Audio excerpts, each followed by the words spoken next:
Quick Transmigration Canon Fodder's Record of Counterattacks Chapter 2421 to Chapter 2505. Dr. Qin, hurry up. Someone called the police at the factory on Jiangning Road, saying there's a murder case. Hurry up and come with us. A police officer opened the door and said to Qin Zhishui, then ran off. Qin Zhishui immediately carried the box. Seeing Tianyu standing there, he immediately said, hurry up and follow. Oh, okay. Tianyu didn't expect to encounter a murder case on her first day here. She wasn't mentally prepared at all. She could only follow the police out in a daze. The crime scene was in a more remote area, next to a factory. The victim was a woman whose throat was slit. Fresh blood splattered all over the wall. She lay on the ground, her expression pained, her eyes wide open. This was the first time Tianyu saw a dead person in person. Moreover, it was blood splattered everywhere. She lay on the ground, shivering in fear. Qin Zhishui's expression was calm. He opened the box and took out a pair of gloves, then began the autopsy. The victim's throat was directly slit with a knife. Judging from the strength of the cut, it should have been done by a very strong adult male. As Qin Zhishui spoke, he saw that Tianyu was still in a daze. Write it down. Oh, okay. Tianyu said in a panic. She looked left and right but didn't see any pen or paper. She was so anxious that her forehead was covered in sweat. Tianyu had never been so flustered before, especially when she saw Qin Zhishui's furrowed brows. This made Tianyu even more anxious. The more anxious she was, the more uncomfortable she felt. She almost cried. She quickly came up with an idea and took out her phone to record Qin Zhishui's words. Tianyu secretly heaved a sigh of relief. He had finally escaped the calamity. She felt so stupid. She was clearly very outstanding in school, which was why she was assigned to the city's police station. But here, her mind was blank and she was in a daze. After a rough examination, the corpse still had to be brought back to the police station for various tests. Tell me about this corpse. Qin Zhishui said to Tianyu. Tianyu swallowed a mouthful of saliva, her feet stained with blood. She walked over and described all the characteristics of the corpse. Wearing gloves, she examined the corpse. She described the degree of stiffness and estimated the time of death. Qin Zhishui nodded, still okay.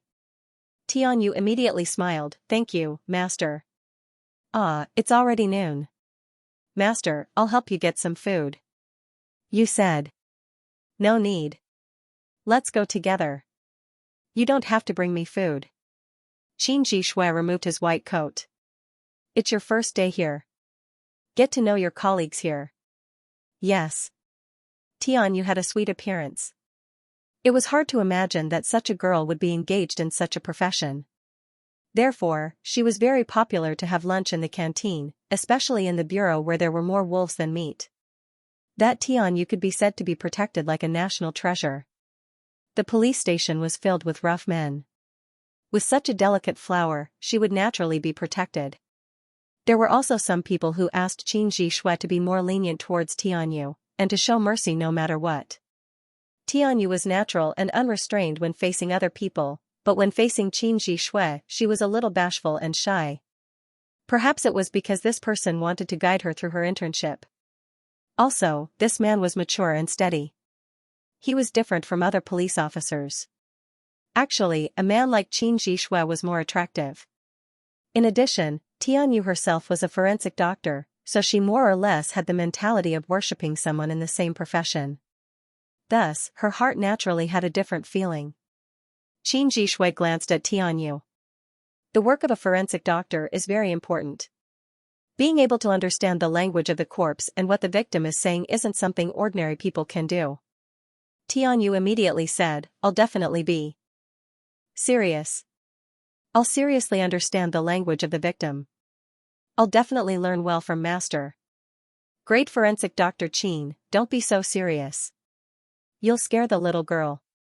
Yes, although you already have a beautiful and capable wife, many of us here are still single. Qin Zhishui pursed his lips. His chopsticks poked at the food on his plate, clearly not having much of an appetite. Tianyu asked very nicely, what kind of woman is master's wife? She's a famous lawyer. Beautiful and capable. Back then, she was the prettiest girl in the law department. It was Xianxia who took the initiative to pursue her. The captain explained to Tianyu. Tianyu made a no sound. Then she must be very happy. Tianyu stole a glance at him and pushed the untouched drink to Xianxia. Master, you drink. I'm not drinking. Xianxia refused. Tianyu immediately said, Master, let me, your disciple, bribe you. If there's anything I don't do well in the future, you must tell me so that I can correct it. Please, please. All right. After lunch, Xianxia's mood improved a little. The words of the captain from the criminal division echoed in his mind. Back then, he was the one who pursued Yuan Su in university. That Yuan Su was different from the current Yuan Su who entered society. At that time, Yuan Su smiled very sweetly. Now, she only had money in her heart and eyes, becoming more and more unscrupulous and domineering. Xianxia glanced at Tianyu beside him and pursed his lips. Ningxu searched for information the entire afternoon and flipped through various financial magazines. He found out that the rich lady's husband was indeed an amazing man. He often appeared in financial magazines and was frequently interviewed by financial programs. His assets were huge. Tang Boda. This man also didn't have any scandals with small celebrities in the entertainment industry. Perhaps he was secretly unaware. It was really a bit difficult to investigate such a person. Moreover, this rich lady insisted on a divorce. That rich lady was obviously someone who was used to enjoying life. Even if he really extorted a large sum of alimony, how could it be as comfortable as always relying on an ATM machine? In any case, this woman didn't tell him the truth. Ningxu wondered again if the client was killed by this woman's husband. He raised his wrist and looked at his watch. It was time to pick up his child from school for breakfast. Ningxu left the lawyer's office and drove to school. His daughter, Lei, was standing at the school gate. Ningxu stopped the car and let Lei get in. Mummy, did you quarrel with Daddy? Lei asked Ningxu. Ningxu, no, it's because it's early. Mummy was too tired and didn't prepare breakfast. Your daddy might be unhappy. Why?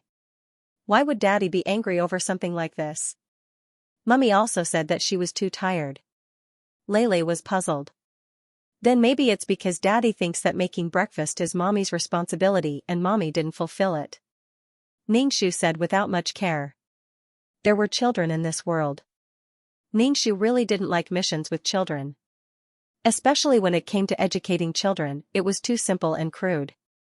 It would definitely have some negative effects. As a result, Ningxu didn't like children anymore. BK Lei seemed to understand. But Daddy knows how to cook too. Sometimes when you work overtime and don't come back, Daddy will cook for me too. Ningxu said, maybe Daddy thinks that only women can feel the warmth of a family when they do these things. Xianxia was a bit of a male chauvinist. He probably thought that women should help their husbands and raise their children. Although it wasn't like choosing a queen, being picky, those men who flaunted tradition used all kinds of traditions to demand women, but not themselves. He wondered if Yuan Su and Xianxia would be reminded of the corpse on the autopsy table when they saw each other every day after they got married. What common topics? What comrades who shared the same beliefs? Ningxu dared to guarantee that if these two were to get married, they would have even less to talk about. Could it be that they would talk about corpses every day and talk about cases when they got home? When colleagues got married, every day would be like work. Ningxu asked, Lei, what do you want to eat? Mommy, I want to eat good food. Daddy was angry a long time ago, so he casually bought some food from the roadside. It didn't taste good at all, so I didn't eat much. Lei seemed to be really hungry and changed the topic. Ningxu brought Lei to a better restaurant and ordered a few dishes. He ate with Lei and told her to eat slowly. Ningxu wanted to ask who Lei would be with if her daddy got divorced, but children couldn't keep their words. She said it and ran to ask Xianxia. Even if they got divorced, they had to seize Xianxia's faults and take away Lei's custody. As for Xianxia, go live with your admirers and little fangirls. This kind of woman can satisfy Xianxia's vanity. Being together with this kind of man and having to protect his pitiful pride, wasn't it too tiring? The first thing to solve was the matter of endangering the client's life. The client didn't know who killed him. As for the final result of the police station, the client didn't know either. The corpse had already been cremated. Perhaps the murderer wasn't found at all. After all, the client deserved to die. "Mom, you eat too." Lei picked up the shredded meat and gave it to Ningxu. Ningxu smiled and said thank you. Anyway, he couldn't die this time. He should also change his insurance so that the beneficiary was Lei. However, if he really didn't pay attention and died, the mission wouldn't be completed. This huge amount of insurance money would be placed in the bank and a fixed amount of money would be given to Lei every month. It was very difficult to investigate the person in charge of a big company. Tang Boda was busy every day and didn't know his schedule. The person who asked him to do that had nothing to do but wait around the company. Even until his death, he didn't find anything. After dinner, Ningxu sent Lulu to school. He took out some business cards from the car and called the private investigator. It was normal for lawyers to work with these people. Especially when the client was in charge of the divorce case, he still needed to rely on these people to get decisive evidence. Of course, he needed to spend some money. Of course, Yuan Su didn't tell Qin Zhishui about her work. If Qin Zhishui knew that Yuan Su was so responsible for her work and had contact with people in the gray area, he'd probably fly into a rage. It seemed like Qin Zhishui was a man with a very strong sense of justice. Ningxu explained everything over the phone. The other side said, there's not much information on Tang Boda. Although this man is often exposed to the public, his private life is very low-key. As for whether he has an affair or not, there are some women who want to rely on him. If he really has a woman, he probably wouldn't be in the country. Ningxu made an "oh" sound and hung up the phone. In his heart, he was already sure that the rich woman wanted a divorce. She wanted to get something for nothing. He didn't have any evidence, but she had to come up with some. That woman's brain wasn't good. What a waste of her beautiful face. Ningxu had just made the call when the rich woman called back. She asked a little anxiously, "How's your investigation going?" "Madam, you just left." "What can I find out in half a day?" Ningxu was expressionless, his voice firm and strong. "Humph, you better hurry up." Ningxu asked, "May I ask why you're in such a hurry to get a divorce?" "As your lawyer, I need to understand your feelings and change my strategy at any time. Also, do you two have children? Do you need to fight for the child's custody?" "I don't have children with him. I just can't stand him having an affair and not coming home every day. It's better to not have a husband like him. I want a divorce." "You better hurry up and find evidence of him having an affair." The rich woman hung up the phone after saying that. Ningxu looked at the phone. There was only one word in his heart, stupid. Do you think lawyers are superhumans? If you say you can win, you can win. You push everything to the lawyer. There are some things you don't tell the lawyer and don't think about yourself. Tang Boda found a wife like this to look good at home, right? Ningxu drove to Tang Boda's company on the way. He just happened to see Tang Boda coming out of the company lobby. His assistant opened the car door and he sat in. With just one glance, Ningxu remembered Tang Boda's appearance. Thin lips, hawk-like eyes, and a very sharp and dignified person. Although he was already a 35-year-old man, he still looked very young. Ningxu wanted to roll his eyes at this woman who didn't want her husband and could tolerate anything for money, but she said that she couldn't stand having an affair. Originally, he didn't plan to help this woman fight the lawsuit. He just wanted to investigate whether the client's death had anything to do with this divorce lawsuit. Did the client's death have anything to do with Tang Boda sitting in the luxurious car? He felt that if that woman played with Tang Boda, she would be played to a pulp. Perhaps Tang Boda was very clear about the matter of that rich woman contacting him. Ningxu rubbed his chin. Nothing ventured, nothing gained. He had to find the murderer who killed the client. As for Qin Zhishui, that wasn't even a problem. After school, Ningxu went to pick up the child. He brought him to the police station and bought many delicious things. The office was very busy. When someone saw Ningxu, they greeted her and called her sister-in-law. Ningxu smiled and said, "These are the things I bought for everyone." Eat more. It's been hard on the public servants. The things he bought were all fasting snacks or fast food. Don't be polite. I bought these for Xianxia. You guys can eat as much as you want. It's not considered a bribe. Thank you, sister-in-law. Another case happened. Yeah, his throat was slit. Ningxu covered Lily's ears and asked, "Where's Xianxia?" He should be in the autopsy room. Sister-in-law, there's a little girl in the autopsy room. You have to be careful. What do you mean be careful? I've been with Xianxia since university. I don't trust him. Ningxu said with a smile. "BK Tian, you came to the office to submit her report." She saw a woman in a suit inside, giving off a shrewd feeling. She was holding a little girl's hand. "Captain, I'm here to submit my report." Captain Wu grunted and introduced them to Tianyu. "This is your master's lover, and this is his daughter." The two women looked at each other and instantly sized each other up. They tried to find the right words to describe each other. A strong woman. A woman who was white on the outside but black on the inside. Being glanced at by Ningxu, Tianyu felt like she had been seen through. She had nowhere to hide. She really hated this feeling. Tianyu felt that this woman was hostile to her, so she was not very comfortable in her heart. There was a faint sourness and sadness in her heart. However, this feeling passed quickly. Ningxu smiled at Tianyu. "Hello, I'm Qin Xianxia's lover. I heard that he has an intern."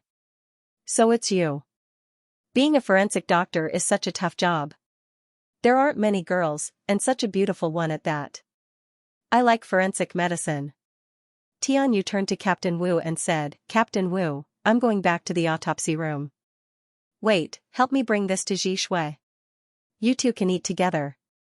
I know you work hard and don't eat on time. Don't tire your body out at such a young age." Ningxu passed a plastic bag to Tianyu. There was a lot of food inside. "Thank you." Tianyu took the bag and left. "Then I won't disturb your work. Please take care of my Xianxia." "Thank you." "No problem. We should thank sister-in-law for the food. Great forensic Dr. Qin is so lucky to have a wife like you. I'm so jealous." Ningxu smiled and led Lulu out of the station. Lula raised her head. Ningxu asked cutely, "Mommy, we came to see Daddy," but Lula didn't see him. "Your daddy is busy with work.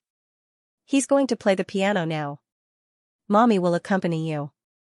"Okay." Lulu answered crisply. "Yuan Su." Qin Xianxia came out with a bag of things.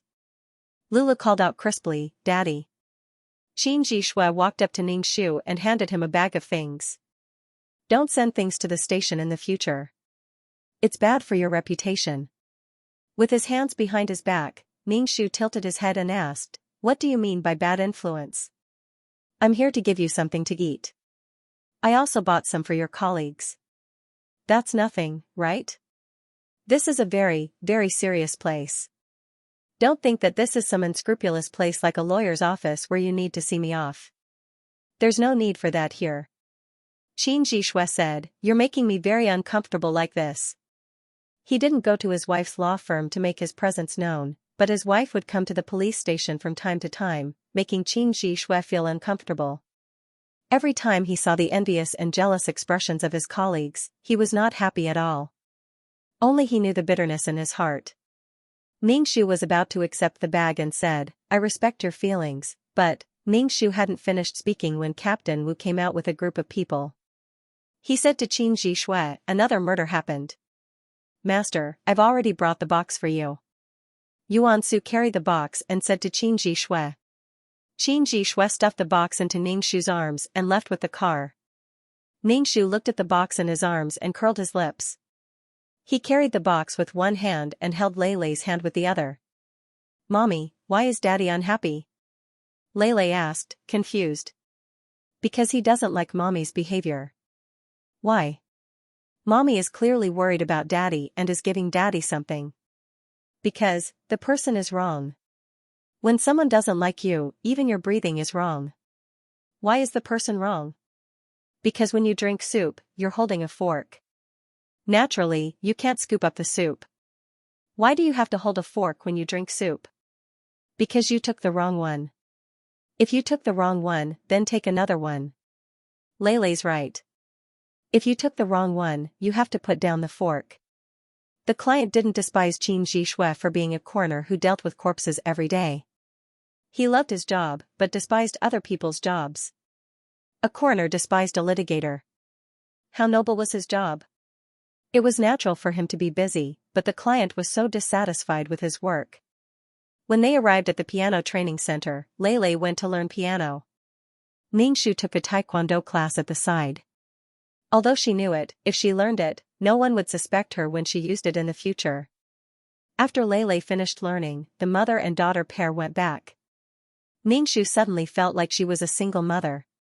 It was a complete widowed family. She had done everything, so what was the use of having a man? After returning home, she took a comfortable bath, then tidied up the other cases in her hands. As for that rich lady's case, Ningxu directly put it aside. Even if she fought, she would lose. Qin Zhishui called, saying that he had to work overtime and wouldn't be able to come back late. He hurriedly said a few words and hung up. From start to finish, Ningxu didn't have time to say a single word. If the client didn't die, these two people wouldn't be able to walk to the end. Ningxu felt that her three views were in sharp conflict with Qin Zhishui's. Who treat you like a treasure? Ningxu was calm and collected. While cultivating and absorbing the power of the sun, he looked at the information. When it was time for Leilei to sleep, he coaxed her to sleep and laid down on the spacious bed alone. It really couldn't be any better. Ningxu slept comfortably, but the people in the station were suffering. They were all working overtime. Master's wife won't say anything if you stay in the station and work overtime, right? Tianyu and Qin Zhishui ate instant noodles while asking. What would she say? This is work. Qin Zhishui said, eat, we have to work after eating. Why are you so concerned about my matters? Qin Zhishui looked at Tianyu. Tianyu's heart skipped a beat. She smiled and said, I just feel that master's wife is a lawyer and has a glib tongue. What would she say if you don't go home like this? She won't. Also, you don't have to call me master, call me brother Qin. After a pause, he felt that this form of address was a bit weird and said, my wife calls her sister-in-law. Don't call me master or whatever. I'm not master. Yes, master, no, brother Qin. Tianyu saluted. Qin Zhishui, on the other hand, smiled and ate his instant noodles in silence. Tianyu secretly looked at him and accidentally made eye contact with him. Qin Zhishui asked, what's wrong? Brother Qin, you look like someone who doesn't want to get married at all. You even have such a big daughter. Tianyu said honestly. Don't put honey on your mouth. The most important thing for a forensic doctor is to be strong and professional. You don't have to be glib like a lawyer. Qin Zhishui said. Could it be that a forensic doctor can't talk? Tianyu's face was dejected. Then I regret learning forensic medicine. Qin Zhishui was used to being silent when he was working. Suddenly, a chirping sparrow appeared. /BK Although she was a chatterbox, she wasn't as annoying as a lawyer with a glib tongue. She wasn't that unbearable. After the two ate, they started to do all sorts of autopsies to deduce the murder weapon. Brother Qin, I'll start bringing lunchboxes tomorrow. I'll bring one for you too. The rice here is very hard, my stomach hurts after eating it. No need. Although Qin Zhishui rejected Tianyu, she didn't take it to heart. Other than working overtime at night, she would bring one for Qin Zhishui and put it in the microwave to heat up for lunch. Since Qin Zhishui's rejection was ineffective, he ate lunchboxes with Tianyu every day. The taste was pretty good, and Tianyu said she made it herself. Ningxu knew that the atmosphere between the two was starting to develop in an ambiguous direction, but she didn't care and let it develop because she was busy earning money for the court case. Sometimes, when she couldn't pick up the child due to the court case, Ningxu would call Qin Zhishui and ask him to go pick her up. Qin Zhishui frowned as he held his phone. I'm very busy with work here. There are several malicious murder cases. I'm so busy that I'm about to die. Don't tell me I have to bring Leilei to the police station? Is this appropriate? Ningxu, my case won't be adjourned until noon. It won't take more than half an hour to pick up the child. What's wrong with you picking her up? I'm very busy with work. Besides, it's not good to let a child come to the police station. You're busy with work, but I'm not. Your work is work, my work isn't work. Is it so difficult for you to pick up a child? Lele isn't your child. Qin Jishui was in a bad mood when he heard that Ningxu wanted to go to court. I already said I quit my job. There's no one to take care of the child. Eat my food, use my money, and I'll take care of the child. With your little salary, who can you take care of? Now you're complaining about my job. You're so noble and virtuous, so celestial. Then why don't you drink dew and sleep on tree branches? Qin Jishui, I'm telling you, don't act like an old society master in front of me. Ningxu directly hung up the phone, then carried her bag into the court. Qin Jishui was holding his phone. When he heard Ningxu's rambling, he was immediately petrified. When he came back to his senses, he was so angry that his whole body was trembling. His face was full of disbelief. Brother Qin, what's wrong? Tianyu saw Qin Jishui's malevolent face and bloodshot eyes and asked in fear. Qin Jishui took a deep breath, but he was still so angry that his entire body went limp, and his heart was beating rapidly. Tianyu hurriedly poured water for him and asked with concern, Brother Qin, are you all right? It's nothing. It's probably because I'm getting old and feeling a little uncomfortable staying up all night. I'm going to pick up the kids. Call me if you need anything. Qin Jishui had no choice but to go pick up the kids, afraid that something might happen to them. Yuansu was getting worse and worse. Now, she didn't even care about her child. Tianyu looked at Qin Jishui's back and shook her head, feeling that it was a pity. Such a good man was now someone else's husband. Tianyu recalled the first time she met Qin Jishui. He was calm and collected, not saying a single word. It was completely in line with Tianyu Xian's perfect image as a forensic doctor. His heartbeat quickened. Not long after, Qin Jishui brought Lele to the police station. However, no one said anything. Some police officers even took out things for Lele to play with. Tianyu liked Lele a lot. She always brought Lele along and played with her to prevent Lele from getting lost. Tianyu intentionally or unintentionally asked about their family's situation, asking how Lele's grades were and whether it was hard for him to study. Lele was a little strange, but he didn't have any ulterior motives. He said that his studies were fine and that he wanted to learn the piano. Tianyu smiled and said that Lele was great. Then, she took the initiative to send Lele to learn. The police station was filled with a bunch of rough men. They felt that Tianyu was a good girl, but there were also some female police officers who grinned. No matter if it was a man or a woman, one who was unaccountably solicitous was hiding evil intentions. Ningxu left the court. Because he won the lawsuit, he received a commission from the consultation fee, which was enough to pay for Lele's piano lessons. Ningxu called Qin Jishui again. She still had things to do after sending the kids to piano lessons in the afternoon. Qin Jishui felt that his wife was bossing him around on the phone. He got angry and directly hung up, afraid that the other party would say something that would make his blood vessels explode. After the kids finished school in the afternoon, he picked them up for piano lessons. As soon as they arrived, the teacher told them that it was time to pay the tuition fees. How much did Qin Jishui ask? Learning piano was his wife's decision, and it was also his wife who paid for it. 15,000.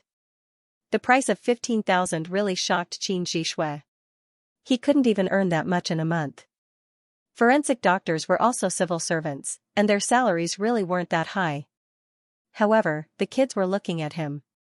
Qin Jishui took out his bank card and paid the tuition fees. The kids had been learning piano for more than half a year.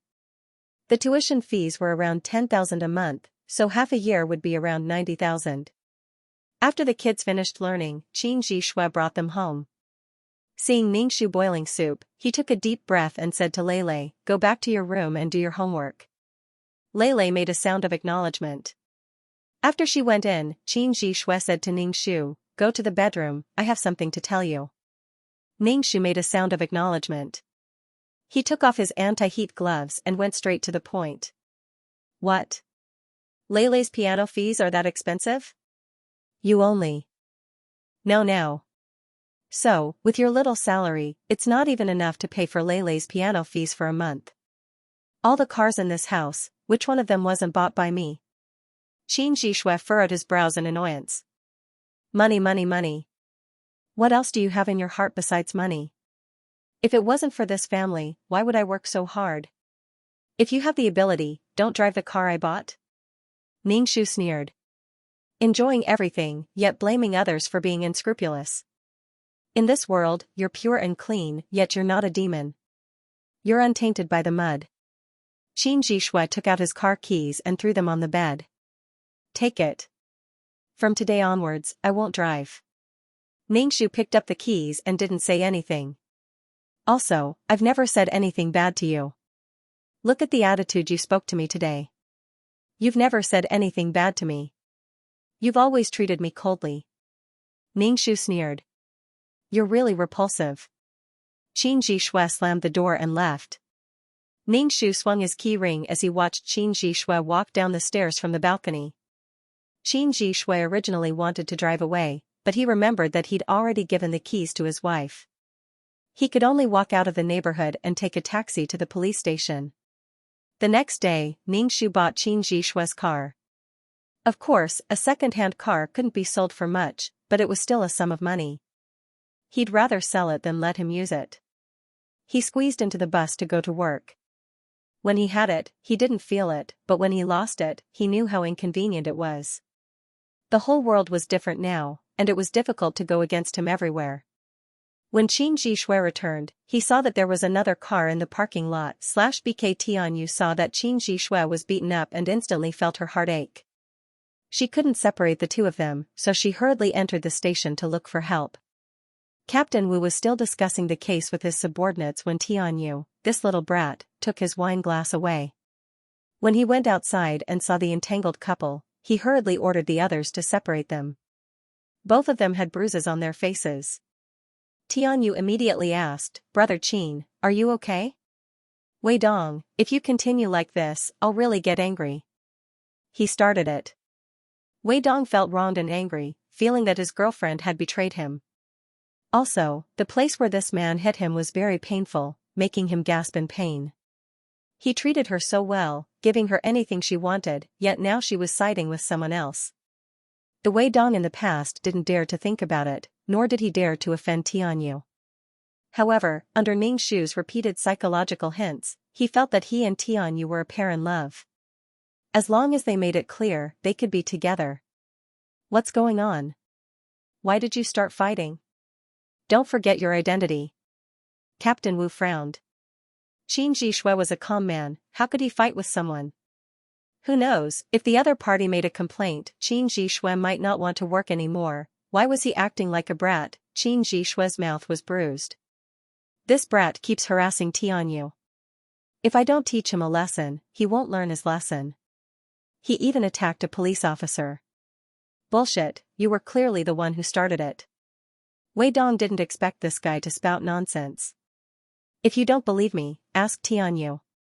Everyone looked at Tianyu. She bit her lips. Wei Dong started it. You dare to attack a police officer? Go inside and have a cup of tea. Captain Wu grabbed his collar. Wei Dong struggled and looked at Tianyu in disappointment. How can you be like this? Wei Dong, I won't be with you. I don't like you. Go find a girl who likes you. Also, our identities are different. You're a thief, I'm a police officer. Great, you're still a thief. Wei Dong struggled and escaped from Captain Wu's grasp. He rode his motorcycle and ran away, even turning back to look at Tianyu. Everyone didn't chase after him. They were just trying to scare him. Xianxia was the one who was in the wrong. Squad leader Wu looked at the bruises on Xianxia's face. Tianyu was so worried that she looked at Xianxia with tears in her eyes. Are you okay? Does it hurt? Captain Wu had a bad premonition. How was he going to explain this to Yuan Su? Back then, he was quite happy that the bureau had assigned an intern with outstanding grades, but he didn't expect it to be a girl. He also didn't expect that the already married Xianxia would actually get into a fight over her. Captain Wu could only console himself that this was the righteousness of a public servant, but Qin Ji Shui himself was a cold person. But when he heard that he had to send Tianyu back, Captain Wu didn't want to say anything. She was really courting death, his daughter was already in her first year, and his wife was also in her first year. Yet, he actually had such thoughts. Even if these two hadn't developed much and hadn't developed to that extent, the current situation was clearly abnormal. Captain Wu wasn't the only one who felt that something was amiss. The others also looked at Tianyu and Qin Ji Shui with subtle expressions. Qin Ji Shui ignored everyone's gazes and sent Tianyu home. But when he reached the door, he saw Tianyu go downstairs and return to her room safely. He touched the corner of his mouth, thinking that if he went back, his wife would ask him what happened again and find excuses. He might as well stay at the station and work overtime. And so, he took the car back to the station. Once he got back, everyone looked at Qin Ji Shui with subtle gazes. Captain Wu followed him into the autopsy room and asked, "What's going on between you and Tianyu? Don't forget, you have a family. What are you guys thinking about? She's being pestered by someone. It's not safe for her to go home alone. I'll send her back." "How can you guys think about these things? Aren't you guys bored?" Qin Ji Shui frowned. He didn't forget that he had a wife and child. Captain Wu choked and couldn't say anything, so he was too lazy to say anything. Ningxu received a call from Qin Ji Shui, saying that he had to work overtime and wouldn't go home.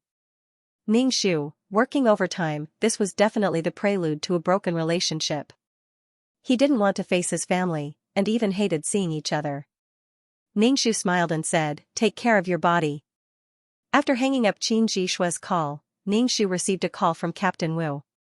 He called her in a low voice, as if he was sneaking around, saying that Qin Ji Shui had gotten into a fight with someone and that his face was swollen. He asked Ningxu to send some medicine over. Captain Wu hung up. He had already helped up to this point. Ningxu raised his brows. He got into a fight, why? Qin Ji Shui wasn't someone who would easily get into a fight. When men fought, it was mostly related to women.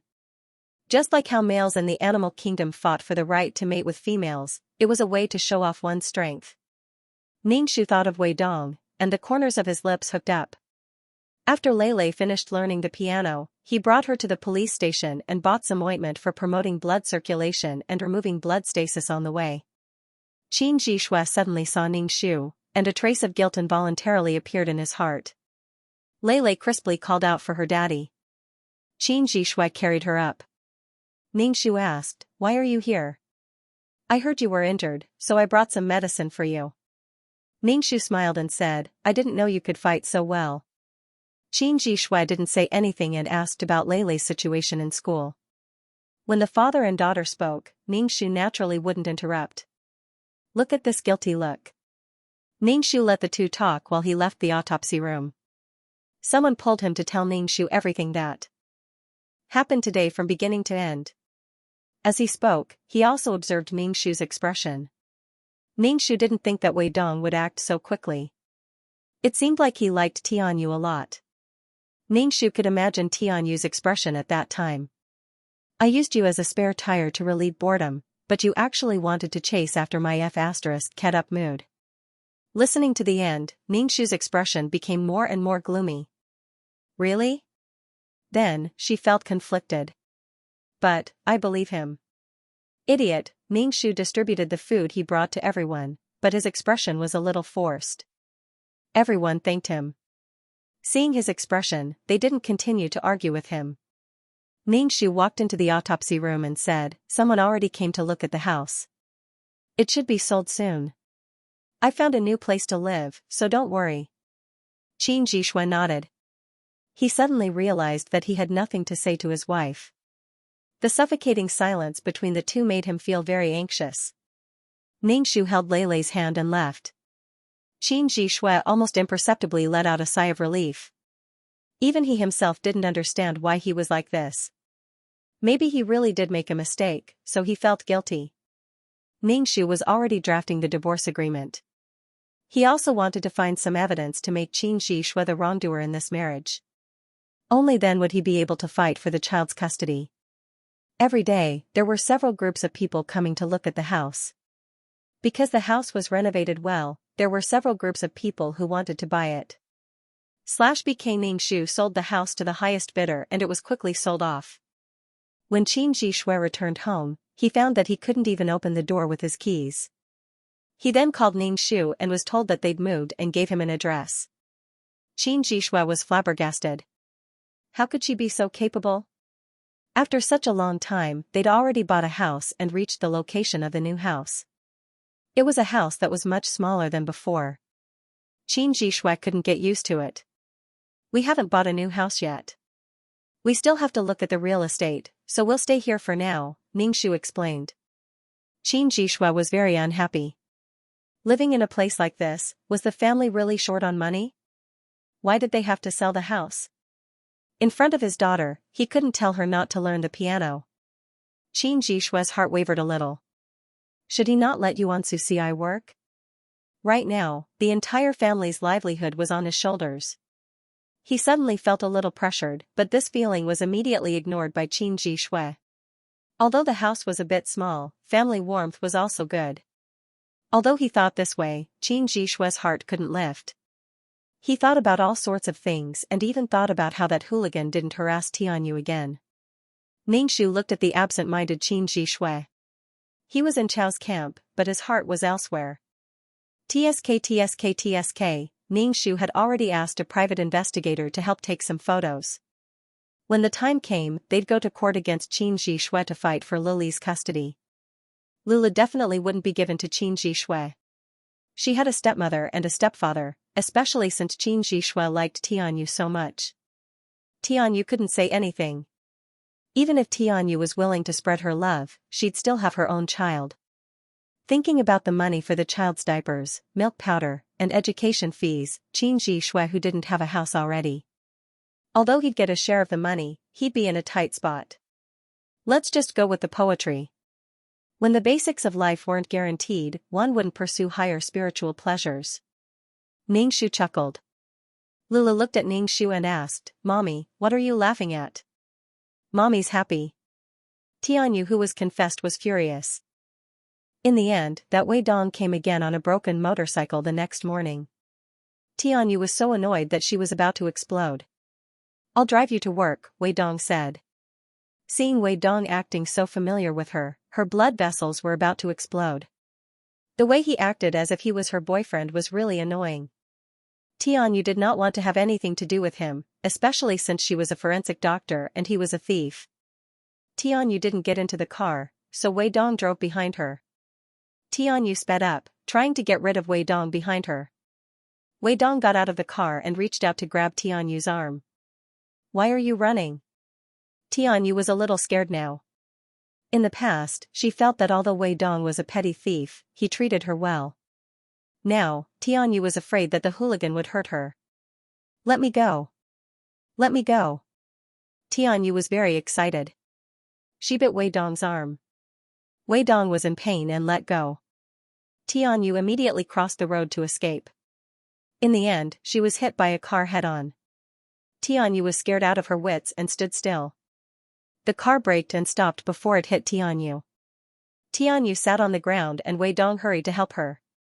Don't come near me. Tianyu pushed Wei Dong away. The two of them pulled at each other in front of the car, which made the people in the car speechless. Hey, what are you doing? Why are you blocking the road? The driver got out of the car and said to them. The car behind them kept honking. Tang Boda kept looking at his watch in the car and called the driver back. Don't hit her directly. If she's afraid, she will avoid it if she wants to live. The driver was speechless. What if his skills were not good? He really hit her. Please help me. This man has been pestering me. Please. Tianyu's arm was grabbed by Wei Dong. The man's strength was pulling her to the side of the road, which made Tianyu very scared. Tang Boda rolled down the window and said to the driver, Go and help her. The driver got out of the car and said to Tianyu directly, Miss, our boss wants to see you. Tianyu saw the man in the car and felt that he looked familiar. Then she remembered that he was the man whose wife had died and said that she deserved it. Did she really need to ask him for help? Out of the wolf's den and into the tiger's, however, Tianyu still shook off Wei Dong's hand and got into the car. She instantly felt as if she had entered a freezer, feeling especially cold. The man beside her was like an ice cube. The car started and the driver asked Tianyu, "Where do you want to get off?" Wei Dong watched the car drive away hatefully. There were teeth marks on his arm, all from that woman's bites. Wei Dong suddenly realized something. This woman really didn't love him. However, there was a voice in his heart that told him that she liked him. Otherwise, she wouldn't share her emotions with him. But why was she treating him like this now? "I'll get off at the city police station," Tianyu said and glanced at Tang Boda. "Thank you for saving me." Tang Boda was a man of few words. He glanced at her and didn't say anything.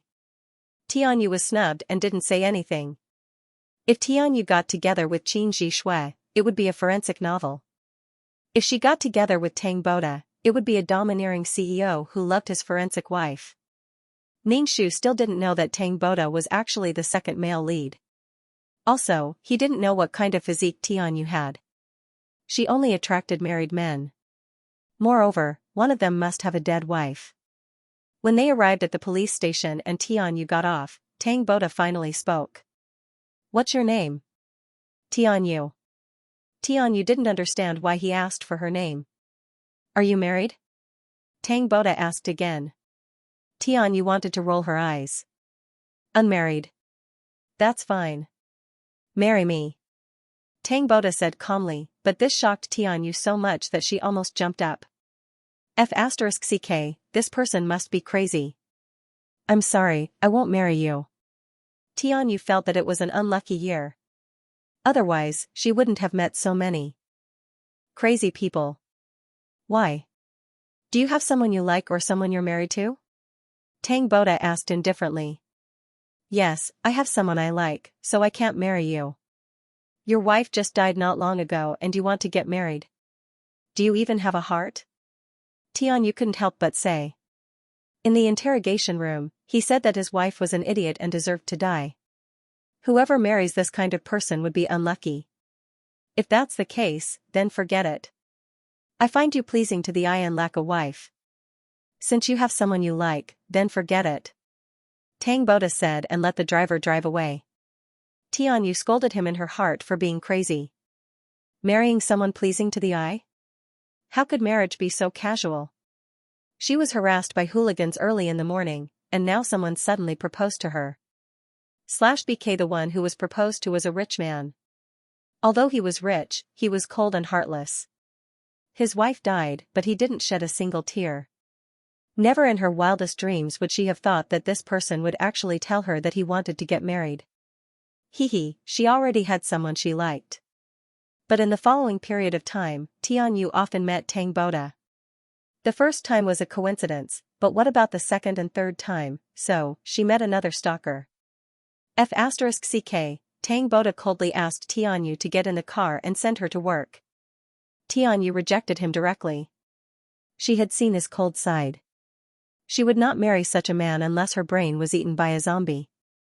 It was obvious that he needed a wife at home and left her at home. Otherwise, his ex-wife wouldn't have been so lonely that she looked for another man. Did he really think that he could get rid of women just because he had some money? Humans were emotional creatures. Why would they get married if they didn't have feelings for each other? Qin Zhishui had also noticed that Tianyu had been picked up by luxury cars recently. At first, he felt that it had nothing to do with him, but the more frustrated he became, the more he couldn't help but ask. "You have a boyfriend?" Qin Zhishui asked. Tianyu looked gloomy. "Don't mention it." Recently, he had been pestered by some strange people. Qin Zhishui also felt that Tianyu, this girl, was very popular. Thinking of this, he felt a little unhappy in his heart. He also didn't know what was going on with this unhappy feeling. Since you don't want to be conflicted, then reject them, lest those people pester you. Qin Zhishui instructed. Seeing Qin Zhishui like this, Tianyu's heart was filled with sweetness. He cared so much about her. Tianyu had a kind of worship for Qin Zhishui. This kind of worship stemmed from his job, and this worship evolved into admiration. Ningshu received photos from the private investigator. These photos were of Qin Zhishui and Tianyu walking together, looking very ambiguous. There were photos of Qin Zhishui brushing Tianyu's hair, and there were photos of them eating together. Sometimes, when Qin Zhishui sent Tianyu home, they would eat together. In short, there were quite a lot of such photos, but there were no key photos. It was to catch a couple in the act. However, what Qin Zhishui pursued was a platonic love. That kind of situation didn't happen at all. This kind of mental derailment made him even more speechless. Ningxu looked at Lulu, who was doing his homework. How should he tell this child? If he were to say it directly, he would feel that it was too exciting. This child would not be able to take it. Moreover, in the children's minds, their parents were considered inferior when they divorced. They would be despised and laughed at by their children. XXX, your parents are divorced. You're an unwanted child. The world of children was simple and cruel. But if she didn't get a divorce, she really couldn't take it lying down. Ningxu sent the children to school. Ningxu took the divorce agreement to the police station. Many people greeted Ningxu when they saw him. Ningxu's forced smile made those who saw him feel that something was wrong. Many people followed Ningxu to the dissection room. When Ningxu saw the two people talking and laughing in the autopsy room, his face fell. The people who gathered at the door immediately thought that this was a scene where a wife had caught her husband having an affair with another woman. Qin Zhishui turned around and saw Ningxu. He subconsciously furrowed his brows. What business do you have here? Even the onlookers felt that Qin Zhishui treated his wife very coldly. He was clearly so patient with Tianyu, whether it was work matters or sending her home after work. If there was nothing between these two, no one would believe it. Watching a show and gossiping was a common trait for everyone. Even for these policemen, Qin Zhishui and Tianyu did whatever they wanted in the police station without any scruples. They didn't care about the rumors at all. Ningxu forced a smile and said to Qin Zhishui, I'm just here to see you. Sister-in-law. Tianyu smiled sweetly at Ningxu. Ningxu took a deep breath, giving people the feeling that his patience had reached its limit. Why haven't you been home recently? You're always working overtime. Qin Zhishui saw his wife questioning him in front of so many people and said, there were a few murder cases recently. I've been very busy.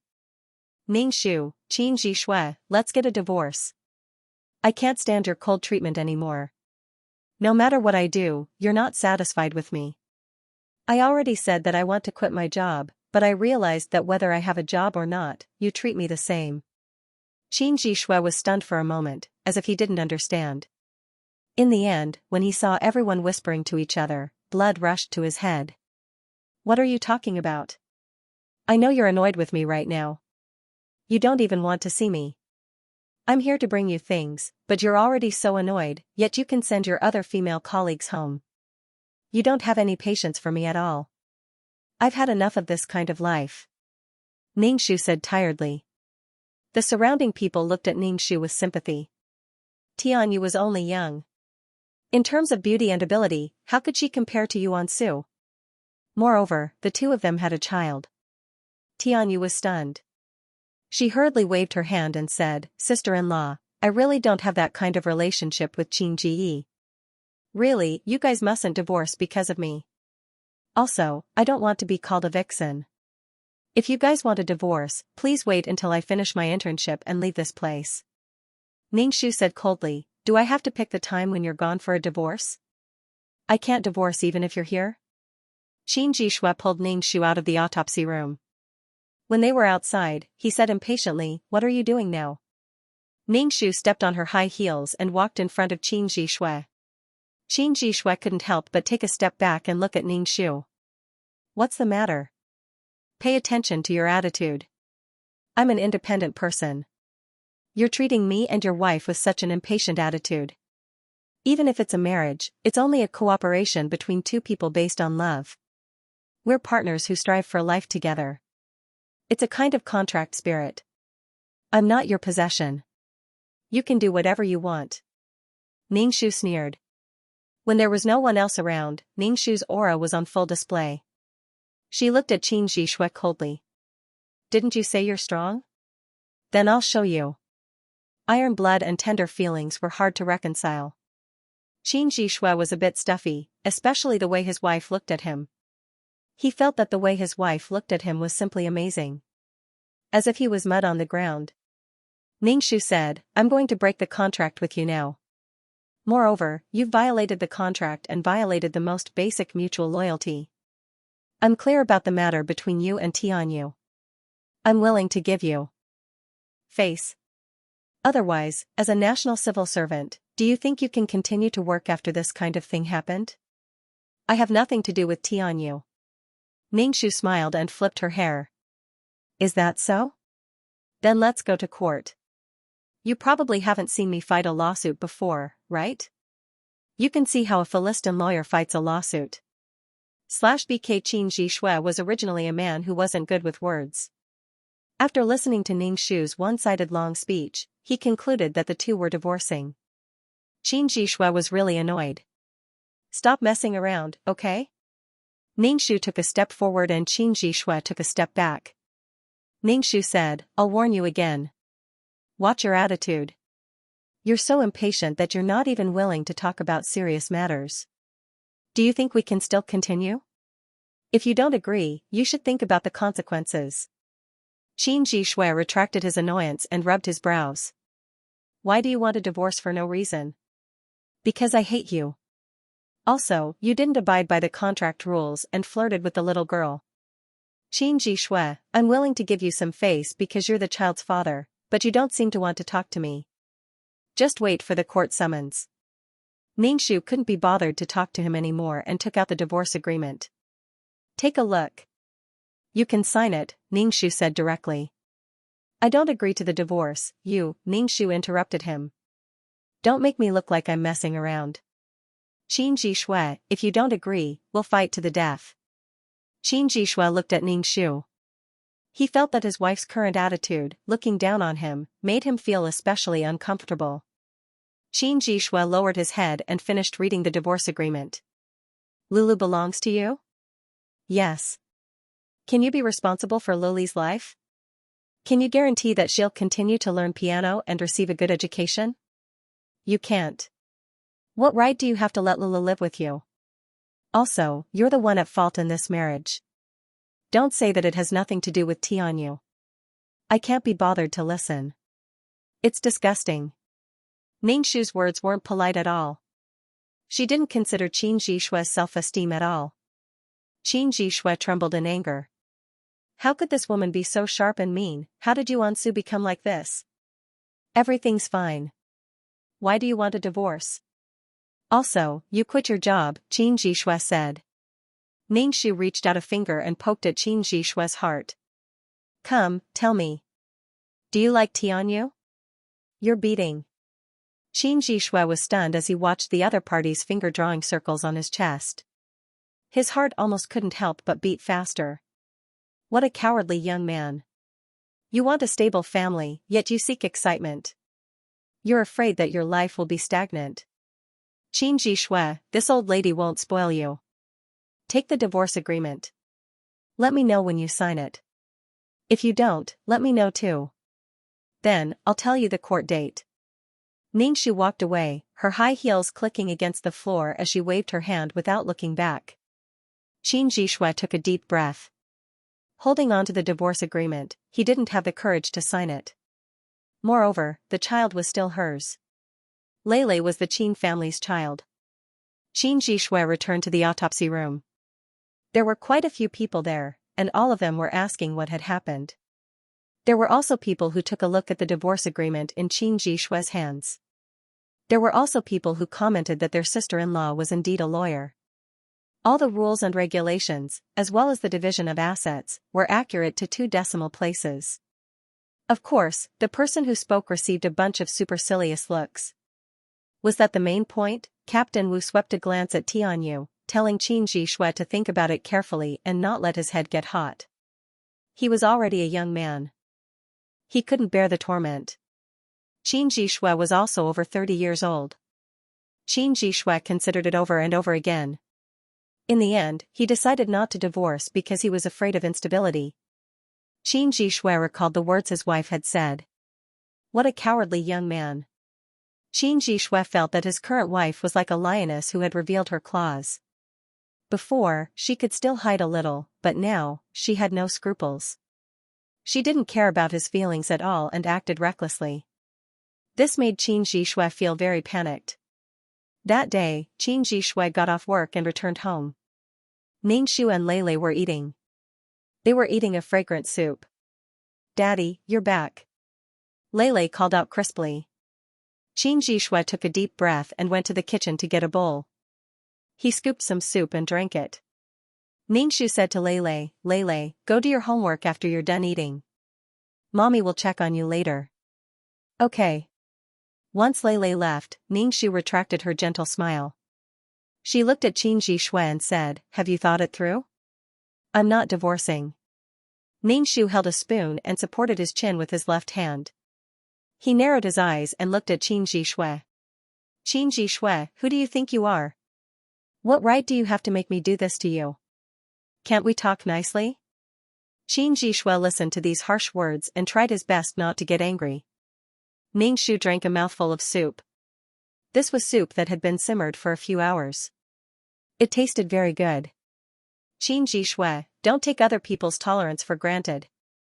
I'm willing to talk to you because I don't want to make things difficult for Lei and see us tear each other apart like enemies. However, you don't seem to have seen my determination to divorce," Ningxiu said casually. "I advise you to listen to my words. Don't think that I'm throwing a tantrum. Otherwise, the consequences would be serious. What do you want? What do you want me to do? Say it." Qin Jishui fidgeted with his hair. "Ningxiu, sign it." "Not divorcing." Ningxiu shrugged. "Then there's nothing to talk about. Yuan Su." Qin Jishui stood up and placed his hand on Ningxiu's shoulder. He lowered his head and wanted to kiss him. Ningxiu stared at him with eyes that flickered with cold stars. Qin Jishui was stunned and didn't kiss him. "You want to use this kind of method at this time. Moreover, I don't like the smell of your body. I even hate your smell." Sex was the first standard to test love. When she wasn't willing to have physical contact with him, what love was there to talk about? Smell could be the first standard to find a partner. Smell was sexual attraction. If you didn't like it, you wouldn't want to have physical contact with him. You didn't even meet the first standard. Qin Jishui stared blankly at Ningxiu.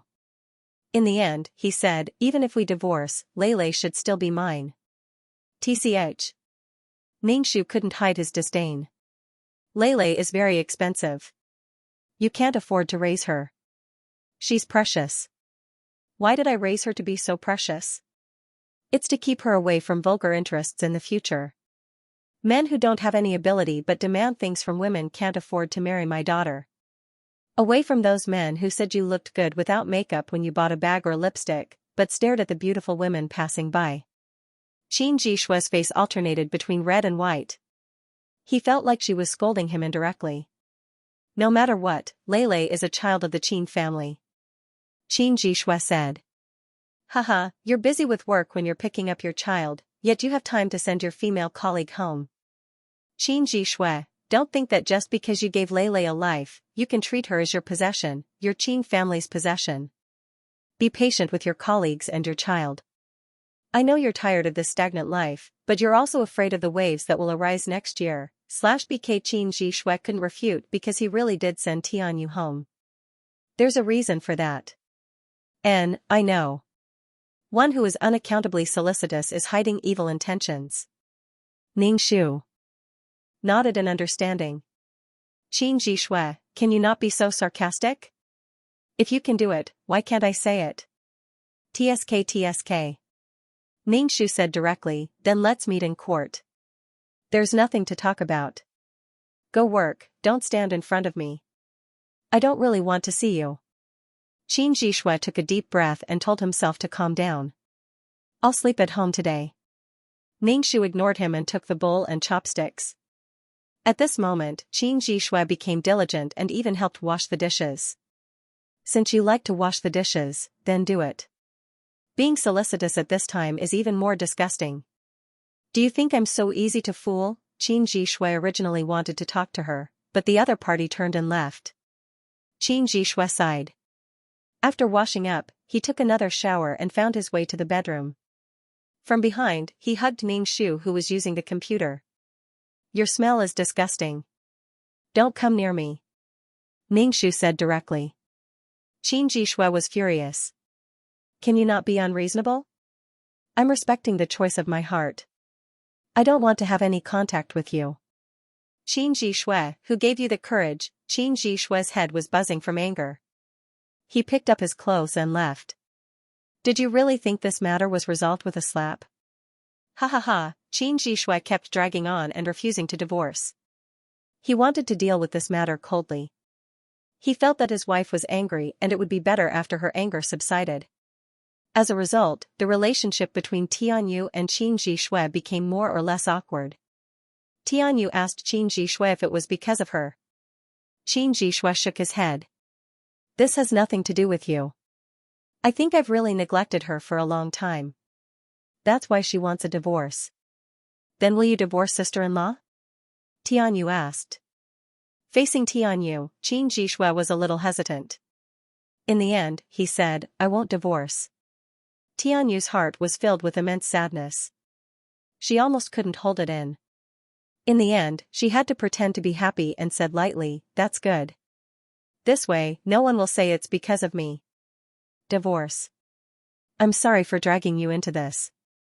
Tianyu didn't want to hear it at all. Qin Zhishui worked overtime every day and didn't come home. His colleagues couldn't stand it anymore. Your wife wants to divorce you, yet you still work overtime every day and don't come home. Are you afraid that you won't be able to get a divorce? Captain Wu told him to go home and accompany his wife, but Qin Zhishui couldn't voice out his bitterness.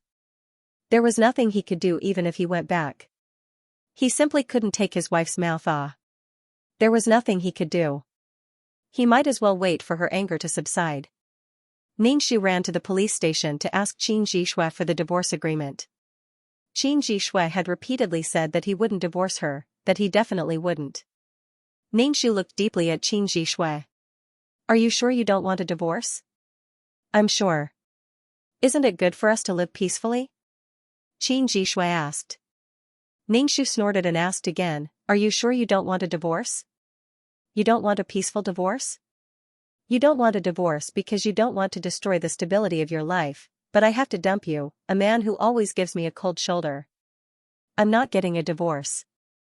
Ningxu glanced at him, then picked up his bag and turned to leave. Qin Zhishui's entire body was cold. He already knew that he couldn't be saved, but he didn't want to bear the crime of having an affair. Moreover, they still had to fight for the child's custody. Although he knew what was going on, Qin Zhishui still wanted to drag it out, just in case there was a change. Ningxu spent 5 merit points and located Wei Dong's location.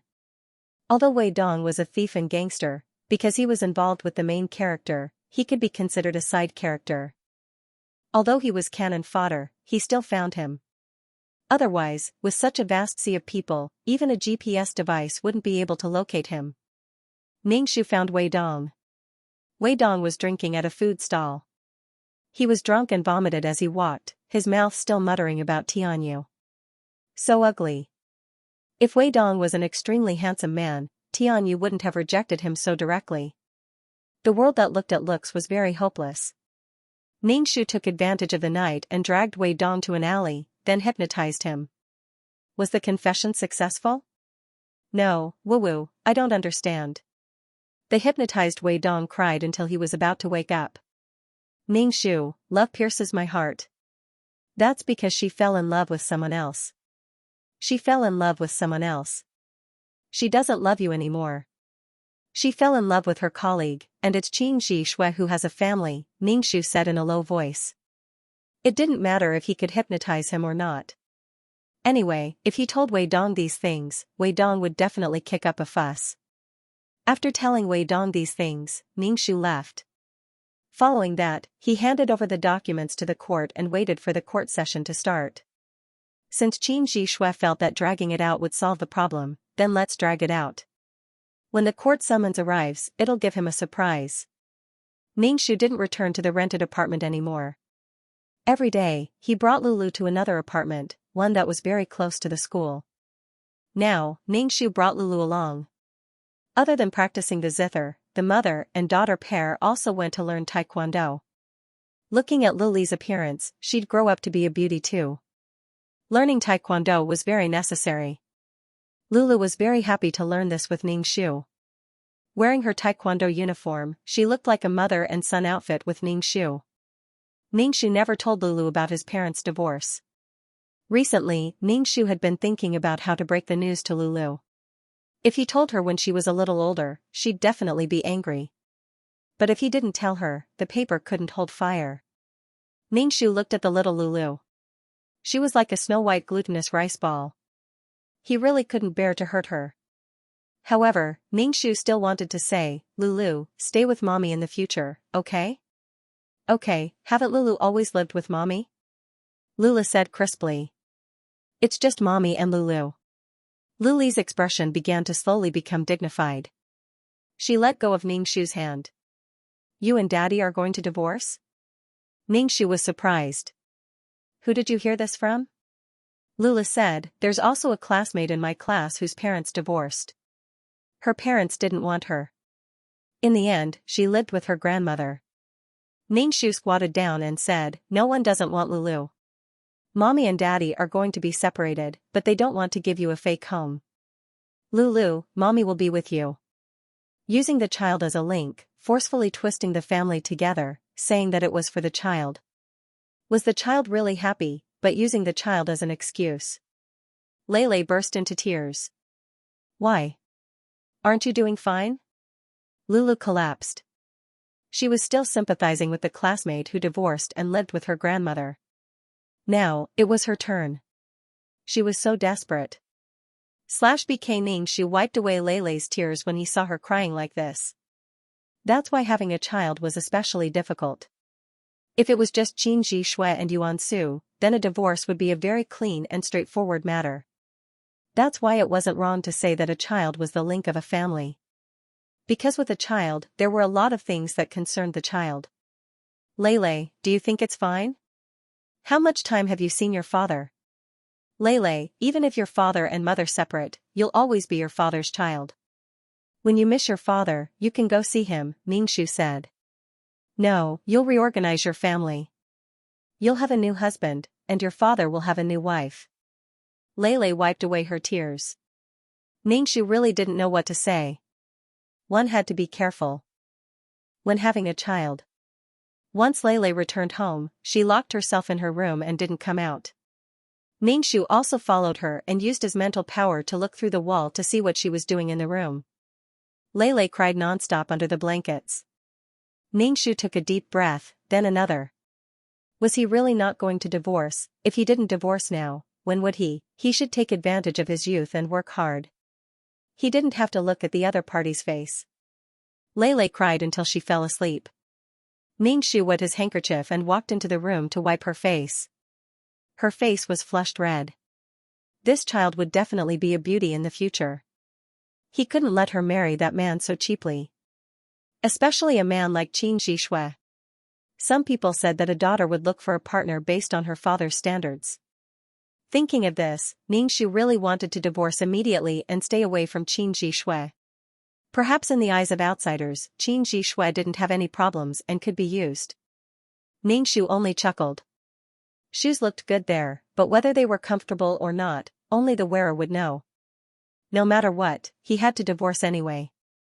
Ningxu had Lulu to worry about, but Tianyu was in big trouble.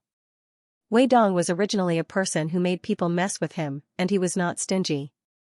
He actually ran to the police station and insisted on seeing Tianyu. However, Tianyu hid there and refused to come out. Wei Dong shouted at the door, "Tianyu, you betrayed me, you love someone else. You actually like a married man. Why are you looking for a married man and not willing to be with me?" When Tianyu heard this, she nearly fainted. She really regretted saving this scoundrel. If she had known this would happen, she would have let him die. Previously, he had thought that Lu Xian was not bad, but now, he just wanted him to die. Tianyu's face was pale. Seeing that everyone was looking at her with disdain, she burst into tears. I didn't.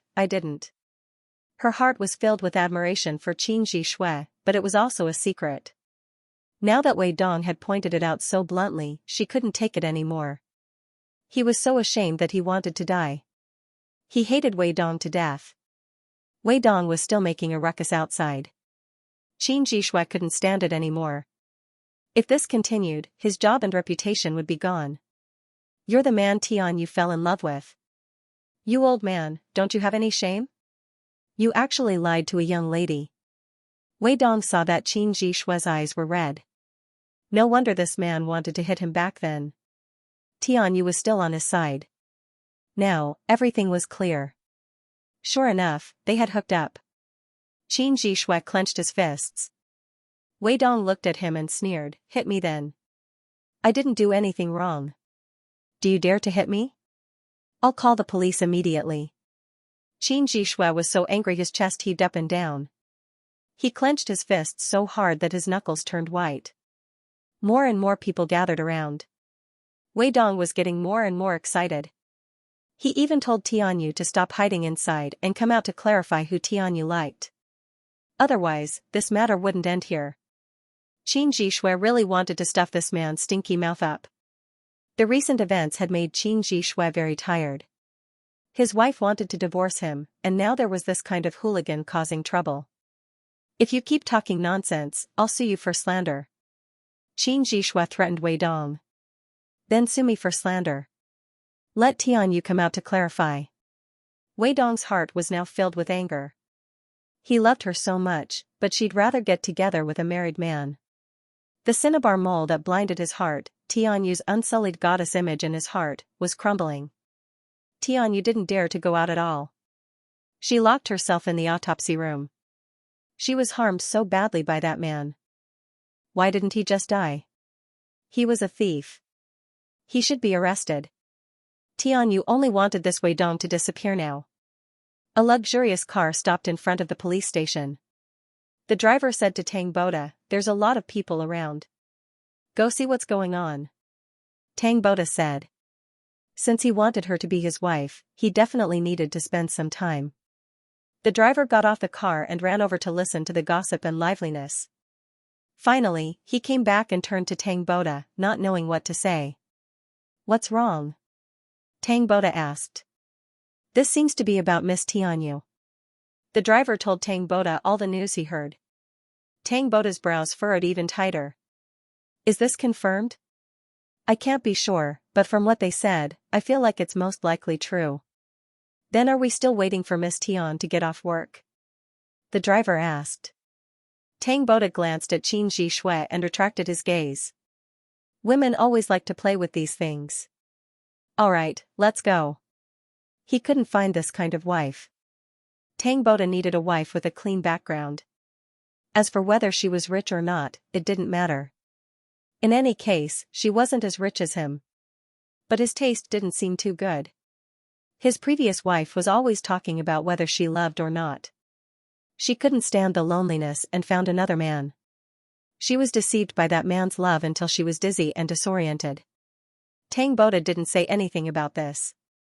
Now, he found someone pleasing to the eye, but she got together with a married man. It didn't matter if it was true or not.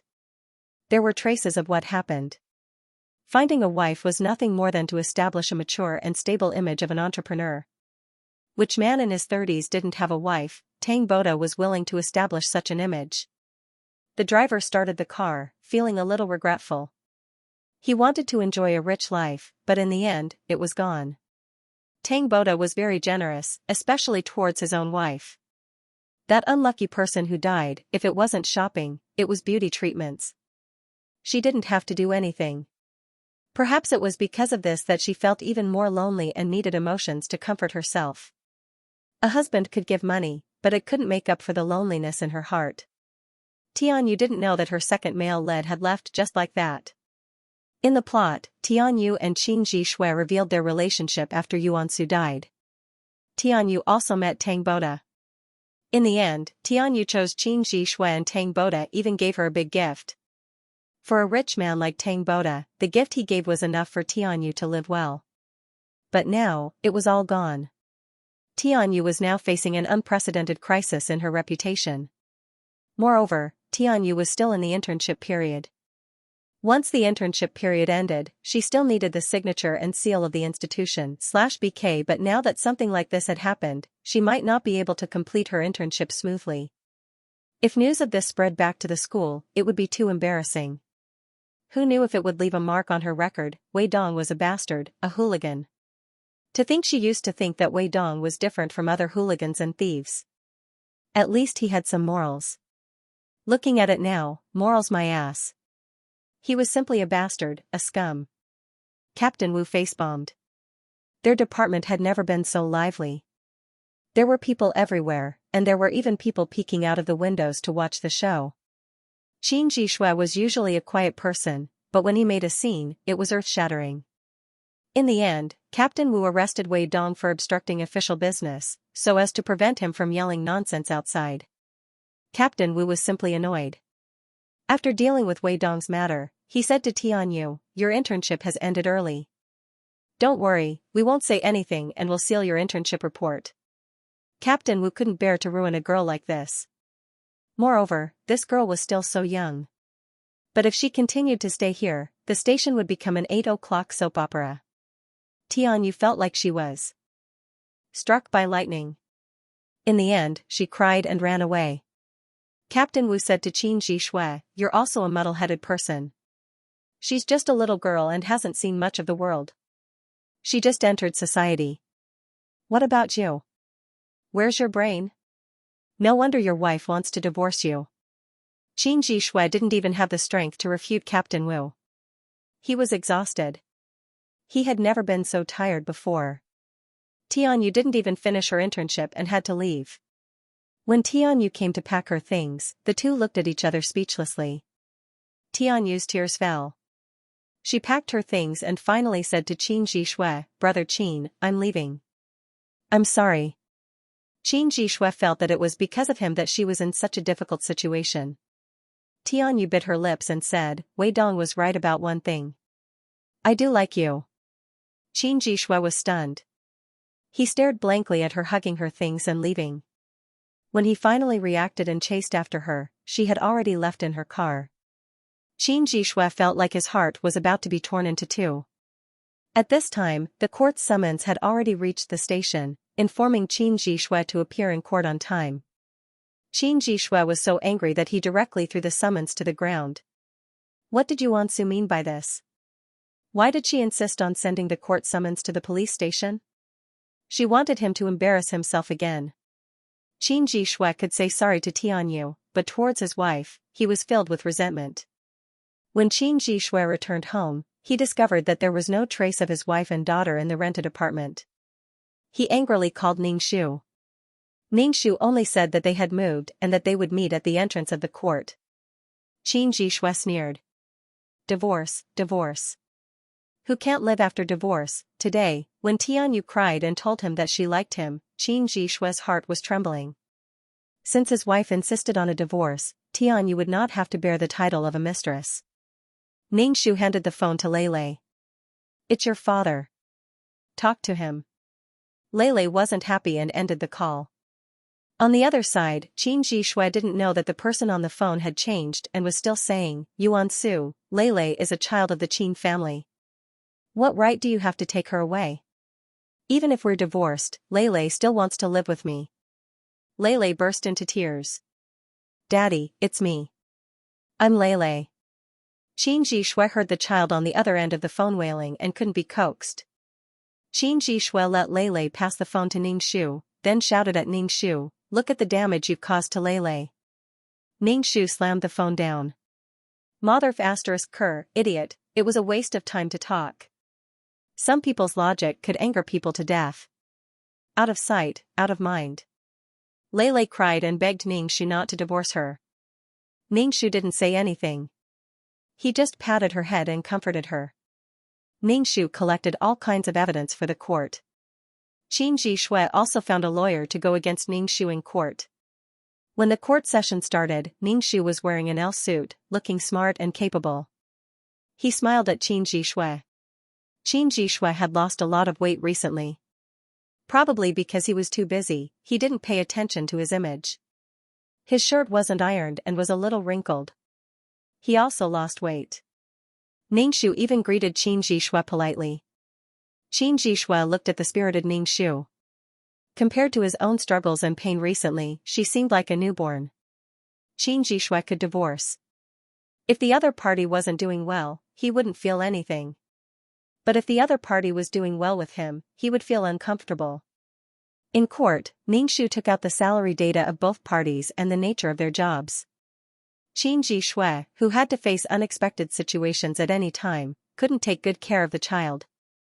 Whether it was in terms of finances or the time he spent with the child, the most important thing was that he had an affair. Although the photos taken secretly couldn't be used as evidence, it was enough to prove the truth. Qin Jixue was caught off guard by the fierce Ningxu. When he saw the photos Ningxu took out, he was so angry that his whole body trembled. He was angry that his wife actually took photos of him secretly. "I have nothing to do with her," Qin Jixue said. Qin Jixue said, "These photos can't prove anything." "Then can you take out other evidence to prove my relationship with Tianyu?" Ningxu said indifferently, "I took out these photos not to prove that you had an affair, but to prove your disregard for the child." Ningxu took out the call recording. It was a call in which Ningxu asked him to pick up the child and Qin Jixue said he was busy with work. "You had time to send your colleagues home and asked you to pick up the child, but you were unwilling. So, whether it's in terms of finances or time spent with the child, Qin Jixue has no right to raise the child. As for the matter between Qin Jixue and Tianyu, it's already spread like wildfire in the workplace. Just ask any of Qin Jixue's colleagues and you'll know." Qin Jixue's whole body turned cold. It was as if he'd never met his wife. She actually recorded a call with him. How scheming was she? Qin Jixue only needed to think of the snake woman who was always scheming against him sleeping beside him and felt terrified. Moreover, she was someone who would do anything for money. Qin Jixue felt very hopeless. To let the child grow up with this kind of woman, what kind of torment would the child become? However, the people present, including the judge, didn't stand on his side. Even his lawyer was shaking his head. It was obvious that the other party came prepared. It wasn't easy to fight. Every single one of them was evidence. Their side really didn't have any advantage. Qin Jixue said with some despair, "I can't let the child grow up with such a vicious woman." Ningxu looked like he'd suffered a blow. "Qin Jixue, you and I are husband and wife. In your heart, I'm that kind of person. I earn money to support the family and raise the child. I've never complained, yet you say I'm a vicious woman." BK Qin Jixue was actually a noble and pedantic man. Seeing how Ningxu changed his face like a game, he almost vomited. Disgusting. Divorce was definitely a must, but the child's custody must be fought to the end. He asked the lawyer beside him, but the lawyer said it was basically impossible. Qin Jixue was so angry that his face was distorted. In the end, the judge decided that the house would be sold for half of the money. Qin Jixue also had to pay the child's maintenance fee. He had to pay a fixed amount every month until the child turned 18. The child's custody was Ningxu's. Qin Jixue was very upset. Didn't anyone see clearly what kind of woman this was? After leaving the court, Ningxu said to the angry Qin Jixue, "Let's have lunch together tomorrow. I'll bring Lele over. Lele wants to see you. You can see Lele if you want. You have visitation rights, but you have to inform me. I'll bring the child to see you," Ningxu said directly. At this moment, this woman acted as if nothing had happened. She was so calm, without a hint of sadness or happiness. Her calmness made Qin Jixue's heart stifled. Was this person still the Yuansu he remembered? Was she really not crazy? "Are you going or not?" Ningxu asked. "Yes." Ningxu made an "oh" sound, opened the car door, and drove off. Qin Jixue. After the divorce, Qin Jixue's heart was very melancholy, but there was also a strange sense of relaxation. It was as if the burden on his body had been removed.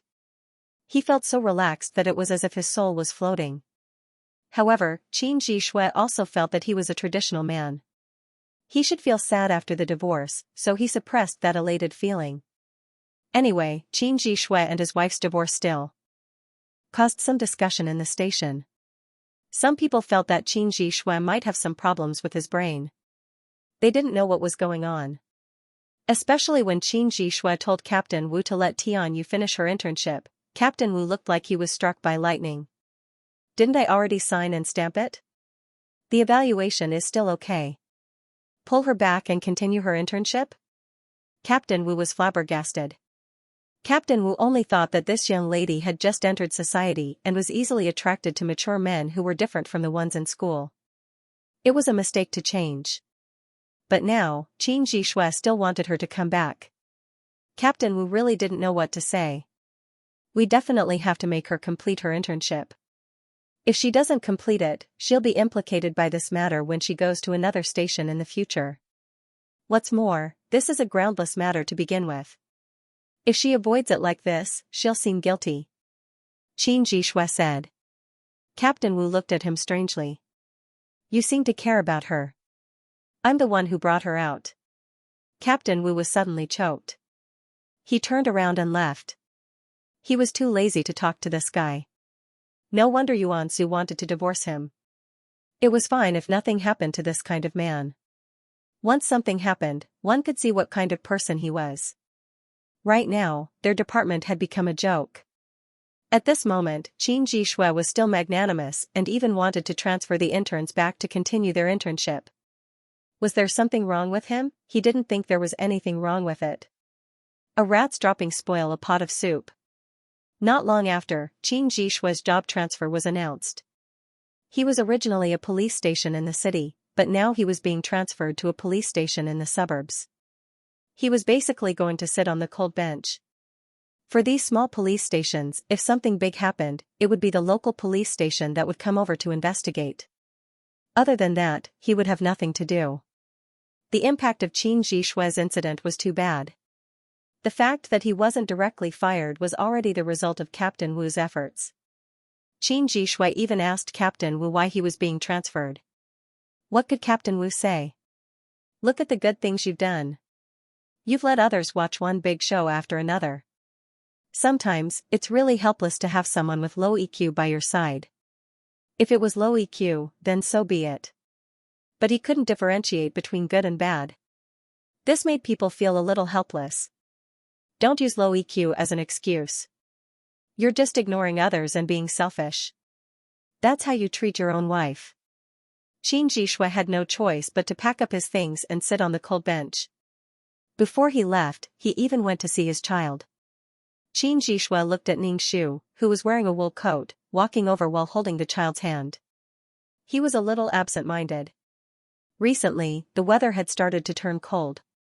She wore a well-tailored coat and had an outstanding temperament. However, when he thought of her vicious heart, the tiny bit of regret in Qin Zhishui's heart vanished like smoke. When Lei saw that Qin Zhishui was starting to cry, he wiped his tears and hugged Qin Zhishui's neck, crying non-stop. Ning Shu watched from the side, then found a restaurant to eat. Ning Shu had already heard from Qin Zhishui's colleagues in the station that Qin Zhishui's job had been transferred to a very small police station to be a forensic doctor. In this lifetime, he could no longer develop into an authoritative figure. Those forensic doctors at the top of the pyramid of authority, regardless of reputation or salary, were extremely attractive.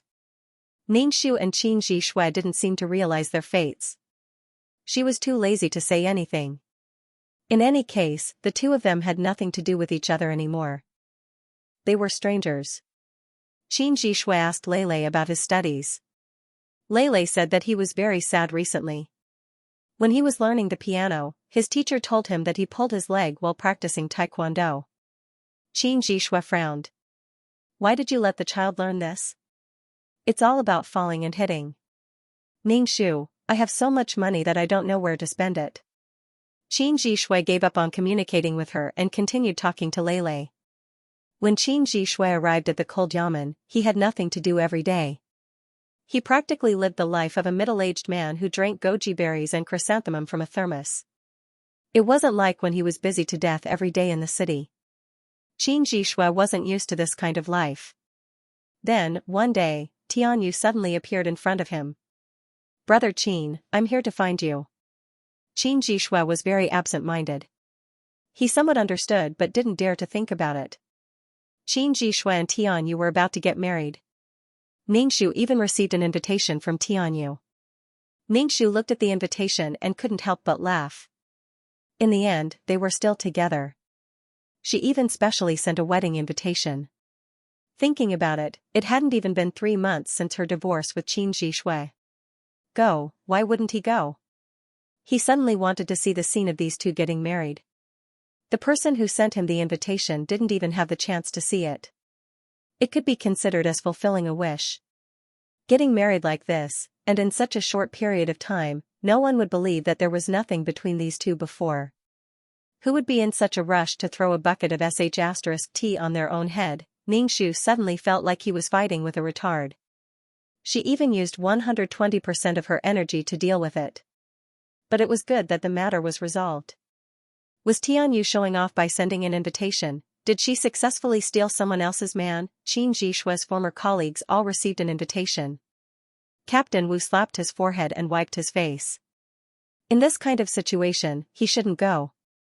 Damn, she said before that there was nothing between the two of them, but now they're directly married. /BK on the day of the wedding, Ningxu brought Lei to attend the ceremony. When Lei found out that her father was about to form a new family with another auntie, it was as if she was struck by lightning. She burst into tears. Is mommy going to get married soon too? No, mommy wants to be with Lei. Ningxu held her hand. Those who attended the wedding were still people from the police station. They came with gifts. Some people attended while some didn't. In any case, the atmosphere was filled with awkwardness. Especially when Ningxu's ex-wife appeared with her daughter. The atmosphere instantly exploded with awkwardness. Ningxu handed the gift money to the bride. Here, take it. It's to buy milk powder for the child.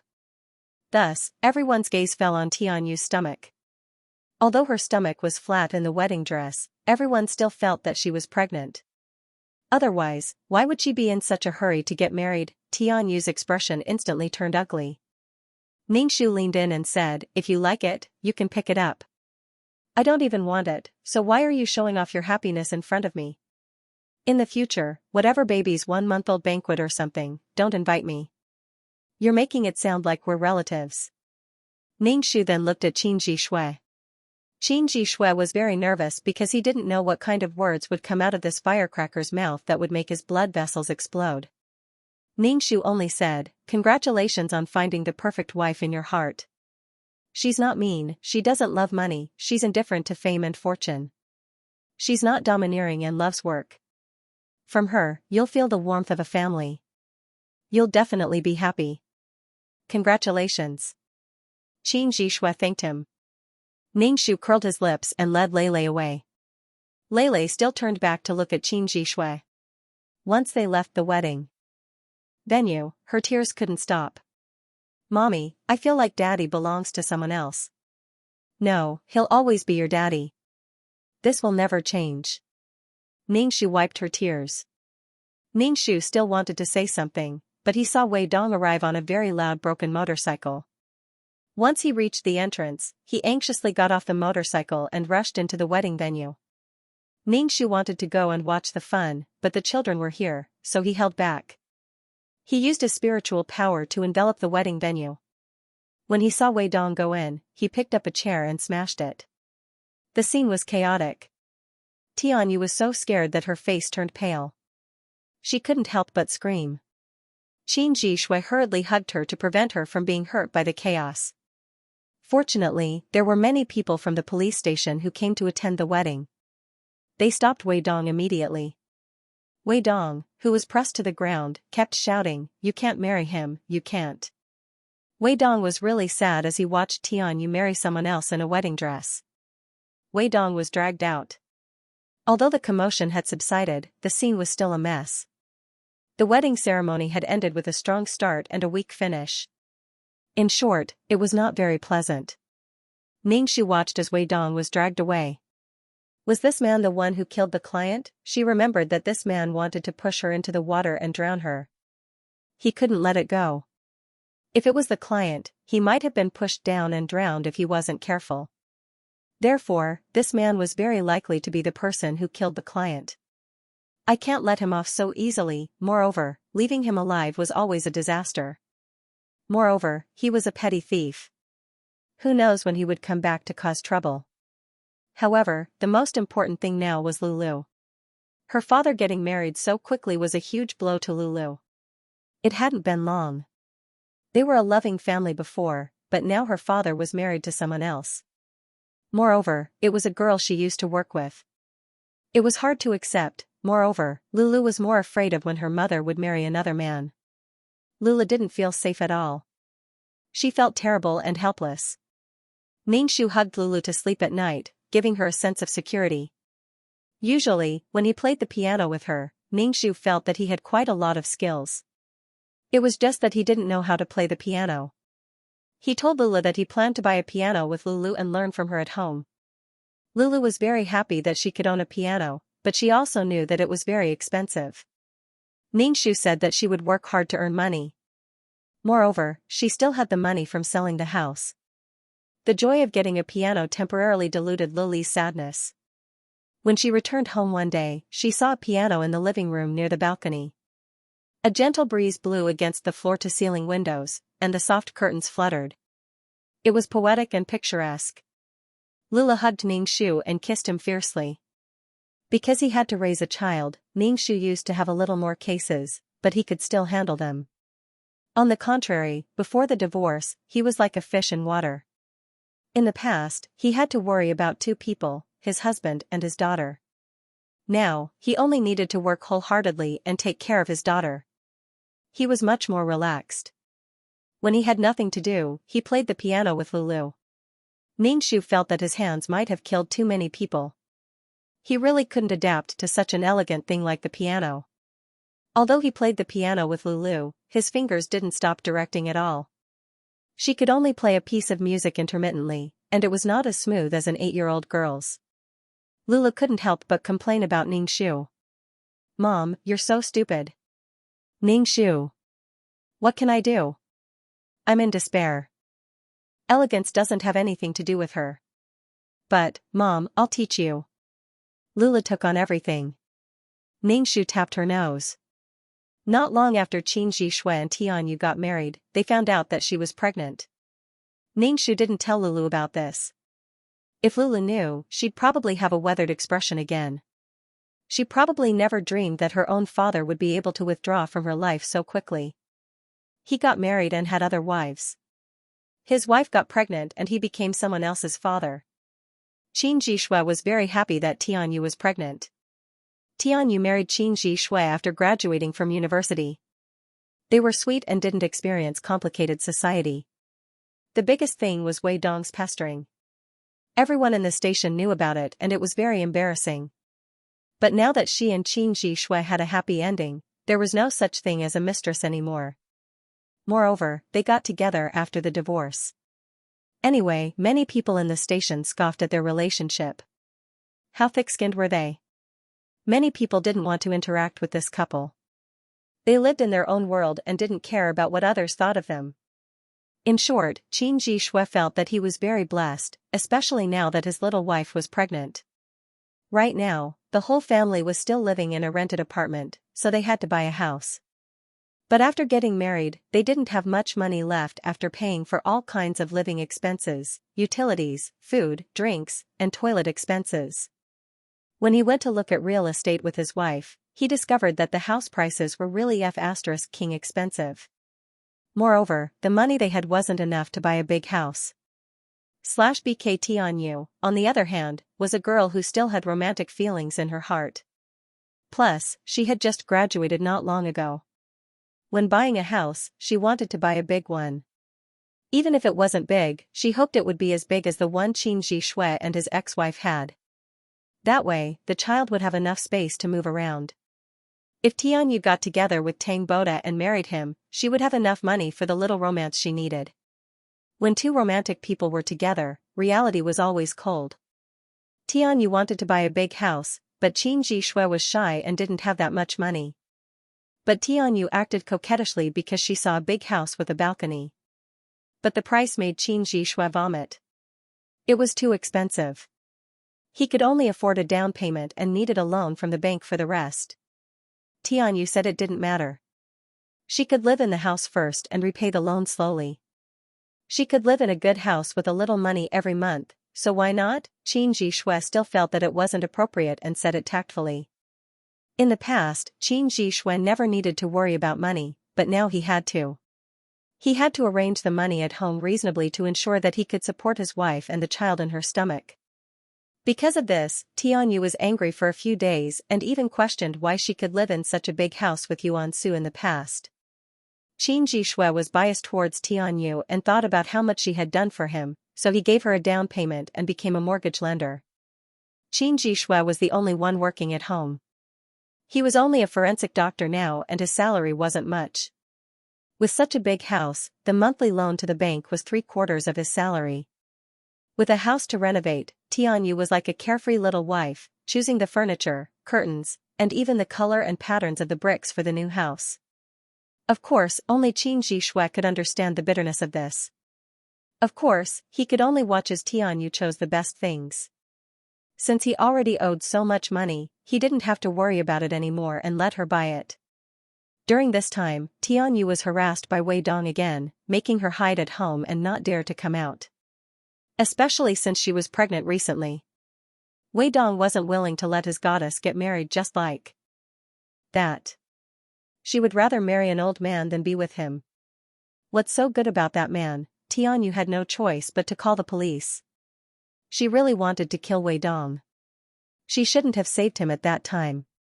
Such a rotten person should have died on the road. Why was there something wrong with his brain at that time? In the plot, Wei Dong wished Tianyu well and said that she could look for him if she needed help in the future. He would try his best to help. But now, Wei Dong subconsciously felt that Tianyu had cheated on him and had fallen in love with someone else. She was very unwilling to accept it. She did not want to give her blessings. Although Tianyu called the police, Wei Dong was only detained for a while because he didn't cause any harm and was only tailing them. But later on, he was locked up again for petty theft. In short, he was locked up again and again. Of course, this was something Qin Zhishui had asked Captain Wu to do. At first, Captain Wu didn't want to pay attention to it. Their major crimes department had a lot of things to do every day, but since this person had begged him, he decided to help this one time. Because of Captain Wu, Wei Dong was now the focus of the patrol police. Every time Wei Dong wanted to do something or steal a wallet, he would be caught. He was a repeat offender again and again, facing jail time. Ningshu actually wanted to do something to Wei Dong, but in the end, he was sent to reform through labor. Adding to the fact that there were people involved, Wei Dong actually had to be locked up for a few more years. She also paid attention to her ex-husband's situation and found out that he bought such a big house. She couldn't help but want to laugh. Qin Zhishui would probably have to pay the mortgage even when he retired. Did a family of 3 need to buy such a big house? 120 square meters and leave the other rooms empty? She was simply drunk. Qin Zhishui's salary wasn't high and he was even sent to the cold yamen. His chances of being promoted in this lifetime were close to zero. Qin Zhishui was simply destroying his own future. He had clearly caused such a huge ruckus before. Although he didn't lose his job, there was no room for promotion in this lifetime. Especially after the divorce, he married the woman he had an affair with not long after. No matter how others looked at it, they would definitely believe that the reason for the divorce was because you had an affair and immediately got married after the divorce. Qin Zhishui really didn't care about his own face at all. He said he didn't care, but in front of Yuan Su, he loved his face to the death. He didn't force himself to keep it up, but made Yuan Su give up her job to maintain his face. Ningshu wanted to see how romantic these two would be together. Moreover, when Tianyu left school, she only interned for a short period of time and didn't experience many things. If she couldn't achieve the happy life she imagined in her heart, then, at this time, she would start to doubt whether her efforts were worth it. Once a person was calculative about gains and losses, their heart would become more and more resentful, feeling that they had sacrificed so much yet couldn't get what they wanted. Poor couples had 100 sorrows. Qin Zhishui, who felt that money was tacky, became stressed because of this tacky thing. Without a house left behind by a client, Without a huge amount of insurance, these two people wouldn't have such a romantic life that didn't need to worry about money. Qin Ji Shui also had to change from a little celestial boy to an ordinary man who didn't know what to do in order to support his family. What should Qin Ji Shui do when he met a girl who wanted him to be romantic? He didn't want to quarrel, so he could only satisfy the romance she wanted. However, even if he wanted to satisfy her, he didn't have enough strength. After Ningxu got divorced, the client's mother was probably afraid that her daughter would take things too hard, so she came over to accompany her. Their relationship started in university, and after so many years of marriage, they suddenly got divorced. Mother Yuan nagged Ningxu every day, saying why he got divorced so quickly, why did he have to get divorced, and why did he have to become a single parent. Then, when she saw that Qin Ji Shui got married very quickly, she immediately turned around and scolded him for being a bastard. She even said that the bastard saw that the girl was young and pretty, so he would always be at a disadvantage. The girl didn't know anything, so he could deceive her for a while, but not forever. There were some girls that Qin Ji Shui couldn't afford to raise. When Ningxu heard these words, he only smiled. People who were carefree and happy didn't need to worry about their lives, living freely and comfortably.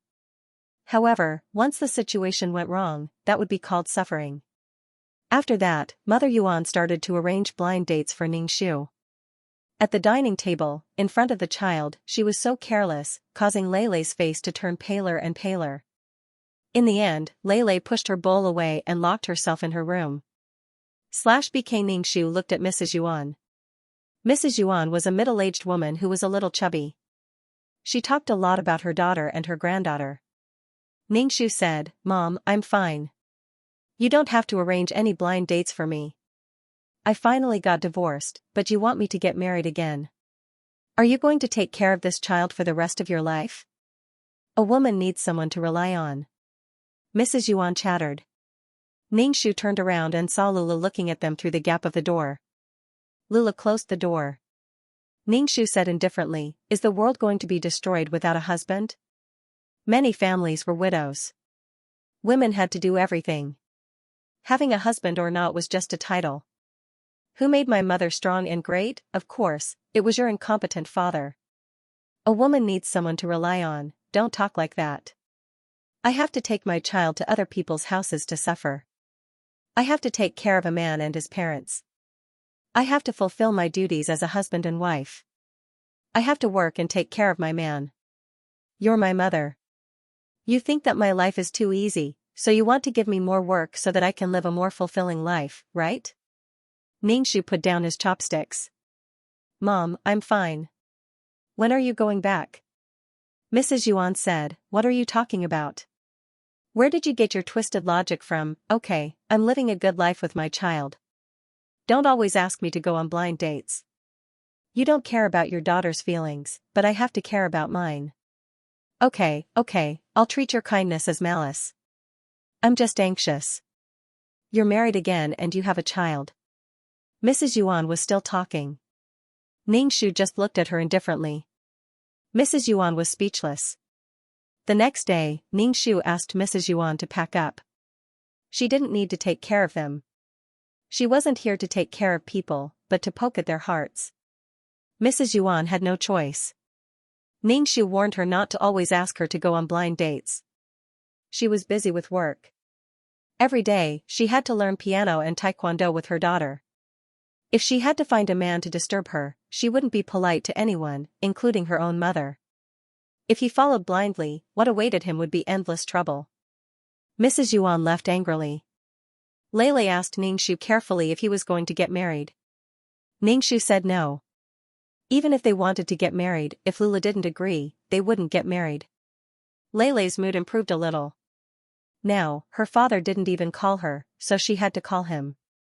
As they spoke, her father hung up the phone. A child's senses were sharp. Leilei felt that her father wasn't close to her anymore. Qin Ji Shui was probably also a wooden club. He told Leilei, "You're going to be an older sister. When the time comes, you'll have a younger brother or sister." Leilei, she wanted to smash the phone. Who would want to hear such words? Leilei burst into tears. She hugged Ningxu and cried. Ningxu was speechless. You're going to be a father. Do you want your daughter to celebrate with you? After Tianyu got pregnant, what she had to do every day was to post her selfies. Many people in the police station blocked her because they didn't want to see them at all. But Tianyu didn't feel anything.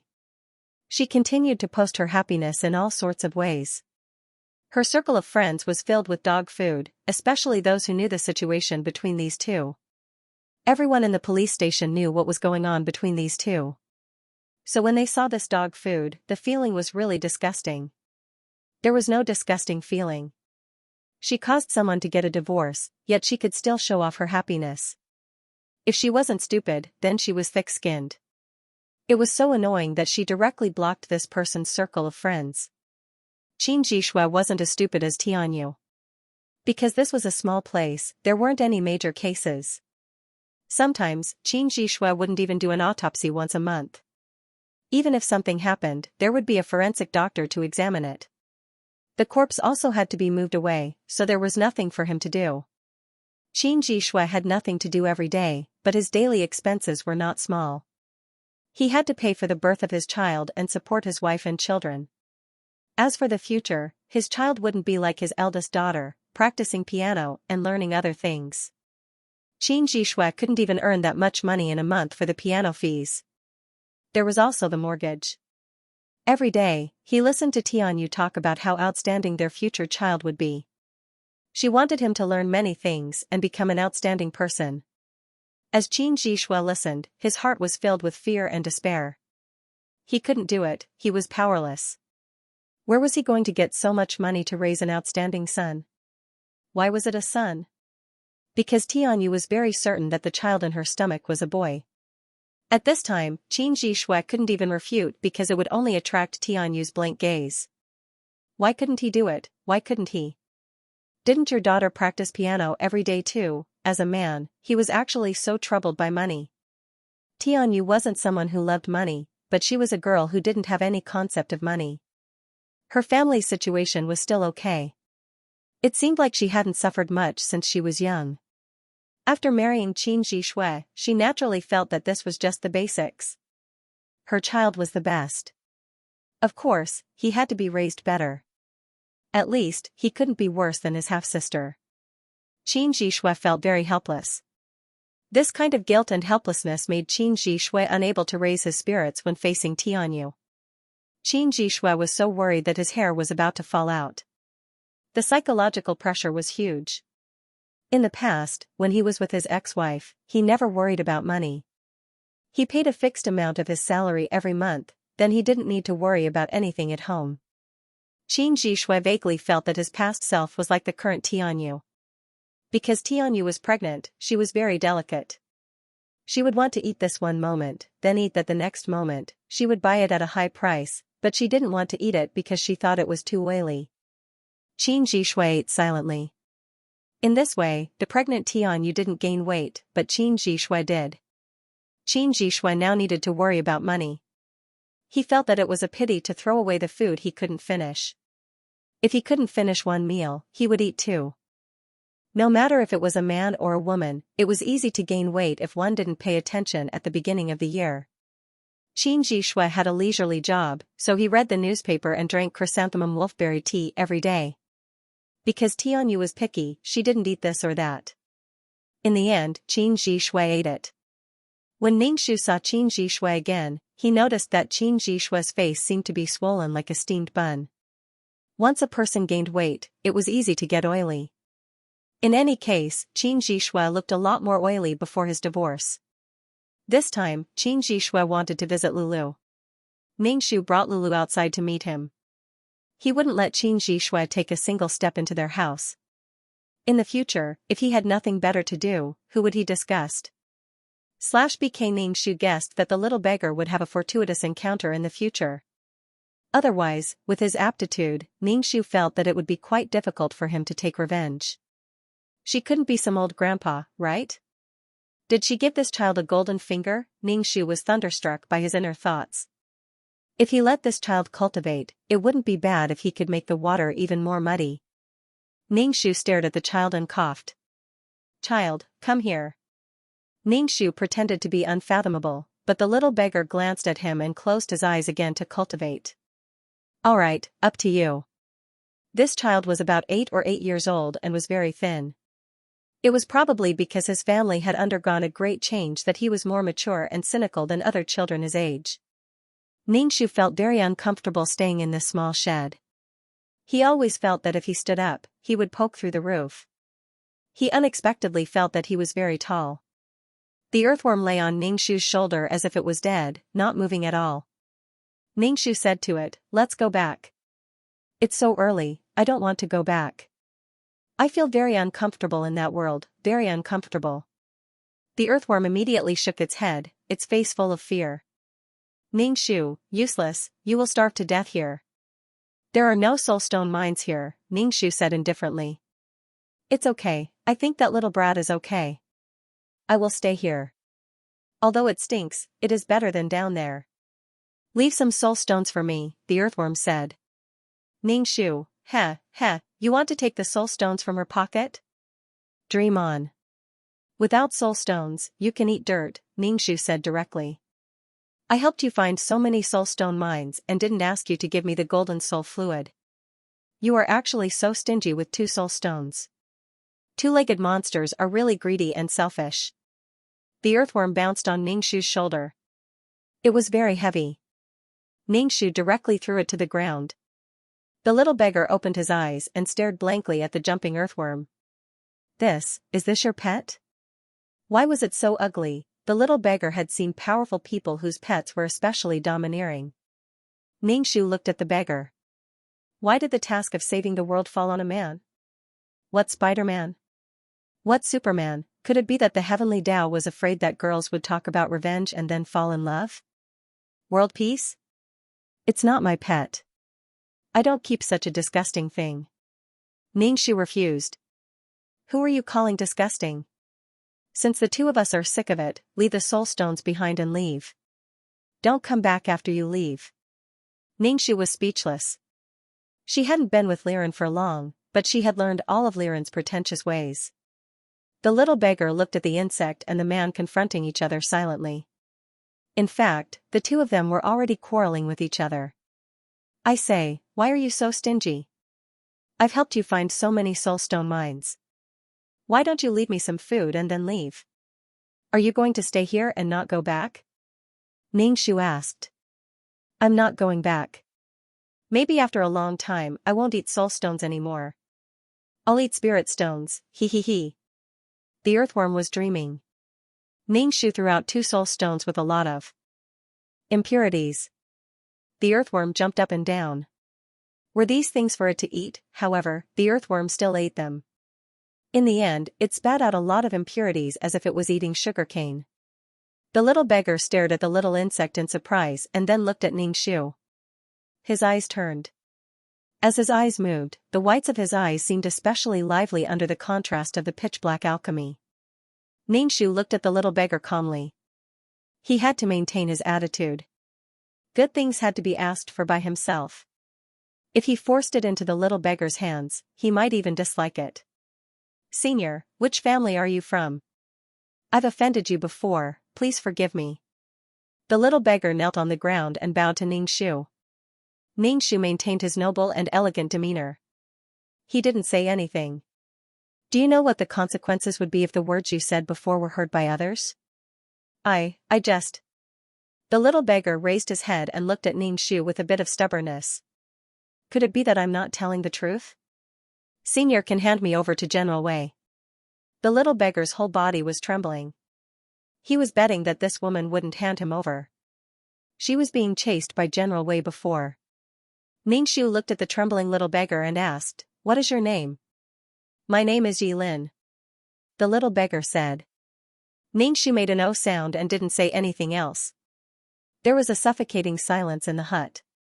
"In any case, you saved me. This is your reward." Ningxu took out a copy of a peerless martial art. "Your constitution isn't good enough. You can't cultivate that kind of immortal cultivation technique." She really came to give Sanwen one. "Thank you, senior." Yi Lin was very happy on the surface, but he was still very vigilant in his heart. What if it was a fake secret technique? Ningxu narrowed his eyes and looked at him and asked, if you become very powerful in the future, what do you plan to do? Protect myself and take revenge for my family. Yilin lowered his head and said. Since it's like this, you should take me as your master. He couldn't give him things for free. Yilin clenched his teeth and finally kowtowed 3 times on the ground. Master, please accept this disciple's kowtow. Both of them had their own thoughts. It was just a simple ceremony of taking a master. Ningxu gave him the book and Yilin respectfully received it with both hands. Ningxu said, you can cultivate. I'll watch you from the side. Is this what master cultivates as well? Asked Yilin. Ningxu shook his head, the soul can't be cultivated. Because there was no dantian. Don't worry, I won't take over your body. I don't want to be a man. Ningxu said with a smile. It would have been better if she didn't say it. Once she said it, Yilin felt his whole body go numb. There were too many cases of people taking over bodies in the cultivation world, especially people who liked to take over bodies with good root bones. Ningxu, your aptitude isn't very good. Even if I want to take over your body, I won't take over yours. Yilin sighed. No matter what, he had to try because his root bone really wasn't good.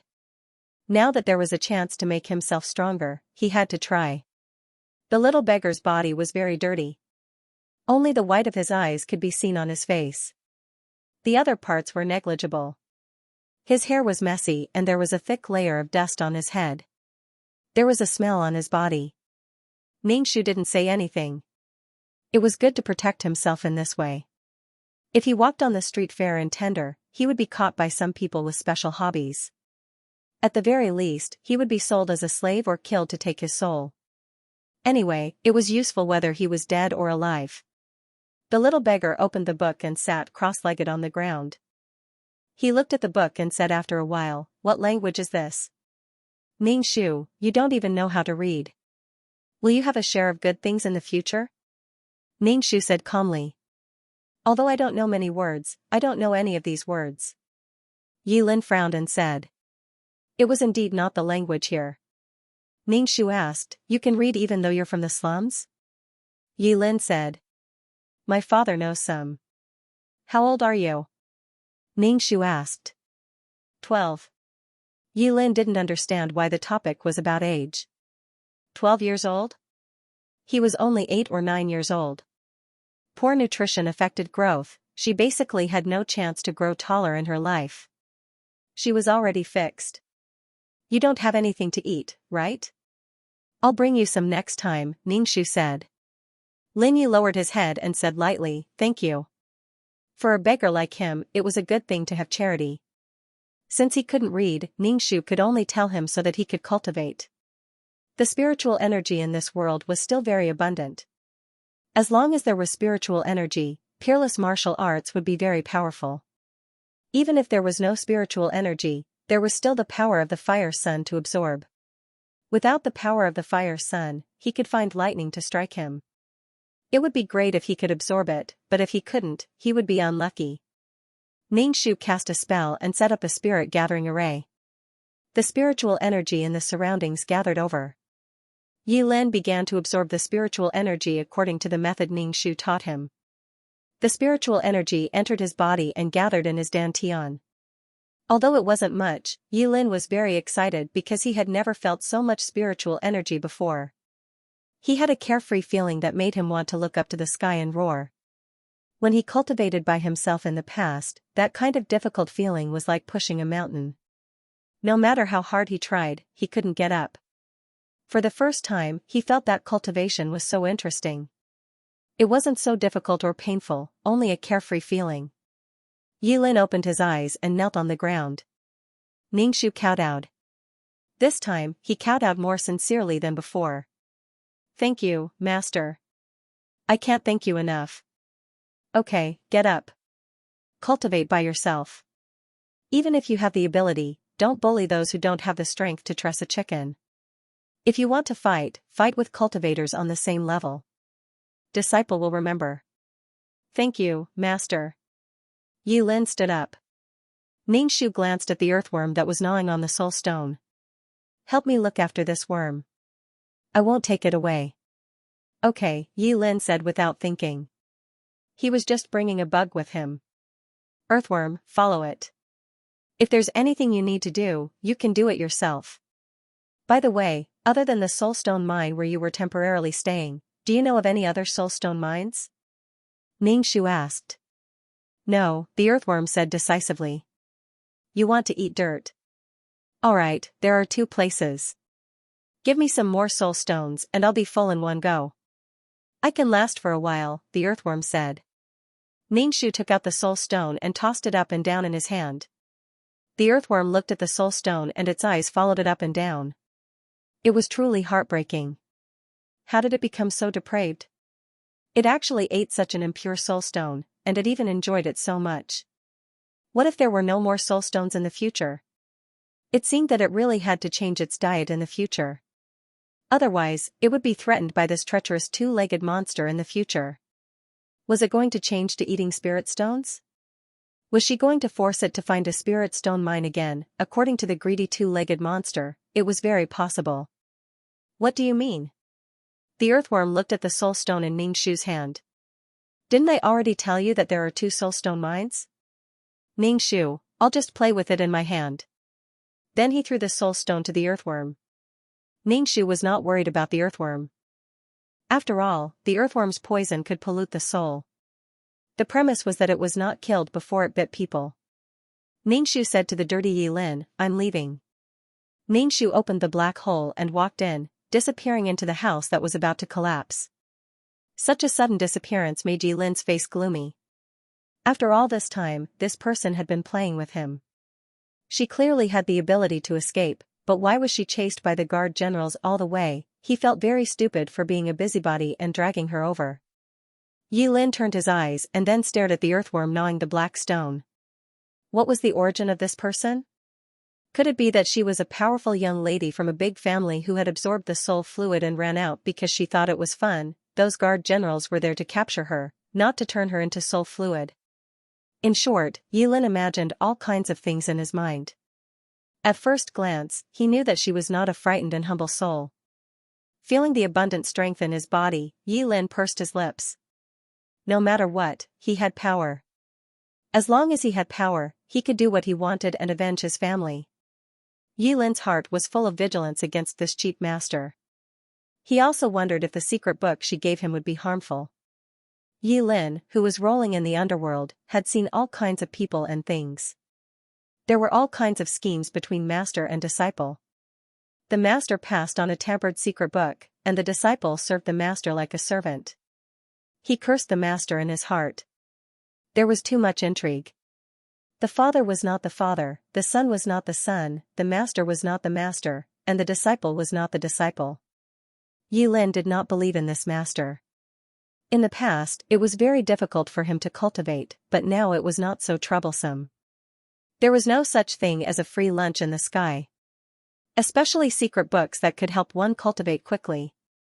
This kind of secret book usually needed to consume other potential and vitality, because in order to gain strength, it was necessary to sacrifice other things. He heard these things from the old beggar in the beggar group. It was said that this beggar was a master when he was young. It was because he practiced an unknown secret book that he became a cripple without any strength. The old beggar said that he would not have any great achievements in his life because his root bone was not good. He did not know if the secret book this cheap master passed on to him required him to burn his life, his soul, or something else. Ningshu had returned and reappeared in the dilapidated straw hut. This gave Yi Lin, who was guessing all sorts of possibilities, a fright. He jumped up and asked Ningshu somewhat stutteringly, "Why are you back again?" Ningshu narrowed his eyes and looked at him. Yi Lin looked so uncomfortable, who knew what he was thinking. Ningshu took out a bottle and said, "This is a fasting pill. If you are hungry, eat one." Although this was a world of cultivation, there were more mortals. There were very few people who could embark on the path of cultivation, and even fewer people with good root bones. However, in such a big and endless city with so many people gathered, there were probably many people who could cultivate. "Thank you, master." When Yi Lin took the pill, his hands were shaking. It could not be some kind of poisonous tooth, right? Ningxu stared at Yilin's tangled face. The fasting pill that he was going to put in Yilin's hand was put away. Yilin, who was holding the pill with both hands, looked at Ningxu in shock. Ningxu said indifferently, "If you don't want to eat it, just say it. I don't want to spoil my own things." This was something she had specially bought from the exchange store. It was like looking at a poisonous pill, hee. Although Ningxu understood the little beggar's vigilance, it didn't mean that she had to please the little beggar. Calling him master didn't mean that they had a close relationship. "Master, you think too much. I don't have such an idea." Yilin lowered his head and said. Ningxu nodded and glanced at Yilin. "Well, that's it. As for the secret books, I can't take anything from you. You can practice without worry. Even if you have to sacrifice something, it's an equivalent exchange with your current qualifications, isn't it? Eating too much would hurt you."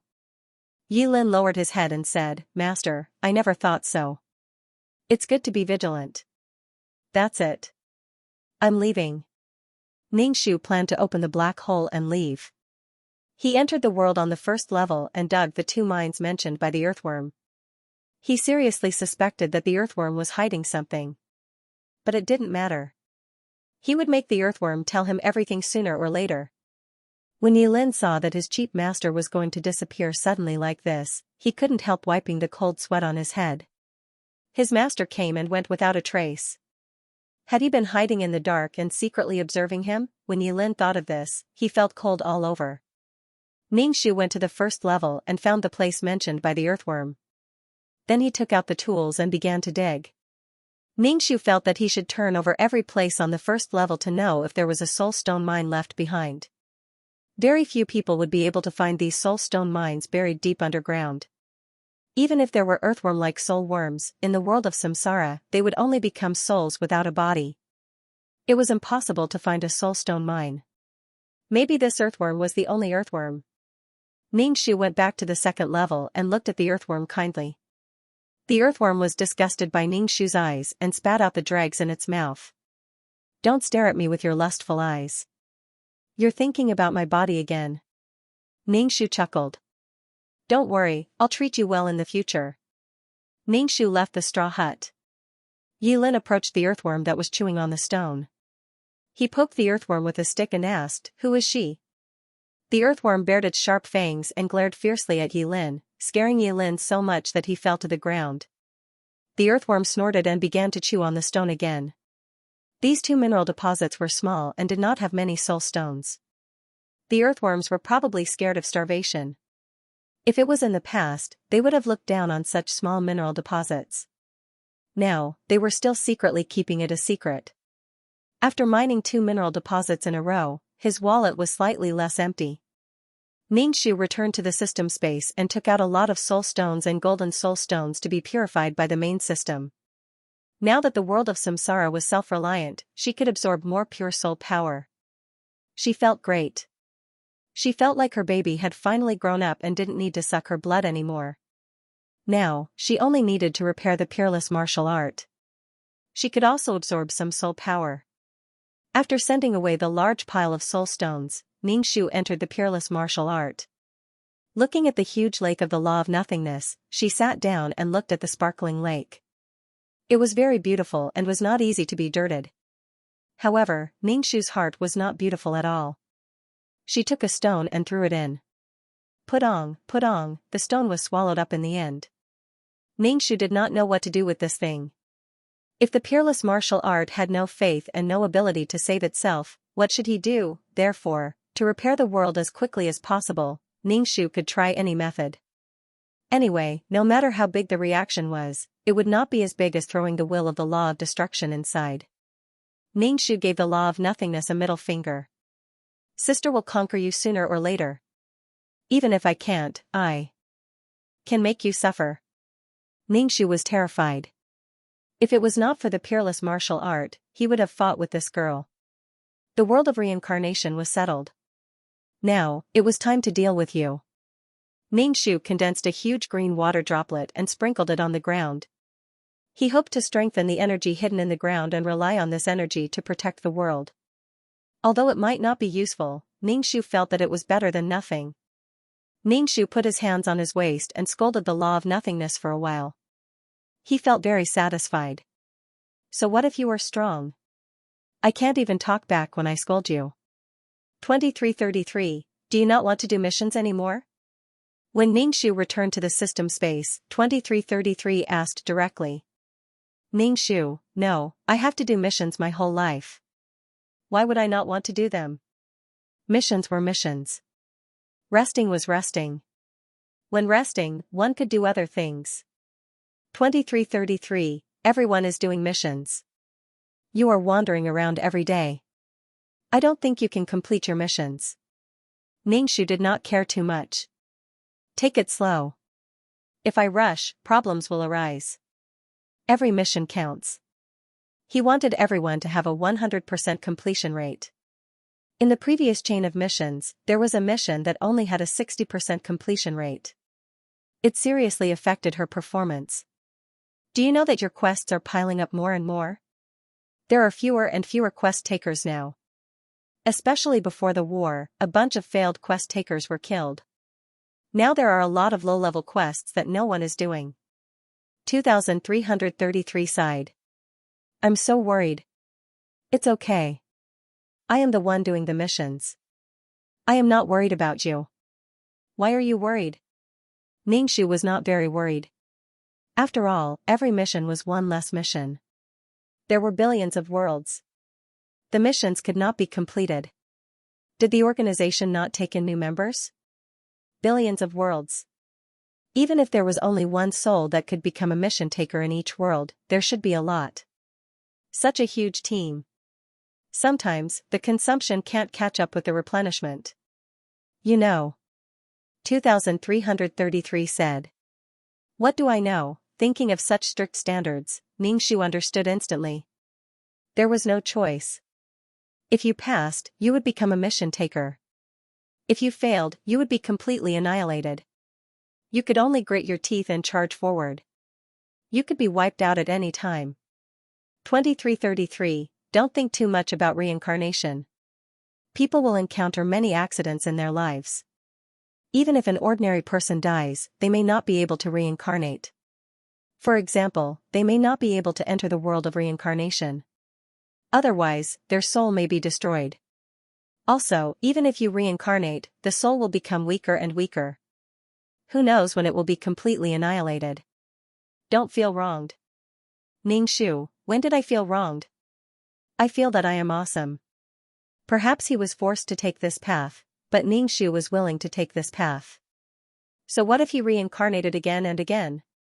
He would not be able to transcend. If he reincarnated again, what would his life be like? There was no guarantee. Those mission takers who asked for a counterattack did not think about what they would encounter in this life before they reincarnated. Ningxu threw the thoughts of the past few years to the back of his mind. He really liked his current life and didn't feel that doing missions was unbearable. Since he had to do missions for the rest of his life, he might as well try to fall in love. If he liked it, it wouldn't be so painful. Thinking of her peerless martial arts, the world of reincarnation, and the origin of the world, these things were all found in the world. There were millions and millions of worlds, so there weren't too many good things. Every mission was filled with endless expectations. Then, do system missions? 2333 asked. Ningxu was very surprised. Are there really that many wild systems? Ningxu felt that he really did a lot of system missions. How come there are still systems? 2333, there are so many, all kinds of systems, seizing fate, seizing souls, only you can think of. Ningxu, 2333 would only explode with such enthusiasm when talking about wild systems. The rest of the time, he would be lost in thought. Spring. Ningxu thought for a bit and decided to do a mission system. Okay, then I'll do a system mission. Okay, now? 2333 asked. Wait a bit. Ningxu opened the video and watched the situation of the client. In any case, the client gave him a blessing, so he should watch it no matter what.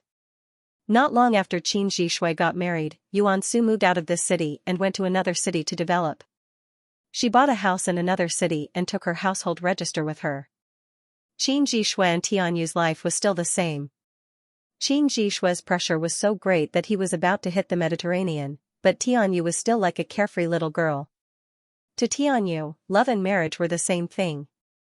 Marriage was being together with the person you love forever. Qin Jishui not only wanted a monthly allowance, he also wanted to give Lulu child support. The support had to be paid until she was 18 years old. Qin Jishui didn't want to give it, but when he thought of Yuan Su's mouth, he still obediently transferred some money every month. Because they moved, Lily's feelings for Qin Jishui also faded. Occasionally, when she called, Qin Jishui would anxiously hang up. It was like this once, and it was like this every time. Lulu was also very helpless and could only call less. Also, whenever she called, there would be a voice asking, "Hubby, who is it?" That voice made Lele feel uncomfortable.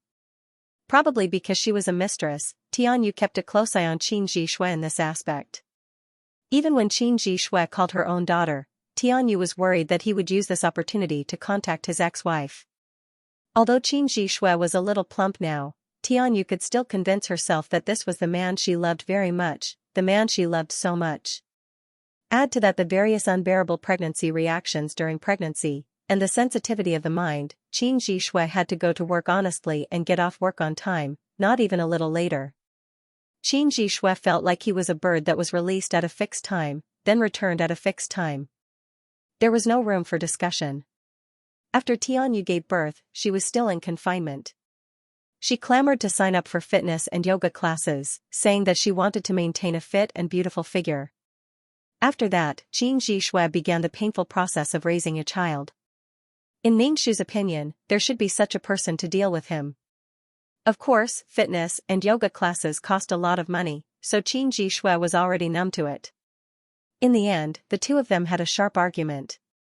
Tianyu said that Qin Jishui couldn't even fulfill such a small request, while Qin Jishui said that Tianyu only knew how to spend money every day.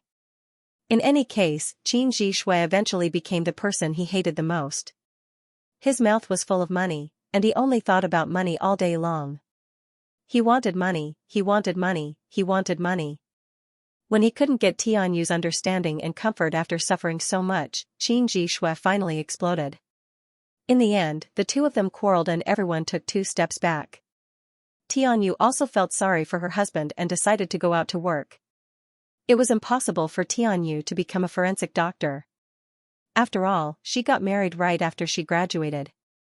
Even if the unit needed someone, there would be someone else to fill in. There was no reason to wait for her to come to work. You can't just let someone go to work well and then ask them to retire.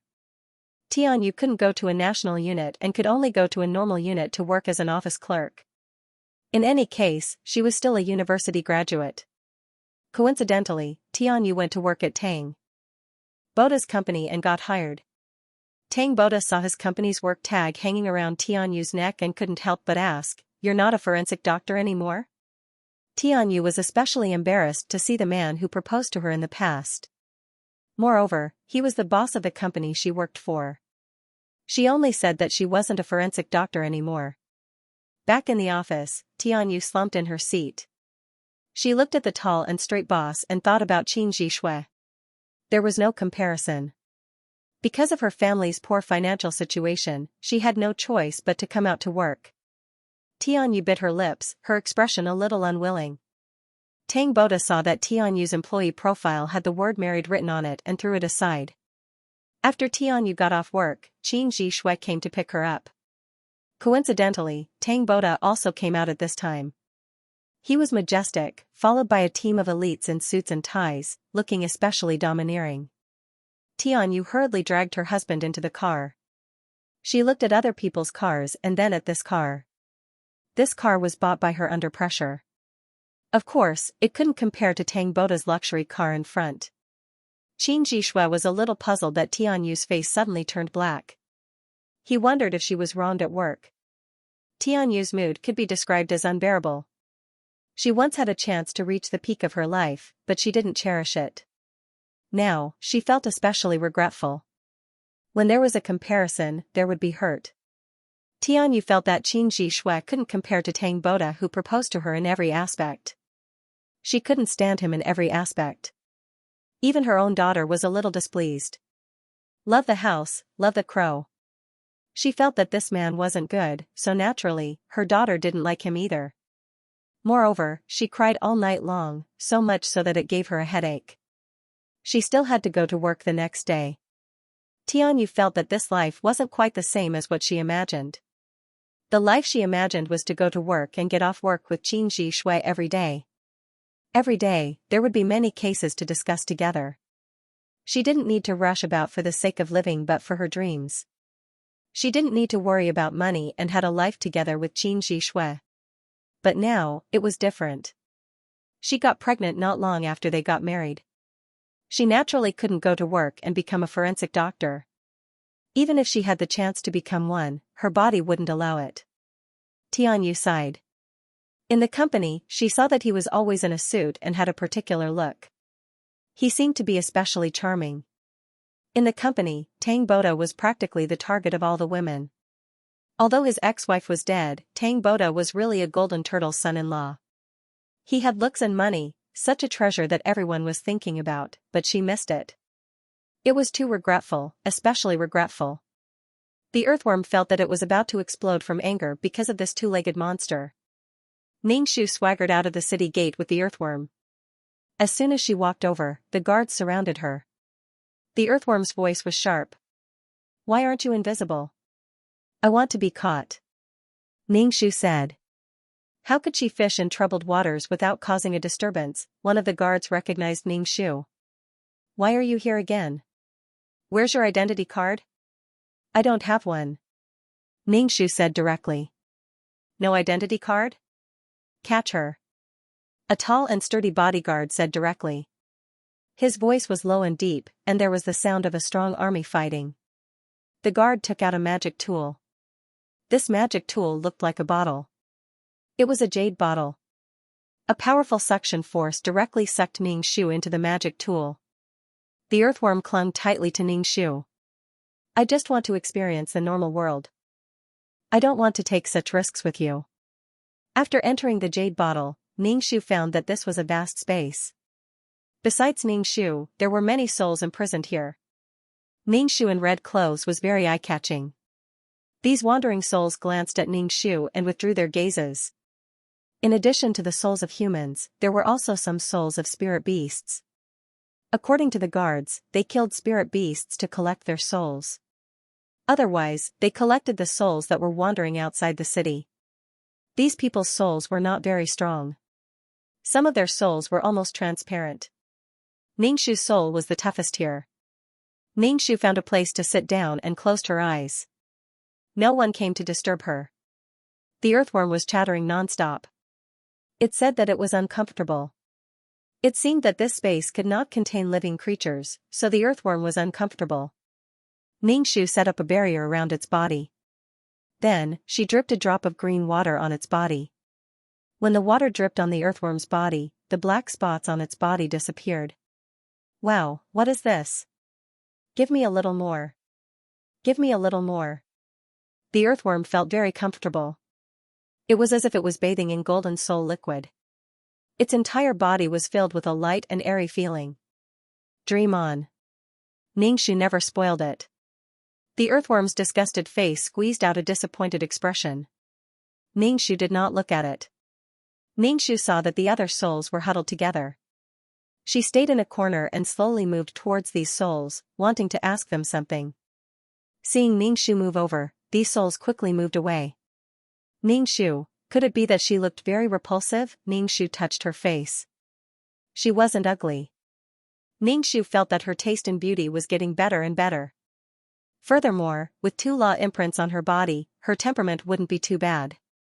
Why did he dodge when he saw him? It was because of Ningxu's appearance that the other souls were not willing to come into contact with. Looking at the soul that was as solid as a real person, the other souls instinctively felt suffocated. Ningxu moved in that direction again. In the end, she still moved away. Ningxu was depressed to find that he was really afraid of her approaching. Ningxu fiercely grabbed a soul. Of course, she grabbed it with a barrier. This soul was so scared that its soul was about to scatter. "Where were you caught from?" Ning-Shu asked. My family gave me to Lord Guard General. The soul stammered. Forget it. Why ask this? Where are we going now? I don't know. The soul stammered. Clearly, it was frightened by Ning-Shu. Ning-Shu sighed. These souls probably knew that they were going to be made into soul liquid. However, they did not feel that there was anything wrong with it. Mission enforcers like them would be killed if they did something wrong. Their soul power would be provided to others. Ning-Shu let go of the soul. The soul rolled and crawled away from Ning-Shu. It looked like it was being defiled by Ning-Shu. It was especially funny. Ning-Shu stood against the wall. After a while, Ning-Shu said to the earthworm, "Do you feel hot?" Ning-Shu felt that the temperature of the entire space was getting higher and higher. It was as if the soul was going to be roasted. Ning-Shu felt that it was burning. However, the other souls could not bear it. It was as if a person was being burned. The soul was like the body. It was twisted in pain. Their expressions were hideous. This temperature should be targeted at the soul. It was estimated that there was an array in this spiritual tool. That was why the temperature was getting higher and higher. The current situation really felt a bit like a mountain of knives and a sea of flames in hell. All of his soul bodies had been dyed with an unknown flame. Ning-Shu saw that this flame was a bit like the heavenly fire. However, this flame could not be extinguished. It was as if it was going to burn the soul to ashes. All the souls were howling in pain. Under the roasting of this heat, the souls of the stronger spiritual beasts began to become thin. The souls of the humans became more transparent. There were also some souls who saw Ning-Shu standing there. It seemed that she did not feel anything. They crawled towards her and begged for help. Save us. Please. It's so painful. Ning-Shu sighed. Everyone knew that the souls were going to be dealt with when they died. However, no one knew how. Then, everyone took the soul liquid and conducted various transactions. I'm in so much pain. It's so painful. Save me, the souls were being roasted. It was almost like hell. Ning-Shu pointed her finger. There was water sprinkling on these souls. However, it was useless. Ordinary water was useless. Ning-Shu used green water droplets and sprinkled them on these souls. The souls sizzled. The entire space was filled with mist. Ning-Shu pointed at the black hole. This was the black hole that connected to the world of samsara. Go in. Some women knelt down and bowed to Ning-Shu. No matter what was in the black hole, it was fine as long as they were not roasted. The souls walked into the black hole. Some spiritual beasts rudely pushed the humans away and drilled into the black hole. Although the beasts did not have the intelligence of humans, they had keen intuition. When the humans saw the spiritual beasts rushing into the black hole, they also desperately squeezed into the black hole. When the souls were gone, the black hole slowly closed. Ning-Shu fanned himself with his sleeve. Oh my god, it's so hot. Weren't you acting cool before? Look at you now. The earthworm despised. I have two appearances in front of people and behind them. Outside, I have to pretend to be noble and elegant. When I'm alone, isn't it tiring? Who am I showing it to? Ning-Shu swung his sleeve. Ning-Shu felt hot. He swung his sleeve. Unlike ordinary souls, he was not roasted by the fire. What a hypocritical two-legged monster. The earthworm despised. After turning into a soul, Ning-Shu did not feel hungry. He did not feel cold or hot. Today, he even felt a flaming mountain. The feeling of a sauna was great. With the protection of two law imprints, how could it be evaporated by such a little temperature? Although the law of wood was afraid of fire, the law of water was not. Therefore, Ning-Shu steamed a sauna. /BK Ning-Shu stayed here because he wanted to enter the interior. Could it be that all souls were roasted like this first, causing them to suffer so much that they lost their consciousness before turning into a watery soul fluid? Ning-Shu had no qualms about digging out soul stones. Those were soul stones formed by absorbing the power of souls. To Ning-Shu, it was like a natural mineral deposit. It was the same as being born. But to directly destroy souls with consciousness like this, Ning-Shu felt a bit of a psychological burden. Moreover, if he brought these souls to the world of reincarnation below and jumped into the rebirth pool, he could directly press some of the troublesome souls into the rebirth pool and let them reincarnate. He could even obtain some soul power. Moreover, it was pure energy that nourished his world of reincarnation. In the future, no matter how many leaves it produced or how many worlds grew, they would all be nourished by the power of souls. Xianxia rubbed his fists and prepared to snatch as many souls as he could from these people. The souls of this world couldn't enter below because once a person reached 4, their soul would be captured and locked up. No matter how capable the world of reincarnation was, they couldn't directly reach into this world to capture people. Although Xianxia felt that he was being used by the heavenly Tao again, he was willing to do so because there were benefits. Xianxia fanned himself with his sleeves as he pondered in his heart. The opening of the spirit tool opened. Xianxia even heard a man's voice. It seemed to be the voice of that Wei Jiang or something. There should be some soul fluid flowing out this time, he said in a low voice.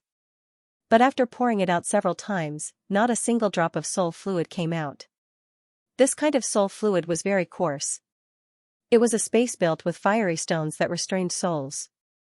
After passing through the array, it would directly turn the soul into the most turbid soul fluid. At this time, it needed to be processed a second time. Why is there nothing? Wei Jiang was astonished. Why was there nothing? He had clearly captured so many souls before, how could there be nothing? Wei Jiang didn't give up and poured the spirit tool several times, but it didn't fall. He was incomparably puzzled. He used his consciousness to scan the situation inside the bottle, but there was nothing. Xianxia was concealed within the barrier. Now the entire space was empty. There wasn't even a single soul. Wei Jiang was shocked.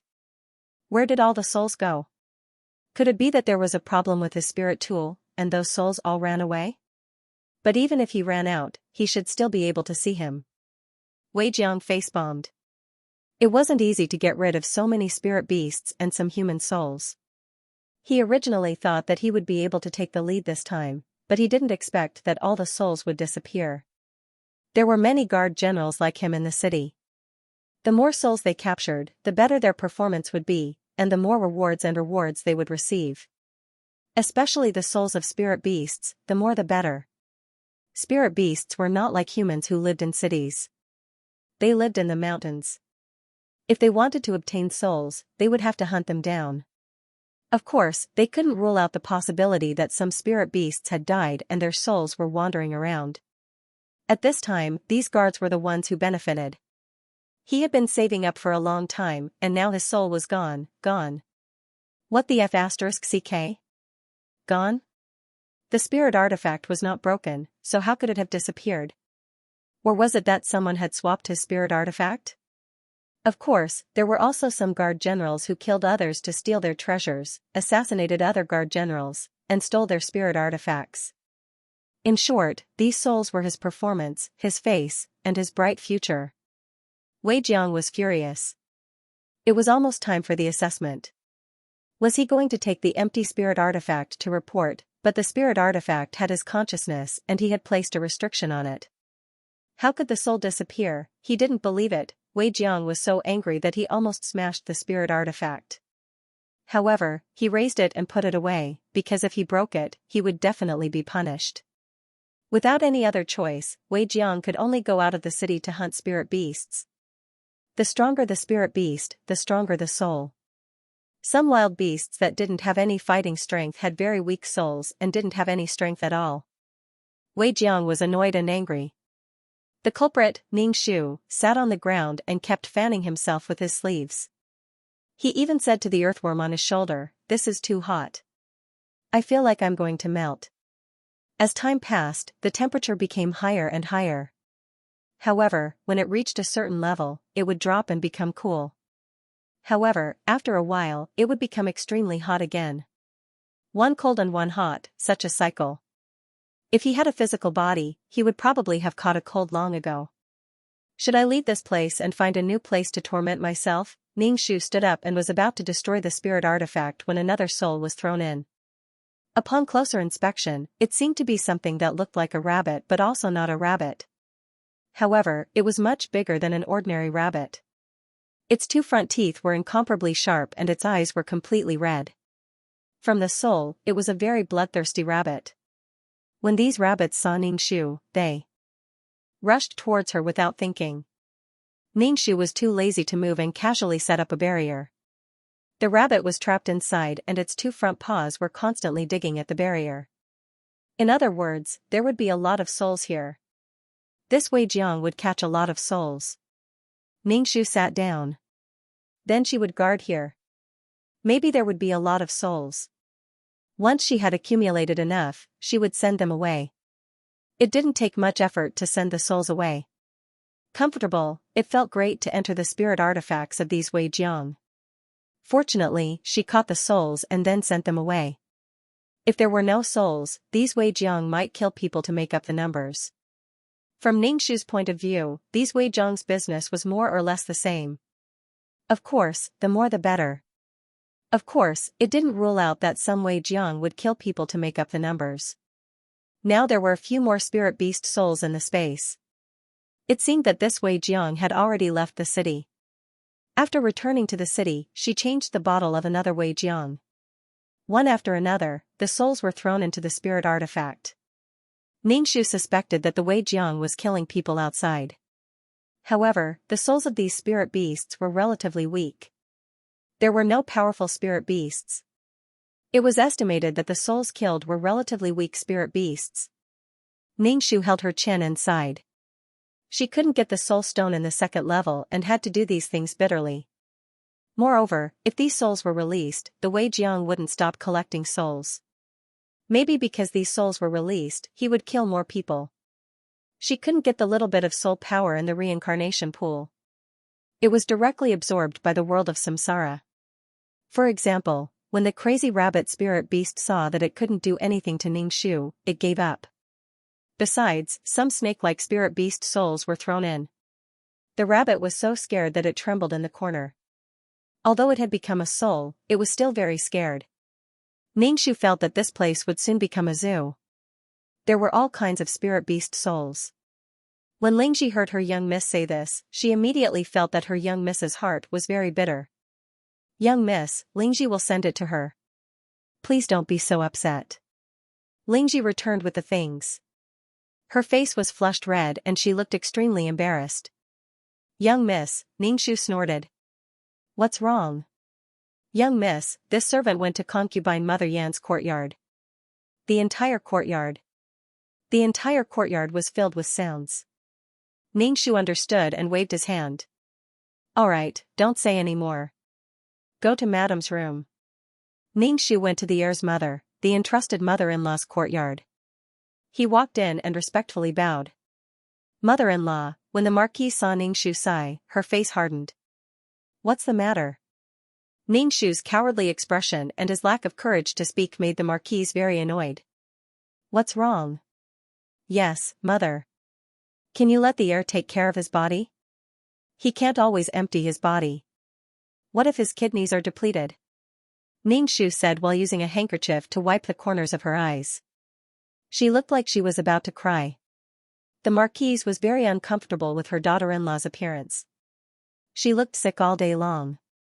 How could she carry on the family line? Why don't you tell him about this? You are husband and wife. You should tell him about this matter. The Marquise said. If she had to say this, what was the point of marrying a daughter-in-law? Ningxu had a **ket-up expression on her face.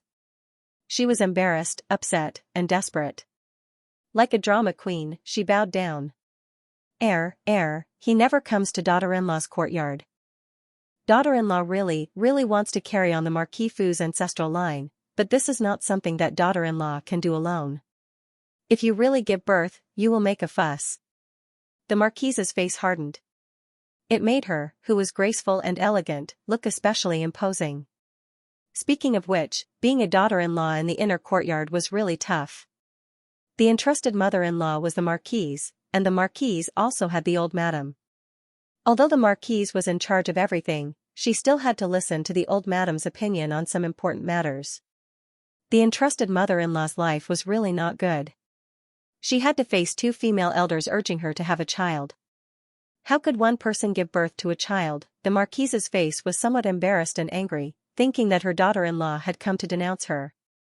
Ningxu did not see the expression on the marquise's face and tried his best to let the blood rush to his face.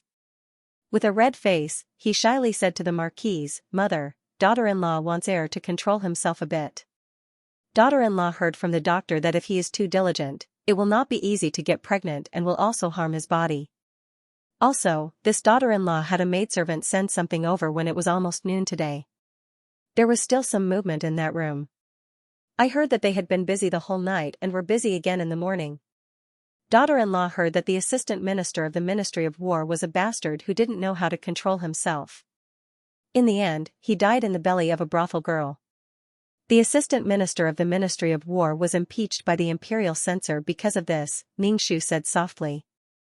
The marquise's face became more and more unsightly. Thinking that this concubine was given to her son by her, her daughter-in-law's words were like a slap to her face. However, seeing that her daughter-in-law's face was full of sincerity, she could not say anything. Her heart was filled with anger. "You should also quickly get pregnant. You have been married for a year and until now you have not had a child. Quickly get pregnant." The marquise's heart was uncomfortable, and she poked at Ningxu's sore spot. Ningxu's face instantly revealed an uncomfortable expression. She said timidly, "Daughter-in-law has no choice. The crown prince has never come to my room, but daughter-in-law really can't do anything that displeases the crown prince. Heir likes concubine Yen. Daughter-in-law wants to wait until concubine Yen is pregnant and bring the child here to raise." "What are you saying? The son of the marquise's first wife should of course crawl out from the mother's belly. If you can't even give birth to a child, what kind of woman are you?" The marquise's voice was somewhat sharp and unkind. Ningxu used a handkerchief to cover his twitching mouth, and looked at the marquise with a pleading gaze. "Then mother-in-law, what should daughter-in-law do? Daughter-in-law really doesn't know what to do? You know how to make someone give birth to a child? You want to give birth?" Facing Ningxu's gaze, the marquise could not suppress her anger. Finally, she waved her hand. "You may leave." Ningxu shook his handkerchief and bowed before leaving. Afterwards, heir apparent was called over by his mother and scolded. She warned him, just like how she warned the emperor, that he should be treated equally, and that he should have a child with his first wife. After being scolded by his mother, heir apparent rushed to Ningxu's courtyard, and vented his anger on Ningxu. He blabbered that Ningxu did not act like a wife, and that he only knew how to be jealous all day long. He even complained to his mother. Heir apparent's face was like jade, and he had the appearance of a noble young master. However, when he opened his mouth, he said that Ningxu was not a qualified wife. Ningxu covered his face with a handkerchief, and ran to the front of the marquise with tears in his eyes, feeling wronged. Daughter-in-law is concerned about her health. She did not come to daughter-in-law's room. Daughter-in-law does not blame her. It is daughter-in-law's fault. Daughter-in-law is not liked by him. Heir apparent said that he wants to divorce daughter-in-law. Daughter-in-law, daughter-in-law, the marquise's ears were filled with Ningxu's cries, which made the marquise's head explode. Finally, she slapped the table and said, "You are his legal wife, how can he divorce you like this? No, it is daughter-in-law's fault. Daughter-in-law was not able to give birth to a child for heir apparent. Heir apparent is not wrong to divorce daughter-in-law." The marquise was annoyed to death by this daughter-in-law. She wanted to vent her anger on her, but it seemed that she was not wrong. In short, the marquise was as angry as a toad. Ningxu felt that some of the anger in his heart had been released, and his heart did not feel as uncomfortable. There was no reason for her to bear the pressure of bearing a child while heir apparent was dissolute every day. Moreover, even if they wanted to rush the child, they should rush concubine Yen and heir apparent, who applauded for love every day. However, all possessed bodies had been modified and could not get pregnant. They were especially resistant to wear and would not break. Perhaps if there was a problem, the system could repair it. It did not matter if it was 24 hours a day. The marquise was almost angered to death. Ningxu comforted her, saying that mother-in-law should not be angry and that her body should not be damaged. The marquise called concubine Yen over and spoke for a while. She urged her to get pregnant quickly. Since she was so doted on, she should get pregnant quickly. That way, she could teach her useless daughter-in-law a lesson. The eldest son crawled out of the concubine's belly. It was not because of the incompetence of the wife. Concubine Yan's mouth twitched. He was a man, so what if he became a woman and did it with another man? He could not do it. Fortunately, with the system's help, there was no way she would get pregnant/BK. Therefore, the marquise's desire to have a grandson could never be satisfied. Under the man's nourishment, concubine Yan shone brightly and was very beautiful. The marquise's heart ached unbearably as she envied her. Concubine Yan did not take the marquise's words to heart. She was not in the mood to compete with a concubine all day long. Completing the system's task was more important. The body was a weapon. Did she need to compete with these women? Anyway, no matter what the marquise said, the heir was always with concubine Yan and wished they could never be separated. The marquise was so angry that she was about to have a cerebral hemorrhage. Anyway, she was the one who gave the child to her son. She had lifted a stone only to hit her own foot. She should be angry. She could not push all the responsibility to her daughter-in-law. It was her fault that she did not give birth to a child. Now, who told her to make trouble for her daughter-in-law and stuffed another woman into her son's room? Xianxia found it very interesting to watch the mother and son act out a drama every day. Once the fire spread to her, Xianxia immediately began to cry and ran to the marquise to cry. The heir was very protective of this concubine and had the tendency of spoiling her and neglecting her. This made the marquise's head hurt. She wanted to directly sell this plaything, but her son did not allow it. What made the marquise even more surprised was that her husband, the marquise, frowned and told her not to worry about her son's room. Her son had grown up. The marquise had never cared about the matters of the concubine. He left all the matters of the concubine to his wife. Now, he suddenly told her not to interfere with her son's room. This made the marquise's heart jump. Was the marquise dissatisfied with her ability to manage the concubine? Or was there some other reason? In short, the marquise was both shocked and angry.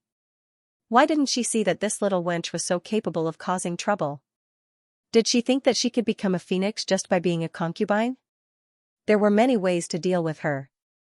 Xianxia extracted some information from the description.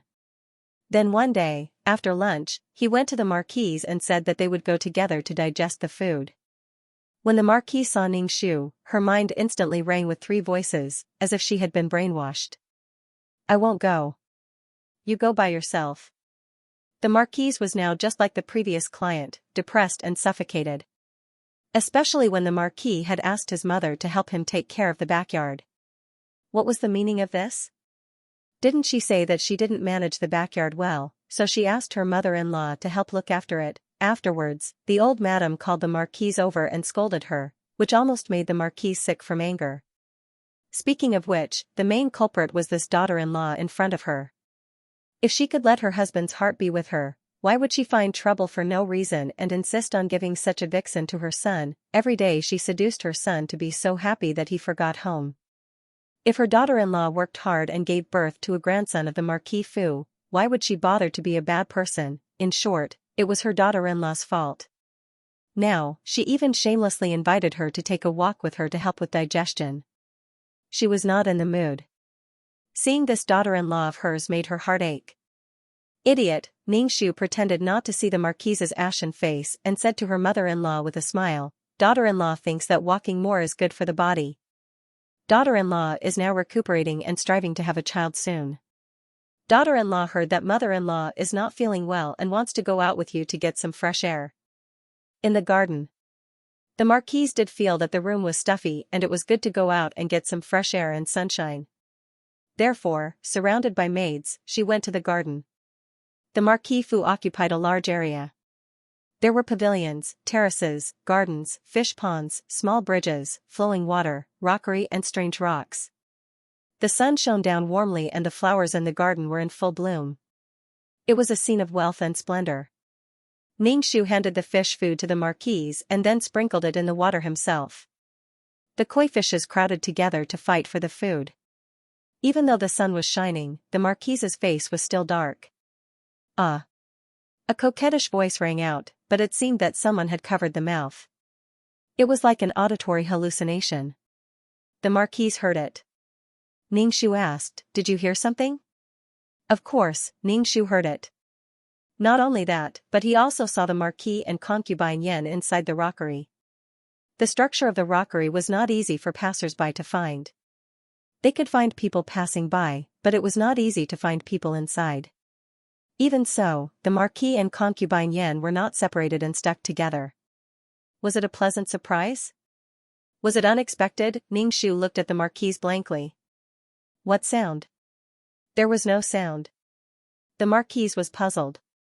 Did she really hear it wrong? As a daughter-in-law, of course she wanted to please the Marquis. She said, maybe a maid passed by and made a sound. Ningshu called out to her personal maidservant, Lingji. Bring a few people to check the surroundings and see if anything happened to any of the maidservants. As Ningshu instructed, he used his psychic power to turn it into a thin needle and pricked concubine Yan's back. Woo! A suppressed sound came from the throat. This time everyone heard it clearly. The sound came from inside the rockery. The Marquise's face immediately turned ugly. Her first thought was that the manservant and the maid were doing something dirty behind their master's back. They entered the rockery one by one and were knocked aside by a man who covered his face with clothes. This man was not missing a single piece of clothing. He grabbed concubine Yan's clothes and ran away while covering his face. Although this action was a bit deceiving, no one saw his face and he did not dare to say anything. But the Marquis and the Marquise were husband and wife. They had been married for more than 10 years. She knew her husband very well. Moreover, the clothes he was wearing were not for a servant. Everyone knew in their hearts, but they lowered their heads and did not say a word. Concubine Yan leaned against the wall. She looked very attractive. Even the maids could not help but blush when they saw her. The Marquise felt as if she had been struck by lightning. Her whole body froze. Then she gritted her teeth and looked at concubine Yan. Concubine Yan slowly tidied up her clothes. She complained that she was unlucky to be seen by this mother-in-law and daughter-in-law. Ever since he was bound to this damn system, his moral integrity had been eroded. He had been to many worlds and was familiar with this kind of thing. It would be best if he was driven out. This kind of attitude was provocative to the Marquise. No wonder the Marquise, who did not care about the inner court, was making things difficult for her for this little wench. She was confused. So this was the reason. The Marquise wished she could beat this little wench to death. BK Ningshu curled himself up into a ball. At this time, it wasn't her turn to speak. Concubine Yan seemed to have victory in her grasp. She probably knew that all the men who had a brief relationship with her couldn't leave her. In fact, it didn't matter if these men suddenly died by his side. If they couldn't control their lower half, then Ma Feng deserved to die. Ningshu didn't know what kind of feelings the client had for the heir and was a bit uncertain. The client and the heir's husband were arranged by their parents and arranged by a matchmaker. There wasn't any deep relationship between them. The client would naturally treat her husband as the sky and serve him well regardless of whether she loved him or not. Therefore, Ningshu decided to observe the heir for the time being. Although his status was noble, the client didn't know what kind of person he was. She only heard the matchmaker talk about Pan En's appearance and how he was in high spirits. But after getting married, they didn't spend much time together and didn't interact much. The heir also seemed to like socializing. When he had nothing to do, he would hang out with the heirs of other marquises' manors and the sons of ministers. The time they spent together was even less than that concubine Yan. According to Ningshu, the client could directly force the heir one day and have a child. Then she could sit on a high platform and live a rich life. In ancient times, a woman without a child had no status at all. At this time, status was completely useless. But the client couldn't do it, Ningshu could do it, but he didn't want to have anything to do with such a man. No matter how handsome and talented he was, in the end, he was still a man who couldn't control 2 pieces of meat. Moreover, this was the client's husband. She had better not give her a bad review. The Marquise's eyes rolled back and she fainted from anger. Ningshu hurriedly supported her and pinched her while shouting, "Mother-in-law." The Marquise was carried back to the courtyard in a flurry. She called for a doctor and brewed medicine. The doctor said that the Marquise's anger had attacked her heart and she had fainted. Even the white-haired old madam was alarmed and came over with her walking stick to ask what happened. The marquise woke up and cried uncontrollably towards the old madam. The old madam ordered all the servants in the room to leave. The mother-in-law and daughter-in-law talked about something in the room. When the old madam came out, her face was as black as the bottom of a pot. Ningxu laughed in his heart.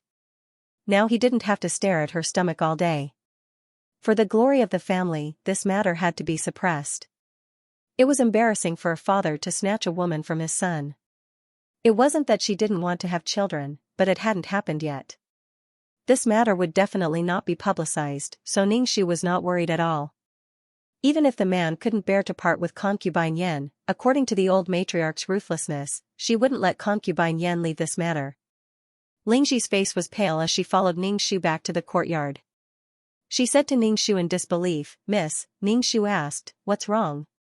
Concubine Yan had an affair with someone, an affair. Lingxi said. Ningxu took a sip of tea and put down the teacup. Which eye of yours saw this? Just pretend you didn't see it. Don't spread it around, or you'll lose your life. Lingxi immediately covered her mouth and didn't dare to say anything more. The atmosphere in the manor had become very strange these days. Concubine Yan was left in her courtyard by the old matriarch. She either copied Buddhist scriptures or recited scriptures all day long. But good things were given out in boxes. It seemed that the old matriarch liked concubine Yan, so she gave her so many gifts and valued her so much. So the old matriarch punished her even more. Even the marquis and the crown prince couldn't say anything. I just wanted to keep this girl by my side and teach her. I didn't beat her or scold her. Why are you so anxious? When the old matriarch saw the father and son's anxious faces, she was even more disgusted and afraid of concubine Yan. Both of you go and accompany your wives. Spend some time with them. The old matriarch said with the help of her walking stick. The father and son left the old matriarch's courtyard and the atmosphere became very strange. The marquis felt a little uncomfortable facing his son because his father had made him a cuckold.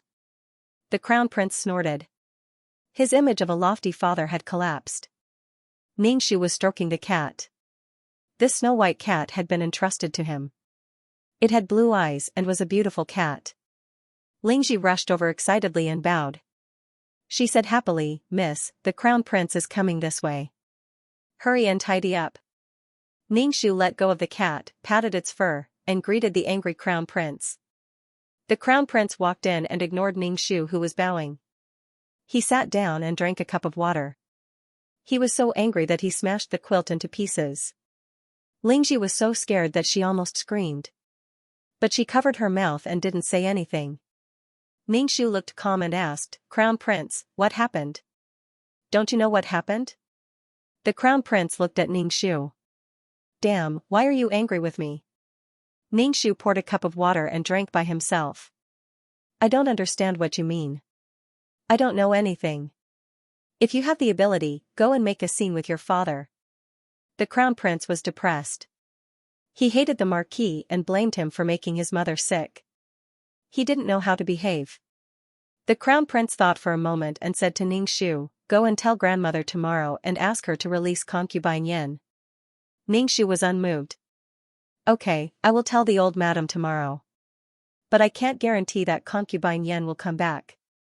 "Okay, then it's getting late. Let's rest," the Crown Prince said. Ningxu immediately broke into a smile. "Okay." The Crown Prince saw Ningxu smile like a wolf. His lips were pursed and his smile looked like a bloody mouth. It was very scary. The Crown Prince didn't like this wife, but seeing her smile like this, as if she wanted to eat him alive, made him sick. "I will sleep in the study." Then he flung his sleeves and left. Lingxi, didn't he say he wanted to rest? Why did he fling his sleeves and leave? Lingxi's happy expression froze. She looked sad. If this goes on, when will Miss be able to get pregnant with the Crown Prince? Ningxu wasn't worried at all. Only the elders of the Marquis' mansion would be worried. Ningxu checked the pulse of this body. Other than being a little weak, there were no other problems. If she took care of herself and exercised more, it would be easy for her to get pregnant. When concubine Yan's matter was resolved, she could leave this world. When the elders forced the crown prince to sleep with her, she could give birth to a child. With a child, she could enjoy a rich life without worries. Why should she care about love? She could do whatever she wanted. Since she couldn't change it, she could only live comfortably. As for the crown prince, who cared if he died? He could do whatever he wanted. /BK in the end, she was the one who cried every day. Lingxi was so worried that she didn't know what to do. She helped Ningxu sleep and then kept watch at night. Ningxu heard Lingxi sigh the entire night. She wasn't worried, but the people around her were. It was as if her life would be ruined if she didn't have a child. He went to greet the old madam early in the morning. The old madam was having breakfast, and the beautiful concubine Yan was waiting on her. She served the old madam 3 times a day. At night, she had to keep watch and pour tea for the old madam. When the old madam wanted to rinse her mouth and spit, concubine Yan had to carry a spittoon to the old madam. When she heard the old madam spit out a mouthful of thick phlegm, she felt disgusted. Concubine Yan had never encountered such a situation. Ever since she was bound to the system, all the men treated her like the apple of their eye. Concubine Yan suppressed her dissatisfaction in her heart. She only wanted to obtain the power of these men, but she didn't think that these women in the backyard were always scheming against each other. It wasn't as comfortable as the modern world. After all, there was freedom in the modern world. The ancient world was so annoying. However, the power of the emperors and nobles in the ancient world was the most abundant. Concubine Yan's heart was in chaos. This old madam was always tormenting people. Ningxu bowed to the old madam obediently and glanced at concubine Yan. He thought about the fact that there was a man in concubine Yan's body. Judging from her behavior, she was completely a woman. He didn't expect her to be a man. It seemed that she was an old fox who had transmigrated. It was just like how no one could tell that she was a man. Concubine Yan felt Ningxu's gaze and curtsied to Ningxu coquettishly. When the old madam saw her behavior, her face darkened. Perhaps men liked this kind of coquettish behavior, but there were no men here. Women really couldn't stand this kind of behavior. "Have you eaten?" asked the old madam, Ningxu. Ningxu smiled and said, "Granddaughter-in-law has eaten." "Granddaughter-in-law is here to tell you something." The old madam glanced at concubine Yan and asked, "You're here for her, right?" Ningxu said, "Old madam, granddaughter-in-law." He glanced at concubine Yan. The old madam was old enough to know what kind of tricks the younger generation wanted to play. If you want him back, let them come and ask for him themselves. How can you urge a woman to come and ask for him? In front of concubine Yan, the old madam didn't hold back at all. But concubine Yan didn't care at all. When the energy was full, she left directly. What could the people of this world do to her? Taking advantage of his seniority was of no use to him at all. Ningxu smiled awkwardly. "The heir didn't ask me to come. It's just that you don't have anyone to serve you, so I want concubine Yan to go back."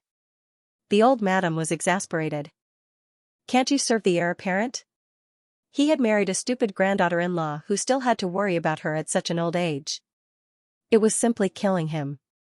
When he was old, there was still a vixen in his house, seducing him to the point that he no longer had any morals. If this matter were to spread out, what would he look like? Would he still be the Marquis? If this spread to the imperial family, he would definitely be stripped of his title. At such an old age, he couldn't even resist a woman's charms. The old madam was more tolerant of her grandson, but she was very disappointed in her son. Moreover, she had snatched the woman in her son's room. How shameful. Ningxu shrank his neck and said in a small voice, "I'm afraid that I can't take good care of the heir apparent.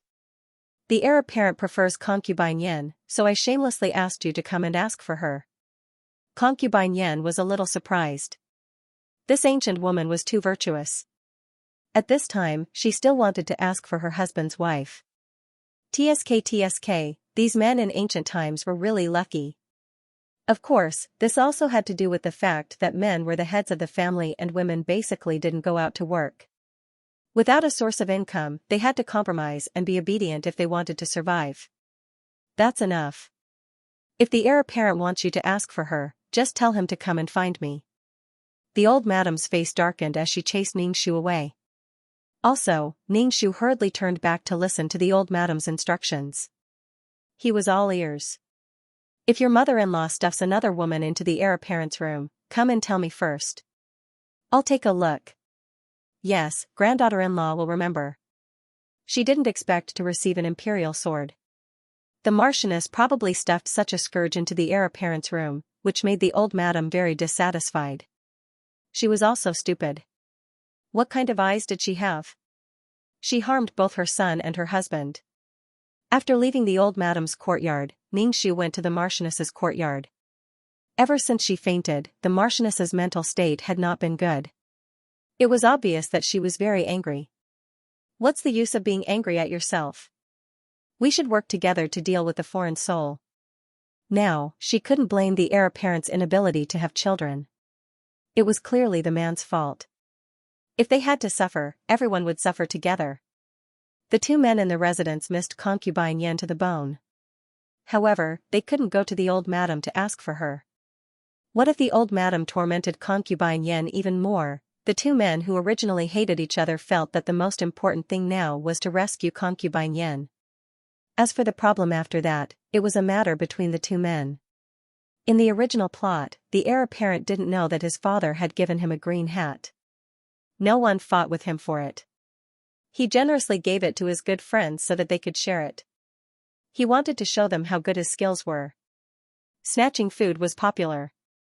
Now that someone was snatching it from him, the heir apparent felt that this woman was becoming more and more beautiful. She didn't send people out like in the original plot, causing a lot of trouble. Other than not accepting money for prostitution, she was not much different from a brothel girl. No, that's not right. Those who had money for prostitution had no luck. Actually, it was quite good. However, with their luck taken away, it wouldn't be long before their family fell into decline. Ningxu thought about it this way.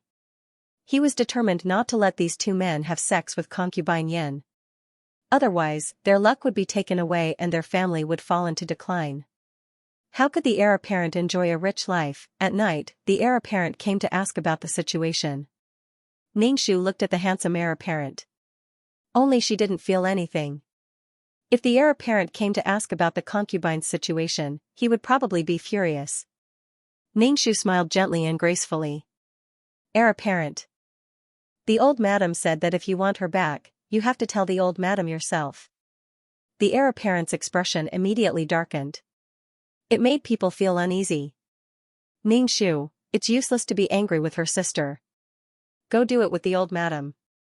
However, if the old madam insisted on not letting concubine Yan go, who knew what shocking things the two men, who were mesmerized by her beauty, would do, Ningxu was really worried. The heir apparent didn't get the answer he wanted, so he turned and left. He didn't want to stay in Ningxu's room. Ningxu couldn't help but touch his face. Wasn't he beautiful enough? Ningxu felt that the client's appearance was definitely that of a goddess. Moreover, she was the kind of lady from a respectable family. It seemed that being beautiful didn't necessarily mean that one would be a winner in life. The key was one's attitude. Attitude was very important. Loving oneself was very important. Their beautiful appearances were all the same, and their interesting souls were 1 in a million. Even if he played with himself, he would still be able to create a flower. There were plenty of people who were more beautiful than her in terms of appearance. She couldn't even compare to them. There was no end to it. Lingji watched numbly as the heir left the courtyard. She turned around and looked at Ningxu in despair. Miss, what should we do? Concubine Yan is really the reincarnation of a vixen. Ningxu was eating fruits leisurely. It'll be fine as long as the right time comes. The pent-up energy in this body was slowly dissipating. Her body was really refreshed. With such a good body, it should be easy for her to get pregnant. He could force himself on her and then live a good life with his child. It felt great. Lingji whispered to Ningxu, Miss, what will the old madam do to concubine Yan? Will she sell her? Ningxu shook her head. No. Selling her would only hurt the relationship between the old madam and the marquis. Moreover, the marquis was the head of the family. He hadn't done anything yet because of his mother. If his mother really went overboard, the marquis would probably fly into a rage. Right now, the old madam was also worried. Concubine Yan had been smashed in her hands. If she sent her back, would the father and son get into a dispute because of this woman? Would the father not be a father and the son not be a son? If she was killed, the two men in the family would cause a huge ruckus. Lingji was furious. Where did the madam find such a vixen? She's making the family restless. The restlessness in the family was all because of men. In addition, there was a man with a system who deliberately stirred up trouble. 3 men were enough to make a scene. In addition, there were 3 people here. The Marquis's residence was bustling. The Marquis's wife was so angry that she fell ill. Ningxu brewed medicine for her every day and sent some spiritual energy into her body. What was the use of being angry? If the man died, the wife could just remarry. But if you died, there would be nothing left. You've angered some people, so they should be happy. Ningxu was feeding the Marquis the medicine. The Marquise's face was dark the whole time. Hearing Ningxu's words, her face became even darker. Do you know how to speak? Mother-in-law, His Highness also asked me to tell old madam to ask concubine Yan to come back. I don't know what to do. Without mother-in-law, I don't have enough confidence. Ningxu felt wronged. You want to put her back? Dream on. The Marquise punched the quilt, gnashed her teeth and said, I will never let that vixen off. Ningxu immediately said, Mother, keep your voice down. If father-in-law and the crown prince hear you, they will definitely be angry. You are too cowardly. You will be the mistress of the house in the future, you cannot be so soft-hearted. The Marquise took a deep breath and said. Ningxu smiled and said, with mother-in-law here, everything will be fine. Your daughter-in-law just needs to be a soft-hearted daughter-in-law. Perhaps it was because her fighting spirit had been aroused, the Marquise was able to get out of bed that day. Then, she brought Ningxu to the old madam's side and directly said to her, Mother, this concubine Yan belongs to this daughter-in-law. Let this daughter-in-law bring her back and teach her well. The old madam glanced at the 2 of them. One was her daughter-in-law, the other was her granddaughter-in-law. Now they wanted her to help their men. Both of them were so stupid.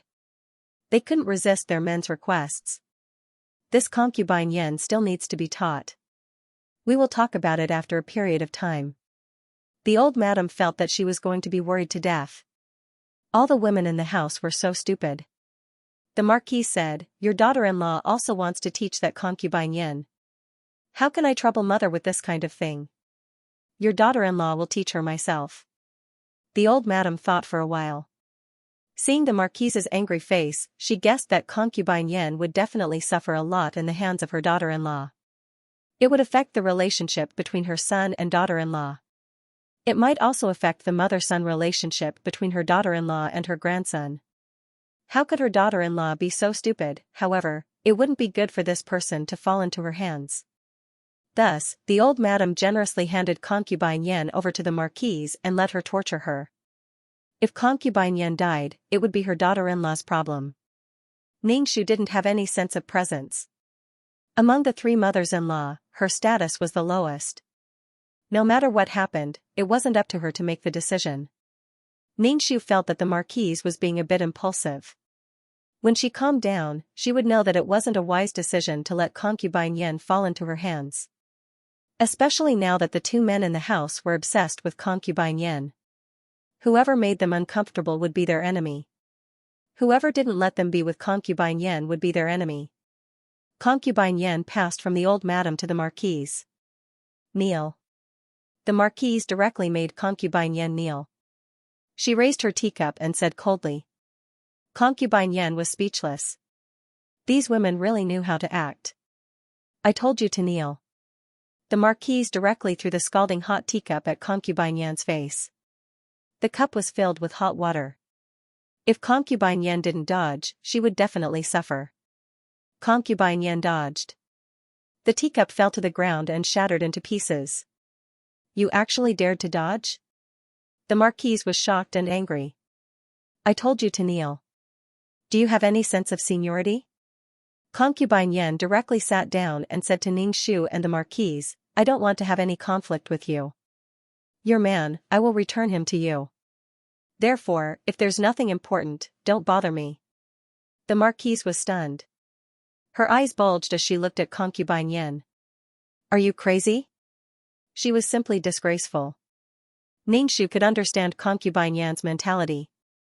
She didn't want to integrate into this era and look down on everything with a high and mighty attitude. She felt that she would leave sooner or later and wouldn't care about anyone. However, the marquise was furious. This concubine, who she had given to her son as a concubine, dared to be so impudent. Come, slap her. Slap her until she can't speak. The marquise was flustered and exasperated. Concubine Yen sighed. Are you sure you want to do this? Will the marquise and the heir let you go?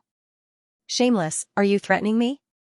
The marquise stood up and pointed at concubine Yan's face. Concubine Yen was calm and composed. In comparison, the difference in temperament between the two was obvious. Concubine Yen was so strong-willed that the marquise didn't know what to do. This deadlock made it impossible for her to get out of the situation. Ningxu shrank to the side and didn't say anything. This situation wasn't something a little wife like her could control. Moreover, Ningxu didn't want to speak. He wanted to see what other tricks this concubine Yen had up her sleeves.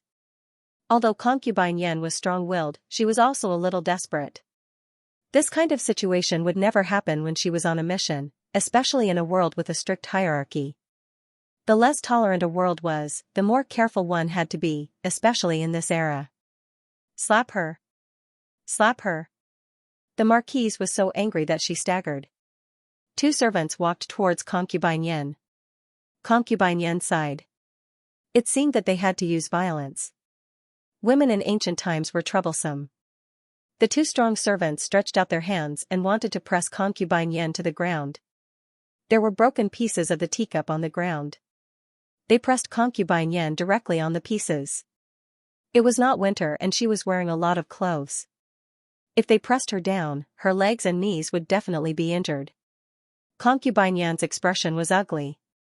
She wanted to resist, but it would not do her any good. However, if she was injured, it would affect her progress in obtaining energy. If she was injured, how could she applaud for love? He did not mind competing with these ancient women. After thinking about it, concubine Yen decided to resist. She kicked the two servants in front of her away. The servants did not expect concubine Yen to resist. They were kicked to the ground and screamed as the pieces on the ground pricked them. How dare you? The marquise slammed the table. No one had ever been so presumptuous. A concubine dared to be so presumptuous. If she could not kill her, she would be the marquise for nothing. Catch her. The marquise was furious. The servants on the ground got up and grabbed concubine Yen. This time, concubine Yen did not resist. She was about to be pressed on the broken pieces. Stop. Master Ho strode in and scolded the two nannies. He kicked the nanny who was holding concubine Yen away. The two unlucky nannies fell to the ground again and cried out in pain. The crown prince supported concubine Yen and asked, "Are you all right?" "I'm fine. Thank you, crown prince," concubine Yen said. Ningxu saw that concubine Yan's servant girl had come with the marquise and the crown prince. Obviously, they were going to get help. Master Ho was a mature and handsome uncle. He was tall and straight. Compared with his son, who was thin and weak like a scholar, his body was stronger. He was muscular without clothes and thin with clothes on. He was not as delicate as his son, but he was full of masculine and handsome spirit. In addition, he was in a high position and had the aura of a superior. Such a man was full of masculine charm. Every woman was beautiful in her own way, and every man was handsome in his own way. Especially the charm that power gave to a man, it was even more indescribable. The arrival of the marquis made the marquis very angry. She glared at concubine Yan's personal maid with hatred. However, the marquis still asked, "Why did the marquis come here?" Family management is not about punishing the servants. Punishing others is enough. There are so many broken pieces on the ground, but you asked them to kneel down. You are vicious. Master Ho said impolitely. The marquise's body staggered twice, her face was pale and her face was filled with disbelief. The marquise glanced at Ningxu. is it fun to play with them? Ningshu grinned. It really looked like two vicious wives bullying a concubine. The concubine was so wronged and pitiful. Ningshu bowed to the Marquis and said, I didn't make a scene.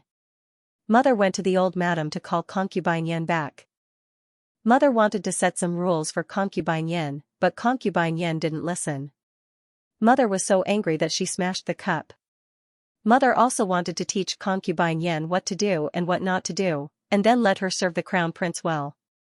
Ningshu almost said directly, this is your son's concubine. Why are you standing up for her, you shameless thing? The crown prince looked at Ningshu, since there is a conflict, why don't you try to persuade them? At this time you are quite good at playing the blame game. Were the father and son colluding to favor the concubine and destroy the wife? They didn't want glory and wealth, but she had to help the client keep it. In ancient times, it was very difficult to make a living, especially for women. If they didn't work as a servant, they would have to do laundry and sew. They could even go blind from working so hard. Or they could go to the sea and have a pair of jade arms to sleep on. Ningshu's face immediately paled like the marquise's. Her heart felt extremely stifled. Crown Prince, don't you know how I treat you? Ningshu held his heart. He didn't care whether he died or not.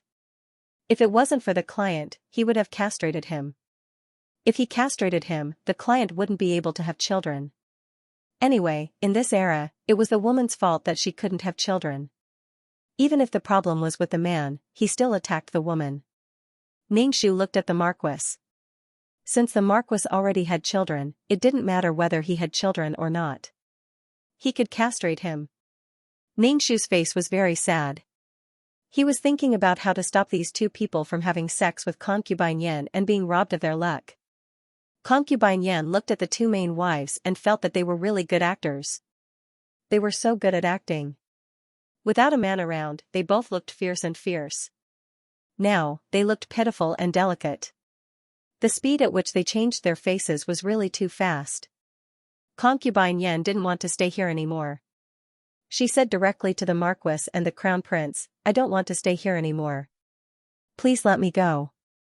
No. The two men said in unison. Ningshu, the Marquis, things were so helpless. No matter how angry you were, it was useless. Marquis, do you have a conscience? I have been in charge of the house for so many years, taking care of the family, being filial to the elders, and raising children. Now you want to embarrass me because of your son's concubine. How can you do this to me? The Marquis was very unwilling.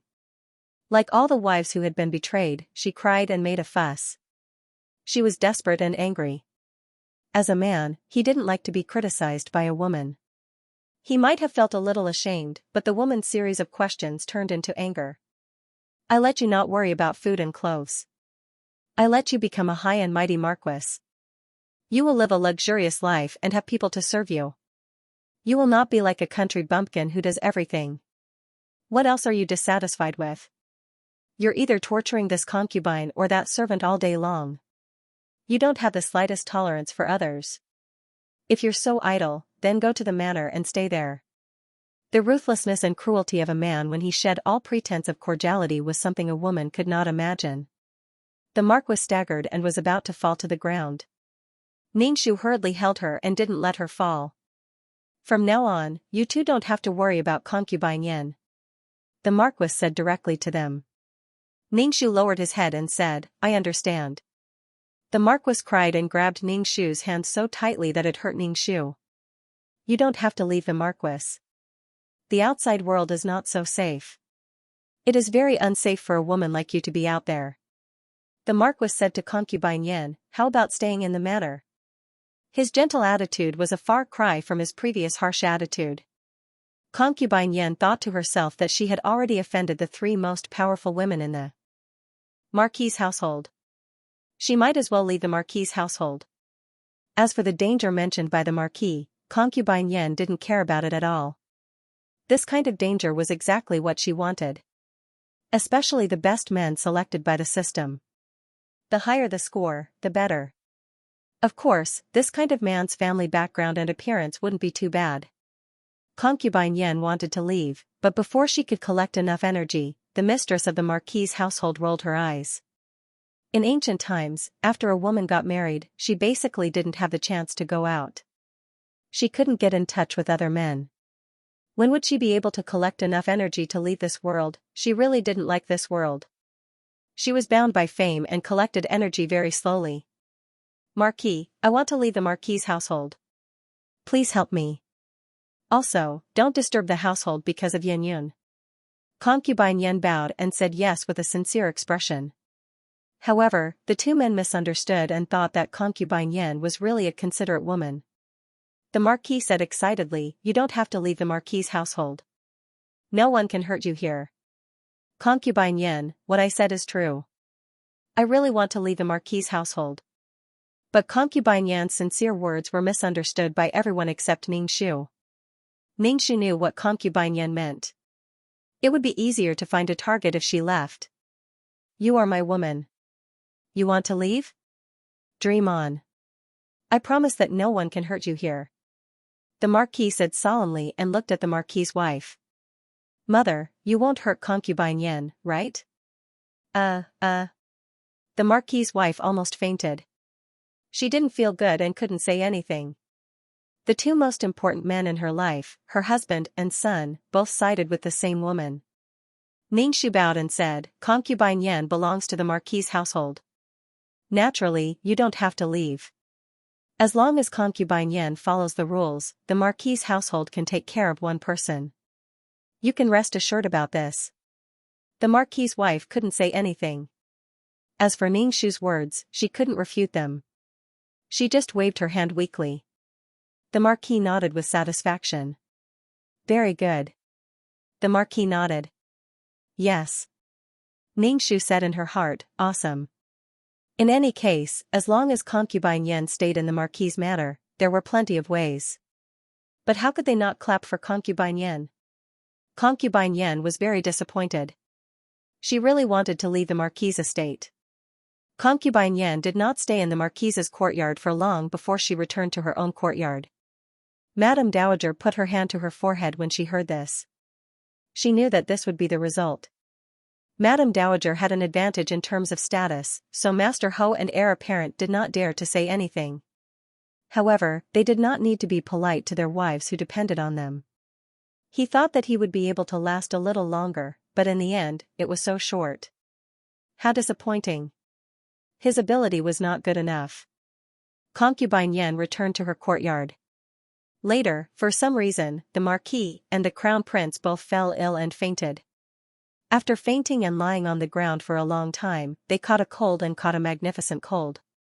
It was mainly because Ning Shu felt that just fainting wasn't enough, so he sprinkled ice water on the two of them. When they were almost frozen, he evaporated the water on their clothes. In fact, the water droplets were not big. They were only the size of a fist. Ning Shu used all his strength to condense such a big water droplet. It was as if his body had been hollowed out. The water droplets fell on the stomach. The stomach was the easiest to catch a cold. In ancient times, a cold was fatal. When the two men in the family fell ill, the old madam was very anxious. She had to take care of her son and her grandson at the same time. Ning Shu stayed by the Crown Prince's side and did not leave his side at all. He wiped the Crown Prince's body and fed him medicine. He could not sleep at night. In short, he did what a wife should do. Although the Marquise was angry and hated him, she still had to take care of her husband when he was sick. No matter what, this man was her pillar of support. During this period of time, when the Marquis and the Crown Prince were sick, he had time to deal with Concubine Yen. When the Crown Prince woke up, he asked Ning Shu to call Concubine Yen over to serve him. He wanted to see Concubine Yen. Ning Shu was speechless. Sometimes, it really made him feel helpless. If it was the client, he would probably be furious. Ning Shu was still smiling.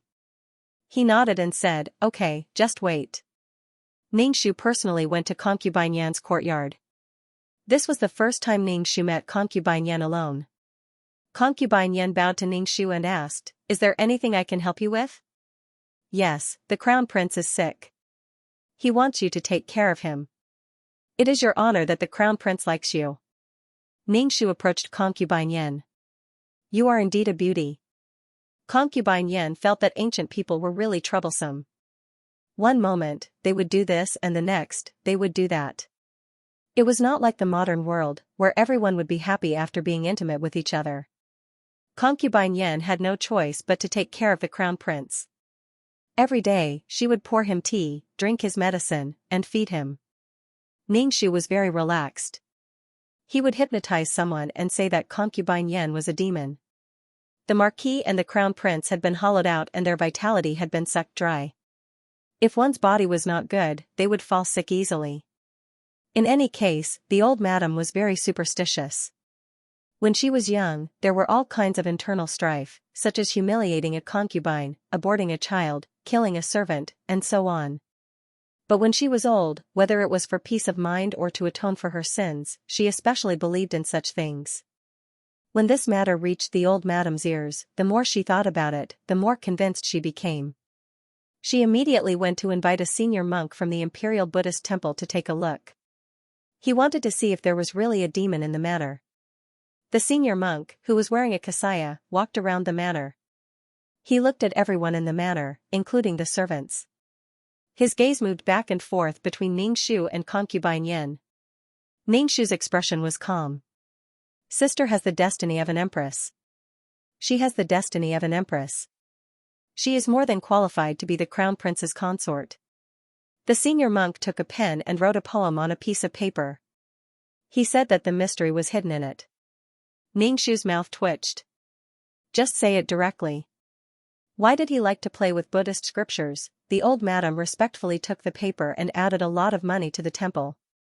Anyway, Ningxu didn't know what the poem was about. The old madam's attitude towards her was much better. She was much more amiable, as if she was her own granddaughter. Ningxu was speechless. What was wrong with her? Don't be so strange. She was a little scared. That senior monk must have said something to the old madam. That was why the old madam was so scary. The old madam didn't allow Concubine Yen to serve the crown prince. Otherwise, her vitality would be sucked dry and the fortune of the manor would be affected. The entire manor couldn't be affected because of this vixen. The master said that this woman's destiny clashed with the marquise. She couldn't stay in the marquise manor. Otherwise, the fortune, wealth, and splendor of the marquise manor would be wiped out and a disaster would befall. Ningxu got goosebumps from the old lady's gaze. She usually ignored this granddaughter-in-law. Anyway, this granddaughter-in-law was taught by her mother-in-law. Now that she looked like this, could it be that the old monk said something that made the old lady misunderstand? Ningxu asked directly, "Madam, what did the monk say? Did it have anything to do with my granddaughter-in-law?" The old lady said, "The monk said you're blessed and bring good fortune to your husband." Ningxu chuckled in his heart. This blessing was exchanged for by the soul energy of the person who asked for it. In exchange for the prosperity of the house of Marquis and the fate of the person who asked for it. Without the soul energy, the person who asked for it might not even be able to give birth to another person in the next life. Ningxu immediately smiled shyly, "Thank you, madam. I don't have much good fortune. With you around, that's my true fortune." The old lady was very kind. She looked at Ningxu with satisfaction. Ningxu bowed and left quickly. The old lady grounded Aunt Yen in the courtyard and did not allow her to come out. The old lady recited scriptures for a long time in front of the merciful Guanyin Bodhisattva. Then, she decided to beat Aunt Yen to death. Then, she would invite the monk to expiate her sins. For the safety of the house of Marquis, she could only be the bad person for once and atone for her sins. Aunt Yen was speechless. After experiencing so many worlds, this was the most dramatic ancient person he had ever seen. She was always mysterious and he did not know what she wanted to do. Now, she was treated like a demon. As for the Marquis and the Crown Prince's illness, it was a cold according to modern terms. It was all because of the flu. It had nothing to do with him. Aunt Yen decided to leave the house of Marquis. It was easy for him to do that. He just had to use a big move and everyone in the house of Marquis fainted.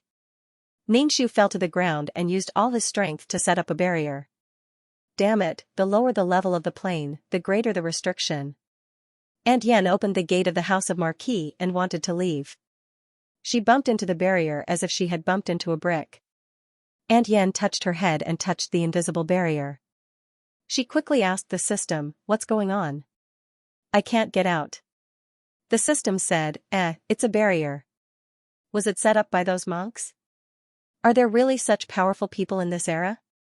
Hurry up and break the barrier." "Let's go. The people here are crazy." Concubine Yen held her forehead and said, "I'll give it a try." The system said, "If it doesn't work, we'll leave this world. There is no mission that I cannot complete. I will only leave this world when I have no other choice." Concubine Yen said. As someone who could collect energy perfectly every time, she definitely wouldn't back down just because of a little difficulty. The man who traveled through time would never admit defeat. Ningxu had spent a lot of effort to set up a small barrier, but it was broken. Ningxu fell to the ground and gritted his teeth to set up another barrier.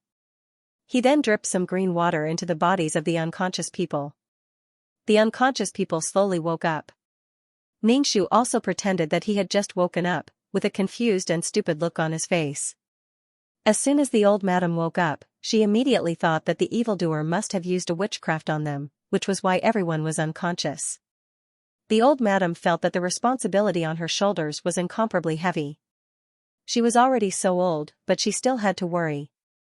Concubine Yen was still breaking the barrier at the door when the old madam rushed to the door with a group of servants.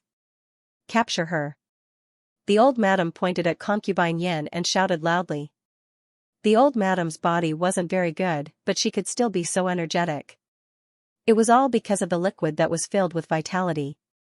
Although it was only one drop, it was enough to revitalize her body. The old madam's condition had never been better.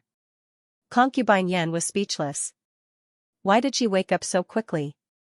The system's ultimate move was useless. What a scam.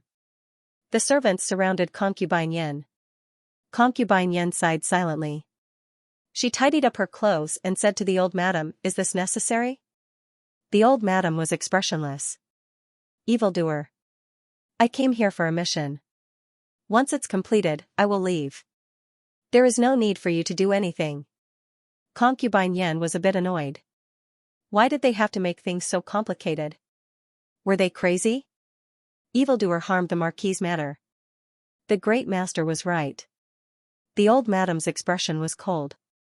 Her eyes were filled with deep hatred for Concubine Yen. Ningxu, who had just arrived, heard this and was speechless. You could leave after completing the mission, but people who were robbed of their fate usually didn't have a good ending. Although all living things were equal, some people were born with fate. They would always have a better life than ordinary people. When this fate disappeared, they would no longer be able to bear the glory and wealth. Of course, their family would be ruined or their family would fall. Ningxu thought about it again.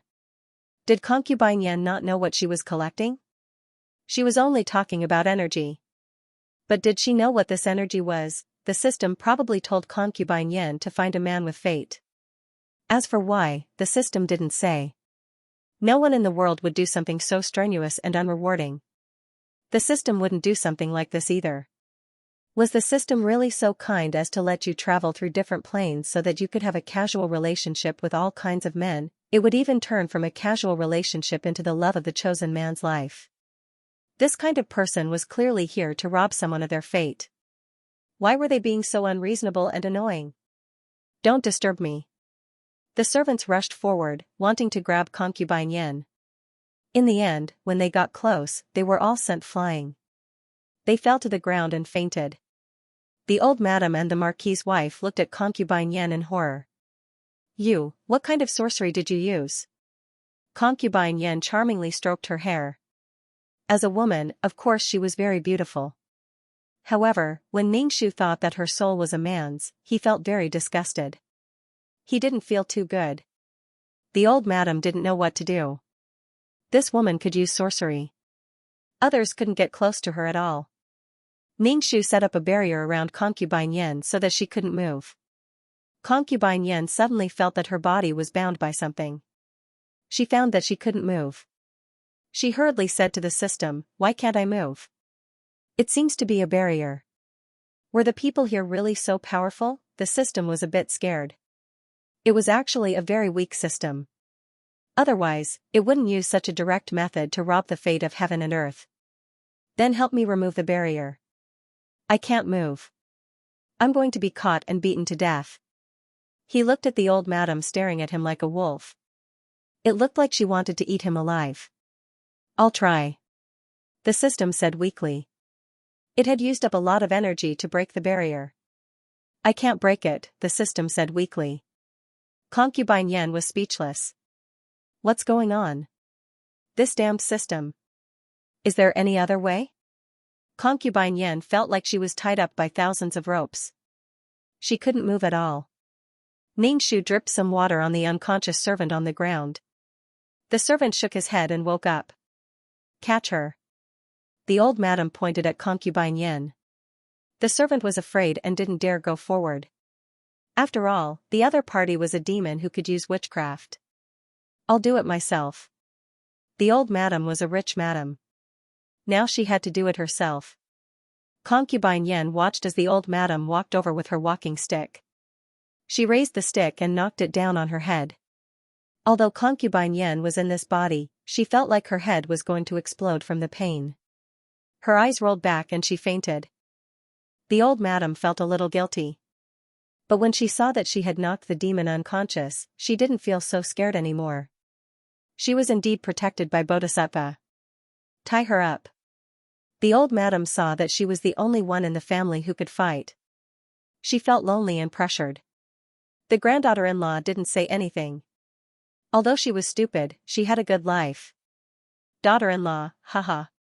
She was so blind that she had stuffed such a vixen into her grandson's room.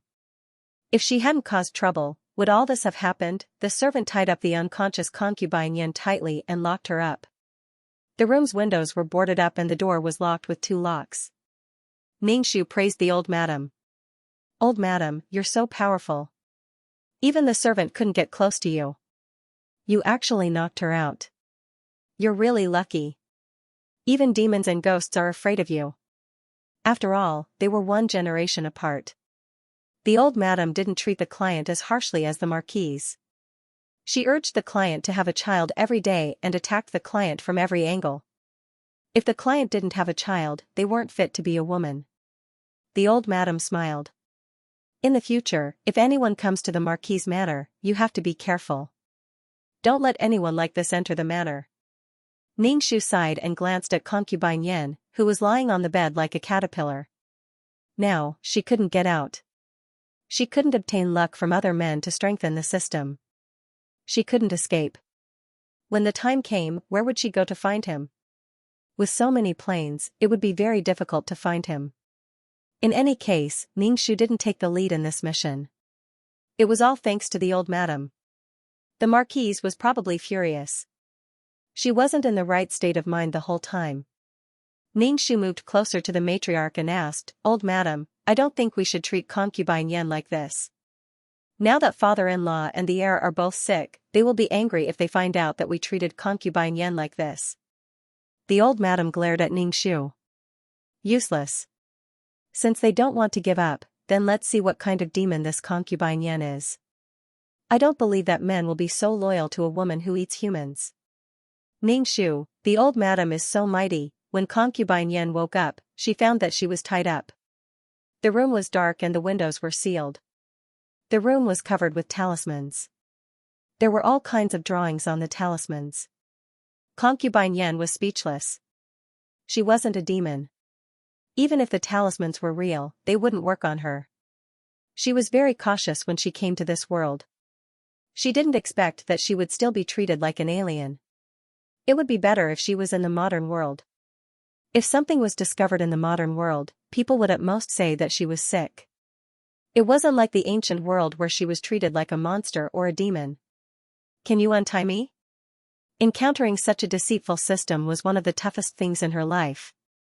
Although she didn't have to turn a man gay if she transmigrated into a woman, there were many restrictions. She might as well transmigrate into a man and turn a man gay. Even a man with a straight iron bar could turn into a mosquito coil. It was one thing to become a woman, but she was still a concubine. This was just a plaything. Master could do whatever he wanted with her. Even if you untie her now, how are you going to get out? This room is sealed. You might as well find a chance to sneak out, said the system. Then can't I just leave? Concubine Yan was really sick of this world. Women in the ancient world were virtuous, but when it came to women who stole their husbands, they would do all kinds of harm. She hated them in her heart, but she still had to pretend to be magnanimous. Wasn't she afraid that her heart would become twisted? The energy of this world isn't full, so you can't leave, said the system weakly. It sounded really pitiful. Concubine Yan rubbed her face. She was really helpless against such a weak system. She felt that the system was just like a child. Concubine Yan could only look at the sky helplessly. She looked at the ceiling. Her stomach was growling. No one gave her anything to eat when she was hungry. Would they burn her to death? Although he was also a man, he had to admit that men were really unreliable. What these men said in bed was really fake.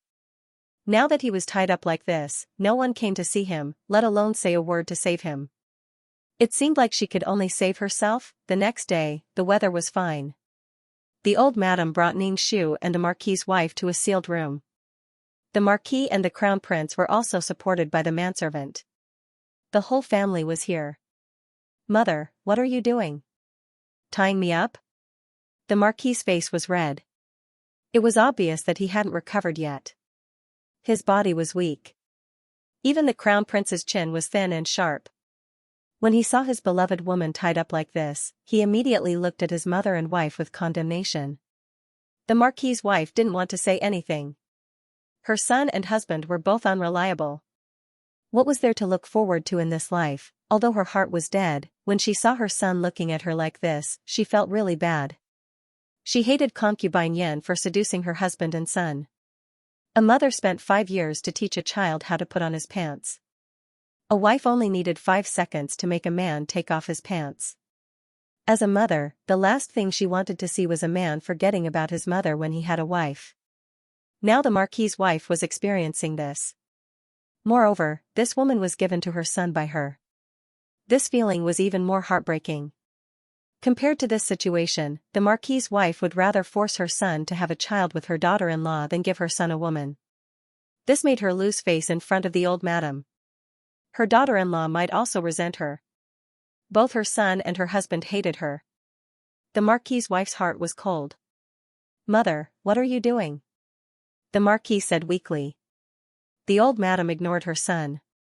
She asked the manservant to bring 2 chairs for the 2 sick men to sit down and watch the show. If she killed her directly, the 2 men in the family would hate her. That woman would always be in their hearts. Old Madame Yan was no longer a teenage girl. Every day, she would think about what her crush would be like. Would he be a handsome man or a hero? Old Madame Yan had gone from anticipation to disappointment, from despair to calmness. She had experienced the days of being intimate with her husband. She had bitterly endured her husband's coldness and watched him sleep in the concubine's room. Old Madame Yan believed that she understood men. No matter how important a woman was, she was not as important as a man. Moreover, he was a man of high status and wealth.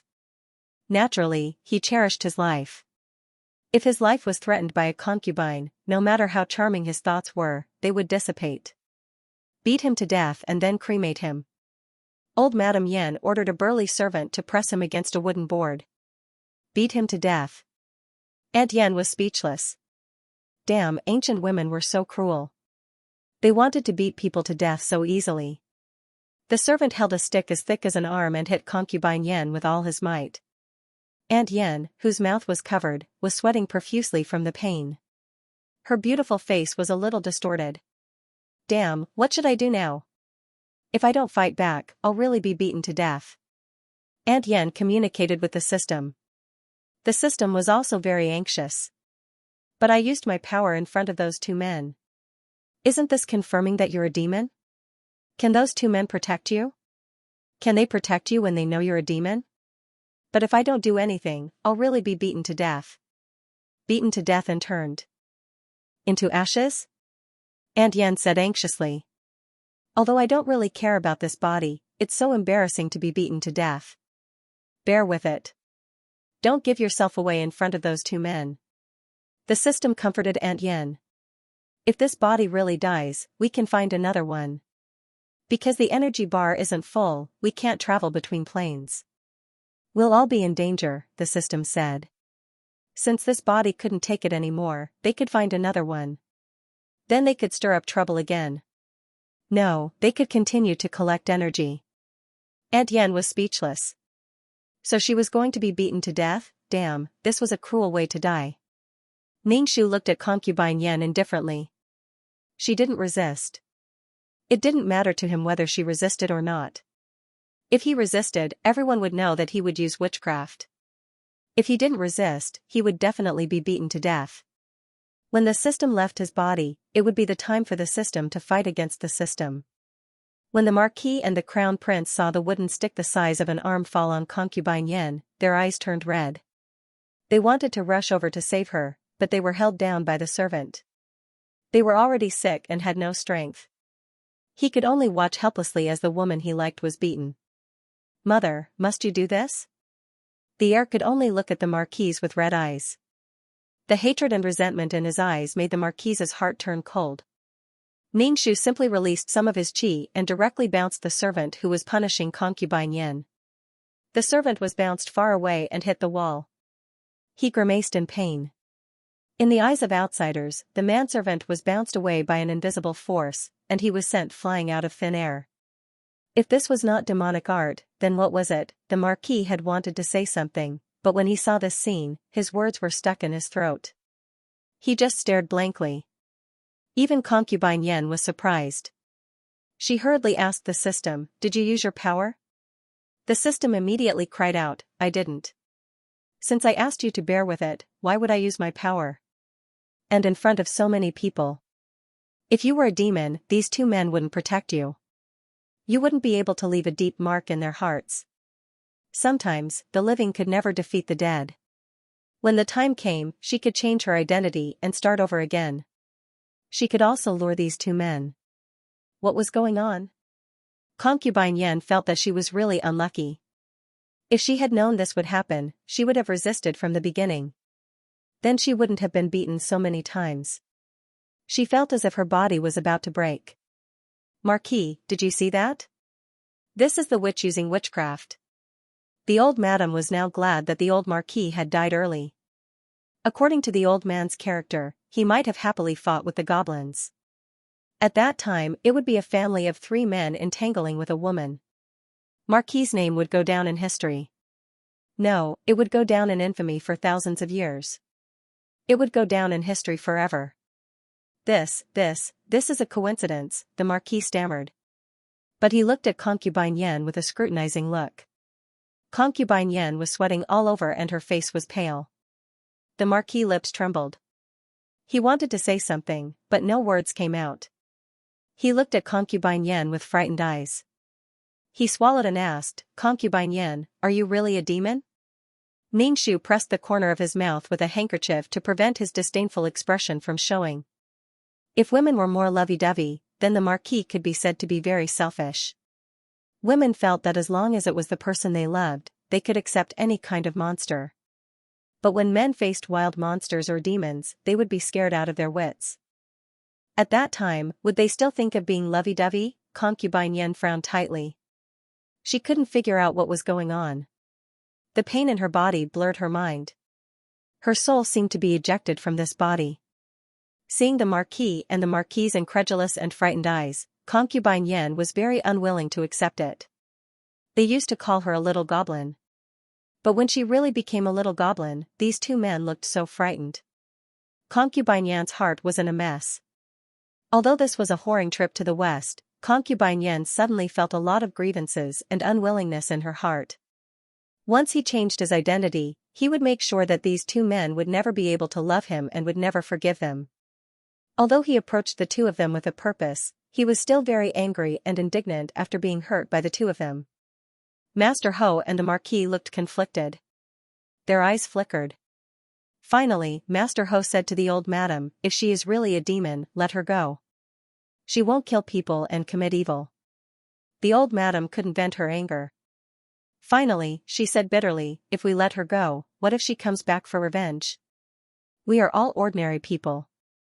If we can stop a demon, do you want to roast everyone in the Marquis's mansion on fire? Master Ho suddenly stopped talking. The Marquis was young and had never encountered such a thing. He shrank into a ball and didn't know what to say. He didn't expect that the woman who lived with him day and night was a demon who could absorb his essence and yang qi. Since they had already offended her, they had to get rid of her completely. Neither Master Ho nor the Crown Prince spoke. Compared to a woman, their lives and the safety of the Ho mansion were more important. Seeing the two men like this, Concubine Yan showed a mocking and hopeless expression, which made the Crown Prince very uncomfortable. He couldn't help but say, "I want her. No matter who she is, whether she is a human or a monster, I like her." The old madam slammed her walking stick on the ground. "Are you crazy? Don't you want to live anymore? The evildoer will suck away all your yang energy. In the end, your soul will go to hell. Humans and demons are different." Ningxu listened to the old lady's words and almost believed her. I. The Crown Prince shrank back again. He wanted to say something but didn't dare to.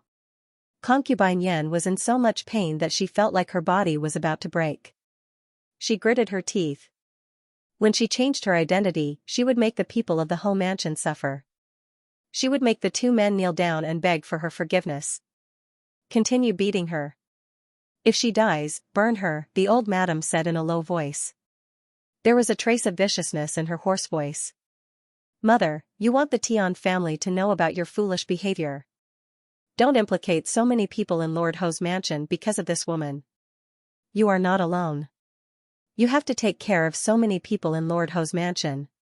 You have your responsibilities. Madam directly interrupted Master Ho. Master Ho shook his head helplessly. Ningxu pressed the corner of his mouth with a handkerchief. He was better at pretending than the Crown Prince.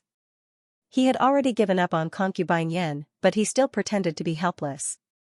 He had his own responsibilities to fulfill and could only give up on her. The Crown Prince was so scared that his face turned ashen. Even if he begged for mercy, it was not persuasive at all. The board hit Concubine Yan's body heavily. Concubine Yan whimpered in pain. Everyone present felt a chill run down their spines, especially when they saw Concubine Yan's cold and resentful eyes. Ningxu was the calmest. He was used to this kind of gaze. There was nothing wrong with Concubine Yan. She was here to deprive others of their luck. What she did was to pull up her pants and ignore them. In the past, he was ruthless. Now, it was others who were ruthless to him. He felt very wronged. It was reasonable to be nice to you. Once you treated me badly, you were heartless and unreasonable. One had to be careful when driving, as it was easy to overturn the car.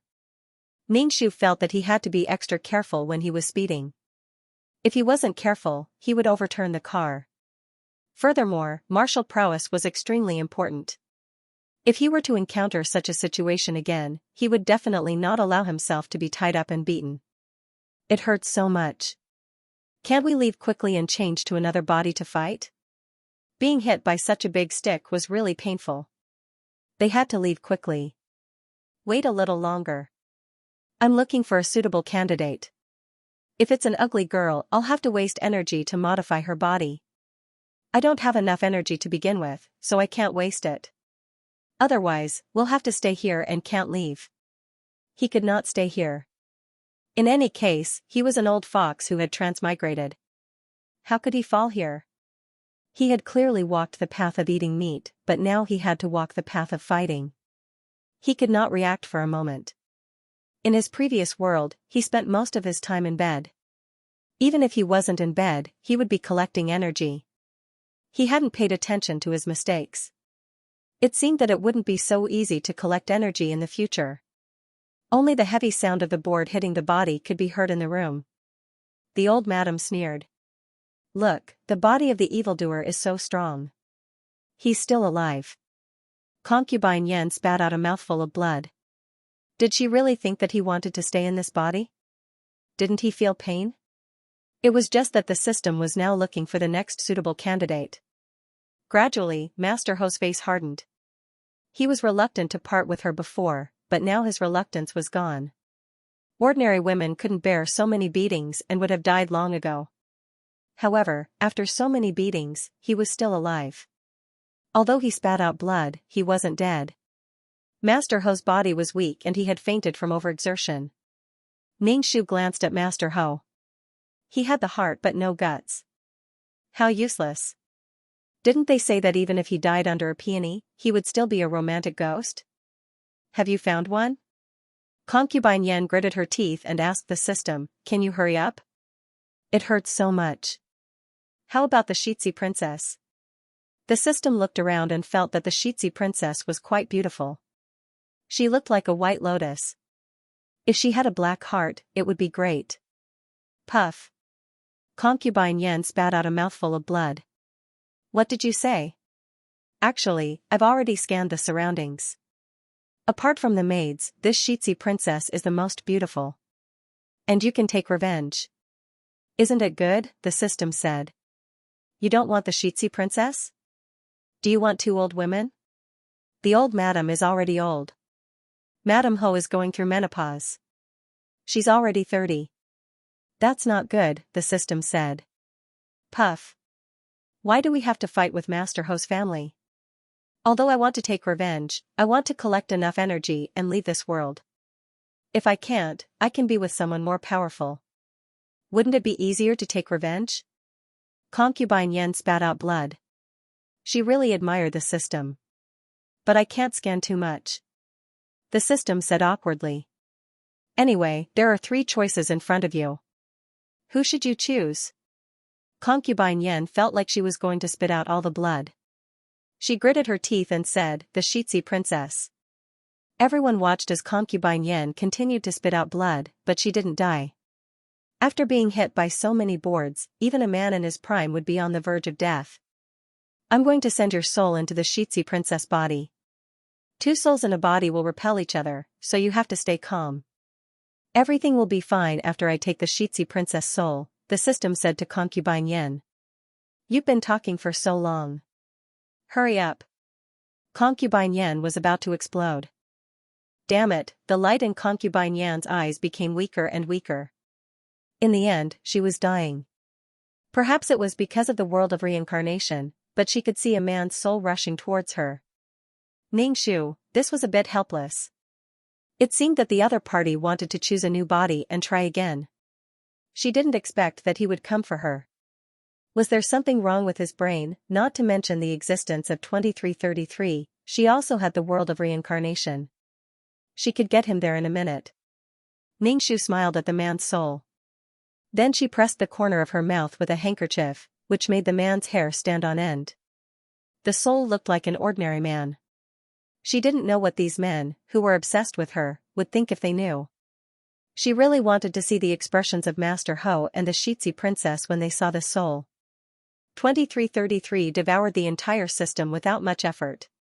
The aftermath of the battle between the 2 systems caused a gust of wind in the room. Everyone felt the evil wind blowing. But it was going to end soon. The old madam kept chanting Amiba. The evildoer was finally dead. Master Ho was a little reluctant before, but the wind in the room blew the tables and chairs everywhere. Obviously, the evildoer still wanted revenge after his death. It was about his life. No matter how reluctant he was, he had to let go now. Concubine Yen felt that she couldn't get close to the crown princess consort's body at all. The wind made her feel like her soul was being torn apart. She couldn't help but ask the system, "What are you doing?" I seem to have met the system. The crown princess consort also has the system. Concubine Yen was stunned. What was going on? Were the systems all together? The crown princess consort had the system. Why couldn't she see it at all? Did she really have a system? Concubine Yen didn't have a deep impression of the crown princess consort because she didn't have any children. She didn't have much power or presence in the mansion. How could she have a system? Who was she kidding? If the crown princess consort had a system, how could she watch the crown prince dote on her? In short, Concubine Yen didn't know much about the crown princess consort's situation. What was the use of having a cheat like the ancient people? Wasn't it a waste of the system, or was she secretly plotting against him? He couldn't move. And the ward was set up by the crown princess consort, he was doomed. Then run. What are you still doing here? Concubine Yan felt that her soul was about to be torn apart. Ningxu looked at the man's soul. He was holding his head in pain. His face was so twisted that his ordinary face looked a little ugly. What should he do? Ningxu really wanted Master Ho to see the man's soul and the beauty that they were obsessed with. The crown prince had already fainted. Ningxu approached him and dripped a drop of green liquid to wake him up. The crown prince was still confused when he woke up. He was even more confused when he saw the strong wind around him. Ningxu drew talismans with his hands behind his back. 2 talismans were reflected between the eyebrows of Master Ho and the crown prince. It was like opening the third eye for them. Master Ho and crown prince saw an almost transparent soul. It was the soul of a man. It was holding its head in pain. They were both stunned. Master Ho was still able to maintain his composure. However, the crown prince pointed at concubine Yan's soul in horror. Who are you? Why are you here? Are you a monster? The old madam and the marquise both looked at the place the air was pointing at, but there was nothing there. Could it be that he was possessed? Aunt Yen was speechless. What was going on? He had already become a soul, so how could the crown prince still see him? Why, the crown prince was truly frightened. If concubine Yen had such a beautiful appearance, the crown prince wouldn't have cared even if she was an evildoer. After all, evildoers were just that beautiful. It wouldn't matter if some of their Xianxia was absorbed. However, when he saw the soul of an ordinary man, could he be a monster? Furthermore, it was such an ordinary man. The crown prince suddenly felt a little uncomfortable in his stomach. With a thump, he fainted again. The old madam's face was solemn. Seeing her grandson suffer 2 consecutive blows, she couldn't bear it anymore. She leaned on her walking stick and said hatefully, "Evildoer, don't you dare hurt my grandson or my family. Otherwise, I will invite an eminent monk to destroy your soul so that you will never be reincarnated." Concubine Yan's soul was getting weaker and weaker. She couldn't contact the system anymore. The system made a sound like metal rubbing against each other, as if it was about to collapse. Concubine Yan felt that something was wrong. She looked at Ningxu and said, "We are all outsiders. We are all in the same industry. Why do you have to be so ruthless?" Ningxu was speechless. Who was in the same industry as you? They were never in the same industry. They could only be said to be experienced travelers. Master Ho's psychological endurance was probably at its limit. He fainted like his son and didn't have the chance to hear the rough and hoarse man's voice. What a pity. This psychological shadow would probably last for a long time. Even if he saw a beautiful girl, he would probably wonder if the beautiful girl's core was an ordinary and disgusting man. If he was gay, it would be fine. But a straight man wouldn't be able to bear it. Which family's evildoer would look like this? Liar, possessing a beautiful woman's body, does that make you beautiful? Obviously, Master Ho and the Crown Prince were still straight men. As for the future, they probably wouldn't dare to be gay. 2333, can you take it back? A weak system had to go through so much trouble to fight like this. Obviously, it could kill with one move, but it still had to fight like this. Wasn't it tiring? Ningxu saw that he had achieved his goal.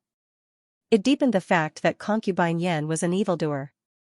She was already dead, but she could still stir up trouble. Let's see if Madame Ho would be nosy in the future and stuff another evildoer into her son's room. Madame Ho's hands were poisonous. If she did, the old madam would definitely interfere. Maybe she wouldn't let the crown prince take any more concubines. And the crown prince wouldn't have the guts to sleep with the woman his mother gave him. The crown prince and Master Ho probably wouldn't dare to touch women for a period of time, let alone men.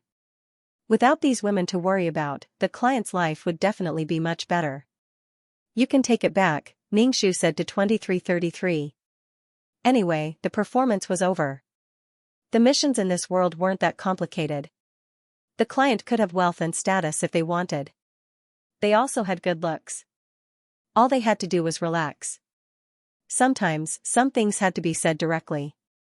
In this situation, she couldn't have children by herself. She had to let everyone know that it was the crown prince's fault that she couldn't have children. The crown prince ignored her and stuffed women into her husband's room. Now, you're blaming me for not having children. Aren't you cruel? Don't you have a reason? Don't bear the pain that you shouldn't bear. Now, who would clearly say that it was her fault that she couldn't have children? 2333 didn't stand on ceremony and swallowed the system. In the end, he said with some disdain, this system is so weak. Very weak. Ningshu, how can it be so weak? In any case, it's through plundering the luck of these dragons and phoenixes. How can it be weak? How can this kind of behavior be good? Only when you get the heart of true love will you be strong and have more luck. Forget it, it's good enough that you have it. 2333 said with disdain and went into hibernation. Ningshu. Damn, this felt like it was her fault. How could she know that the system was weak? She thought that it was an old fox that had transmigrated, but it turned out that the system was so weak. Is it my fault? The wind stopped. The room was blown into a mess. Everyone let out a sigh of relief. Was the demon dead? Ningshu shrunk her body and went to Old Madam's side to ask, Old Madam, was the demon destroyed by these charms? The Old Madam was unsure, but she still said calmly, of course. The monk is very powerful. The Old Madam was also unsure. When she saw the two unconscious men, she couldn't help but roll her eyes.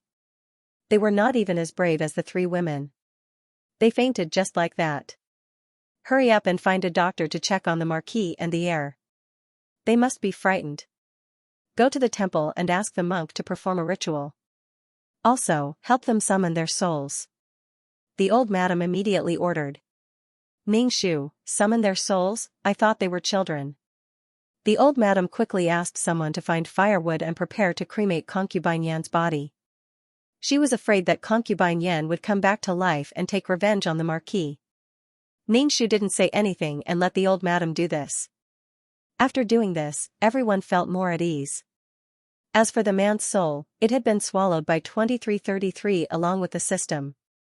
The mission was completed, but Ningshu didn't know whether the client was satisfied or not. The main thing was that the client didn't have any wishes. Ningshu didn't know what she wanted either.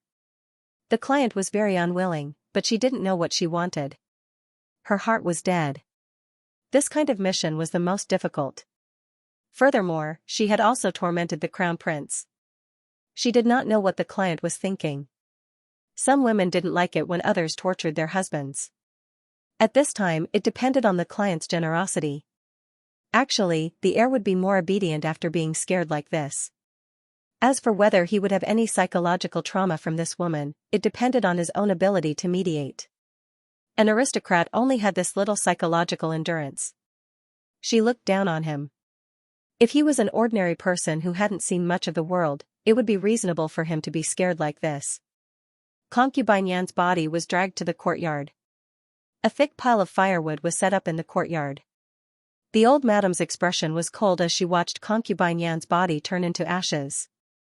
When the body was burned, the air was filled with the fragrance of oil. It drifted with the wind. The Old Madam quickly covered her nose to avoid smelling these smells. When the corpse had turned into ashes, the old lady had people collect the ashes and put them in a jar. She then asked for a talisman from an eminent monk and pasted it on the jar. She donated a lot of incense money and placed the jar of ashes in the temple, letting the monks chant scriptures to help suppress the ashes. Because of this, the Old Madam gave her a mouthful. Ningshu didn't say anything. That corpse was pure bone ash. There were no demons or ghosts in it. That man wouldn't come back. Not only that, the real Concubine Yan's soul wouldn't come back either. A wild system would never show mercy to a target it needed to possess. It would directly devour the soul in the body to make room for its host. The devoured souls didn't even have a chance to counterattack. Speaking of which, the real Concubine Yan was also very miserable. Ningshu felt that just by absorbing these systems, the number of souls in them was enough to make 2333 laugh. Ningshu felt that this task was mostly completed by the Old Madam, so he condensed a drop of green vitality liquid and merged it with the Old Madam's body. It was a thank you gift. With the Old Madam around, the client would have a backer. Although her mother-in-law and the Marquise didn't treat the client harshly, when it came to children, they would talk about it several times every day. No matter how cheerful a person was, they would get impatient when they talked about it every day. With the old madam watching over them, the client's life would be better. When they had children, the client would be able to live her own life. She didn't want to waste all her time on men. At this time, if she had a small hobby or something, she wouldn't be so worried about her gains and losses. Concubine Yan's matter was resolved. That night, the heir had a high fever. Moreover, it didn't go down. He kept talking nonsense, saying things like don't eat me, and all kinds of nonsense. Although the Marquis wasn't that bad, his situation wasn't much better. The Marquise didn't leave the Marquise's side to take care of the Marquise. She cried and said, "You were bewitched by a vixen. Now you know how powerful she is. Get better quickly." The old madam warned all the servants in the Marquis' household not to spread this matter. Also, the Marquis' household was not allowed to discuss this matter. If it was found out, they would either be beaten to death or sold to a dirty place. The servants in the Marquis' household were so scared that they trembled with fear. They didn't dare to discuss this matter. The 3 words concubine yen became a taboo in the Marquis' household. The old madam was speechless. At this time, they still had to rely on the women of the Marquis' household. They had to take care of their son and grandson. Let's see if these men still dare to mess around. Ningxu took care of the Marquis.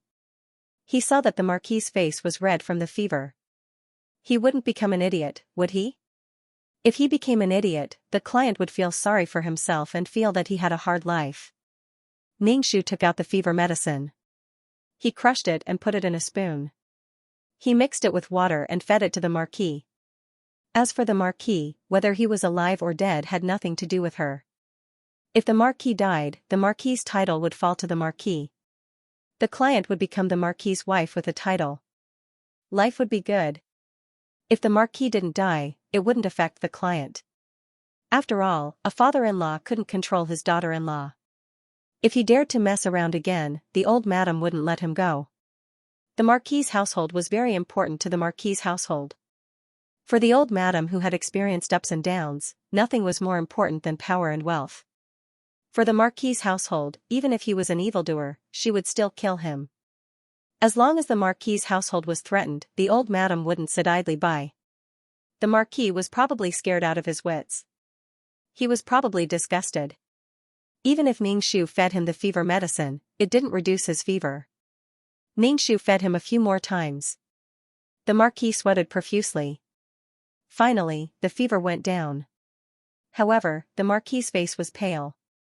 The old madam felt sorry for him. Ningxu just grinned. This was the bad thing about ancient times. If it was in modern times, they could have a test tube baby. As long as there was something, it didn't matter even if the Marquis died now. The client and the Marquis' marriage was originally for the sake of reproduction. Men and women should get married when they were of age. The 2 of them were well matched in social status. They became husband and wife under the matchmaking of the elders. There was indeed no foundation of affection. The old madam reached out and held Ningxu's hand. She said, "Granddaughter-in-law has suffered." Ningxu shyly lowered her head and said, "It's my duty to take care of the Marquis. Husband and wife are one." The old madam immediately nodded and praised Ningxu for being virtuous. Ningxu grinned and became even more shy. She said, "It's my duty as your granddaughter-in-law." What he thought was one thing, but what he said was another. Living in this world, it was better to live a happier life. When the Crown Prince woke up, it had been a few days. He had been feeding him liquid food for the past few days. Now, the Crown Prince was all skin and bones. When the Crown Prince saw Ningxu coming in with a bowl, he immediately asked, "Are you a human or a demon?" Ningxu was pleasantly surprised. "Crown Prince, you're awake." "Of course, I'm a human." The Crown Prince heaved a sigh of relief. As he drank the soup, he asked Ningxu about concubine Yen. Ningxu told the Crown Prince everything. He said that the demon had been eliminated and could no longer harm the Marquis' residence. He asked the Crown Prince to rest assured. The Crown Prince didn't know what expression to make. He was stupefied. He looked at his wife, and the image of concubine Yan's face appeared in his mind. She stared at him with hidden bitterness. After a while, it turned into a man's face. There were acne marks on his face, and his small eyes were dim. He covered his head with his hands and his face was distorted. The beautiful concubine's face and the man's face swayed back and forth in front of him. Ah! The crown prince covered his head and squeezed out a hoarse groan from his throat. He was in great pain. Ningxu pretended to be frightened and quickly called the old madam over. When the old madam came over and saw the crown prince in this state, she slapped the crown prince so hard that his face was slanted to the side.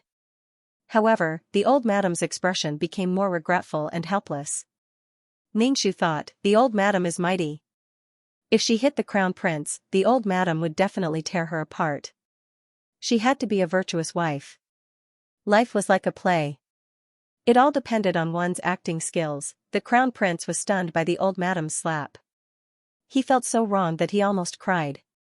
Be good and don't cry. The old madam wiped the crown prince's face with her rough hands. Don't be afraid. That demon has been eliminated and will never come back. You have to be strong. The Marquis's residence will depend on you in the future. People have to experience all kinds of things in life. The crown prince's pale face turned crimson after being wiped by the old madam. He mumbled, Grandmother, I just feel very embarrassed. What's there to be ashamed of? Who can guard against a demon? This matter is over. Take good care of your body, Anne. Originally, the old madam wanted to say that she would have a child with her granddaughter-in-law. However, considering that the heir apparent was still traumatized, she decided to leave the matter of children for later. After a long time, the two of them would have to give birth to a child. If his son was useless, he would raise his grandson. If his grandson was also useless, he would raise his great-grandson. The old madam felt that she was in good health. She should be able to wait until her great-grandchild was born. After comforting her mentally fragile grandson, the old madam went to see her son. Her son's condition was much better than her grandson's. After all, he was someone who had a say in the imperial court. He could still remain calm after going through so much. However, the old madam still had to warn her son not to think about the people in her grandson's room. If he really liked someone, he had to tell his wife and let her make the decision. This made the Marquise, who was listening at the side, feel extremely stifled. Since this matter happened, the Marquise felt that her status in the family had plummeted. Master Ho was so ashamed that his face turned red. He didn't speak and just lay down with his back to his nagging mother. If this matter spread out, how could he face his colleagues? How could he have been bewitched at that time? And that demon seemed to be a man, a very ordinary man. Master Ho wanted to die. He didn't want to go out in the future. Why did he see the real appearance of that demon? If he didn't see it, he would just think that he met a beautiful and seductive demon. Why was he such a man? He would rather sleep with a beautiful demon than admit that he had a relationship with an ugly man. Master Ho's stomach turned a little when he thought about it. For people like them, if they were really into men, they would have plenty of beautiful and charming prostitutes of all ages. Master Ho wanted to curse in his heart and wanted to jump up and shout. After the heir apparent woke up, Ningxu's life became much more relaxed. When he had nothing to do, he would cultivate and nurse his body. When the client came back, he would force the heir apparent to have a child. The heir apparent was basically useless except for giving birth to a child. Ningxu also recorded the client's monthly menstrual cycle. When the date of ovulation was calculated, he could force the heir apparent to have sex with him. As for whether the client could be in love with the heir apparent in the future, Ningxu couldn't guarantee it. He could only promise that she would nurse her body well and then have a child. He was afraid that when the client had a child, all her thoughts would be on the child and she would have little time for the heir apparent. Ningxu chuckled. He was very much looking forward to the client, a lady from a noble family, forcing the heir apparent to rape. It would probably cause a second psychological trauma to the heir apparent. But so what? Concubine Yan's incident was over. Master Ho's mansion seemed to be peaceful. Everyone seemed to be slowly forgetting about it. But there was no such thing as a secret in the world. In the end, some gossip still spread. Master Ho went to court and was asked by his political opponents if he had been raped. When Master Ho came back, he was so angry that he smashed things. Ningshu's heart was also in a mess. When he went out to socialize, people said that Master Ho had been raped, but the first thing they thought of was the heir apparent's wife and Master Ho. Ningshu immediately turned hostile. When he came back, he felt wronged and went to find the old madam. Those people said blah blah blah. The old madam's expression was very ugly. She advised Ningshu not to take it to heart. The more you care, the more people will say. If you don't care, they will feel bored and stop talking. Ningshu felt that the old madam's attitude was very good. Obviously, the old madam was very wise in life in front of Ningshu. But after that, she still made Master Ho kneel in the ancestral hall for the whole night and forbade him to sleep. She also beat up the maids and manservants of the Marquis' estate and sold off a few servants. If this kind of thing was not spread out by the family, how could outsiders know? There were too many eyes and too many tongues. Anyway, during this period of time, Master Ho's mansion was very low-key. They didn't attend any activities. If there was a wedding or a funeral, they directly sent the gifts and didn't attend. The old madam was so angry that she took away the Marquis's right to manage the mansion. How did this daughter-in-law manage the mansion? She made a mess and made a joke of herself. In the future, when people talked about Master Ho's mansion, they would have a secretive expression on their faces. Who could stand that kind of look of ridicule? Anyway, the old madam couldn't stand it. Good things don't go out, but bad things go 1,000 miles. Master Ho's mansion's reputation was going to be ruined. Now, she only hoped that as time passed, everyone would forget. The Marquis's face was numb. She handed over the key and account book. Anyway, she was not liked in this family. Before she gave her son a concubine, she didn't know that concubine Yen was a demon. At that time, she saw that concubine Yen was well behaved. Moreover, concubine Yan's figure was big enough to give birth to a son. What did she do wrong? If it wasn't for the fact that her daughter-in-law couldn't give birth to a child, she wouldn't have eaten too much and insisted on stuffing her son with another woman.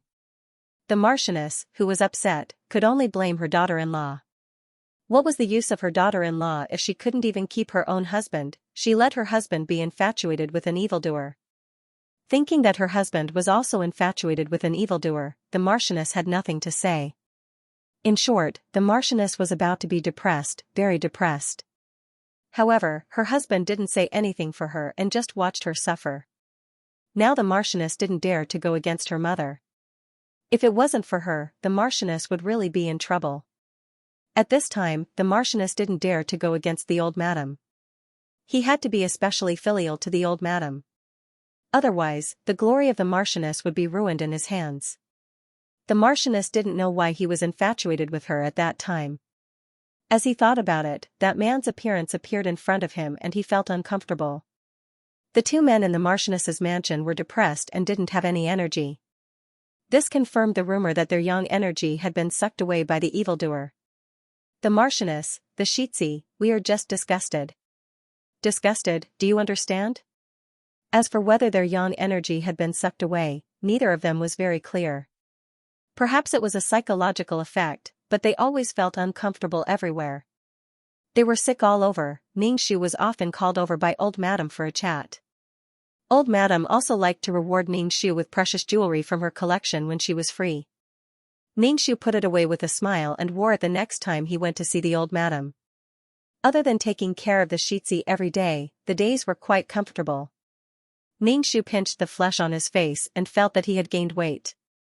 The depression in his heart was gone and his face was ruddy. Now it was the Marchioness's turn to be depressed. Every time the old madam saw her, she didn't have the same expression. No one would be in a good mood when they saw a sallow and melancholy face. Every time Ningshu went to see the old lady, she would smile until the corners of her eyes curved like crescent moons. When the old lady was happy, she would reward her with a bolt of good cloth or precious jewelry.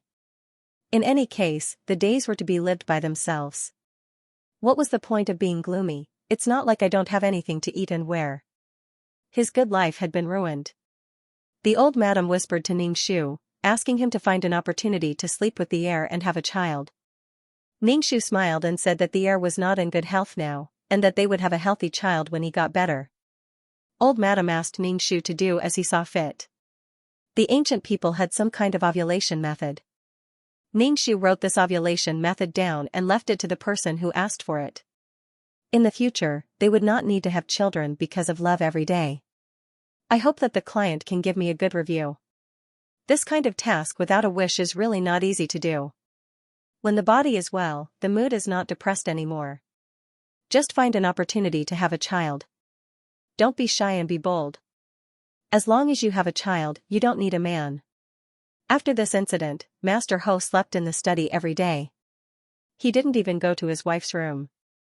Whenever he saw a woman, even a maid, the man's face would unconsciously appear in front of his eyes.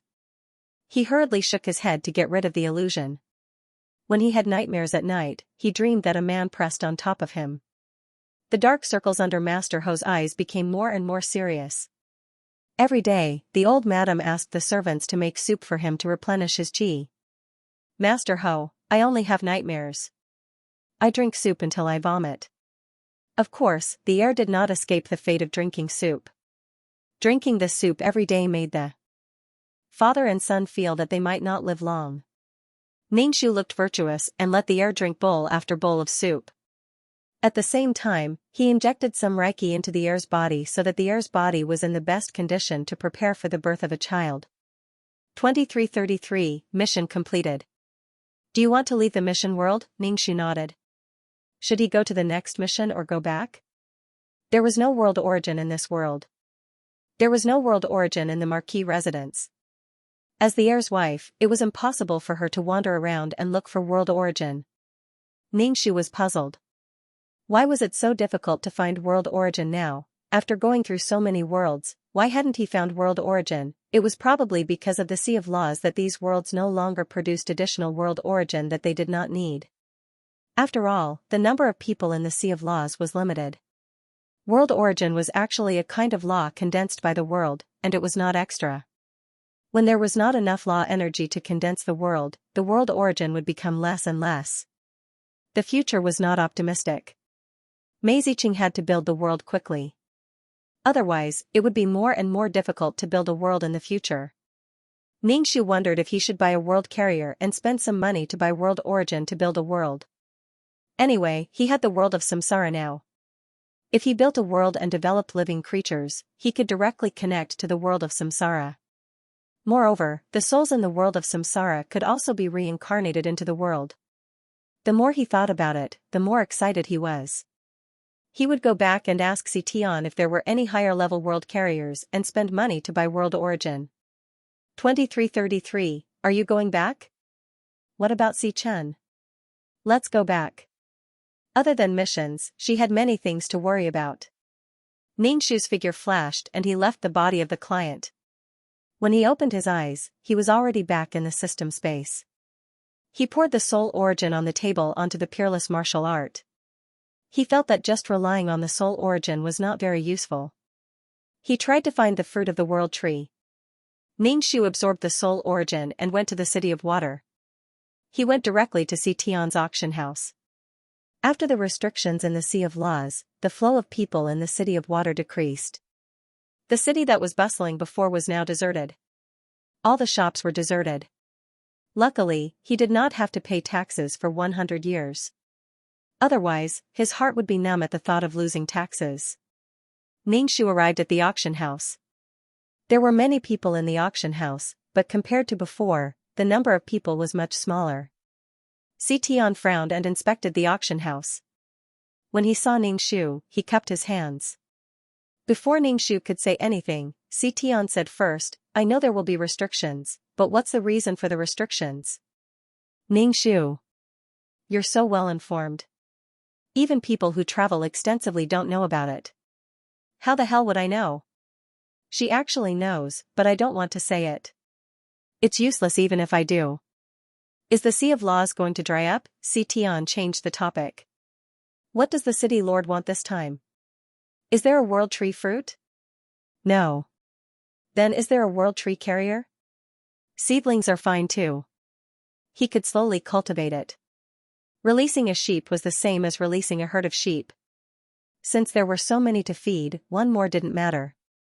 Ningxu felt that if he didn't get some resources or worlds, it would be even harder to build them in the future because the resources would decrease and the problem of the lost sea would become more and more serious. The World Tree Fruit and World Tree Carrier that you mentioned, we don't have any of these. Xianxia said.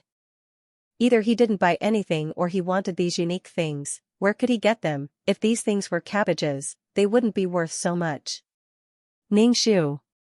None of them? With the World Tree Fruit, one could repair the world, and with the World Tree, one could slowly cultivate the world.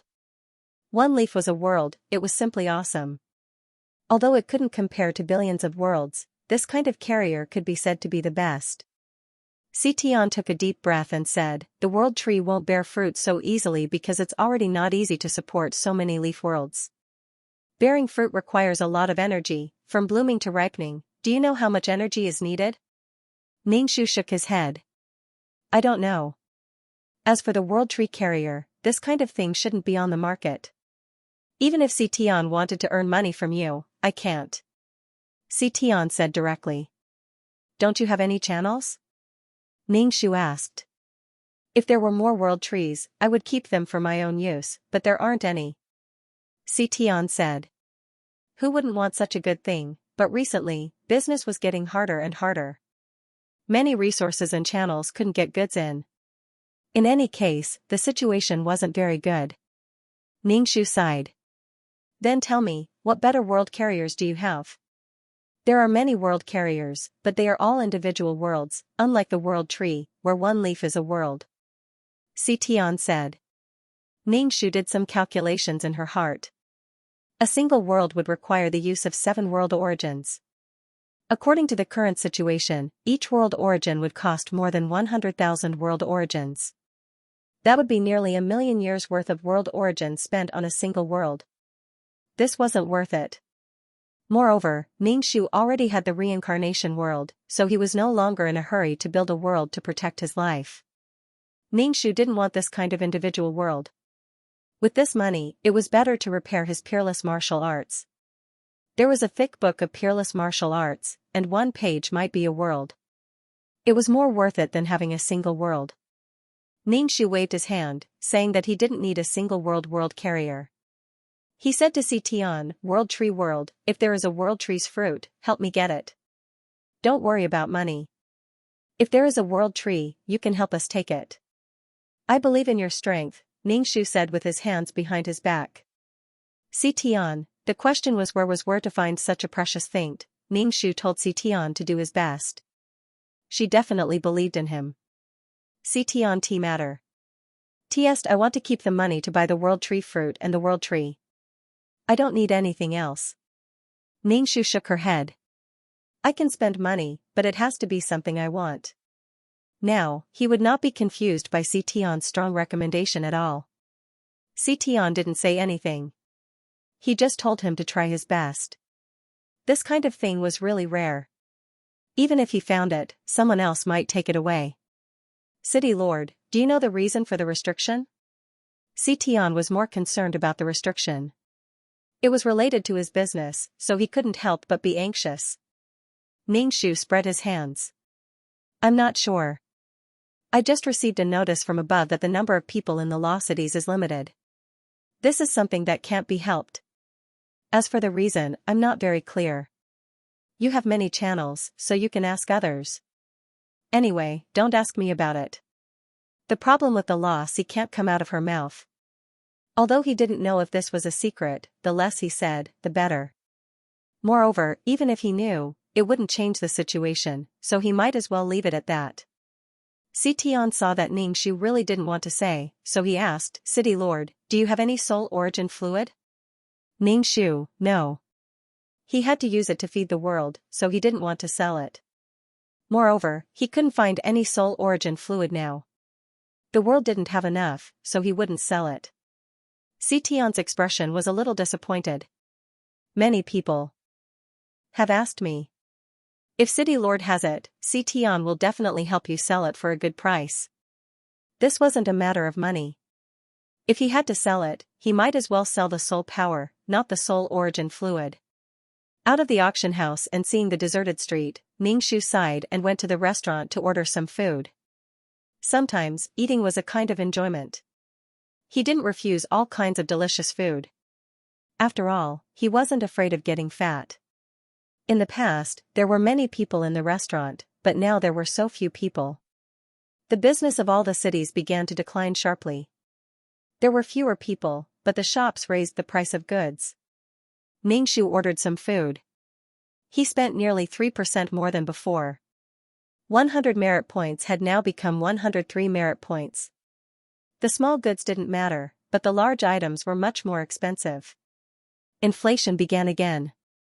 This inflation was caused by these shops.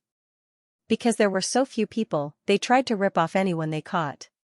After strengthening the barrier of Water City, Ningxu went to Wood City. As soon as he walked in, he felt refreshed like a spring breeze. Although there were restrictions, Wood City was still quite lively in comparison. The number of people had basically reached the limit. The law imprint in Ningxu's hand began to absorb the green light.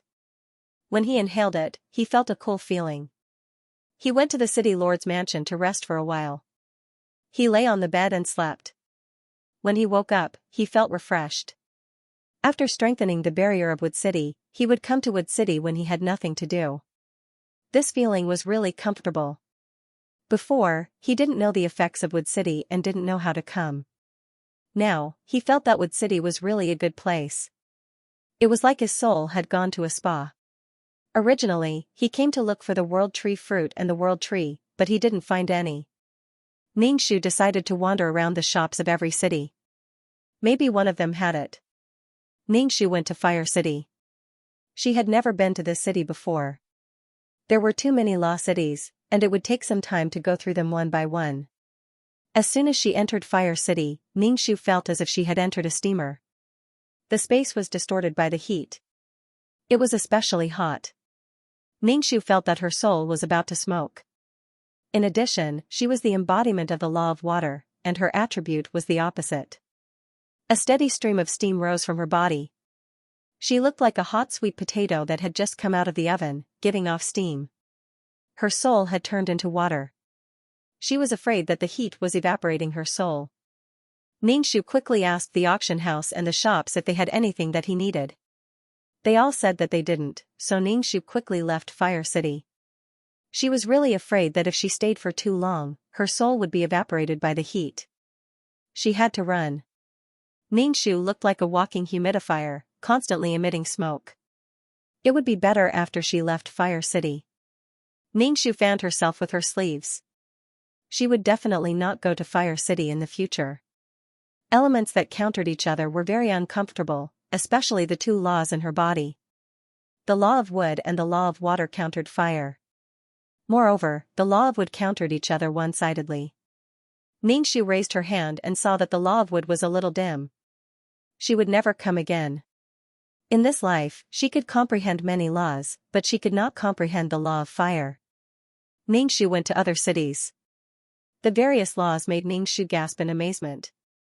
Especially when she entered a city with the law of strength. As soon as she entered, Ningxu felt as if countless mountains were pressing on her body. She was directly pressed to the ground, unable to get up. This was a little awkward. Did she have to rely on her own strength to lift countless mountains? She lay on the ground, unable to move. The people around her were coming and going. Some of them had hunched backs, walking step by step with difficulty. It was as if they were carrying an invisible mountain on their backs. It was very tiring to look at. Ningxu directly used her vines to lift up the invisible force pressing on her body. The power of life was not to be underestimated. After all, the power of a bean's germination could lift a stone. Ningxu asked if there were any world trees and world tree fruits. She was told that there were none. Obviously, these things were very rare. It could even be said that they did not exist. Ningxu sighed. Previously, there was a world tree in front of her, but she missed it because she did not have the money. Poverty makes me jealous. Jealousy makes me ugly. Ugliness makes me even poorer. After leaving Force City, Ningxu decided not to look for them. These things were too rare. It was better to let Xian find them for her. After all, Xian had many channels. Ningxu didn't want to experience all kinds of strange powers, so he prepared to go to Nine Palace Mountain to mine. Back in the system space, Ningxu took out some soul stones and asked 2333 to purify them. There wasn't much golden soul fluid, but she still dug out a lot of soul stones. She could absorb some of these soul powers. After all, the current world of samsara was barely self-reliant.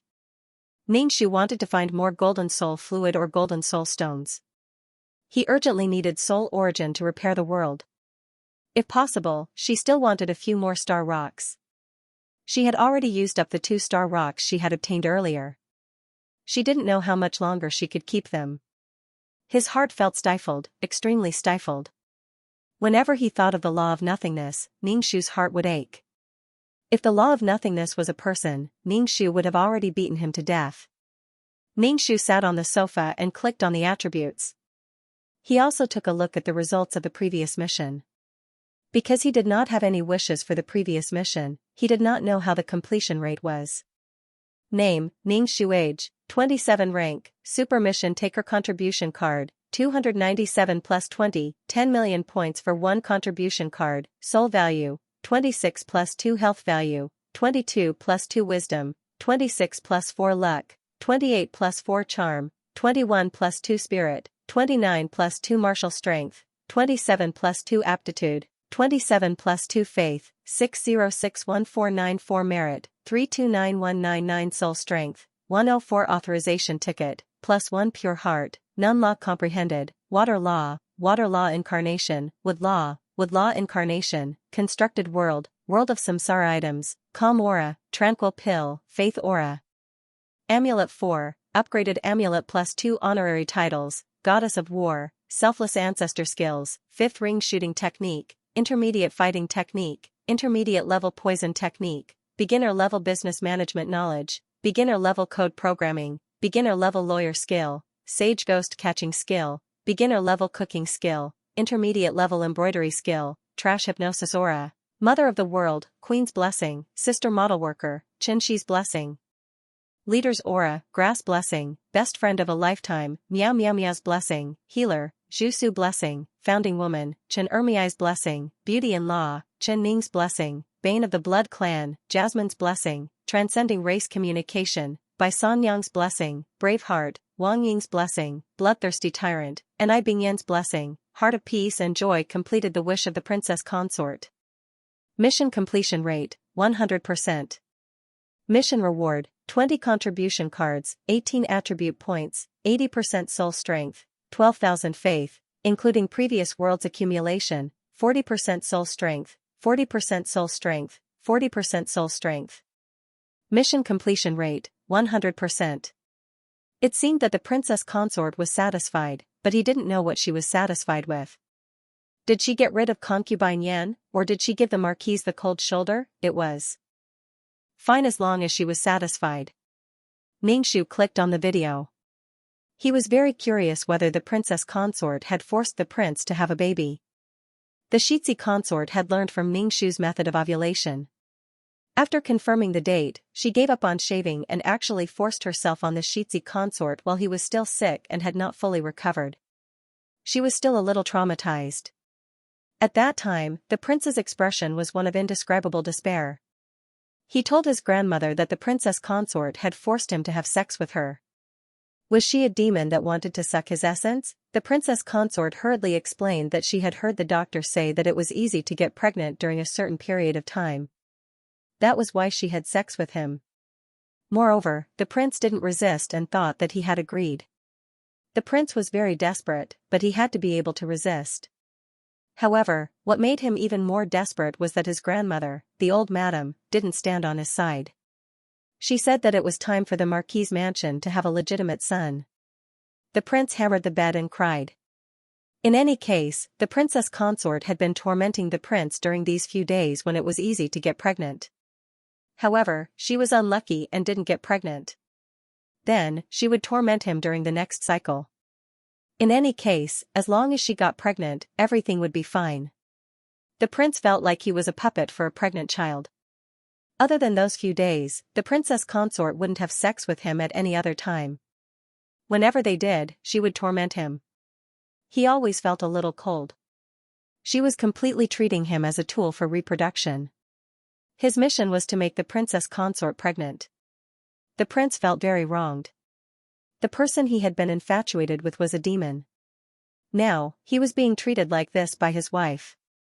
Could she not be so direct? However, no one stood on his side. Wasn't it just that he had fallen in love with a demon in Beauty's skin? In life, who didn't make mistakes? Every time he complained to his grandmother about his grievances, the old madam would say that there were 3 ways to be unfilial. Having no descendants was the worst. She wanted to have a legitimate son with her wife. The prince, who had considered his feelings. Once he went on strike, they would use the Marquis' mansion's responsibility to pressure him. It was as if he was a disloyal, unfilial, and heartless person. Who could understand the grievances in his heart? After 2 months of torment, the princess consort was finally pregnant. Before the prince could heave a sigh of relief, he felt that his bitter days were finally over. But he realized that no one cared about him.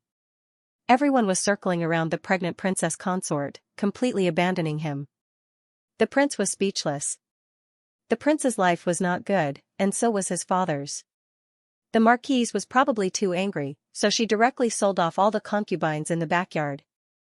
And they were all the marquise's women. The marquise felt uncomfortable, but he did not say anything. He had not been to the backyard for a long time, so it was good that these women were gone.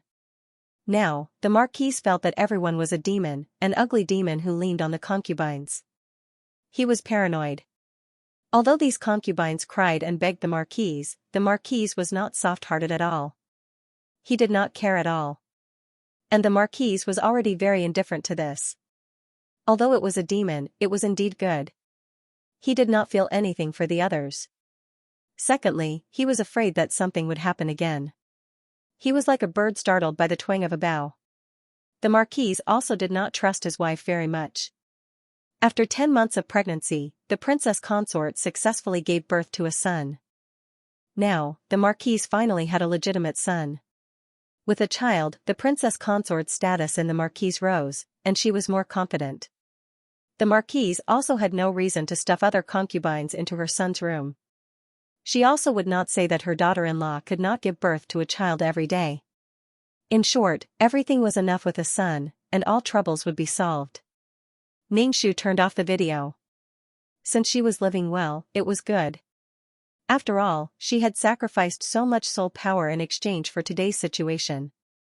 She would be safe and happy for a lifetime, but what the next life would be like was still unknown. Generally speaking, if the person entrusted with this kind of counterattack had less soul power, they would not be able to reincarnate as a human favored by the heavenly Tao. Xianxia prepared to go to the 9-Palace Mountain. He first went to the first level of mining, as some of the mines were not finished yet. Xianxia opened the black hole, walked into it, and appeared in the world of samsara. Xianxia first checked the world of samsara, and found that it had grown leaves again. Another space was born. Xianxia was very calm in his heart. In any case, he had the rebirth pool to nurture it, which could reduce some of the burden. He still had to let the souls of the second level enter the world of reincarnation. Xianxia went in through the hole. The thunder Kirin swung its tail and looked at Xianxia with lightning all over its body. Xianxia, what do you mean? Not letting me in? Xianxia and the thunder Kirin confronted each other. In the end, the thunder Kirin laid down with its chin on the ground and closed its eyes to rest. Of course, it did not exclude the fact that it did not want to see Xianxia. Xianxia went around the thunder Qilin, afraid that the lightning on his body would strike her. Xianxia went to the rebirth pool to take a look. He had to constantly check on the rebirth pool to prevent any accidents from happening. When they reached the rebirth pool, Xianxia saw a skeleton squatting beside the rebirth pool from afar. At first glance, Xianxia thought that it was the skeleton of an abyssal prefect that had appeared in this world. However, upon closer inspection, the skeleton was completely devoid of flesh.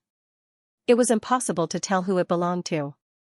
Why was this skeleton squatting beside the rebirth pool? There were many skeletons like this in the world of reincarnation. Their bodies had all decayed and turned into bones, which then slowly turned into sand. Unlike the skeleton, which was still well connected. Great Aunt. Bonehead's lower jaw opened and closed as it called out to Ningxu. Ningxu, you are Li Si? This guy had actually turned into a skeleton. Even when his body had decayed, he did not abandon his body. Could it be that he had become a skeleton with life? I am Li Si. Li Si's skeleton stood up. There was no flesh on his body. Why are you here? Do you want to jump in? He had never heard of the rebirth pool being able to purify bones. Sigh. Li Si let out a long sigh. He could not imagine a skeleton with a face full of worry. Young Master has jumped in. Li Si said. I will wait for young Master to return. Ningxu acknowledged. Pai Lupi had no other choice but to jump into the rebirth pool. After all, there was so much poison in his soul. Only the rebirth pool could purify it. There was no other way to get rid of it. Previously, Pai Lupi was still so indignant. Ningxu thought that he would bear with it. He did not expect him to jump. I will wait for young Master to reincarnate. I will definitely wait for young Master to return to this world. Li Si said. Actually, this was also a solution. Jumping into the rebirth pool once would get rid of the poison in his soul. Furthermore, the world of reincarnation was now connected to the Nine Palace Mountain. One could cultivate in the Nine Palace Mountain. If he entered the world of reincarnation again, there would not be so much poison in his soul. He would be able to cultivate in the world of reincarnation again. However, the prerequisite was that he could ensure that his soul could enter the world of reincarnation. For example, in the second level of the world of reincarnation, the dead souls would be refined into soul fluid. They would never be able to appear in the world of reincarnation again. Ningxu looked at Li Si. He felt as though he was in the netherworld. Alright, you guard it. Also, if anything happens to the pool, tell me immediately. Ningxu silently blessed Li Si. He hoped that Pai Lupi would be able to wait for him. Pai Lupi's soul would not die prematurely. As for how long Li Si would have to wait, he did not know. Great Aunt, don't worry. I will definitely guard the pool for you and wait for young Master to return. Li Si's lower jaw opened and closed. His voice was very hoarse. Ningxu reached out and patted his bones. Good luck. He looked so much like someone waiting for someone who could not return on the bridge of helplessness. Ningxu touched his chin and looked at Li Si. Did she catch some people and bring them to the world of reincarnation to form such bones? Thinking of the army of His Excellency's bones, Ningxu's heart was restless. However, it was also possible that Li Si's birth was an accident. Moreover, when the body could not bear the movement of life, the soul would uncontrollably pop out of the body. This was not something that one could control. Ningxu asked, how did you become a skeleton? Li Si used his bony hand to scratch his bare skull and said shyly, I don't know either. My body was rotting and I didn't want to leave my body. Since it was rotting and leaking pus, I removed the rotten flesh. However, my soul didn't leave my body. Ningxu didn't know what the crux of the matter was, so she decided to find an opportunity to ask His Excellency about how his bones came to be. The bones in front of him were grown wild and could not be mass-produced. She did not understand Li Si's loyalty to Pai Lupi. He had to stay here and wait for someone without a deadline. It was torturous enough. However, she had more important things to do now. She had to mine and then release the soul in the second world. How can I contact you? Li Si asked. Li Si thought to himself, while waiting for young Master, I can help Aunt to look after this place. It's killing two birds with one stone. But I don't know how to contact Aunt. Ningxu thought for a while and set up a miniature array around them. He said, if there's anything, just walk into this array. I'll be able to sense it. And that Kirin over there. It suppresses this place. Don't mess with it. Ningxu reminded him. Li Si nodded. Okay. Ningxu looked at the clear reflection of the blue sky and white clouds in the reincarnation pool. Fragrant flowers bloomed around it. There was no problem. Ningxu went to mine first. Li Si sat beside the reincarnation pool. He held his chin in his hand and didn't move. After digging a small mine, Ningxu left the world of samsara. When he came out of the cave, he said to the Thunder Kirin, "That bone belongs to me. Don't chop it." The Thunder Kirin didn't even open its eyes. It snorted in response to Ningxu's words. Ningxu was speechless. Why is this guy throwing a tantrum? Ningxu went out of the Nine Palace Mountain. He pressed his hand on the stone wall and entered the second layer of the world. He entered the city invisibly. Of course, when he entered, the array kept ringing. Walking into the city, Ningxu felt that the atmosphere in the city was not right. There were many guards on the road. They were searching from house to house. Were they looking for her? Ningxu added another layer of enchantment to his body to isolate his presence. Even the Li family's patriarch could find her in the first layer of the world. It was hard to guarantee that the masters in this world couldn't find her. When he arrived at the slum, Ningxu pushed open the door that was about to collapse. He saw the dirty Yilin cultivating. An earthworm was lying on the ground weakly. When it saw Ningxu come in, it immediately raised its head. "You're here. Give me soul stones. I'm starving." Hurry up, the earthworm said hurriedly. Ningxu threw 2 soul stones of average quality to it. The earthworm didn't mind and began to chew on them. Sure enough, they would be fine after being starved for a while. If they were disobedient, they would be fine after being beaten. Yilin opened his eyes and immediately stood up. He bowed to Ningxu. "Master. What's going on outside?" With so many guards searching, something must have happened. Yilin rolled his eyes. His face was dark, and the whites of his eyes were especially white and conspicuous. He said, "Someone was killed in the city. It's probably someone special. Normally, if a person died, they would just die. Why would there be such a big search? Most people were people with high status."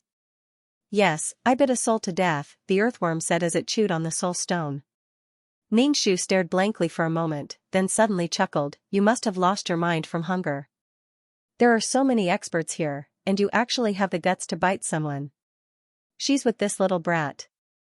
Yilin's eyes were still rolling, but he lowered his head. The earthworm said, "I went out with him to beg for food. In the end, we met a guard general. That brat said that the guard general killed his family and wanted to take revenge. He pestered that person to beg for food. When he wasn't paying attention, I bit him. He's probably dead by now." Ningxu glanced at Yilin. "Now that you think you have some power, you want to stir up trouble. You can't hold it in for a while. Now that the entire city is searching, do you think they won't find your forehead? Wouldn't it be better to wait until you have the power to stir up trouble?" Right now, it was purely beating the grass to startle the snake. If they found out that he was the culprit and he didn't have the power to deal with it, only death would await him. Pulling back his fist was to strike with more power. Now, it looked refreshing, but how would he deal with the aftermath? Yilin knelt down, tears streaming down his face. His tears washed away the black dirt on his face, forming 2 ravines. Although he was crying, Ningxu didn't sympathize with him at all. It was really hard to sympathize with him like this. "Master, your disciple really can't hold it in. I really can't. When I think of my family's blood splashing on his bloodthirsty face, wah wah wah." Yilin cried heart-wrenchingly. The earthworm said, "Don't blame him for pinching. I was the one who bit him." "Oh, I haven't seen you for a while and your relationship has become so good." Ningxu looked at the earthworm. "Do you want to starve for a while longer?" The earthworm immediately stopped talking. Yilin wiped his tears. "Although it was dangerous, I don't regret it at all." "Alright, it's fine to kill them." Ningxu waved his hand. "In the future, cultivate well and don't go out. Now that the outside is searching, who knows when they will come here to search." "Thank you, Master."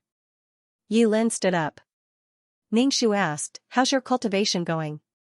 "According to Master's progress, your disciple has already formed Qijin." Yilin said obediently. Ningxu was indifferent to Yilin's obedience. How could a child at the bottom of society be so obedient? "Not bad. How long have I been away?" Ningxu didn't know if the flow of time on the second level of Nine Palace Mountain was similar to the one on the second level. "Not too long.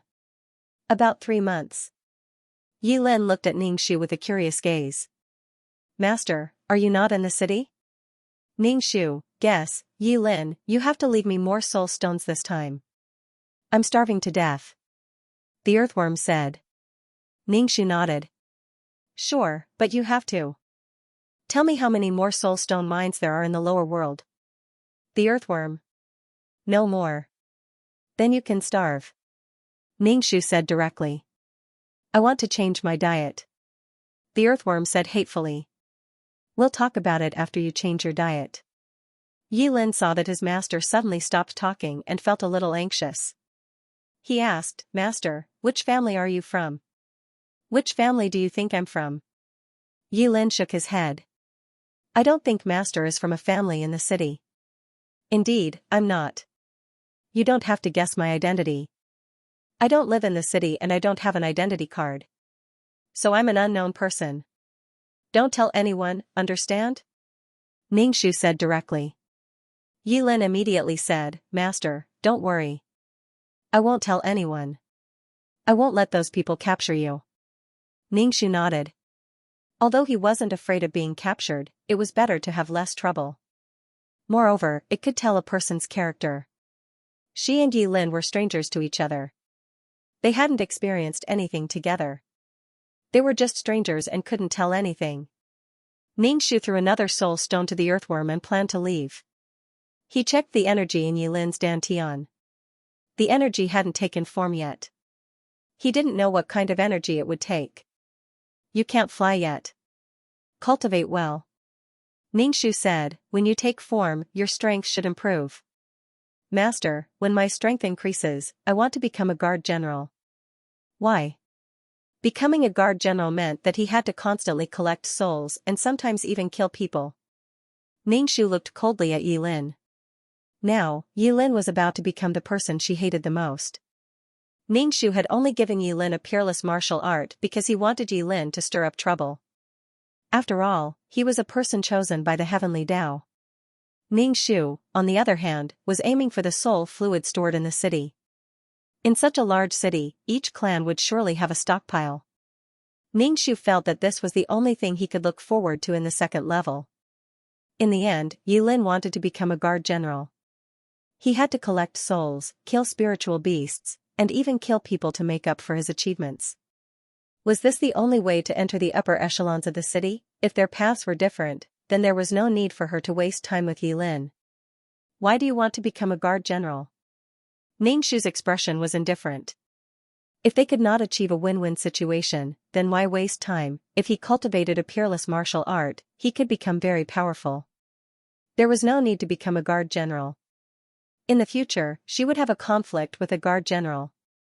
If Yi Lin became a guard general, then they would be enemies in the future. Yi Lin was a beggar and lived at the bottom of society. He was best at reading people's faces. He could keenly sense the coldness emanating from the other's body, and it carried a sense of rejection. Yi Lin was somewhat terrified. He immediately said, Master, your disciple wants to become a guard general.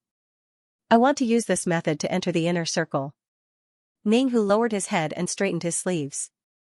He did not say anything. The air became heavy. The earthworm gnawed on the soul stone. Seeing this, it also stopped eating. The atmosphere became even more stagnant.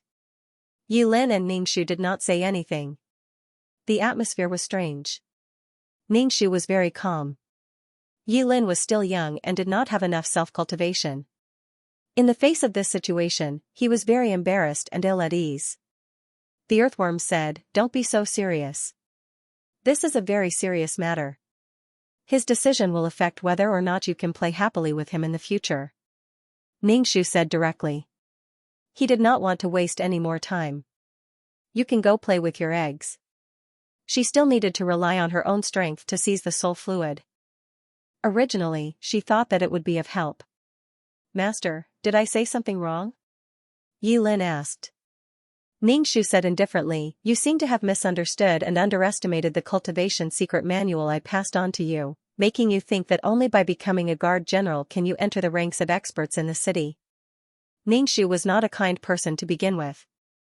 There was no need for him to waste time on irrelevant people. Once he was sure that this person would be a hindrance to him in the future, Ningxu decided to nip him in the bud. Yilin could feel the coldness from the other party, as well as killing intent. He felt as if he had entered a life-and-death situation. What to do, if his answer didn't satisfy her, would she kill him? Master, I was wrong. Yilin immediately cowered. Saving his own life was more important. Ningxu, you must be upset. Very happy, Yilin hurriedly said. Ningxu's lips curled. In any case, she did not intend to have a deep master-disciple relationship with Yilin. Tell me, why do you have to become a guard general? Master, I want to become a guard general because I want to enter the inner circle. If you become a guard general, you will be like the other guard generals. You will become someone who kills other people's wives, parents, and children. Are you sure you want to do this? Ningxu said directly. It took a lot of courage to become the person one hated the most. All loathing and hatred was because one was weak. When one became strong and became such a person, their previous loathing and hatred would seem laughable. Yilin was somewhat hesitant. In the end, he shook his head and said, "Then I won't become a guard general." After wasting a lot of time, Ningxu did not intend to waste any more time on Yilin. It was better to go and collect the soul fluid herself. Ningxu left the slums and appeared on a wide street in a flash. There were all kinds of small stalls on both sides of the street. There were food, gadgets, jewelry, rouge, and so on. There were many guards on the street searching. When they saw Ningxu, they immediately asked for an identity card. Ningxu was like a piece of hob meat. I don't have an identity card. If you don't have an identity card, what are you so proud of? A guard general directly took out a spirit tool and put Ningxu into it. It was time to start the sauna again. Ningxu entered the spirit tool and found that there were still many souls inside. He found a place to sit down. This time, he did not intend to blow up the spirit tool. He wanted to see where these souls ended up. Most of the souls in the spirit tool had a numb expression and did not speak. Some of the souls of spirit beasts were violently banging their heads against the wall. This caused the entire space to tremble. It was useless. It could not be broken. Every guard general had one of these spirit tools. The status of a guard general was much higher than that of the patrolling guards. The guard general then divided the ranks according to the number of souls he collected. The space began to heat up. Flames appeared on the walls. Ningxu supported his chin with one hand and opened the black hole with the other. He said to these souls, "Go in." These souls looked at each other. No one dared to go in. "I don't want to be roasted by the fire," Ningxu said. Well, because they did not experience the pain of being roasted by the fire, they did not believe him. The temperature of the space was getting higher and higher. The steam distorted the air. These flames rushed to the souls and roasted them. The souls in the space began to feel pain. They had no choice but to rush into the black hole. When everyone had left, Ningxu closed the black hole. These souls entered the world of reincarnation and jumped into the reincarnation pool. They could add nutrients to the world of reincarnation. However, he did not get any merit for doing these things. Ningxu fanned himself with his sleeve. These flames were far from the flames in the city of fire. At most, they were a little hot. The guard general arrived at the largest palace in the city. There were guards at the entrance of the palace. The guards at the entrance greeted the guard general. The guard general entered the palace. There was a huge pool in the palace. This pool was filled with gray liquid. There was a scale beside the pool. First, one had to pour the soul fluid into the scale to measure how much soul fluid there was. Then, the soul fluid would flow into the pool. The guard general took out the spiritual weapon and prepared to pour the soul fluid into the measuring device. In the end, he poured it a few times but still could not pour it out. What's going on? The guard general was puzzled. Why was there not a single drop of soul fluid? Hey, are you here to be funny? Hurry up, we are still waiting. The guard general behind the line could not help but sneered. The guard general and the guard general had a competitive relationship. It was normal for their relationship to not be good. Seeing that the guard general in front did not have a single drop of soul fluid, he still pretended to measure the scale. He was here to be funny. The guard general was very puzzled. He stepped aside and checked his spiritual weapon. There was not a single soul inside. He had clearly collected so many souls. Ningxu entered the spiritual weapon through the exit. He hid beside the pool and strengthened several layers of enchantments. BK Ningxu lay beside the pool. When he saw the pool full of gray liquid, his saliva immediately flowed out. Damn, so much soul fluid. He made a fortune. In the future, when he had nothing to do, he would stay by the pool. There was a lot of soul fluid, and it was endless. It felt great. Some of the guards poured out the soul fluid of the spirit weapons and slowly mixed it into the pool. So much soul fluid, how many souls would it take? One person didn't have that many souls. When the guards left, Ningxu asked 2333 to prepare a large container for him to take away all the soul fluid. 2333 had prepared a large space in the ring. Ningxu put her hand into the pool, but the enchantment in the pool bounced her hand back. And his soul was burning. There was indeed a barrier. No wonder those guards worked so hard to collect souls. They didn't expect to get the soul fluid directly from the pool. It turned out that there was a barrier. When there was enough soul fluid in the pool, it would be collected for a second processing. Ningxu stretched out his finger and touched the barrier. This barrier was really powerful. How could he break it? If he tried to break it, it would attract people. Ningxu touched his chin. Looking at such a large pool, it was almost full of soul fluid, but he couldn't get it. His heart was stifled. Give me the ring. Ningxu said to 2333. No matter how powerful the barrier was, it would disappear under the light of time. Since time was so powerful, could it deal with the law of nothingness? He didn't believe that the law of nothingness could escape the ravages of time. Ningxu was speechless. He was speechless. Why did he want to mess with the law of nothingness again? He didn't have any star stones now. What if something went wrong? The ring appeared in Ningxu's hand. Ningxu released a few light beams of time to break the barrier. It seemed that this barrier was quite powerful. It took a few light beams to break it. Without the barrier, Ningxu quickly collected the pool of soul fluid. It was clean, not a drop was left. After arriving at the second level, Ningxu was finally able to reap some benefits. Feeling satisfied, he planned to go to the other halls to see if there were any more ponds. There should be more than one pond. The invisible Ningxu ran next door and saw that there was also a pool inside, but there was no soul fluid in it. It seemed like he was a step too late and couldn't make it in time. What a pity. The soul fluid is gone. Someone came in. A guard general entered the hall and saw that there wasn't a single drop of soul fluid left in the pool. The barrier covering the pool had also been broken. Suddenly, the entire palace became restless as countless experts moved out. Ningxu opened the black hole and ran. There was nothing left for him to take. Why didn't he leave and stay here to fight? After returning to the system space, Ningxu immediately took the collected soul fluid to the main system for purification. This kind of soul fluid was a complete soul. It contained both soul power and soul origin. Such a large pool of soul fluid without a single soul stone mine. It was simply amazing. Ningxu pinched the ring in his hand. The ruby ring was crimson and beautiful. Ningxu looked at the ring and stretched out his hand. The peerless martial art book flew into his hand. He didn't know what kind of violent reaction the time ray would have when it hit the law of nothingness. Would it be like the black silk? What if the world couldn't hold on? Ningxu grabbed the world origin and went to the consultation room in the city of water. Walking into the consultation room, Ningxu waited for the silver-haired man to come out. The silver-haired man came out of the inner room and saw the book Ningxu placed on the table. You're going to pay this time. No, I have something to do. You watch from the side. If anything happens, you pay immediately. Someone next to him felt more at ease. The silver-haired man was speechless.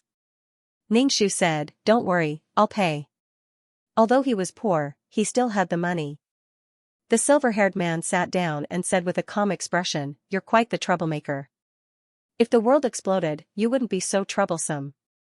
If the world exploded, there's nothing left. What's the point of me doing it?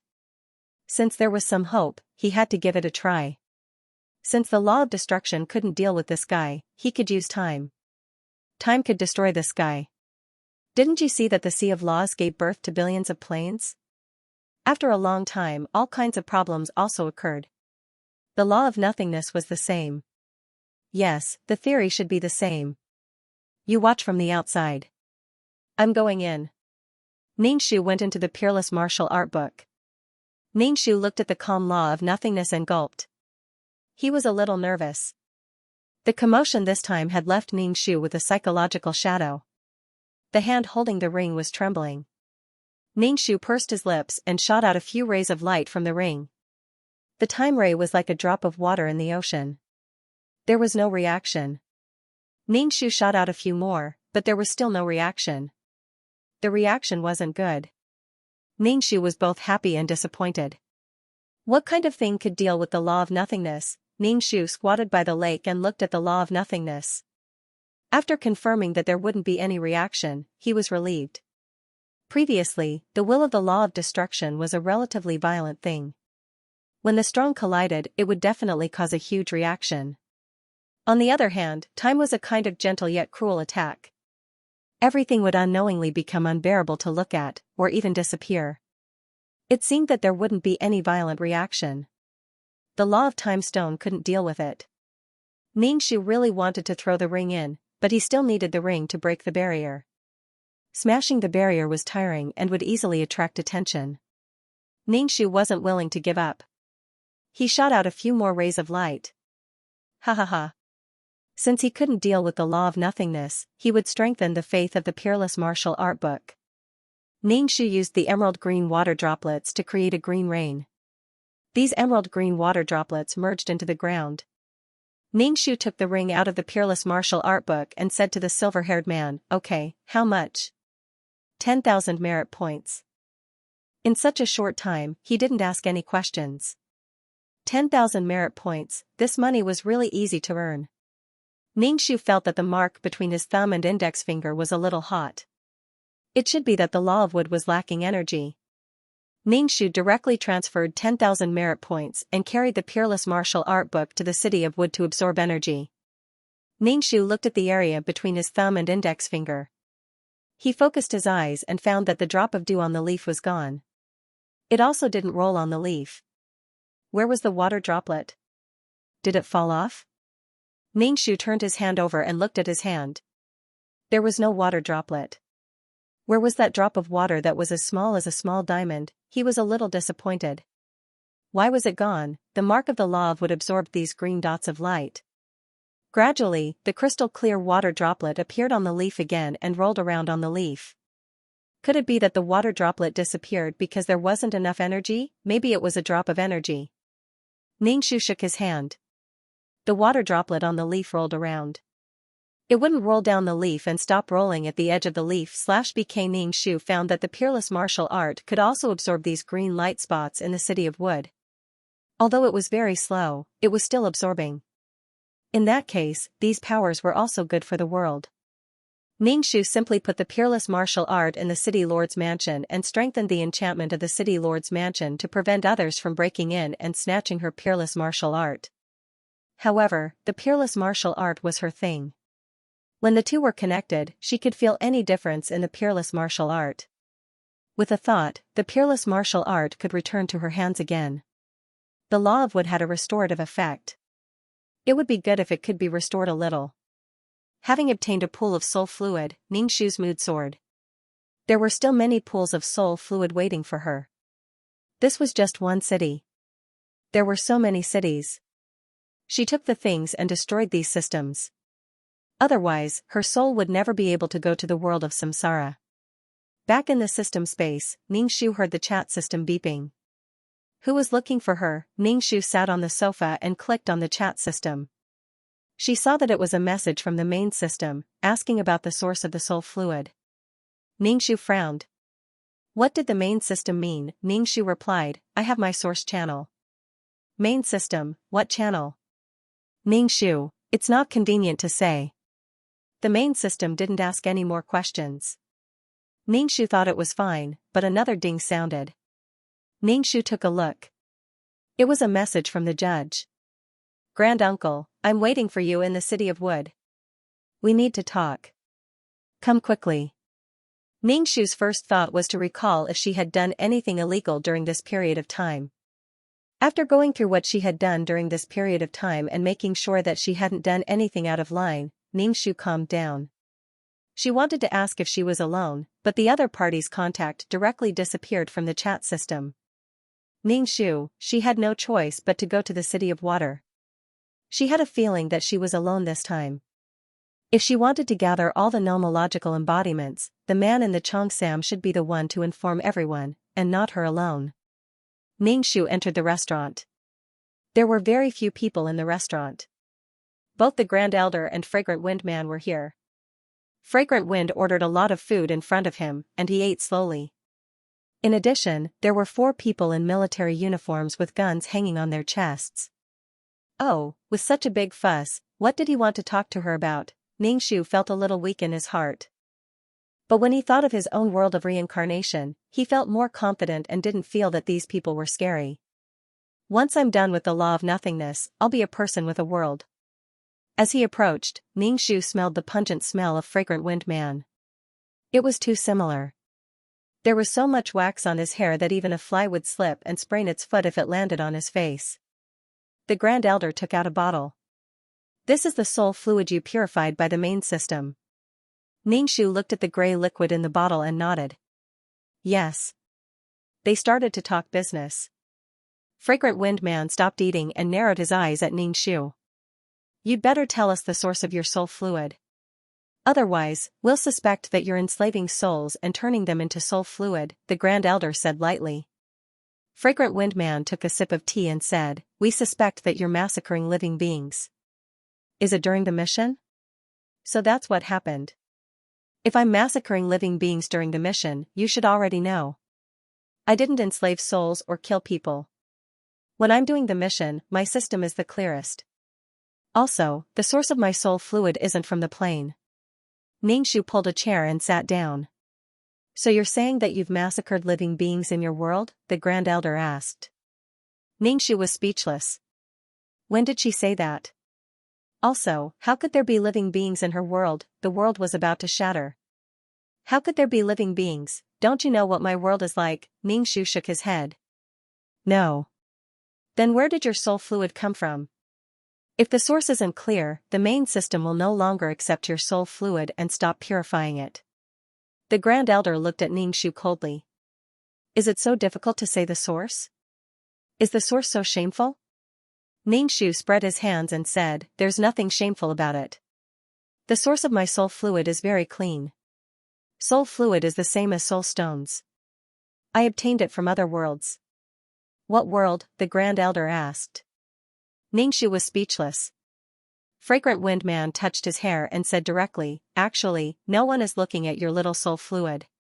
What we want to determine is whether you're massacring living beings. Ningxu twitched the corner of his mouth. You can't look at the soul fluid. You don't need soul power in the army. It seemed that if he didn't make it clear today, he wouldn't be able to leave. The military and the judges were dispatched for such a small matter. Ningxu asked, Can't we treat the living beings of our world as we wish? Being kept in captivity in the world wasn't a private property for the master of the world. Ningxu didn't want to do anything, but it was hard to say if some people would enslave the living beings of their world. Fragrant Wind Man said, Of course you can, but you have to bear the backlash of the world. The world has formed an inherent program. When this program is destroyed, the world will have problems, and this inherent program will destroy external attackers. It's actually the heavenly Tao.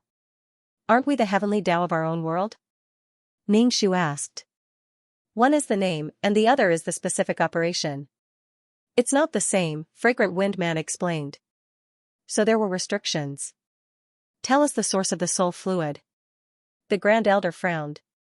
Don't talk nonsense. Ningxu. How do you want me to prove it? Was she going to be court-martialed? Maybe she would be erased. Tell us the specific source of the soul fluid. If possible, let us see how the soul fluid is produced and make sure you're not massacring living beings. Ning-Shu, okay. If she didn't prove it, the main system wouldn't purify the soul fluid. She had to master how to evolve the soul, or she would always be controlled by others. If she fell behind, she would be beaten. If she didn't have the skills, she could only be controlled by others. The organization didn't dare to make this purification method public. Otherwise, the task takers would really start killing people and purify their own soul power. It would be much easier to do the task. Ning-Shu opened the black hole and said, I accidentally found a world. There are living beings in the world. Fragrant Wind Man said to the 4 souls in military uniforms, wait here. Yes. The Grand Elder glanced at Ning-Shu and took the lead to enter the black hole. Fragrant Wind Man followed, and Ning-Shu went in last. The black hole slowly closed. This is the world of samsara? Fragrant Wind Man looked at the dark world. Ning-Shu nodded. Yes, but it's still in the budding stage. /BK The 3 of them stepped on the black sand, and Senior Uncle looked around the world of reincarnation. No wonder His Excellency spoke up for a small task taker. Why would that guy, who didn't get up early without benefits, be entangled with a small task taker? So your world of reincarnation can connect to the outside world? Fragrant Wind asked. Ning-Shu shook his head. No. Don't worry, Fragrant Wind said. Ning-Shu said, why should I worry? I'm not in a hurry at all. The world of reincarnation hadn't grown for a long time, so she could still afford to wait. Moreover, the world of reincarnation was still splitting, so she wouldn't connect to the outside world at this time. Ning-Shu pointed to the 9 Palace Mountain not far away. My soul fluid comes from the inside world. Because there is no world of reincarnation, my soul has no place to go. 1 layer formed soul stones, and the other layer's soul was forcibly refined into soul fluid. Let's go in and take a look, Senior Uncle said. Drill a hole in the first layer. Ning-Shu smiled and pointed at a hole. This layer is where this world and the world of samsara form a world of samsara. Soul stones come from this world? Fragrant Wind asked. Yes. There's no need to check this layer. It takes a long time for mineral deposits to form, and it's naturally formed. What we want to check is soul fluid, Senior Uncle said. Then let's go to the second layer, Ning-Shu said with a shrug. The 3 of them entered the second layer and found a huge city. They floated in the clouds and looked down at the city. The people coming and going in the city were as small as ants. Senior Uncle and Fragrant Wind scanned the city and finally withdrew their spiritual power. I didn't lie, right? My soul fluid source is absolutely clean. Do you think you're cute? Senior Uncle glanced at her. Of course I'm cute. I have a clear conscience, Ning-Shu said. Maybe you're clean now, but maybe you'll control the city to refine souls in the future, Senior Uncle said. Ning-Shu touched his chin. This seems to be a good idea. There'll be an endless supply of soul fluid in the future. Senior Uncle, haha, do you have to worry about a world that is no longer monitored by the organization? Ning-Shu asked. I won't control the city. I'll just send these souls to the world of reincarnation below. It's better to provide for the world of reincarnation. I'm a very kind person. Ning-Shu said. Grand Uncle didn't say a word, and Fragrant Wind rolled his eyes. Is this world like this? Fragrant Wind asked. That's right. Locking everyone up in a big city. Ning-Shu said as he moved further away from Fragrant Wind. He was wearing a flirtatious flowery shirt, and his hair was waxed. He looked greasy and was a little unbearable. He was clearly an iron-blooded soldier, yet he had to make himself look like this. Did he really have any prestige in front of his subordinates? All right, you can leave, the Grand Elder said calmly. He turned around and left the world. Ning-Shu followed him out. Finally, they came out of the black hole one by one. Fragrant Wind Man sat down and took a sip of tea. For now, you've passed the inspection. Ning-Shu also sat down and poured himself a cup of tea. Then, there's nothing else, right? Indeed, there's nothing else.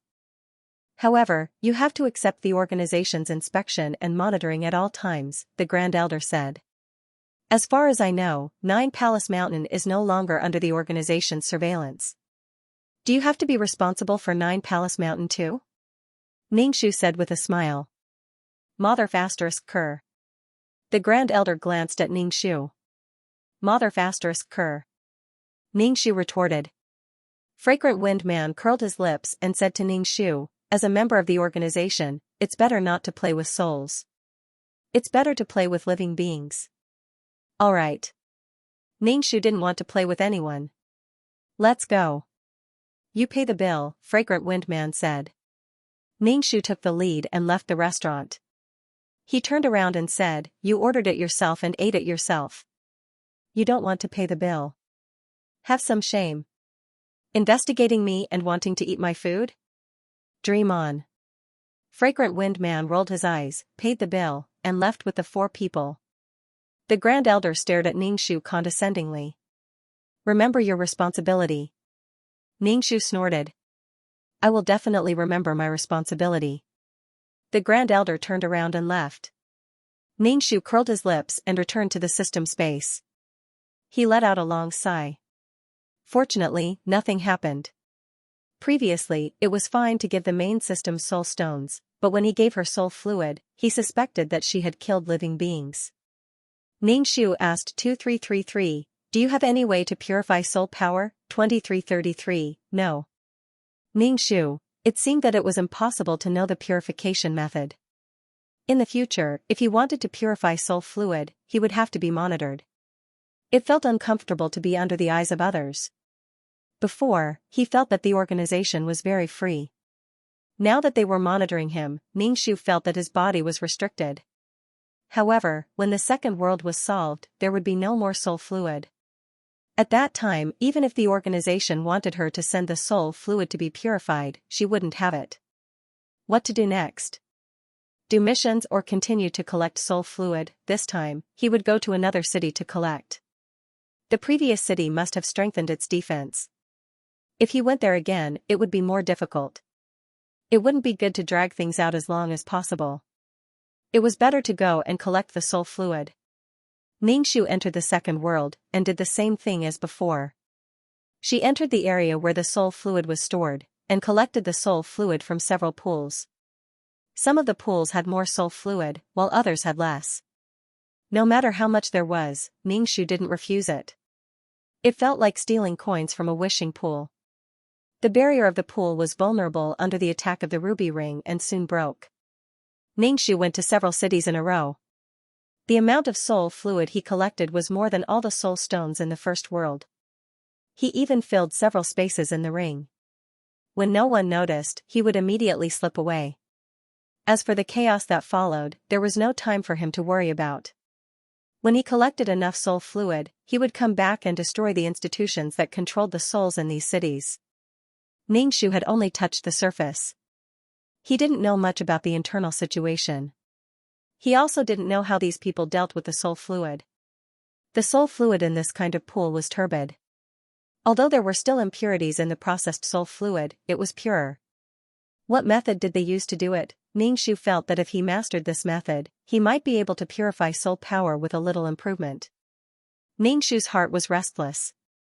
As for Yilin, who was chosen by the heavenly Tao to overthrow the current situation, Ningshu didn't have any hope at all. By the time he grew up, it would be too late. More and more souls would be reincarnated into this world, but the souls of this world couldn't enter the world of reincarnation. Then the world of reincarnation wouldn't be able to make ends meet. Without soul power to support the world of reincarnation, she would have to rely on artificial feeding. How strenuous it would be. /BK There were 5 such huge cities in this world. Ningshu stepped on all 5 of them to get a feel of them and took away some of the soul fluid. Ningshu stood in the air and stretched out vines. These vines covered the sky and the earth and grew rapidly, covering the entire city. These vines, which were as thick as an arm, pierced through the walls and crawled all over them. The entire city was covered by the vines. As long as the vines exerted their strength, the entire city would be turned into ruins. Ningshu floated in the air and looked at the chaos in the city. The ordinary people were even more uneasy. Children were wailing, chickens and dogs were restless, and the streets were packed with people. It was all because of Ningxu's sudden actions that the situation became chaotic. Who dares to cause trouble? Experts constantly flew over to Ningxu. The small black dot grew bigger and bigger, and soon it was in front of him. Who are you? How dare you cause trouble? A soul body, Ningxu angrily rebuked. His soul was very strong and looked no different from a real person. Apart from the experts who had arrived first, many other guard generals also arrived one after another. Ningxu smiled and said, "I'm just saying hello. If I don't make a big commotion, you won't pay attention to me. This woman must be crazy. Since you want to provoke me, you should be mentally prepared for the consequences. This is not a place that just anyone can provoke." Ningxu grunted. The vines pierced into the city wall, and the wall began to crack. Of course I'm prepared. I can destroy the city in minutes. As for me, I'm not here to cause destruction. I'm here to talk about cooperation. Ningxu's face was serious. To say that you're here to talk about cooperation, are you stupid or am I stupid? Of course it's because you're an idiot. I'm not an ordinary person, so of course I have to make a grand entrance. What's wrong with that? Moreover, if I were to go through the proper channels, would you have come to see me? Now that I've gathered everyone here, you should thank me, Ningxu said modestly. No need to thank me. Are you crazy? Have you lost your mind? She must be retarded. However, when they saw the vines covering the sky and drowning the entire city, no one dared to act rashly. They wanted to see what this crazy woman was going to do. When some people saw that Ningxu was a spiritual body, they could more or less guess why she had come. What did the city have? What was the most precious thing? Souls. They were probably here for the soul fluid. However, if they were to give the item away so directly, where would they put their face? In the future, if anyone came to make a scene and gave the item away, wouldn't it make them seem like they were easy to bully? He hadn't even caught the thief who stole the soul fluid in the city, and now a crazy woman had appeared, and she didn't seem to be weak either. Ningxu said with a kind face, "This time, I'm here to discuss something with you. I hope you can agree. As long as you agree, I'll leave immediately without delay." Everyone rolled their eyes at Ningxu. Although they were not convinced, they still listened to Ningxu. Ningxu ignored their rolling eyes and said with a smile, "I don't have any other requests. I just want some soul fluid to strengthen my soul." Sure enough, that was the case. Licking your bare face to ask for soul fluid, you're shameless. Your face is really thick. These people were usually high and mighty in the city. Wherever they went in the city, they were respected.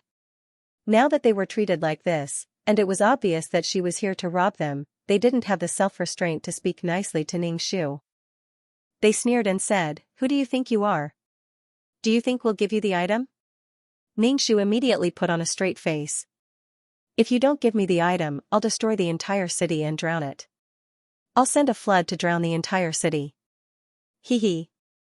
Send a flood? Who do you think you are? Ningxu stretched out his hand and snapped his fingers. The vines that covered the entire city extended and even wrapped around the houses, uprooting them from the ground. A house was destroyed just like that. More and more cracks appeared on the city wall. Under the effect of these vines, the towering city wall was full of cracks and was about to collapse. "Wah, help, there's a demon." The cries of children were mixed with the screams and fearful voices of ordinary people. Of course, the word demon was also used to describe Ningxu. "Stop. What are you trying to do?" An old man looked at Ningxu. "Even if you want the soul fluid, it has nothing to do with the ordinary people in the city. Why do you want to trample on them?" Ningxu laughed. The old man didn't really love the people and treat them well. It was just that these people were his property. If his property was damaged, of course he would be angry. "How can that be? I didn't kill anyone. I only destroyed the city's buildings. Besides, if these people die, aren't you going to refine them into soul fluid?" Ningxu spread his hands and said. "Then what do you want?" These people pretended to be obedient to Ningxu and waited for more people to come. No matter how strong this person was, he couldn't defeat all the experts in the city. Ningxu snapped his fingers and used the vines to wrap everyone in the city and directly put them outside the city. These people were suddenly wrapped up by the vines and flew in the air. They were so frightened that they were foaming at the mouth. What is the meaning of this? The old man saw Ningxu take the people away. These people in the city were the same as pigs, dogs, cows, and sheep in their eyes. They were the property of the city. Seeing Ningxu do this, his eyes immediately turned red. Cutting off someone's path to wealth was like killing their parents. Ningxu's actions made the experts in the city think that he was here to steal people. Ningxu moved his neck and stretched his body. Of course I'm here to negotiate with you. Since you said that it has nothing to do with these ordinary people, I naturally won't hurt them. Some guards took advantage of the chaos to kill people and then put their souls into spirit tools. At this time, they were still thinking about their business. It was better to gather everyone outside the city. What do you want? Ningxu sat on the vines and leisurely swung his legs. He lightly said, I want 80% of the city's soul fluid. I want 80%. Why don't you go to the heavens? Someone blurted out. Who do you think you are to think of such a request? Who do you think you are? This bastard's skin is so thick. 80%, scram. It seems that there is no way to negotiate. The old man's expression was cold. He looked at Ningxu with eyes full of killing intent. You really think that just anyone can come and take advantage of you? You're old, so you need to cultivate your body and mind. Don't be so hot-tempered. Let's talk some more. You also need to think about this city. The horses are going to become ruins. Ningxu said leisurely. He sat on the thick vine as if he was swinging /BK. You're going too far. You're here to pick a fight. You're doing this on purpose, a young man said.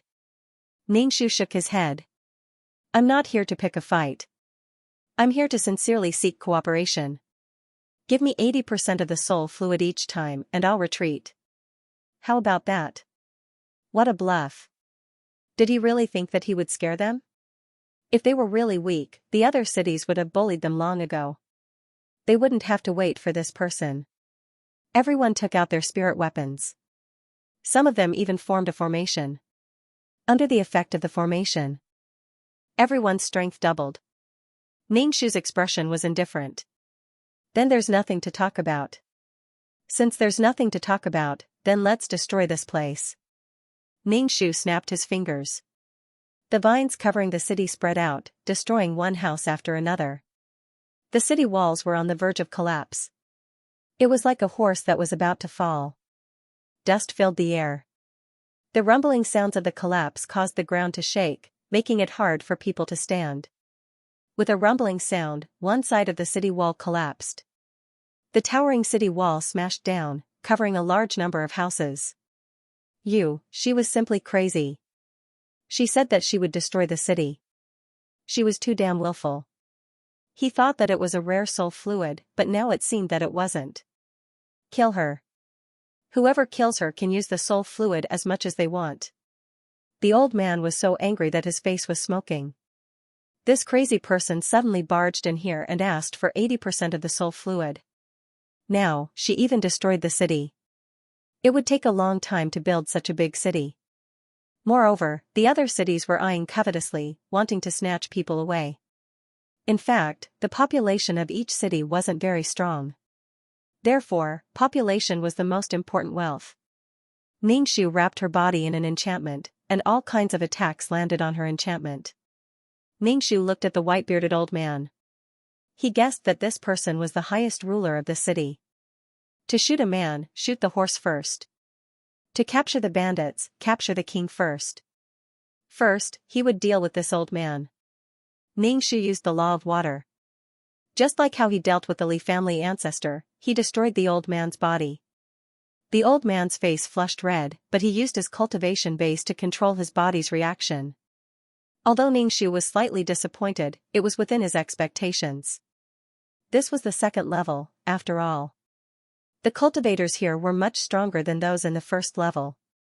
The old man looked at Ningxu in shock and murmured, "The power of laws." Other than cultivating one's own strength, one had to comprehend the heaven and earth. What was comprehending the heaven and earth to comprehend? It was comprehending the laws of the heaven and earth. Using the powers of the heaven and earth, one could kill the other party instantly. The old man did not expect the other party to be so young. With such a young face, it meant that he had died at a very young age. He actually knew about the power of rules. The vines fought with these people. The vines were very stiff. Some people had their bodies pierced by the vines. Their bodies were sucked dry and turned into soul bodies. The old man looked at Xianxia with some apprehension and activated the city's great formation. This formation was extremely powerful and could lock onto a person's position and accurately attack the person it locked onto. Its power was extraordinary. This kind of person who knew about the power of rules was very difficult to deal with. It seemed that today's matter could not be resolved. He gave 80% of the soul fluid. The other party was obviously here to extort. However, it was not possible to fight head-on. He hoped that the power of the formation could kill this person. Xianxia felt a little dangerous. The entire city dimmed under the effect of the formation. She seemed to have been locked onto by something. Streaks of flame-like attacks attacked her. These flames were purple. At a glance, the purple flames seemed to have an extremely high temperature. Moreover, they flew towards Xianxia with great precision. As the flames approached, the temperature became higher and higher. Even the air was distorted by the heat. Xianxia hated fire the most. Perhaps it was because both of her attributes countered fire, but she felt that fire was really annoying. Xianxia pointed with her finger. A lot of water condensed in front of her. The water rushed towards the flames. However, Xianxia did not expect the flames to be so powerful that they could even burn water. Xianxia released more water. Fire could burn everything. However, if there was enough water, it could also extinguish the fire. The water in the city's well and the river water in the moat surged up and rushed towards the flames. The water and the flames separated. A lot of gas was evaporated. It was a vast expanse of white. Everyone stared at the situation of water and fire mixing in the sky. It seemed that no one could do anything to the other. Streams of water rushed out of the ground and condensed together to rush towards the flames. What kind of flame was this? What kind of flame was this? Xianxia was very curious. This kind of flame was everywhere in the world. This purple flame was so powerful. How could it be produced? The water and fire were slowly nibbling at each other. The air was distorted and a lot of steam filled the surroundings. Damn it. The old man wanted to curse. Where did this person come from? This kind of flame was an invincible weapon. As long as there was a spark, an ordinary person would be burned to nothing. One attack could destroy the entire city. It was the best attack to defend against the enemy. There were a few times when the people who wanted to fight for the ownership of the city were burned to ashes by this kind of flame. However, it was actually unable to swallow this crazy woman. This kind of rule that could casually collect water for one's own use was simply enviable. If they did not kill her, there would be endless trouble in the future. Who knew if she would come to extort them every 2 or 3 days? Who could stand it? The key was that her strength was a little scary. She used vines to destroy the city. Then, she released some water. Was she going to drown the city? There was really no way to deal with this kind of lunatic. Especially a lunatic with more killing power. It was a pity that this kind of formation needed a period of time before it could release the flames again. Otherwise, with so many people, no one would be able to get close to her. Xianxia was very afraid of death. He set up barrier after barrier around his body to prevent anyone from doing anything to him. Xianxia said, "Do you want to give me 80% of the soul liquid?" Everyone present had a stupefied face. Was this person crazy? You destroyed the city. Not to mention 80%, you didn't even have 10%. Was it easy to build a city? They didn't expect that he didn't seem to want the soul liquid. If he really wanted the soul liquid, he wouldn't have destroyed the city. The vines had destroyed the city beyond recognition, except for the largest palace surrounded by a barrier. The palace should have been filled with soul fluid. With the barrier, the vines couldn't get in. However, the places where there was no enchantment were almost completely destroyed, with dilapidated walls and dilapidated walls. Seeing that their homes were destroyed, some people covered their faces and cried. Some hot-blooded men were cursing Xianxia who destroyed their homes. this was a demon. Relying on his strength, he destroyed the place where they lived. /BK When Ningxu heard these people's angry curses, he just grinned. Don't expect everyone to understand and support what you do. So what did other people's opinions have to do with me? If you have the ability to scold me, come fight me if you have the ability. What's the point of only talking? I like it when you hate me but I can't do anything about it. I like it when you scold me for being a bully. The fusion of water and fire in the sky was about to end. The purple flame had no help, but the water here had endless help. A lot of water was constantly added. Finally, the purple flame was successfully extinguished. Although it was extinguished, the heat it emitted was still unbearable.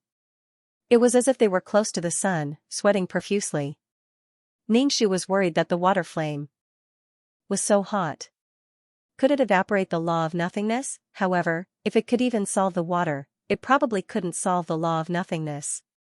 Could it weaken the law of nothingness? For the law of nothingness, Ningxu was worried sick. Ningxu asked the old man, "What kind of flame is this? It's so powerful." The old man was speechless. "Am I familiar with you? In the middle of a fight, you actually ask me what kind of flame it is. Even if I know what it is, I won't tell you."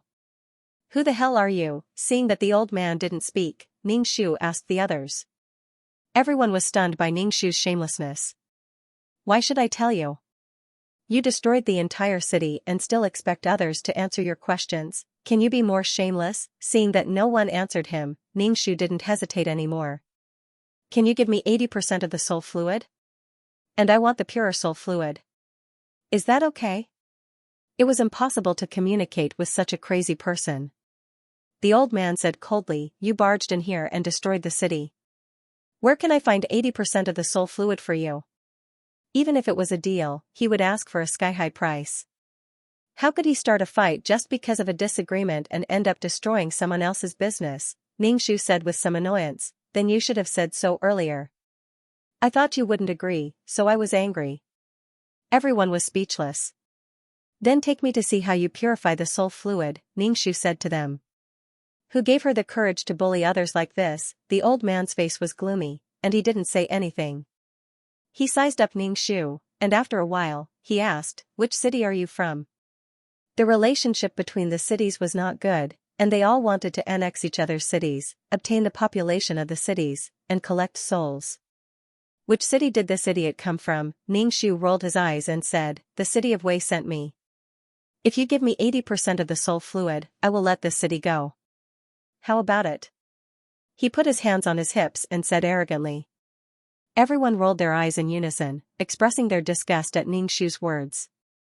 Ningxu was too lazy to bother with these people. He took the ruby ring and went to the palace where the soul fluid was stored. "What are you doing?" Everyone blocked in front of Ningxu, not letting Ningxu go to the palace. That place was where the most precious soul fluid was stored. They couldn't let this crazy woman snatch it away. Ningxu pointed his finger and set up a barrier to lock these people in. When they arrived in front of the palace, except for the palace, everything was destroyed beyond recognition. "What did you do?"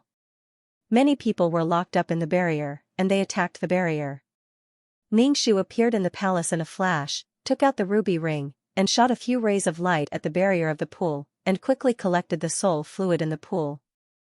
The old man who rushed over saw that the soul fluid in the several pools were empty, and his face suddenly twitched with heartache. Ningxu walked into the palace, and as soon as he walked in, he felt a wave of heat hit his face. It was as if he was in a huge furnace. An endless stream of soul fluid was evaporated, and turned into a gaseous state. Finally, this gas went through a special channel to the palace next door. But the palace on the other side was cold and freezing. Once the soul fluid gas entered, it condensed into a liquid, drop by drop. Ningxu suddenly realized that this was the principle of distilling water, and the distilled soul fluid was a bit purer. But the 7 emotions and 6 desires mixed in the soul, the poison of the soul couldn't be removed in this way. So the soul fluid was still not pure. Ningxu was a bit disappointed. He thought that these people would have some profound method to purify the soul. But it turned out that this kind of physical method was useless. But there was a lot of soul fluid inside, and Ningxu hurriedly put it away, making the people behind him angry. They only hoped that this guy would take the things and leave quickly. Ningxu plundered everything in the city, and finally sighed, very dissatisfied. He shook his head and said, "I'm so disappointed. Why is there so little soul fluid?" Ningxu flew away and left the city. On the way, he used the vines to sweep away everyone outside the city. Stop for this old man. The old man saw that Ningxu was about to take the people away and immediately roared. He really thought that he was afraid of her and wanted a yard after taking an inch. "City Lord, save us, save us." The people who were entangled by the vines begged the old man for help in fear. In one night, their home was gone, and now they were going to be taken away by this red-clothed woman. They were too scared. "Put them down. They are the subjects of my city." The old man's face was gloomy, and it looked like he was going to start a fight. Ningxu said, "The people in your city are valuable. I will definitely take them away. Otherwise, let me go without any harvest." Damn it, all the soul fluid in the palace was taken away. What else do you want? Moreover, the families didn't have much soul fluid left. What do you want to do if you are not satisfied? "City Lord, save us." The people who were entangled shouted for help. The women wept softly, and the children cried out in fear. Compared to such a turbulent and unpredictable fate, everyone was willing to live a stable life. With the protection of the city, they didn't have to face the spirit beasts outside the city, and they didn't have to worry about being eaten by spirit beasts. As for their souls being taken away by the city lord, it was not a big deal. The outside world was full of danger. If they could exchange their souls for peace, it was a very worthwhile thing. Even if Ningxu told these people that their souls would be turned into soul fluid and there would be no next life, these people wouldn't care. They couldn't care about it in this life, so why care about the next life? It really didn't matter whether there was a next life or not.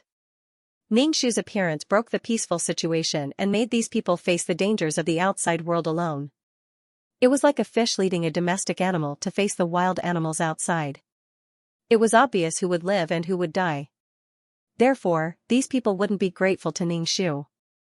Even if they knew the inside story, they still wouldn't be grateful to her/BK. It was very difficult to adapt to this cruel environment.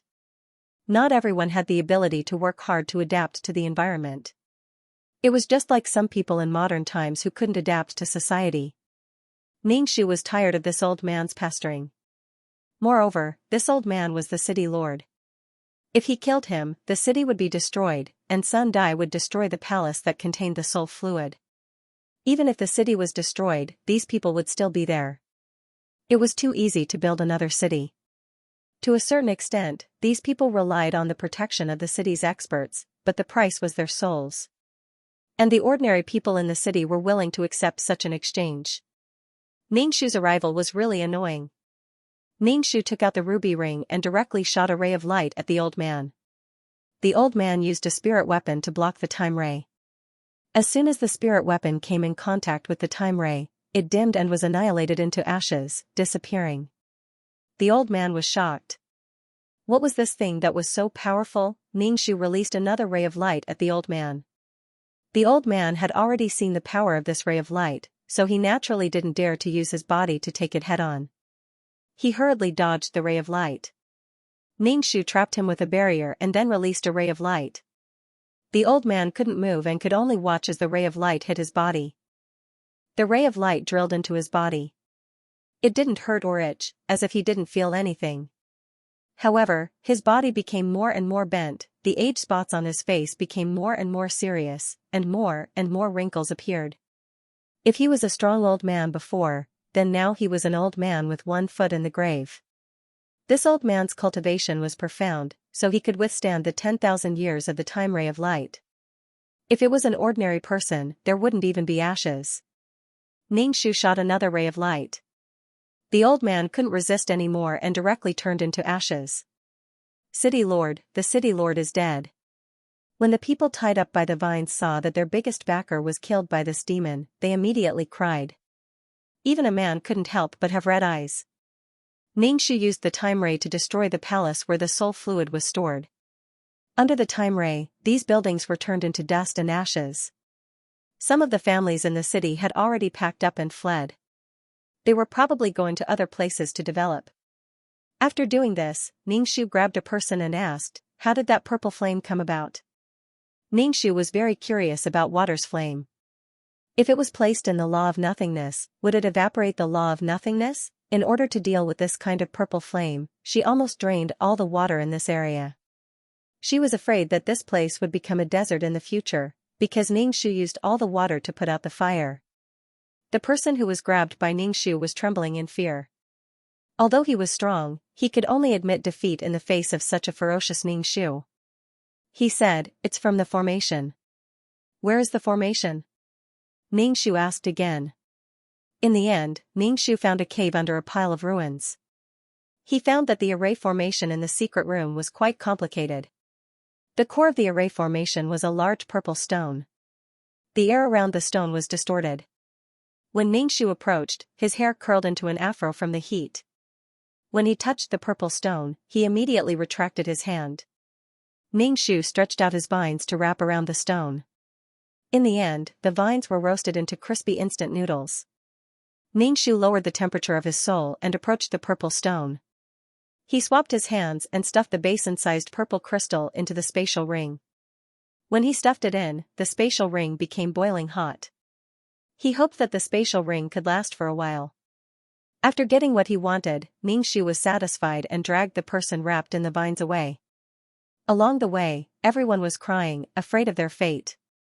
When they reached a mountain range, Ningxu let go of the vines. After thinking about it, he threw down a few cultivation manuals. Without the protection of the city, these people had to face the dangerous outside world alone.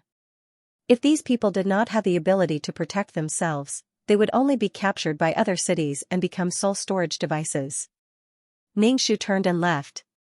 After flying for a while, he turned back and hid himself to listen to these people's plans. As people who were controlled and restrained, once they were free, they did not know what to do. They were very afraid and did not know what to do.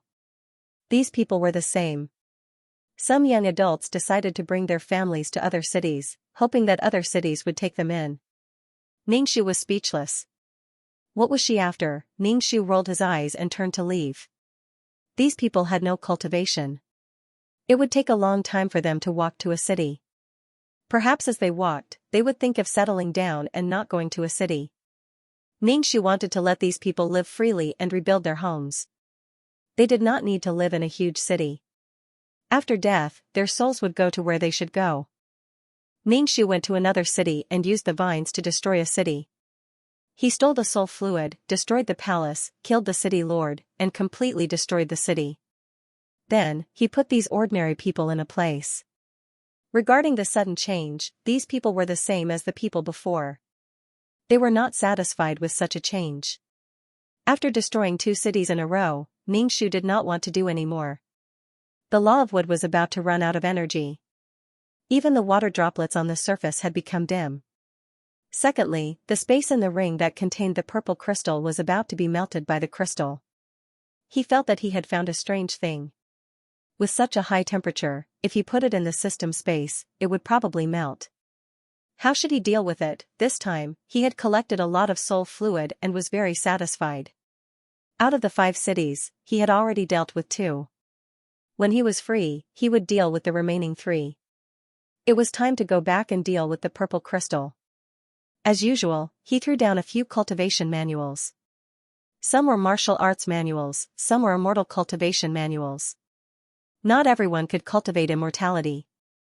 Martial arts manuals did not pick spiritual roots. Ningxu opened the black hole and entered it. He appeared in the world of samsara. Then, he hurried to the city of wood to get the Peerless Martial Arts Manual. Holding the Peerless Martial Arts Manual, he rushed to the consultation room and waited for the silver-haired man to come out. The space in the ring was a little hot. Ningxu put it on the table. The space in the ring began to melt. Drops of viscous liquid dripped on the table, corroding the table until it was full of holes. The silver-haired man came out. Seeing the broken Peerless Martial Arts Manual, he said without changing his expression, "Are you going to start messing around again? There's no time to explain. I have to go in." Ningxu picked up the scalding hot ring space and rushed into the Peerless Martial Arts Manual. The silver-haired man sat down calmly and took a piece of paper to wipe the viscous liquid that corroded the table. Looking at the pockmarked table, the silver-haired man calculated the value of the table in his mind. He would later ask the person who destroyed his item to pay for it. Ningshu took out the scalding purple crystal from the ring space, hesitating whether to throw it in/BK. He did not know what the purple crystal was or how it was formed to have such high energy. Ningshu steeled his heart and threw the purple crystal into the law of nothingness. Once the purple crystal entered the law of nothingness, it was like putting an effervescent tablet into water. It kept bubbling. Then, the entire law of nothingness started boiling and bubbling. Just like boiling water, it kept bubbling. Apart from bubbling, there was no other reaction. This reaction was a good sign. Perhaps the law of nothingness had been boiled dry and evaporated. Ningshu sat by the lake and looked at the boiling lake with his chin propped up. Boiling, boiling, boiling. Apart from boiling, there was no other reaction. Ningshu had been waiting and waiting all this time. The entire lake was shrouded in mist, making it impossible to see what was going on in the lake. Ningshu was a little sleepy from waiting. He propped up his chin and looked at the bubbling lake. After a long time, the bubbling in the lake subsided. Ningshu sighed. It seemed that the purple crystal could not solve the law of nothingness because it was showing signs of weakness. One was only the size of a wash basin and the other was so big. In terms of size, it was impossible to win. Ningshu added some vitality water into the world and made sure that the law of nothingness would not have a violent reaction. Only then did he use the peerless martial art. The silver-haired man saw Ningshu come out and closed the book. Ningshu asked, "How much?" "It should be 10,000, 50,000, the silver-haired man said. Ningshu was expressionless. Why is it suddenly so expensive? He could not accept such a sky-high price. How could he do business like this? Business should be honest and treat people honestly. It was still 10,000 last time. This time, it suddenly became 50,000. The silver-haired man tapped the table. The compensation for the table is added together. Ningshu looked at the potholed table. What table costs 40,000 merit points? A luxury item, the silver-haired man said. Why is a luxury item so fragile? A table costs 40,000 merit points. Go rob a bank. Which luxury item is durable? Do you want to buy a luxury item and pass it down as a family heirloom? The silver-haired man said calmly. Ningshu was speechless. What the F***ck, I can't refute that. Ningshu took out his identity card and swiped 50,000 merit points. Since I've already compensated you, this table is mine. You can move away, the silver-haired man said. Ningshu looked at the potholes on the table. It really didn't look good. He couldn't find a place to put it after he moved it back. He asked, "Is there anything special about your table?" Luxury goods. What kind of defensive function does it have? Does it have the effect of calming the mind? It's a simple table, a luxury item, the silver-haired man said. She must be crazy to argue with him about this table. She sat down and asked, "I can be considered your regular customer, right? I've spent a lot of money on you." Ningshu hooked his finger. "Come closer, let's talk quietly." "Do you have any questions?" the silver-haired man asked. "Yes, I want to ask about star stones. Can you really sell me some?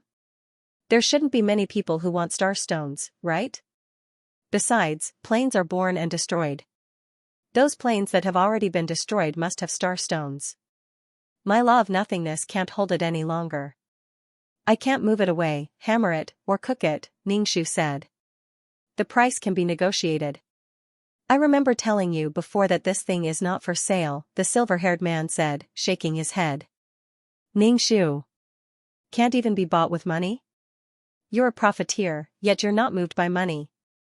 Ningshu felt that the silver-haired man was a failed profiteer. The silver-haired man was silent for a while. Ningshu saw that there was hope. He asked, "What do you think?" "This is not for sale. As for whether the organization has a stockpile, I really don't know," the silver-haired man said.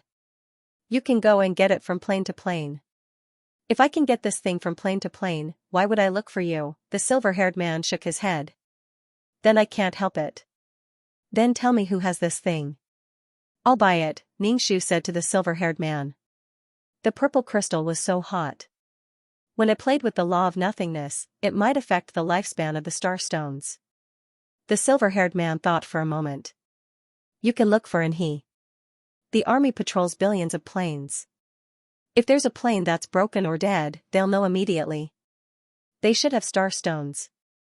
Ningxu was speechless. He seemed to have offended him just now. This isn't his contact information. The silver-haired man took out his business card. It's a total of 100,000 merit points. Ningxu was speechless. He was clearly a profiteer. She thought that the silver-haired man wouldn't be moved by money. Ningxu accepted the business card.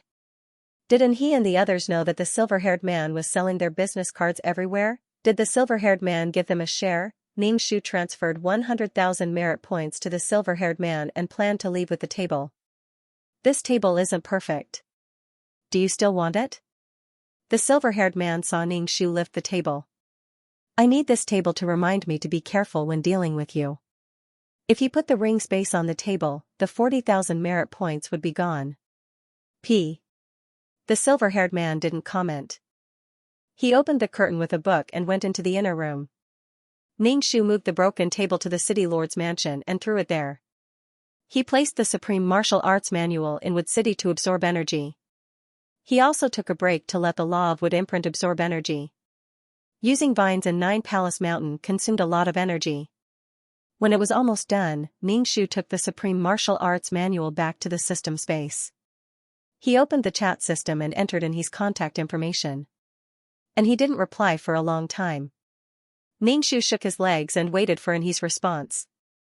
People in the army also used this kind of chat system, after waiting for a long time, and he finally replied. She directly asked what was the matter.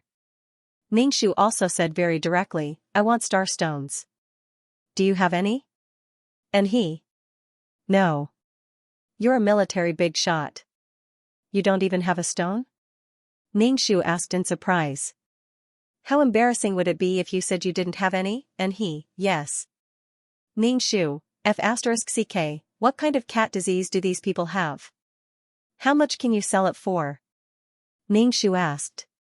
It's not for sale. Ningxu, the price is negotiable. It's not for sale. Ningxu was silent. He was too lazy to send a message. He lay on the sofa and stared at the chat interface. And he sent a message, it's not for sale. It's not for sale. That's enough. It's not for sale. What's the point of saying it a few times? You're just trying to raise the price. If you're really not for sale, I'll just cut off the conversation. Seeing that the other party wanted to sell, Ningxu calmed down. How much? Ningxu asked. And he, there's a big one and a small one. You want the big one and the small one.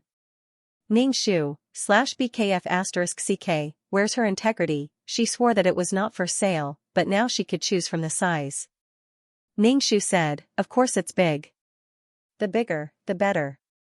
The big one costs 5 million merit points, and the small one costs 3 million merit points, and he said. Ningxu was so shocked that his face was numb. She was asking for millions of merit points. Ningxu asked, how big is the big one, and how small is the small one? She couldn't ask for millions of merit points for a stone the size of a fist.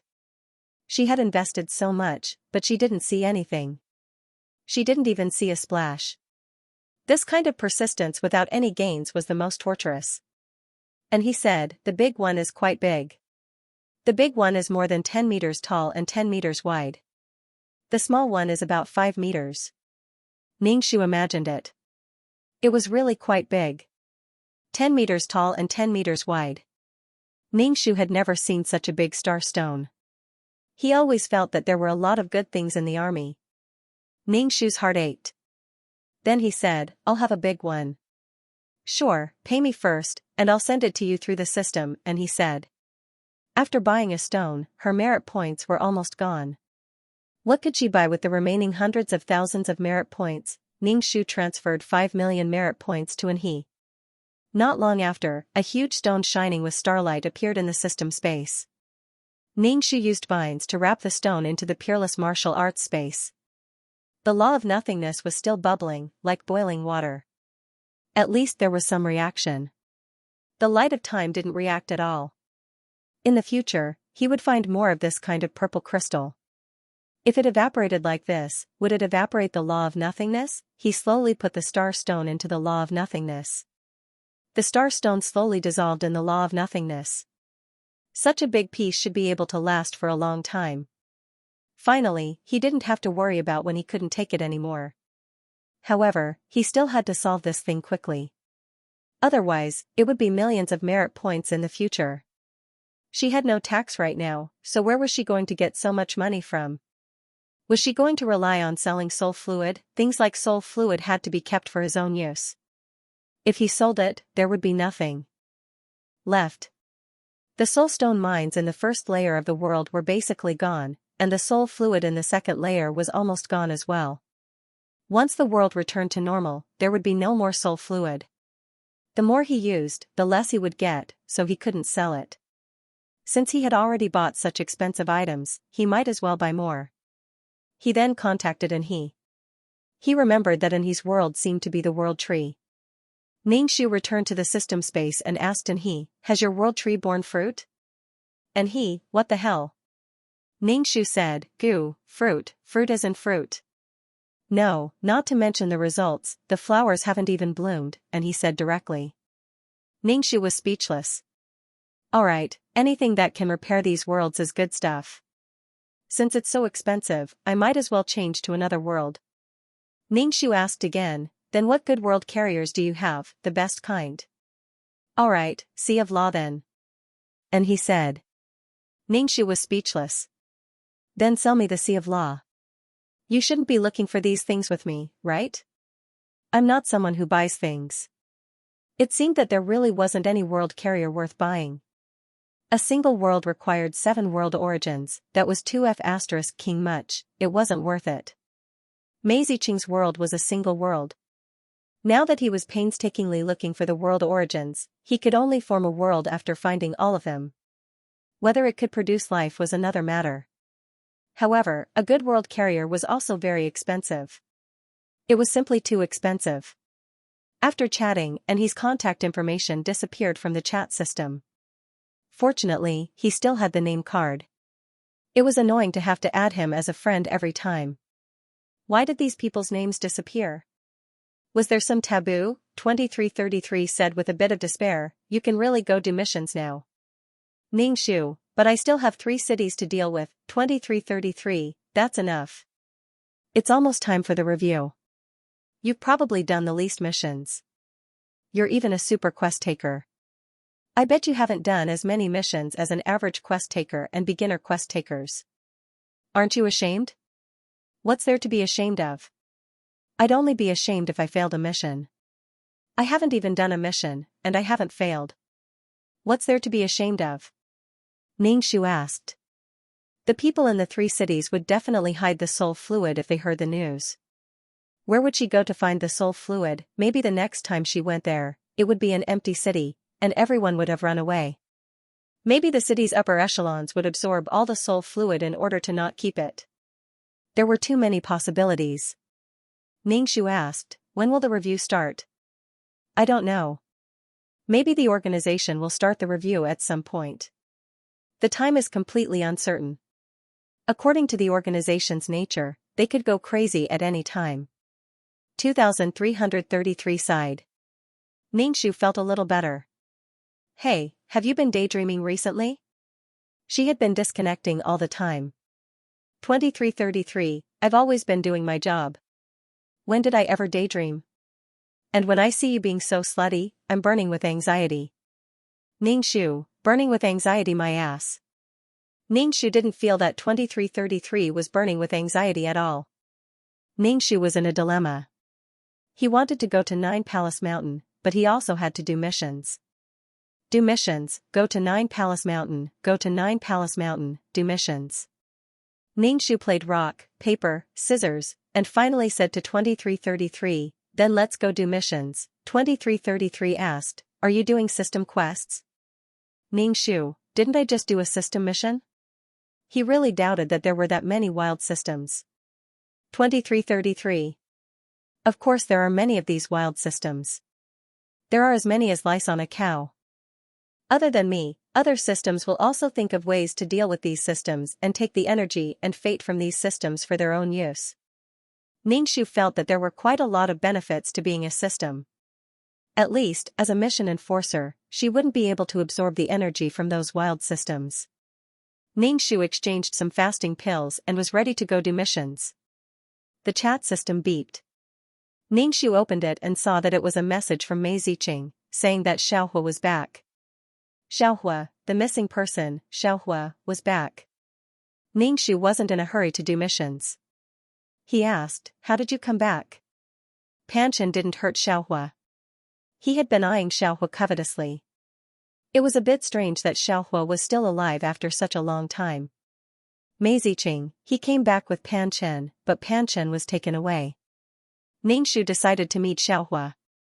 He said to Mei Ziqing, "Let's meet at Water City. Bring Xiaohua along." She didn't know how Xiaohua was doing after going out for a walk. And there was also the stone she put on Xiaohua/BK. Ningxu appeared in a restaurant in the City of Water and waited for Mei Ziqing. He waited for a while, but Mei Ziqing didn't come. He sent a message to ask what was going on. Mei Ziqing, "It's restricted. I can't enter." Ningxu, the City of Law was full. The people behind couldn't enter. Ningxu was a little helpless.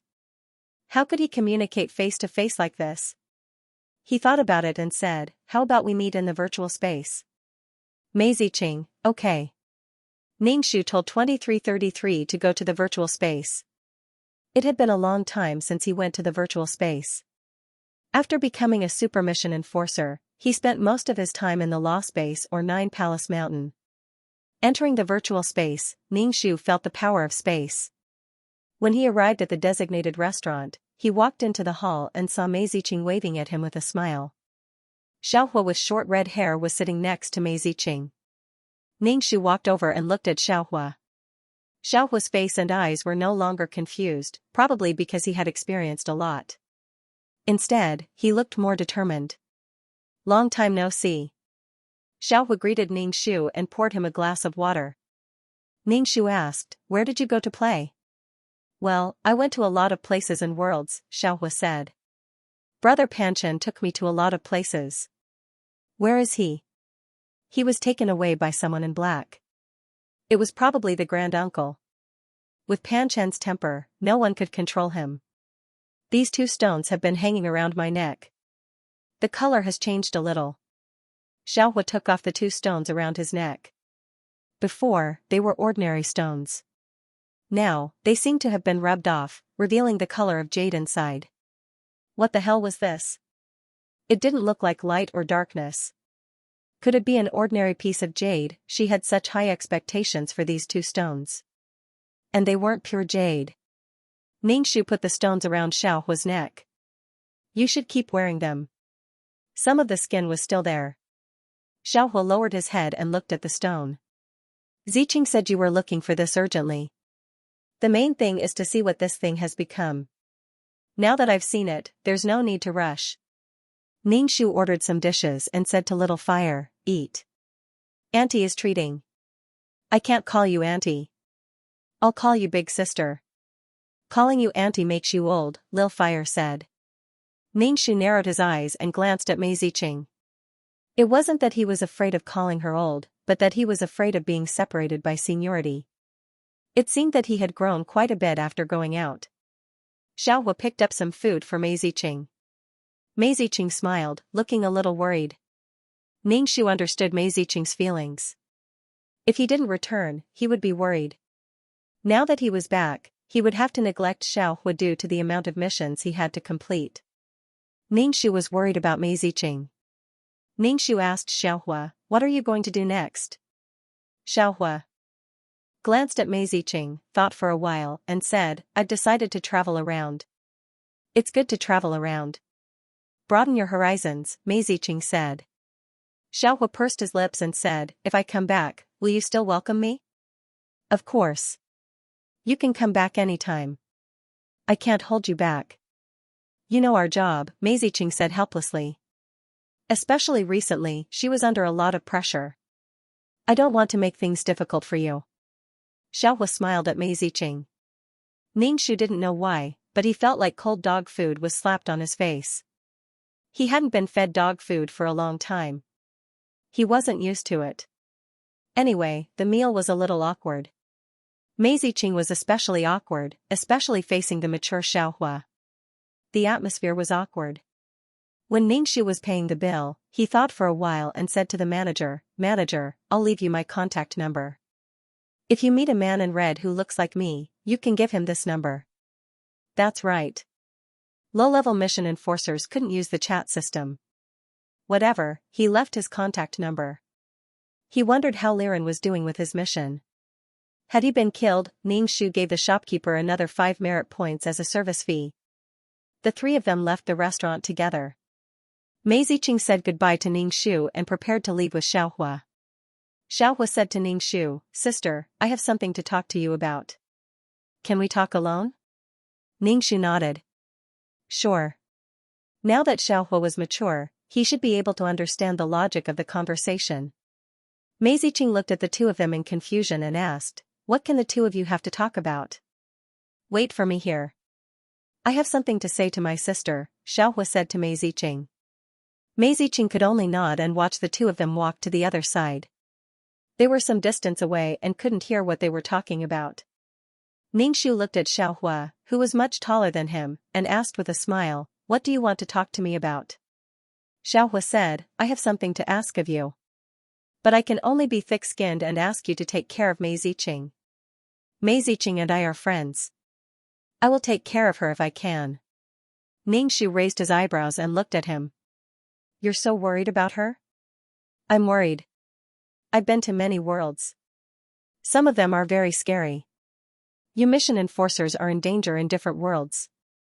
Mei Ziqing will always be worried if I'm by her side. I don't want to make things difficult for her, Xiaohua said. You're quite sensible. I'll do as I see fit. Thank you, sister. Xiaohua took out some stones and said, These stones were found by Panchen. Panchen likes to eat all kinds of stones. I think they have some energy. Keep them. Ningxu looked at the stones in Xiaohua's hand. They were all ordinary stones. He took them and nodded. Thank you, sister. I'll take care of Mei Ziqing. Mei Ziqing needs the world's origin. You'll be traveling everywhere. If you see a world's origin, keep it for her, Ningxu said.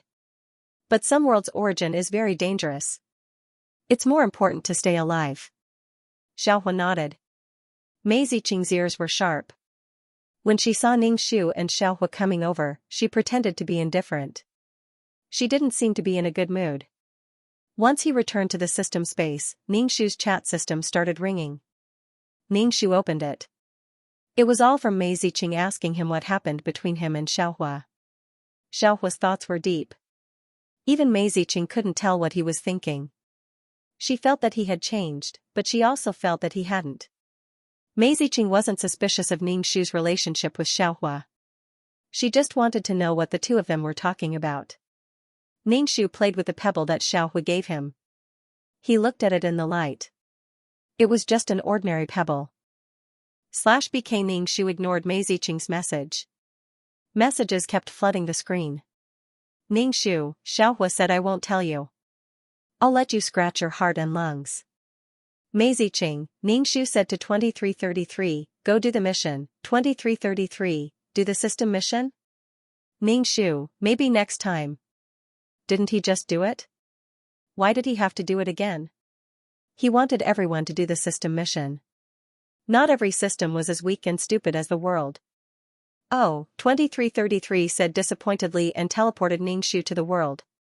As soon as Ningxu merged with his body, he felt like his body was hit by something. He couldn't even turn around. It hurt, his whole body was numb. Ningxu opened his eyes and found himself in a dormitory. There was a metal bed with a bed frame and 2 beds. Around him was the sound of sleeping. Ningxu wanted to move his neck but found that his neck couldn't move. It hurt. He touched his neck and found that the joints were severely dislocated. Ningxu, she was afraid of death, so she possessed a dead person. Her neck was about to break. She was obviously going to die. Ningxu started to receive the storyline. The client was a 15-year-old girl. She was in a completely closed school. The school management was very strict. The client's neck was crooked because she wanted to escape and leave the school. She was punished by the instructor and twisted her neck. The client fell to the ground and broke her neck. However, she wasn't forgiven. As long as she wasn't dead, she had to continue the mission. Even if she fainted, she had to be fed water to wake her up. The client's mother tricked her into coming to the school. She said that she was on a trip to visit relatives. Then she was dragged in and couldn't come out anymore.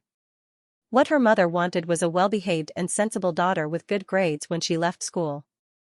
If you don't listen, I'll beat you until you listen. If you don't listen, I'll beat you to death. Even if you don't listen, you'll listen. A bird without wings can't fly far.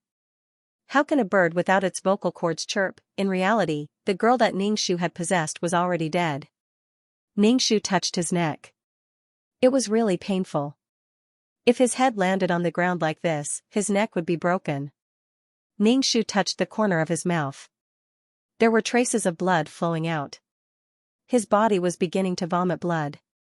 The parents were sick, but they forced their children to take medicine. The children in there would no longer have any dignity or dignity. They would be treated as criminals even though they had not committed a crime. They had to eat dirty food, pay money, and suffer. The walls of the school were built by these children. Everything was done to nurture the child's hardworking spirit. The client ran away and wanted to see her mother. She begged her mother to take her. She resented her mother for sending her to such a place. Did he have to be treated like this because he was tired of learning and rebellious? These parents who were unable to discipline their children pinned their hopes on such an organization, saying that it was for the good of their children. Ningxu felt a metallic taste in his throat. He couldn't stop vomiting blood, but he couldn't move his neck. The blood flowed down his neck and wet the blanket. People always said that the world was beautiful and that there was very little darkness. However, as parents, they sent their children to such an institution. Maybe the parents hated children who didn't listen to them. They used such a method to destroy the children's self-confidence and independence. They wanted to make them submit to violence and become slaves. These parents would rather break the foundation of their children than accept their children's disobedience. They wanted an obedient child, but they ended up with a slave who was obedient because of fear. Perverted parents, they were all narcissistic and treated themselves as emperors. Everything was right. The children were young and didn't know anything. They wanted to control everything. What they didn't approve of was wrong. They didn't allow their children to go against their will. If a child was disobedient, they could use any method to make the child obedient. It didn't matter if the child was injured physically or mentally. It didn't matter if it violated human relations. There were too many such children in this school. The children had to bear the consequences of their parents' incompetence. The children made life complete. They were tools to carry on the family line. They were tools to help realize their dreams. They could be molded into whatever they wanted. They didn't even know how to respect their children. Who gave these parents the courage to raise an independent life with personality? In this world, all jobs needed to be verified. However, parents didn't. Anyone could become a father. Hell was empty. Demons were in the human world. Ningxu felt her head hurt more and more. Her soul was about to leave her body at any time. Her body was already dead and couldn't hold her soul anymore. Ningxu quickly cultivated. No matter what, it was fine as long as this body didn't die. If she didn't have a body, how was she going to complete the mission? The client's mother probably didn't know that her daughter was going through all this in school. If she knew, she would probably tell the so-called teachers to beat her if she didn't listen. They were both living under the sun. They were separated by a wall and were in two different worlds. The spiritual energy in the modern world was pitifully little. Ningxu cultivated for a long time but didn't absorb any spiritual energy. Her body's aura was getting weaker and weaker. The main thing was that her neck was crooked and her brain was lacking oxygen. If this continued, she would really die. If she wanted to use the power of the law, she could at least condense a drop of emerald green water to protect her body. However, she couldn't use the power of the law. Ningxu's mouth twitched. It seemed like this was a low-level world. However, the client's identity was still a minor. This increased the difficulty of the mission. Especially now, she was half dead. She was punished by the instructor and couldn't go to the hospital. It would be a little difficult to survive. Ningxu stuffed a fasting pill into her mouth with difficulty. To ensure that her body was nourished, the fasting pill melted in her mouth. If she ate something, she couldn't even swallow it. The school didn't find a doctor for her and didn't send her to the hospital. She couldn't get up and couldn't leave. It was really too hopeless. Ningxu had to thank himself for the habit of exchanging fasting pills and medicine. Otherwise, in this situation, not to mention the mission, she would have died. The mission was over. After eating the fasting pill, her body's condition still didn't improve. She was still vomiting blood. Her body was getting colder and colder. It was the kind of coldness of a dead person. The client gave up all her spiritual energy to counterattack. As for the content of the counterattack, she wasn't sure. As long as she was satisfied, she would give up all of her spiritual energy. Under this kind of torment, there was no longer any trace of familial love and happiness left in his heart. It should be dawn soon. Ningxu was a little anxious. This school was run by the military. She had to wake up early in the morning for morning exercises. If she was late, she would face all kinds of punishment and training. /BK These problematic children, such as puppy love, addiction, dislike of learning, and all kinds of intolerable problems in the eyes of adults, all became obedient children here. Her current body really couldn't withstand the torment. If she did it again, she would definitely die. However, these teachers wouldn't care about these things. Ningxu touched his deformed bones and wanted to straighten them directly, but the second injury was likely to cause him to lose his life. There was little spiritual energy, and the law seemed to be unable to be used. Ningxu deeply felt this kind of despair that these children felt. Hell on earth, pain and helplessness. Only obedience and fear occupied all the hearts. Slaves dominated by fear. Ningxu stuffed 2 pills into his mouth and swallowed them with difficulty. He kept vomiting blood. In addition to Ningxu, there were already people here who wanted to escape and jumped to their deaths. There were also people who drank toilet cleaner and cut their wrists. Ningxu struggled to form a seal and arranged a spirit-gathering array to gather spiritual energy. The violent power of the fire sun couldn't repair the body at all. Instead, it would damage the body. Fortunately, this school was built in a relatively remote place and not in the city. There was a little bit of spiritual energy, but the whole school was shrouded in an invisible resentment and fear, making people unable to breathe and suffocate. Ningxu slowly absorbed the spiritual energy, but the resentment that shrouded the school made him feel very uncomfortable. It was as if he had inhaled this resentment. His mood became very heavy and even desperate. Nothing could be done, nothing could be changed. That kind of despair and helplessness made Ningxu feel a little irritable. He even wanted to give up such a mission.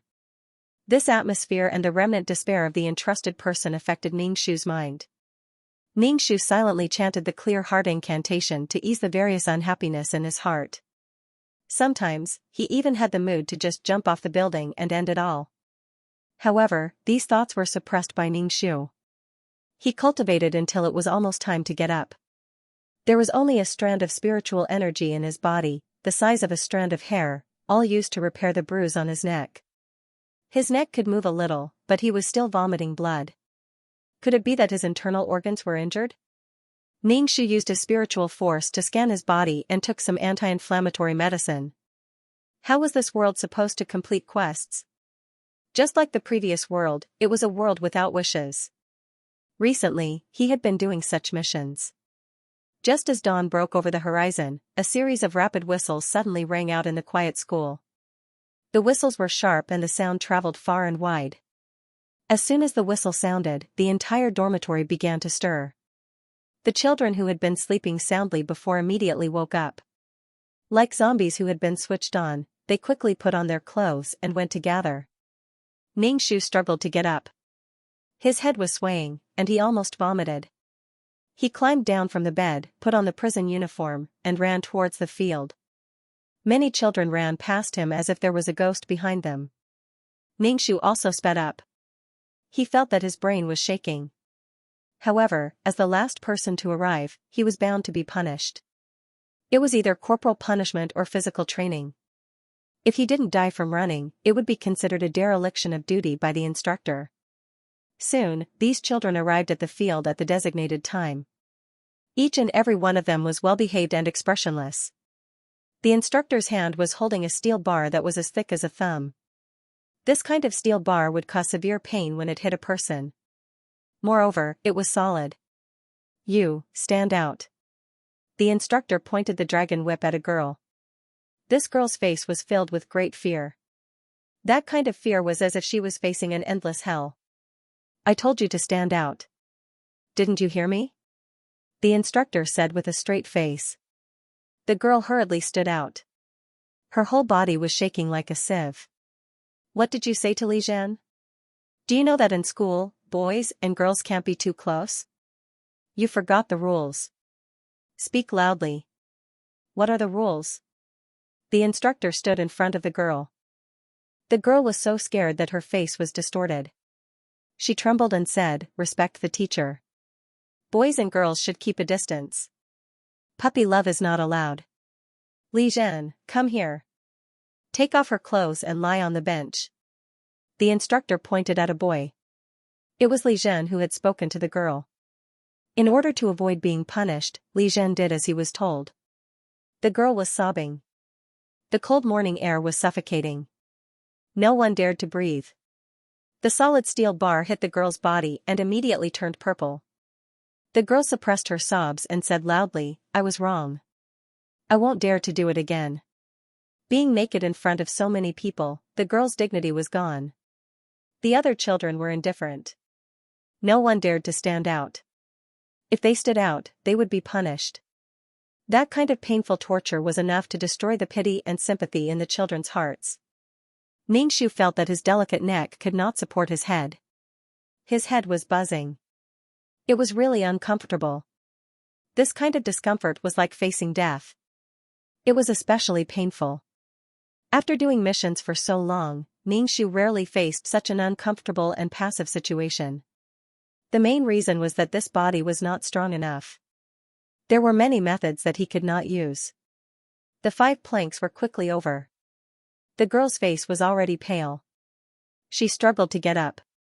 She was punished by the instructor to kneel in front of the statue of Confucius. Confucius? Could these people also be considered as teachers of exemplary learning? After punishing the disobedient children, it was time for morning exercises. Xianxia, who was running, wanted to die. His neck and brain were hurting. The girl who was being punished had been kneeling in front of the statue of Confucius. She even had to straighten her back. When Xianxia ran past, he glanced at her from the corner of his eye. Her forehead was covered in cold sweat and her face was pale. However, the instructor was still holding a solid steel bar. Using this kind of thing to hit people, Xianxia felt that he had never seen such a thing in his dissolute life. There were only things that could not be thought of. There was nothing that could not be done. His head really hurt. Xianxia was also covered in cold sweat from running. However, he could not be hit by the steel bar. If it happened again, he would really die. Even she had such thoughts. In order to not be punished, the frightened children would of course be obedient. The morning exercises were finally over. Everyone walked into the cafeteria to eat breakfast under the gaze of the instructor and teachers. When Xianxia saw these dishes, she felt uncomfortable all over. There were actually handkerchiefs used to scrub the wok or aluminum wires used to scrub the wok in the dishes. The food had a foul smell. It was even worse than being in prison. Even if they were in prison, they still had some human rights. However, the children here had their self-esteem completely destroyed. They had nothing. They only had a numb and obedient body. They were good children, obedient children. They would do whatever they were told. They would not be rebellious, fall in love early, smoke, or be addicted to games/BK. Ning-Shu had already eaten the fasting pill, so he was unable to swallow such food. The smell was unbearable. However, the teachers and instructors were glaring at him from the side. If he didn't eat, he would be punished. In any case, snacks couldn't be eaten here, except for these unclean food that had been spiked with hormones. Ning-Shu braced himself and drank the rancid porridge. Then, the class started. The girl was still kneeling in front of the Confucius statue. Her back was straight, and the children who passed by her hurriedly passed by, not even daring to look at her.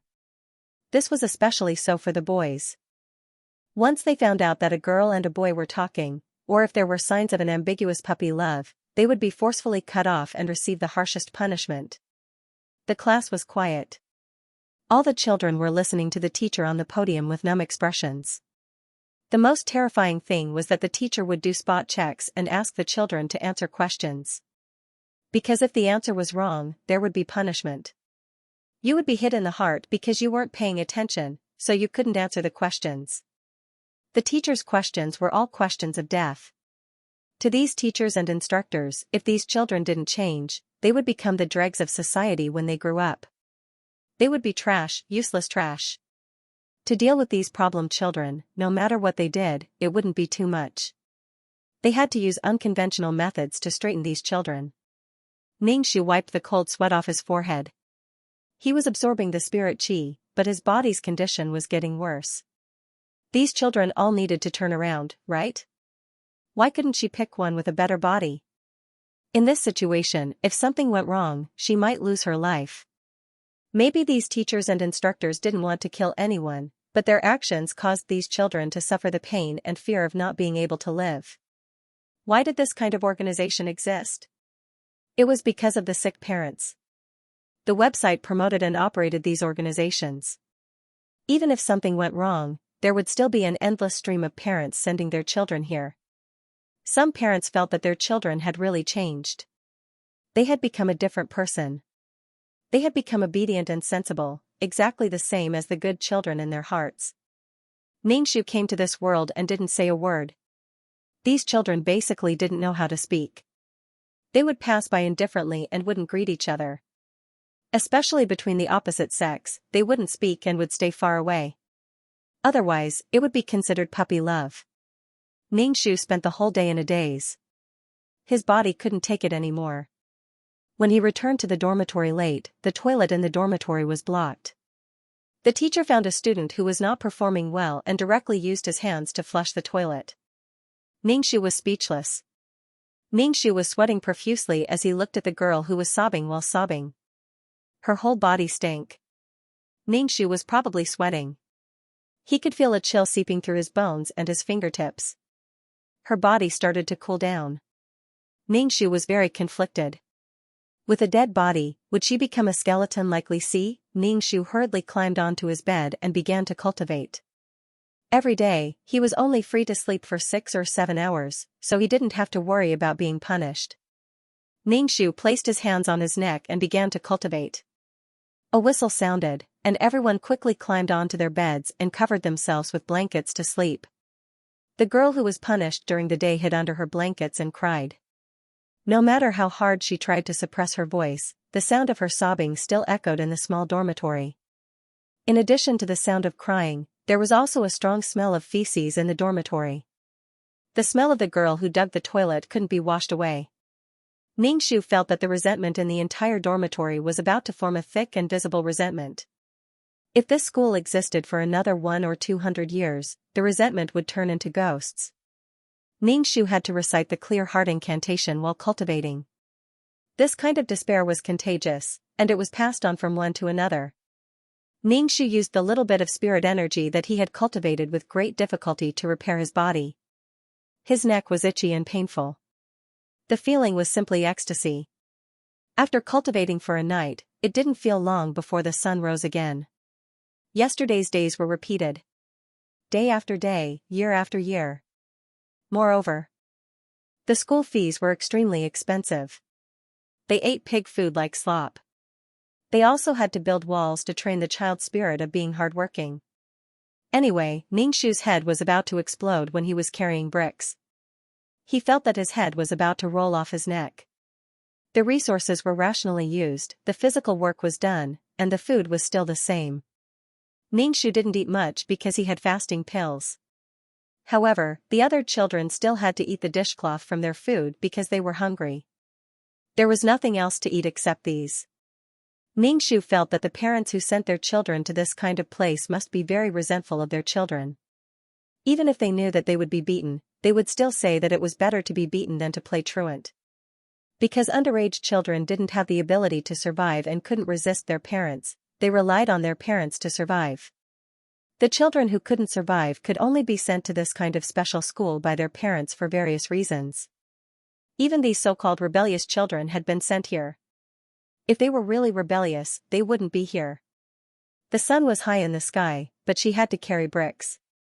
Some half-grown children were actually very skilled in building walls. They were like machines that only knew how to build walls. They were very fast, afraid that they would have to undergo additional training if they slowed down. They couldn't go out here, and their parents couldn't visit them. Even if they went out, they couldn't defame the school, and they couldn't say anything that was unfavorable to the school. This was simply a camp, and they were sent here with money. The children who came here, even if they were fat before, became thin. Fear, physical punishment, and more than 12 hours of physical work, physical training, and class time. Even in ancient times, it wasn't like this. Finally, it was the afternoon break. Ningshu could finally drink some water and think about how to complete the mission. There were instructors around watching these children. Ningshu stared straight at the cup of water. There was a commotion over there. It was said that a boy was caught smoking in the toilet, and now he was going to be taken off his clothes and locked in a small dark room. Ningshu sighed in his heart. These parents would never know what their children were going through in there. Even if they knew, they wouldn't have any opinions. If they were disobedient, they would just beat them. They must have done something wrong to be punished. Anyway, in the face of so-called authority, people's brains wouldn't work. They blindly believed in authority. Would this body be able to recover? The school's security measures were quite strong. Escaping for a short period of time was not possible. Ningshu wiped his sweat. Death had always shrouded him. It was obviously a wall, but it divided the world into two different worlds. You were enjoying your golden years on the other side of the wall, and I was like hell on earth on the other side. /BK every minute and every second felt like years. There was no hope. After coming to this world for 2 days, Ningshu felt that these days were more painful than picking up trash. Especially when he was in a dead body. 2333's voice sounded in his mind, the client has given up all her soul power. After the mission is completed, she will not return to this world and will choose to reincarnate. She said that she does not want to be a child of her parents anymore. She also said that she is watching you. If you are not satisfied with what you do, she will give you a bad review. 2333 said. This child, if she left, this body would be completely dead, and so would the person. If the client did not come back, Ningshu had less to worry about. It was hard not to think about what would happen after the client came back. He could do whatever he wanted. After all, this body was going to die. Ningshu now looked forward to the night because only then would she have time to cultivate, repair her body, and have a little more freedom. When he was training his mind, Ningshu felt that he was surrounded by resentment and despair every day. Some children who had a mental breakdown would directly jump down from the building. Once night fell, Ningshu would not sleep. He would use all his time to cultivate and repair his body. Because of his current body, a little physical punishment might even kill him. Ningshu was cultivating when he felt the person sleeping in the lower bunk get up and go to the toilet. Ningshu did not pay much attention to it.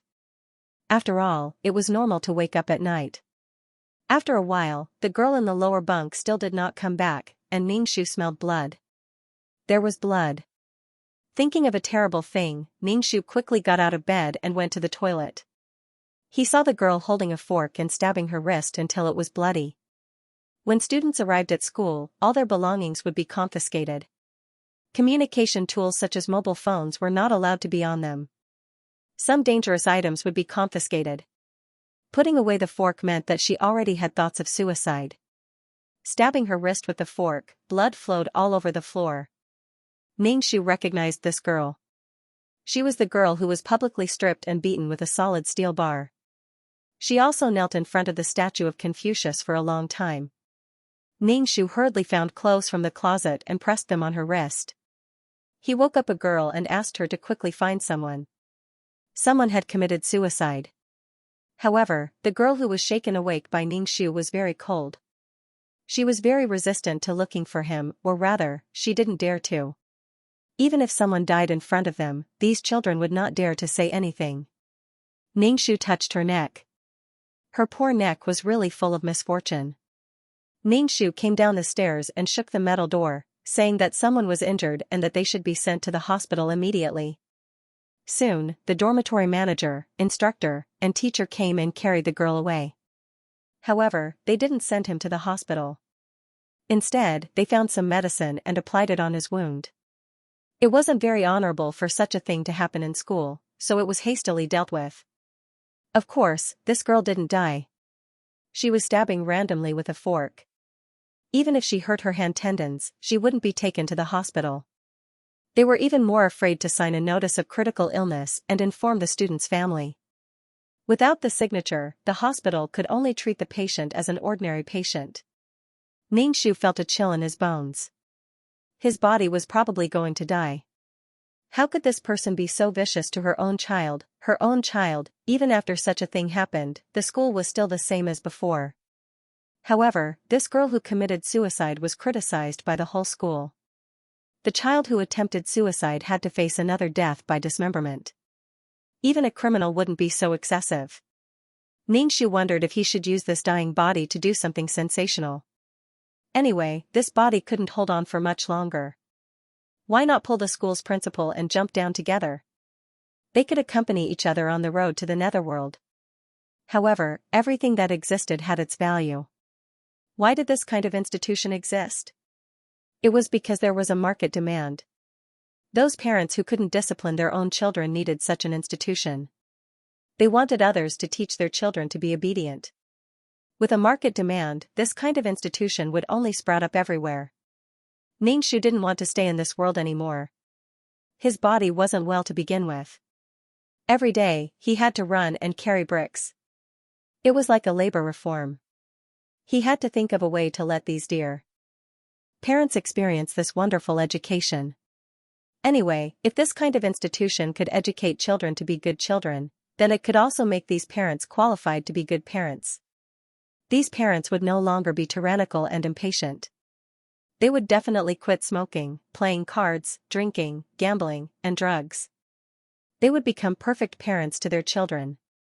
A light bulb lit up in Xianxia's mind. He thought of an operation. It was very difficult to operate, and his body didn't have any strength at all.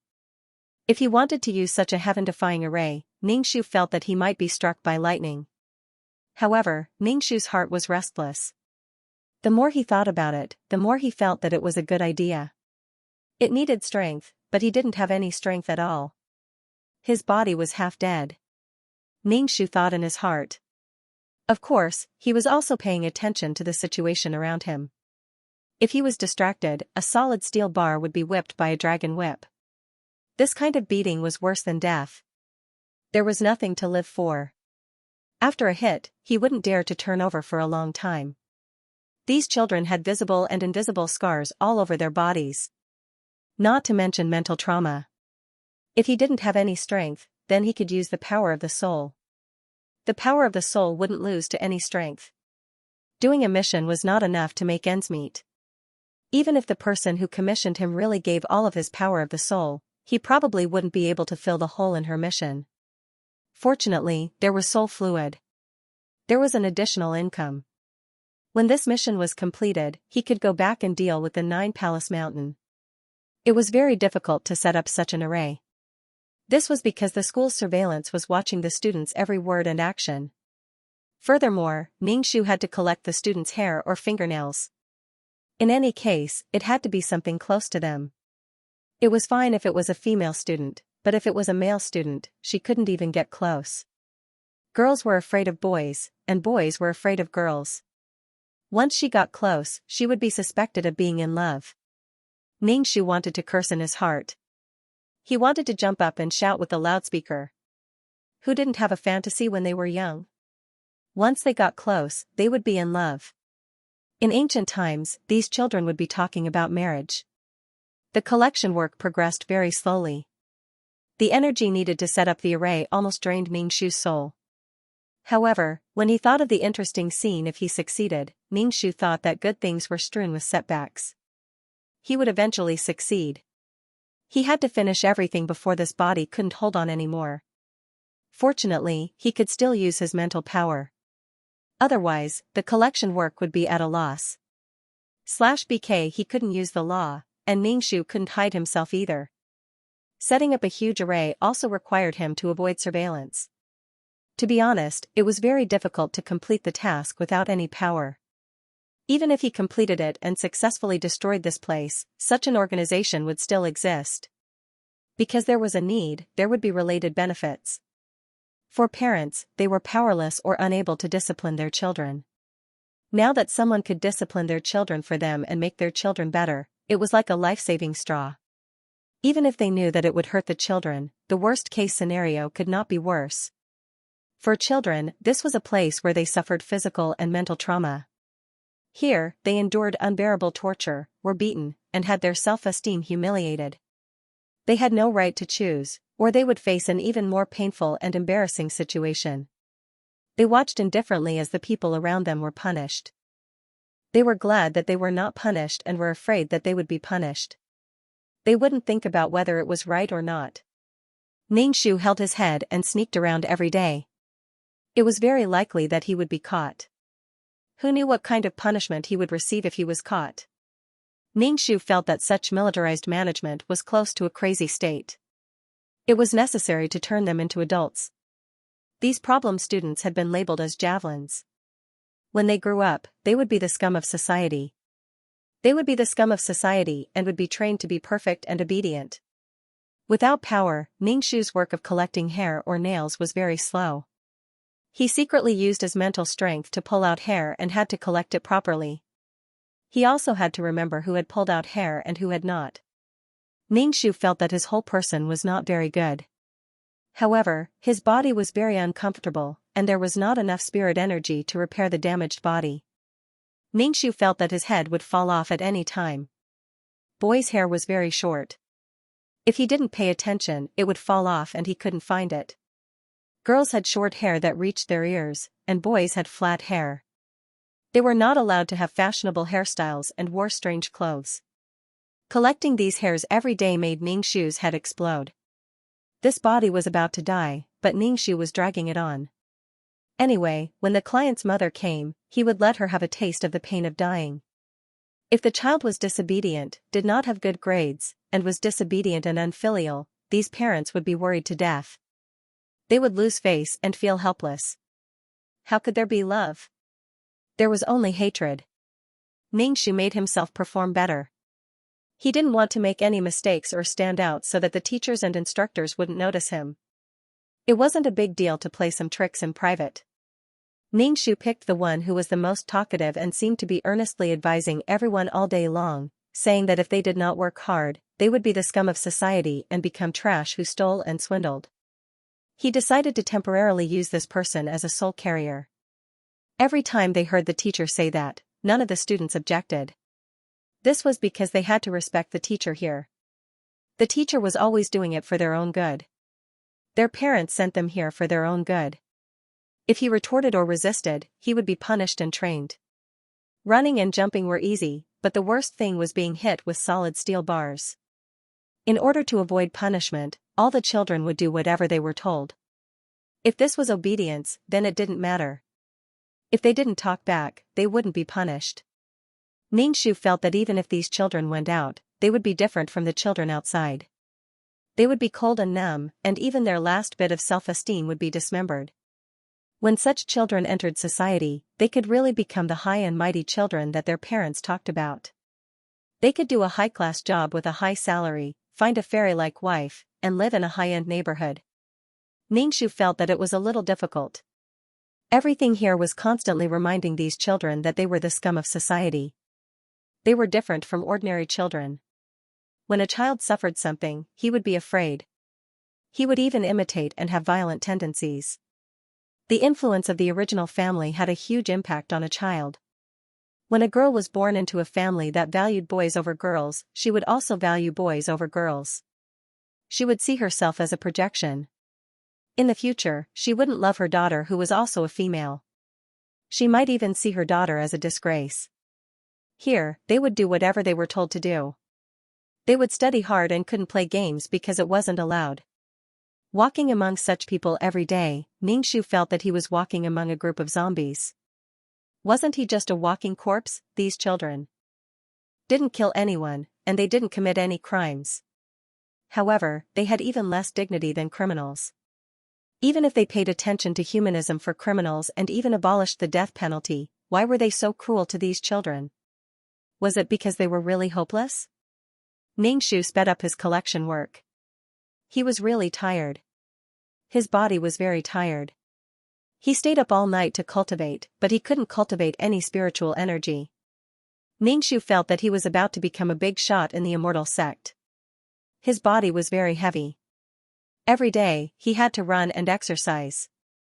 When he was free, he had to move bricks. He also didn't eat well.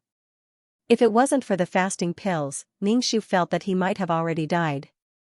However, he had to persevere and let this body live a little longer. He would definitely let the client's mother feel a different kind of pleasure. Xianxia didn't dare to be too ostentatious. He was afraid that the teachers and instructors would stare at him. Otherwise, he wouldn't be able to do anything. He had been here for more than 10 days to half a month. The client's mother didn't come to see him, nor did she call him. The school didn't allow it. The school was afraid that the students would say something to the parents. If the parents didn't meet the parents' requirements, wouldn't that ruin the school's reputation? After waiting for another year or so, the parents would be able to face a brand new child. This was a pleasant surprise. The school fees here were very expensive. If the problem was serious, they would have to stay here for a year or half a year. The school fees were 30 to 40,000 yuan for half a year. If the family's conditions were good, the money didn't matter. If the family's conditions weren't good, it would be a bit difficult to take out 30 to 40,000 yuan. Giving money meant suffering. There were many children in the school. Xianxia's collection work was very slow. He couldn't just walk over and say, "Give me a strand of your hair." This kind of abnormal behavior, the instructors and teachers might be able to interpret another meaning. The ancients had the habit of tying black hair. That was, a husband and wife would cut a bunch of hair and put it together. It meant that the husband and wife would grow old together. Was she going to say that she was in a puppy love again? Xianxia, sister is already in a relationship at dusk. When everything was ready, Xianxia's face was a little green. It had the green color of a dead person. In the dead of night, Xianxia hid in the bathroom.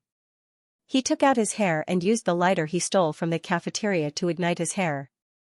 The hair curled up and turned into ashes, emitting the smell of burnt protein.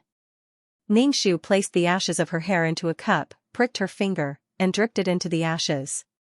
Xianxia drew out her soul force to draw the talisman. Soul force flowed out of her body continuously. Xianxia felt her body getting weaker and weaker. Her soul and mind were unable to continue. She felt extremely uncomfortable and weak.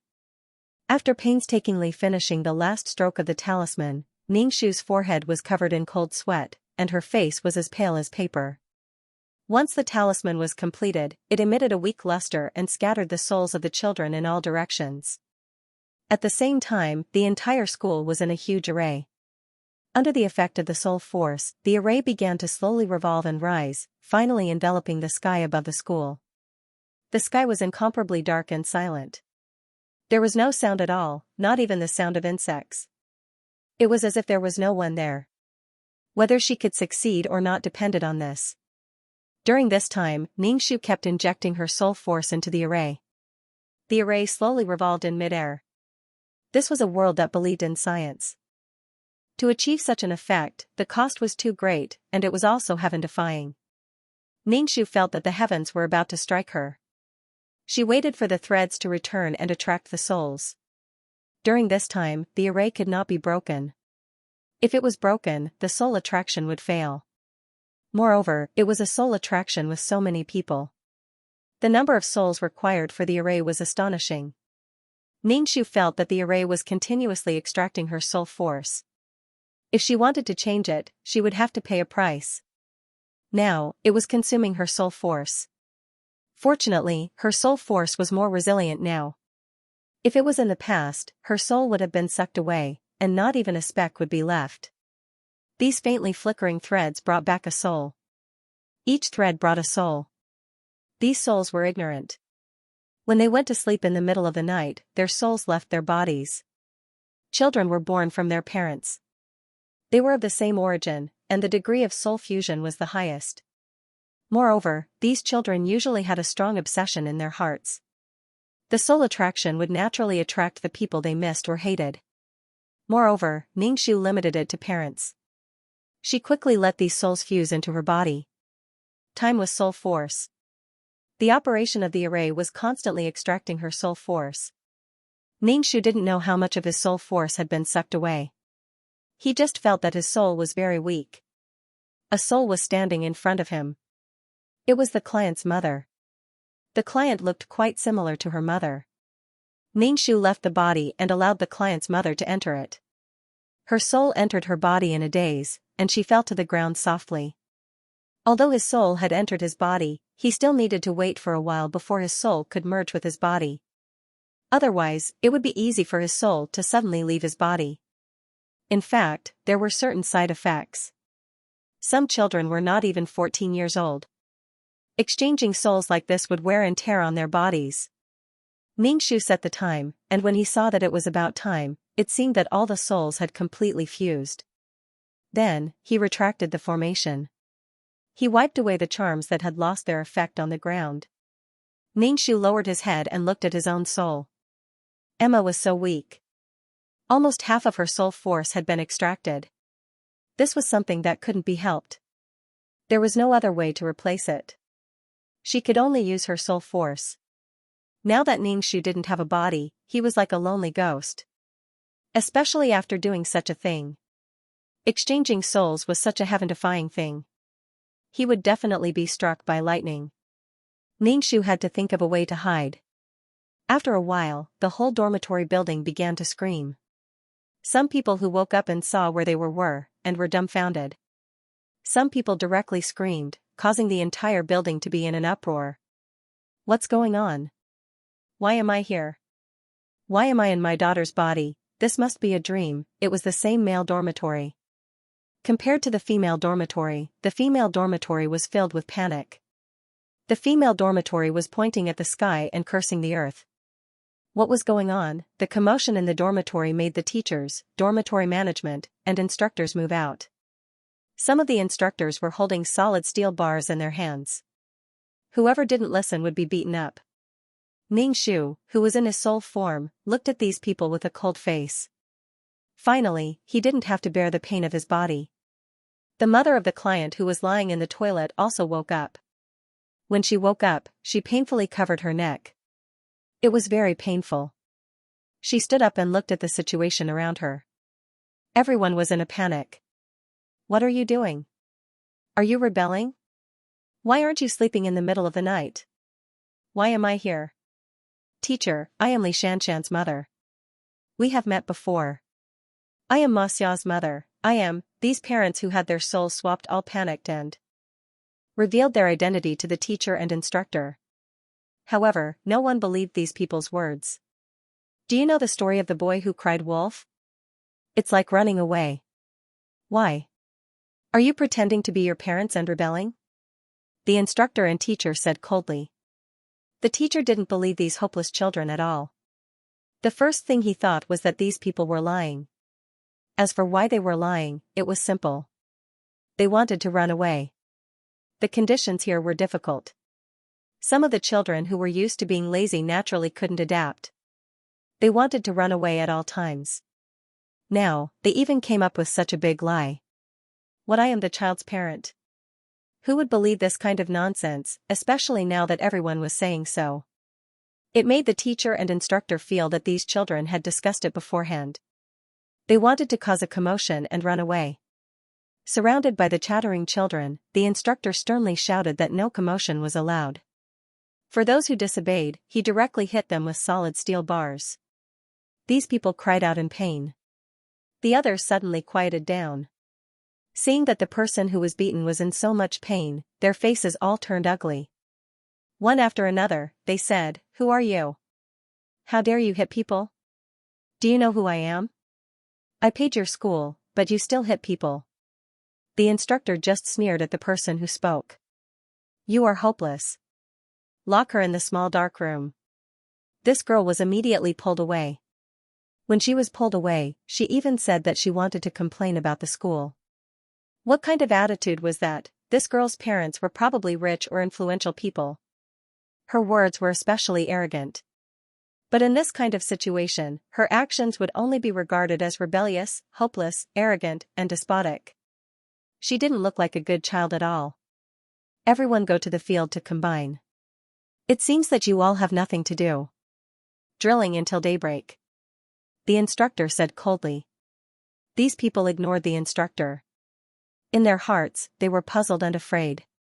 Why did they become their own children? Hurry up. The instructor saw that these people were lazy.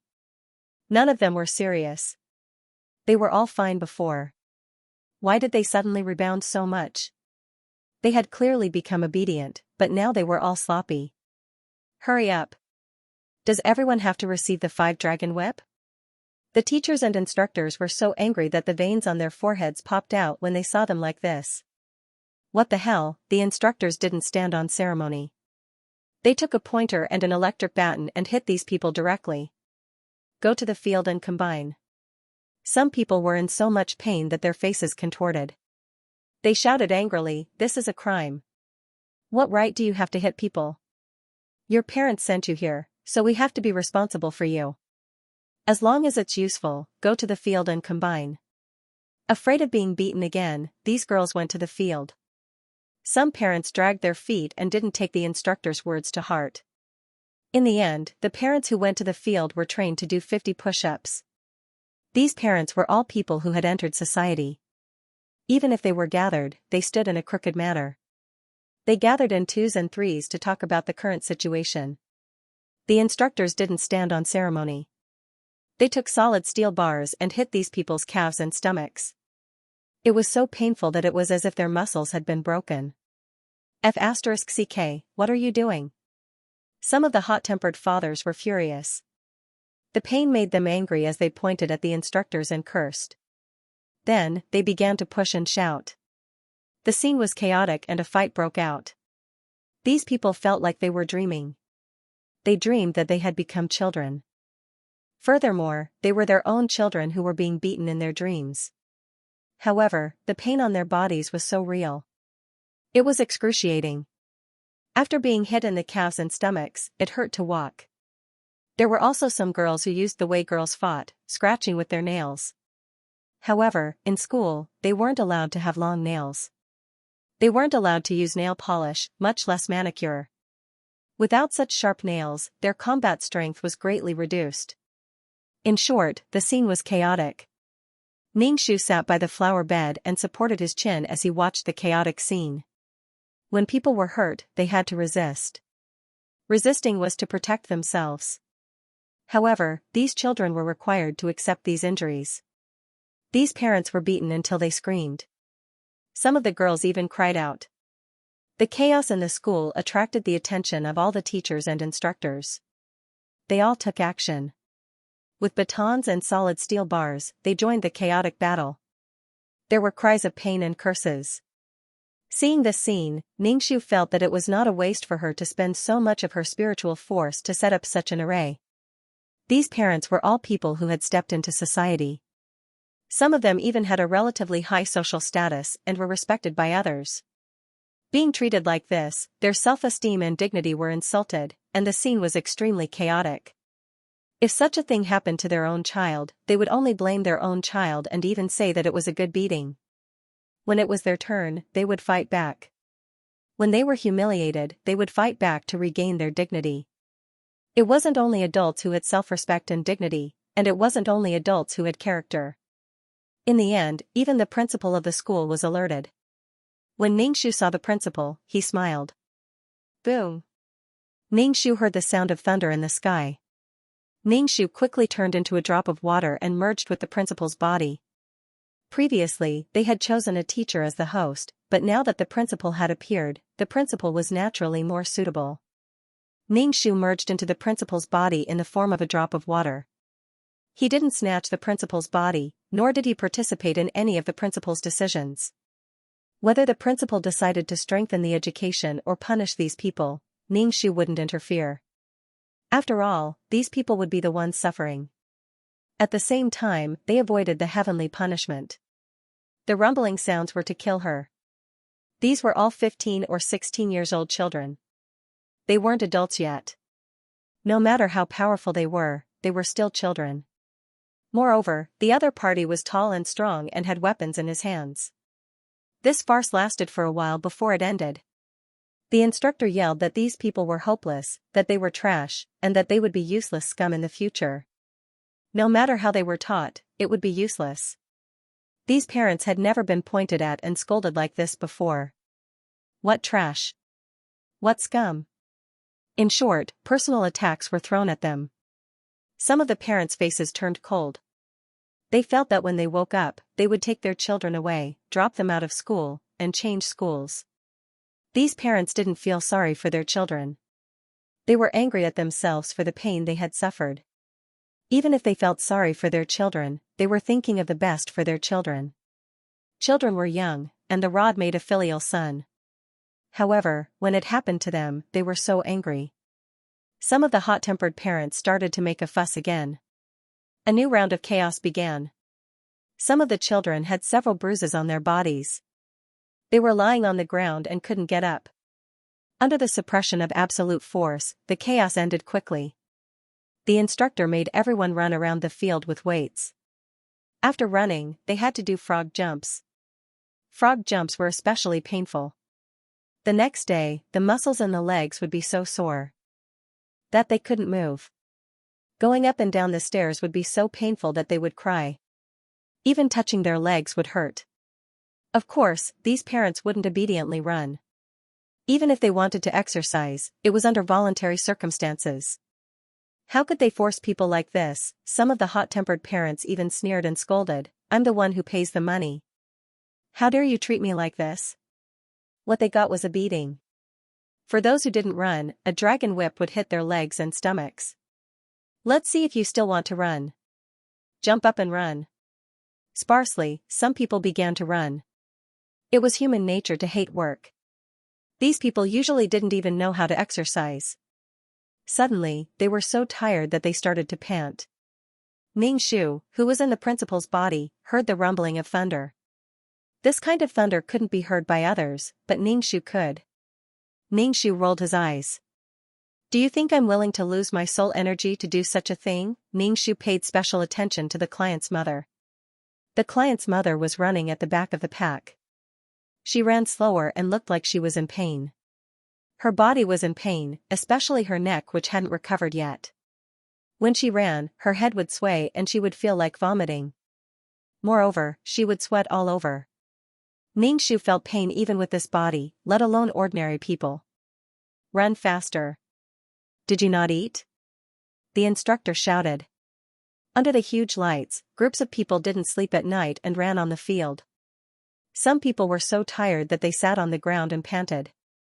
Even if the body wasn't their own, they could still feel the pain they had to endure after entering this body. The client's mother ran to the side and started to vomit. However, there was nothing in her stomach. Ningxu usually ate fasting pills. Usually, other than drinking water, there was nothing in his stomach. The client's mother supported herself against the wall and retched for a while. She was dizzy and her neck hurt when she moved. Not to mention running. She felt like her head was bouncing like a rubber ball. It was so painful that she felt like she was going to die. Her body was so heavy that she couldn't lift her feet. If this was really a dream, they hoped that they could wake up quickly. It was really uncomfortable. "Get up and run. You haven't even finished half of it. The instructor came over with a steel bar. Those who were sitting on the ground could only get up and continue running. The steel bar was too painful when it hit them. The instructor and teachers looked at the children who were running. They were really disappointed. Previously, these children were very obedient and ran very fast. Why did it become like this? The principal was still watching at the side. Would he say that their workability was not good enough and that they did not do their job well? In short, these teachers and instructors were cursing in their hearts. They felt that they had to train these children fiercely and let them return to their previous obedient and sensible state. Some of the children were about to leave school. If they were handed over to their parents like this, it would not only be a matter of reputation but also related to their own bonuses. The parents would rather their children be stupid. As long as they were obedient and did not annoy others, it would be fine. After running 10 rounds with difficulty, everyone felt as if there were needles in their lungs. It was so painful that they could not breathe. Now, 5 rounds of frog jump around the field. The instructor said. All F** king jump. What the hell is this? I'm not doing it. I want to complain. Waves of cursing sounded. Everyone's emotions were high. It was fine that they had run away previously. Now, they had to jump again before they could even catch their breath. If you want to jump, do it yourself. Some directly sat on the ground and lay on the ground panting. White light had already lit up the sky. The sky was going to be bright soon. The huge lights were not so glaring anymore. Those who thought that this was a dream saw that the sky was bright. They woke up. They closed their eyes and opened them again. They were still here. Surrounding them were teachers and instructors who were holding pointers and rulers. They looked fierce and were especially scary. Just thinking about those things hitting their bodies made them tremble. The instructors and teachers also felt very hopeless. These students were not easy to discipline. If they did not listen to them, then they would hit them. If they knew that it was painful, then they would naturally be obedient. Anyway, there were cries of pain everywhere. These people could only squat down and grab their own ankles and start frog jumping. It was especially painful. They kept muttering curses. At this moment, they hit them with the ruler. What are the school rules? Respect the teachers. If you scold again, you are simply scum. You don't even know how to respect the teachers. He was truly in despair. Couldn't he even say a few words? How could he respect his teacher? From afar, the leapers looked like a group of jumping frogs. She would not be able to withstand this kind of exercise after a few jumps, let alone 5 laps.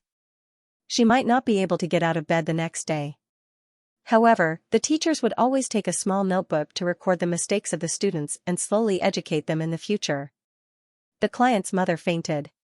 She was on the verge of collapsing. Her body was already feeling extremely uncomfortable.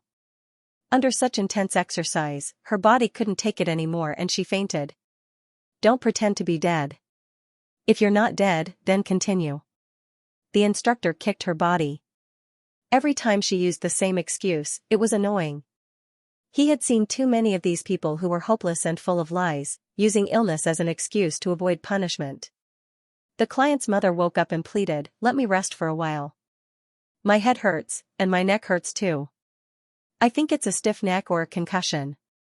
Even if he spoke too much, he would feel very sad. If you're not dead, then keep running. You don't have so many problems. Lazy people shit and pee a lot. The instructor said without hesitation and directly pulled her up. As soon as she was pulled up, her head began to sway and she retched. Ningshu just looked at her. There should be some spiritual energy in that body, which could last for a while. However, without continuous spiritual energy, the body would die sooner or later. If Ningshu hadn't come over, the body would have almost rotted by now. Everyone was leapfrogging. They were extremely tired. Just thinking about how long it would take to finish 5 laps in such a big field made them feel very desperate. They didn't know when the endless torture would end. When everyone finished 5 laps, many people's faces were pale and they didn't even want to speak. At this time, the sky was completely bright. The sun shone on the ground, bringing warmth to the earth. However, these people were cold all over and sweating. When the wind blew, goosebumps rose all over their bodies. When it was time for breakfast, everyone limped to the cafeteria. When they saw breakfast, some people immediately flipped the table. What is this for people to eat? Pig food? Is this for people to eat? Some people were already starving. They originally thought that the student meal wouldn't be so nutritious and would definitely be simple, but they never expected it to be this kind of food. Then what do you want to eat? Delicacies, abalone, bird's nest? You can eat whatever you're given here. You have to cultivate the spirit of being hardworking. The teacher looked coldly at the people who popped up.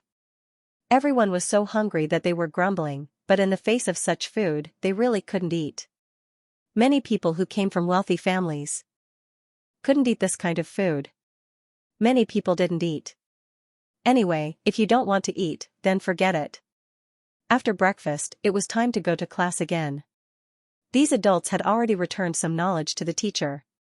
For some people who weren't very educated, learning these things was simply torture. Listening to the teacher talk about these things was like listening to a heavenly book.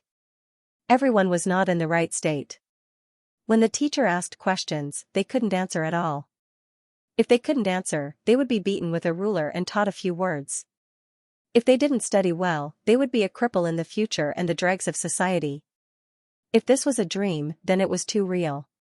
It was very painful and unbearable. After class, it was time for free activities. Everyone started to move bricks and build walls to cultivate the spirit of being hardworking. If there was really no way out, then they would move bricks in the future to familiarize themselves with the work in advance. These parents felt that it was worth it to leave their children in such a place, but it was a little uncomfortable that the pain was happening to them. No, it was very uncomfortable. They were often beaten and scolded, and if they weren't careful, they would attack them personally. Now they had to build walls to cultivate the spirit of being hardworking. This reason was simply impeccable, but why did it feel so bitter? They felt that it was wrong, but they couldn't refute it. What, you can't even do this kind of thing? If you can't even eat and cry, how can you be successful in the future? Doing these things is to cultivate you to be hardworking. Their stomachs were rumbling with hunger, and now they had to build walls with bricks. They were really tired and bitter and wanted to cry. Especially some girls. Now that their core had become female comrades, under the hot sun, carrying bricks and building walls with hungry stomachs, they were on the verge of crying. And on what basis did they have to build walls for free? They had paid for it, but now they were actually allowed to work for free. On what basis? There was no such logic. They had placed their children here to educate the children, not to educate them. Moreover, they didn't say that they would let the children do these things. These parents didn't expect their children to suffer like this in school. Although the children were very unwilling to come here, they were just being willful, lazy, naughty, and unbearable. It was good for them to suffer a little. Many of these parents had never built a wall before and didn't even know how to do it. The instructor couldn't bear to look at them. What were they doing? Why did they suddenly become like this? Could they be serious? Could they do things properly? Hurry up and start moving. Some parents held a brick in one hand and a shovel in the other. There was cement beside their feet and they hurriedly built the wall. The cement was everywhere. Clumsy and useless. Things that they didn't understand, things that they didn't know how to do, yet they wanted the children to be omniscient. What are you doing? You're doing it on purpose, aren't you? You're so naughty that you can't be taught. The instructor held the dragon whip and stared at them like a tiger watching its prey. If they didn't do well, he would hit them. In short, the children suddenly returned to how they were when they first entered the school. They were so naughty and unbearable. Previously, they were very skilled in doing this. Now, they were purposely causing trouble. Since you don't want to do it, then run. Whoever sticks his head out will be locked in a small black room. The instructor sized up these people with a sharp gaze, as if he had a headache. What the hell? They were clearly about to succeed. Why did they revert to their old ways? What the hell, useless scum? These parents were also in despair. Some of them had never done this before. Who knew how to build a house? Everyone lived in a house, but not everyone knew how to build a house. Firstly, they were directly asked to build the wall. They weren't afraid that the wall would collapse in the future. If this was a dream, why didn't they wake up? Moreover, some people gathered together to discuss and realized that everyone had become their own children. In the children's bodies, their thoughts were their own. The pain and despair they suffered were also their own. What was going on? Were they really seeing ghosts? They must be dreaming. Otherwise, such a bizarre thing wouldn't have happened. But it was too real. When the sun shone on their bodies, they felt unbearably hot and thirsty and sweaty. Some people went to the instructors to explain. They explained that they weren't their own children, but their parents. They wanted to leave this place. But in the end, they were determined to be lying. The teachers and instructors didn't believe them. Instead, they sneered and said that they were lying. They were really hopeless to think of such a way to escape. Since your parents sent you here, they have to be responsible for you. All the parents were speechless. You don't have to take responsibility anymore, okay? This kind of thing was really too unbelievable. If it didn't happen to them, they wouldn't believe it. Even if it happened to their child, they would think that the child must be lying. He did it on purpose. This was truly despairing. It was obviously true, but no one in the world believed him. You might even be treated as a lunatic. Take your medicine. Every time they caused a ruckus, they would be brutally suppressed. The price they had to pay was to be covered in scars. They were even locked in a small dark room where they had to take off their clothes. There were beds and toilets in the room, and they had to eat, drink, and defecate in the same room. Only one person would be locked up until he admitted his mistake. Gradually, in order to avoid being punished, the number of times these parents kicked up a fuss decreased. It was obvious that they had learned from their mistakes. Every time he was hit, it hurt so much that he couldn't sleep. Confinement in a small hut was more humiliating. They would take off their clothes for inspection. In short, there was nothing here. Some parents felt especially irritated when their addiction to smoking kicked in. They even asked the instructor for a cigarette to relieve their fatigue. "Hee, you still want to smoke? Why don't you smoke at such a young age? If you don't learn well, you will be the dregs of society in the future. You will pollute the environment and take up space. If you smoke now, you might fight, kill, or rob in the future." As for the parents who wanted to smoke, they were locked in a small dark room.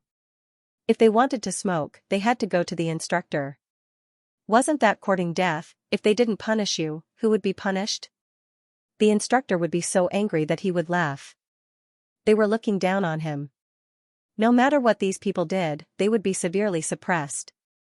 Even if there were any troublemakers who wanted to cause trouble, the others were afraid of being punished. Gradually, they stopped going along with them. However, it was difficult to support a lone tree. There were fewer people who resisted. In the end, they would be obedient. After experiencing Wuli for a day, everyone hoped that when they woke up, they would realize that it was a dream. Ningshu stayed in the principal's body. Even if the sun was shining outside, Ningshu could still faintly hear the sound of thunder. As a result, Ningshu could only hide in this body. Originally, he wanted to go out and watch the commotion. In the end, he couldn't see anything. Using his mental strength was very tiring. This principal had nothing to do in the office. He didn't do anything else. He was either calling this leader or that leader. Ningshu had nothing to do. He memorized everything the principal said. When the time was right, he would take over the principal's body to do something. As for these parents, they would probably have to stay here for a while. It was only a day or two. His impression wasn't very deep. Speaking of which, all the tragedies were because the children didn't have the ability to survive. Since they were dependent, they were bound to be disciplined by their parents. They were even objects. If the children could survive, had a source of income, and were already adults, such things wouldn't happen. Some of the habits of these parents, such as smoking, drinking, and playing cards, were things that shouldn't be a problem for adults. Once the children did these things, the sky would fall. Smoking, drinking, and playing cards would be trash when they grew up. They would be bad children. If these adults did these things, they would be bad old people when they got old. After experiencing so many things, Ningxu deeply felt that only when he had the strength and the power to survive could he not be dominated by others. However, everyone had a huge relationship. We dominated others and were also dominated by others. Children should be at the bottom of this relationship. Almost everyone could dominate children because children couldn't survive. Ningxu felt that it was really boring to stay here. Fortunately, he still had his mental strength to scan the school's situation. Otherwise, he would have wasted so much soul power but couldn't care about the situation of these parents. He felt very regretful. As for getting rid of these principals before he left, how could it be considered a grand and spectacular affair? Ningxu felt that he was going to leave anyway. He didn't need to worry about the situation when the principal came back. He could do whatever he wanted. After dealing with the principal, this school would probably be leaderless. /BK Although such organizations were everywhere, it was better to have one less. Since you can change me into what you want, then I can also change you into what I want. You think I'm not your good child, then I don't think you're my good parent either. Everyone is changing each other. Will there be an organization to change parents one day? However, this was unlikely. After all, filial piety was the most important virtue. Disobeying parents was unfilial and would be severely criticized and attacked by public opinion. Ningxu saw these people every day. Every night before they went to bed, they prayed that the God in their hearts could save them. When they fell asleep, it was a dream when they woke up. However, when they woke up every day, they still looked like they were about to collapse. Ningxu almost laughed out loud. Every day, they faced the same cycle. They couldn't even go out of school. The food wasn't good and they had to do many things every day. After leaving school for many years, they had to pick up books again. If they couldn't do the questions well, the teacher would say that their grades weren't good. If they didn't study hard, they were destined to be failures in the future. A series of personal attacks were launched. F***ck, even if my grades are bad, I've lived for so many years. Some of the parents muttered in their hearts. However, they didn't dare to say it out loud because they would be hit. That guy was hit and half of his arm was numb. It was extremely painful. Although they muttered in their hearts, they didn't dare to resist because they were adults. Adults and children knew how to seek benefits and avoid harm. When they knew that it was useless to say it out loud, they would shut their mouths. At least these people didn't dare to resist anymore. Ningxu felt that these parents would become good parents when they went out. They would be perfect parents. They would be parents that children looked forward to, just like how parents looked forward to their children. The parents who were complaining about the food were hungry. They could only pinch their noses and eat. If they didn't eat, they would be hungry. The feeling of hunger wasn't good at all. Now that it was time to eat, they stopped complaining about the food. They didn't care if there were hormones in the food. They would talk about it after they were full. Other than food, there was nothing else. There were no snacks or fruits. They weren't allowed to eat snacks. They had to study, move bricks, and build walls. If they didn't eat, how would they have the energy to work? If they didn't do well, they would have to run or even be beaten up. In short, life was very difficult. Some girls would hide in their beds and cry at night, saying that they were not daughters at all and why such a thing had happened. Now, he hoped that his family would notice the abnormality and take them back. Every day, he would look forward to it. When it was dark, he would lie in bed in disappointment, hoping that everything would be back to normal when he woke up the next day. If everything went back to normal, the first thing to do was to take the child and leave this place. He couldn't describe what he was feeling. Perhaps it was pain or regret. The pain in his body was constantly reminding him of what had happened. They had become children. What about their children? Had their children become like them and entered their bodies? Would the child come and take them away? Would the child be as expectant and fearful as they were now, waiting for them to come and take them away, because he was truly in despair, so much so that his heart was filled with hatred? He hated it. Some of the parents were shocked. Was the child hating them for sending him to such a place, no matter how hard he tried, no matter how hard he tried, no matter how hard he tried, no matter how hard he tried? These people counted the days on their fingers, and each day felt like a year. Xianxia was also counting the days because he wanted to see if the children who had become his parents would come and take him away at the first moment. On the 5th day, no children came. Perhaps they were a little confused. They didn't expect to wake up as their own mother and father and escape from the days of torture and humiliation. They were either celebrating or checking out the situation.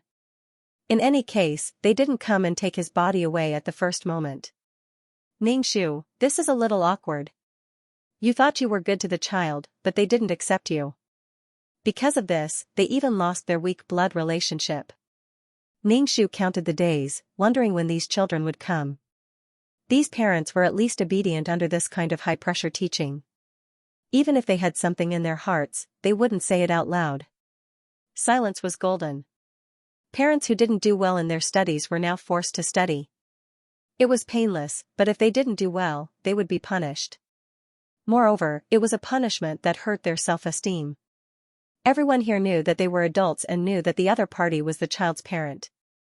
Such an embarrassing thing made their old faces red. However, the teacher didn't give these people the respect of adults and treated them like children. They tried their best to do well and avoid being punished. They were very careful, afraid that they would be caught doing something and then face punishment. They would have to do high-intensity exercise, be locked in a small room, or even be attacked. Fear of violence, submission to violence. This was so like a dream. It was a nightmare, an awkward and terrifying nightmare. If these parents met in the future, how awkward would it be? The question now was whether this was a dream or reality. If it was reality, what should they do? Would they never be able to go back? Xianxia noticed that the situation of the client's mother wasn't good. Because of her weak body, no matter what she did, she would be a burden.